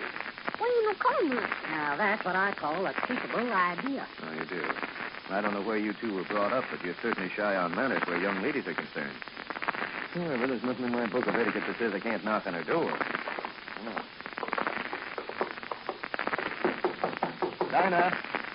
Dinah, would you mind coming out a minute, if it's convenient? No, I'm not coming out. And what's more, Mr. Ryder, your invitation's at an end. So why don't you just pack up and clear out of here? Why, that's that doggone female catamount. Wait a minute, Dinah. There's no sense flying off the handle. I want to talk to you about Fawcett. Red, I told you politely. I want you to pack up and get out of my house. And that has been your 12 hours too long, as far as I'm concerned. Doggone you. You talk like a spoiled brat. I came over here because your dad wanted some help, and I'm going to... Help? Fine lot of help you are. To look at first, you mean you want to help Fawcett. Why, you ungrateful little vixen. Now, you listen to me. Open this door and come on out here so I can talk to The you. only door that's going to be open is the front door when you go out. Oh, is that so? Oh, is that so? Yes, that certainly is so. That certainly is so. Buckskin. Buckskin. Hey, that's you. Look, I'm asking you nicely for the last time. Are you coming out? No, you are getting out. All right, then. I'm coming in and drag you out. Yeah, that door's locked. That door's locked. Thanks, Buckskin. I didn't know it. You didn't? Well, you was one what told me. Dinah, if you don't open this door, someone's going to have to buy you a new one. I'm not talking, huh? All right, Buckskin, that excess beef of yours is good for something. Come on, help me bust this door down. Say, Red, this is going to be fun. 1, 2, and...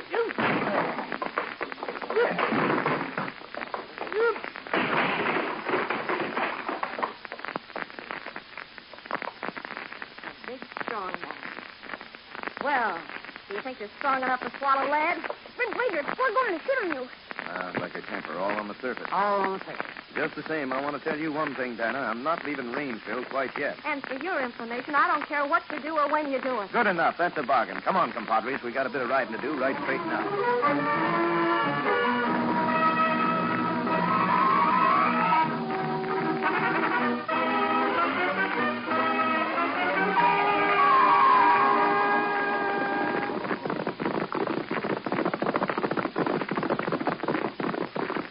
Okay, boys. Here's Fawcett's store. Rein up. Roll to the bill. Oh, boy. Well, Beaver, since we're going to need our horses, you'd better stay out here and watch them. What are you doing, Red Ryder?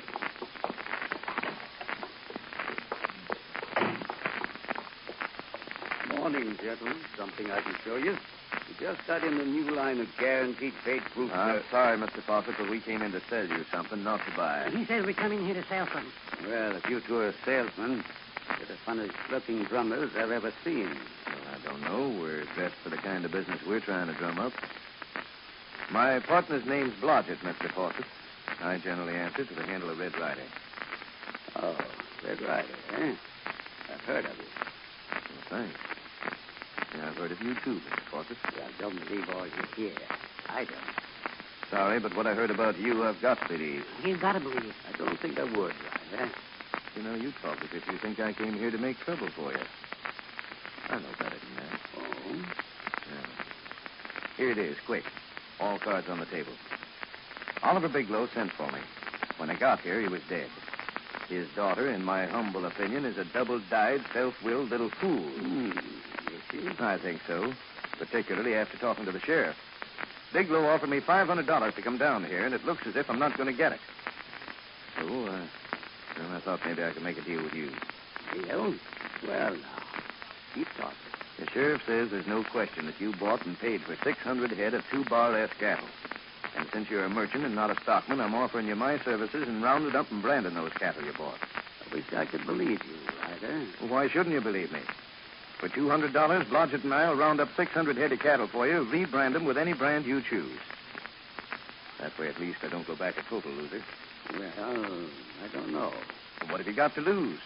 If you haven't any cowhands of your own, branding's tough work. Besides, you can ride right along with us and make sure you're getting what you're paying for. That's right, at that. He says it's right at that, Red. But he hasn't said whether it's a deal. I'm saying it now. You can start round up and branding tomorrow morning. And I'll be right on hand to watch it.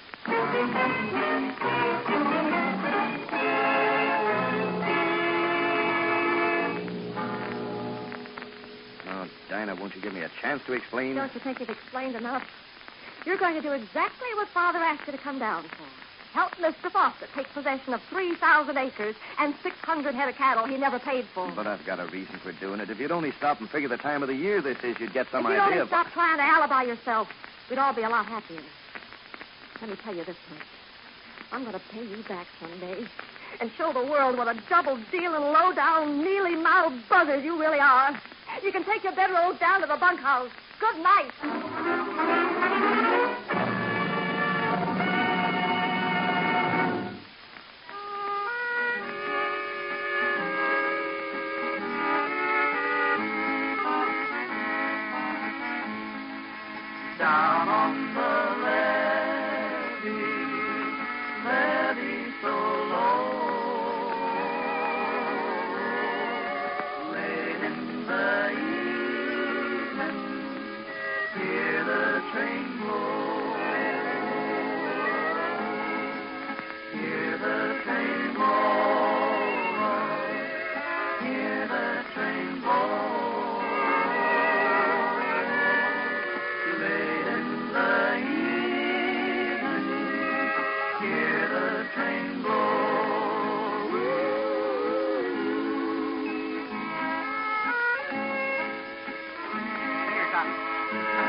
Down in the valley, the mockingbird waits, telling his story. Here's what he sings. Roses love sunshine, violets love dew. Angels in heaven know I love you.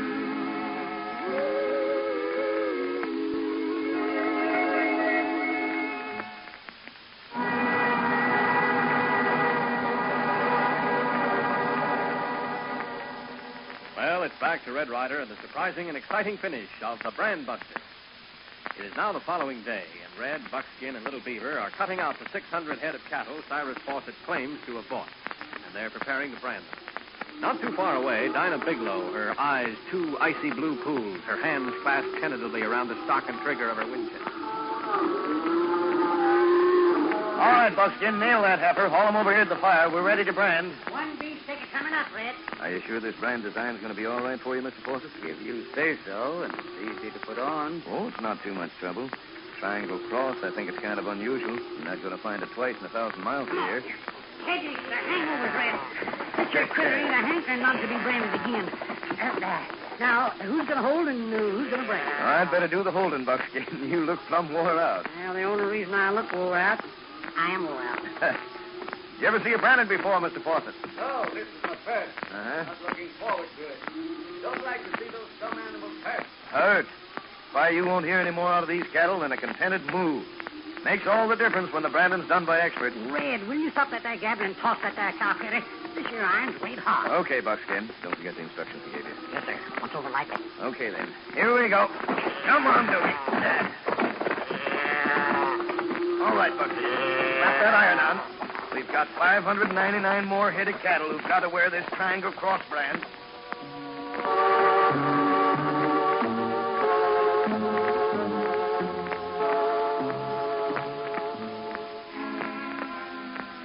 Red, I have no intention of riding out to the pens while you gloat over delivering 600 head of rustled cattle to that highbinder Fawcett. Look, young lady, you're coming out to witness the transfer of those cattle whether you want to or not. Now, make up your mind to it. Yeah, make up your mind to it. Hey, who do you think you are talking to me that way? Miss Dinah Bigelow, and she's going out to make sure that Fawcett collects only the cattle wearing his brand. Looks like Fawcett might steal more cattle. Oh, of course, with your help. You branded the cattle for him, and there's no reason to believe you won't help yourself just some more. I'm through. Buckskin, grab her legs. I'm taking her shoulders. We're carrying her out. Here goes.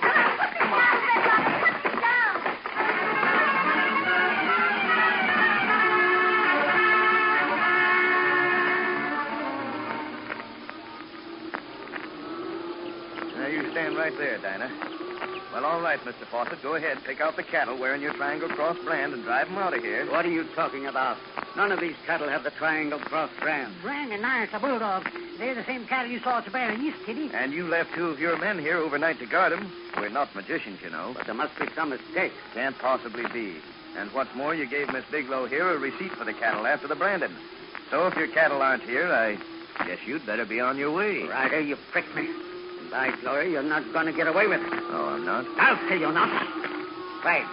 You and the boys drive their 600 head out of here. You mean you're going to rustle Miss Bigelow's cattle? I mean you're a thief. And I'm getting what's rightly mine. That was a mistake, Fawcett, calling me a thief. And you are going to get what's rightly yours. Come on, Red.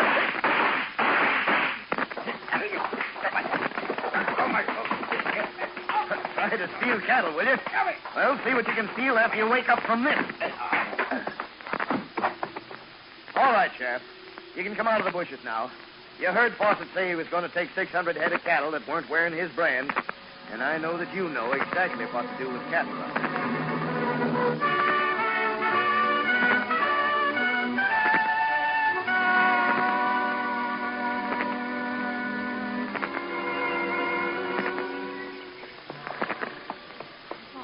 I'm so ashamed. But I had no idea what you were up to. Well, you would have had if you'd just listened. You see, I was so sure that an Easterner wouldn't recognize a cold branding. Even I don't know what a cold brand is exactly. Well, Dinah, it's nothing more than a brand which only burns the hair off, doesn't touch the hide. And at this time of the year, with the hair falling out, I was certain that by this morning the burned hair would have fallen out, leaving nothing but your double bar S brand to show through. Well, double bars is what Foss is going to see from now on. Red, I certainly owe you an apology. Oh, nonsense, Dinah. All you owe me is a gentle goodbye, because we're heading for home. Wait, Miss Dinah. Come on, Pepsi. Let's go. On your way, Thunder. Head for the homeland trail. Come on, Thunder.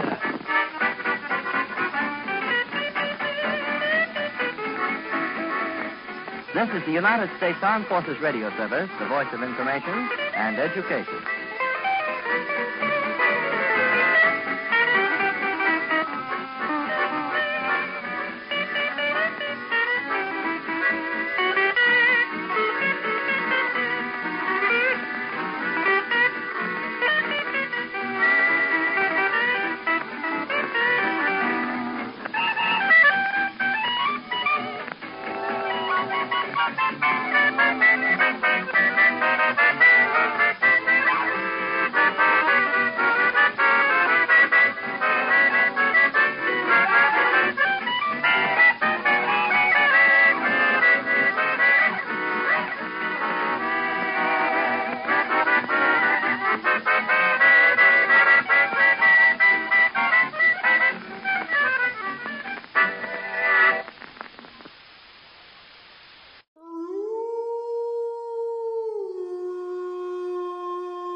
Tune in to nostalgia. Tune in to now. Golden Radio Hour.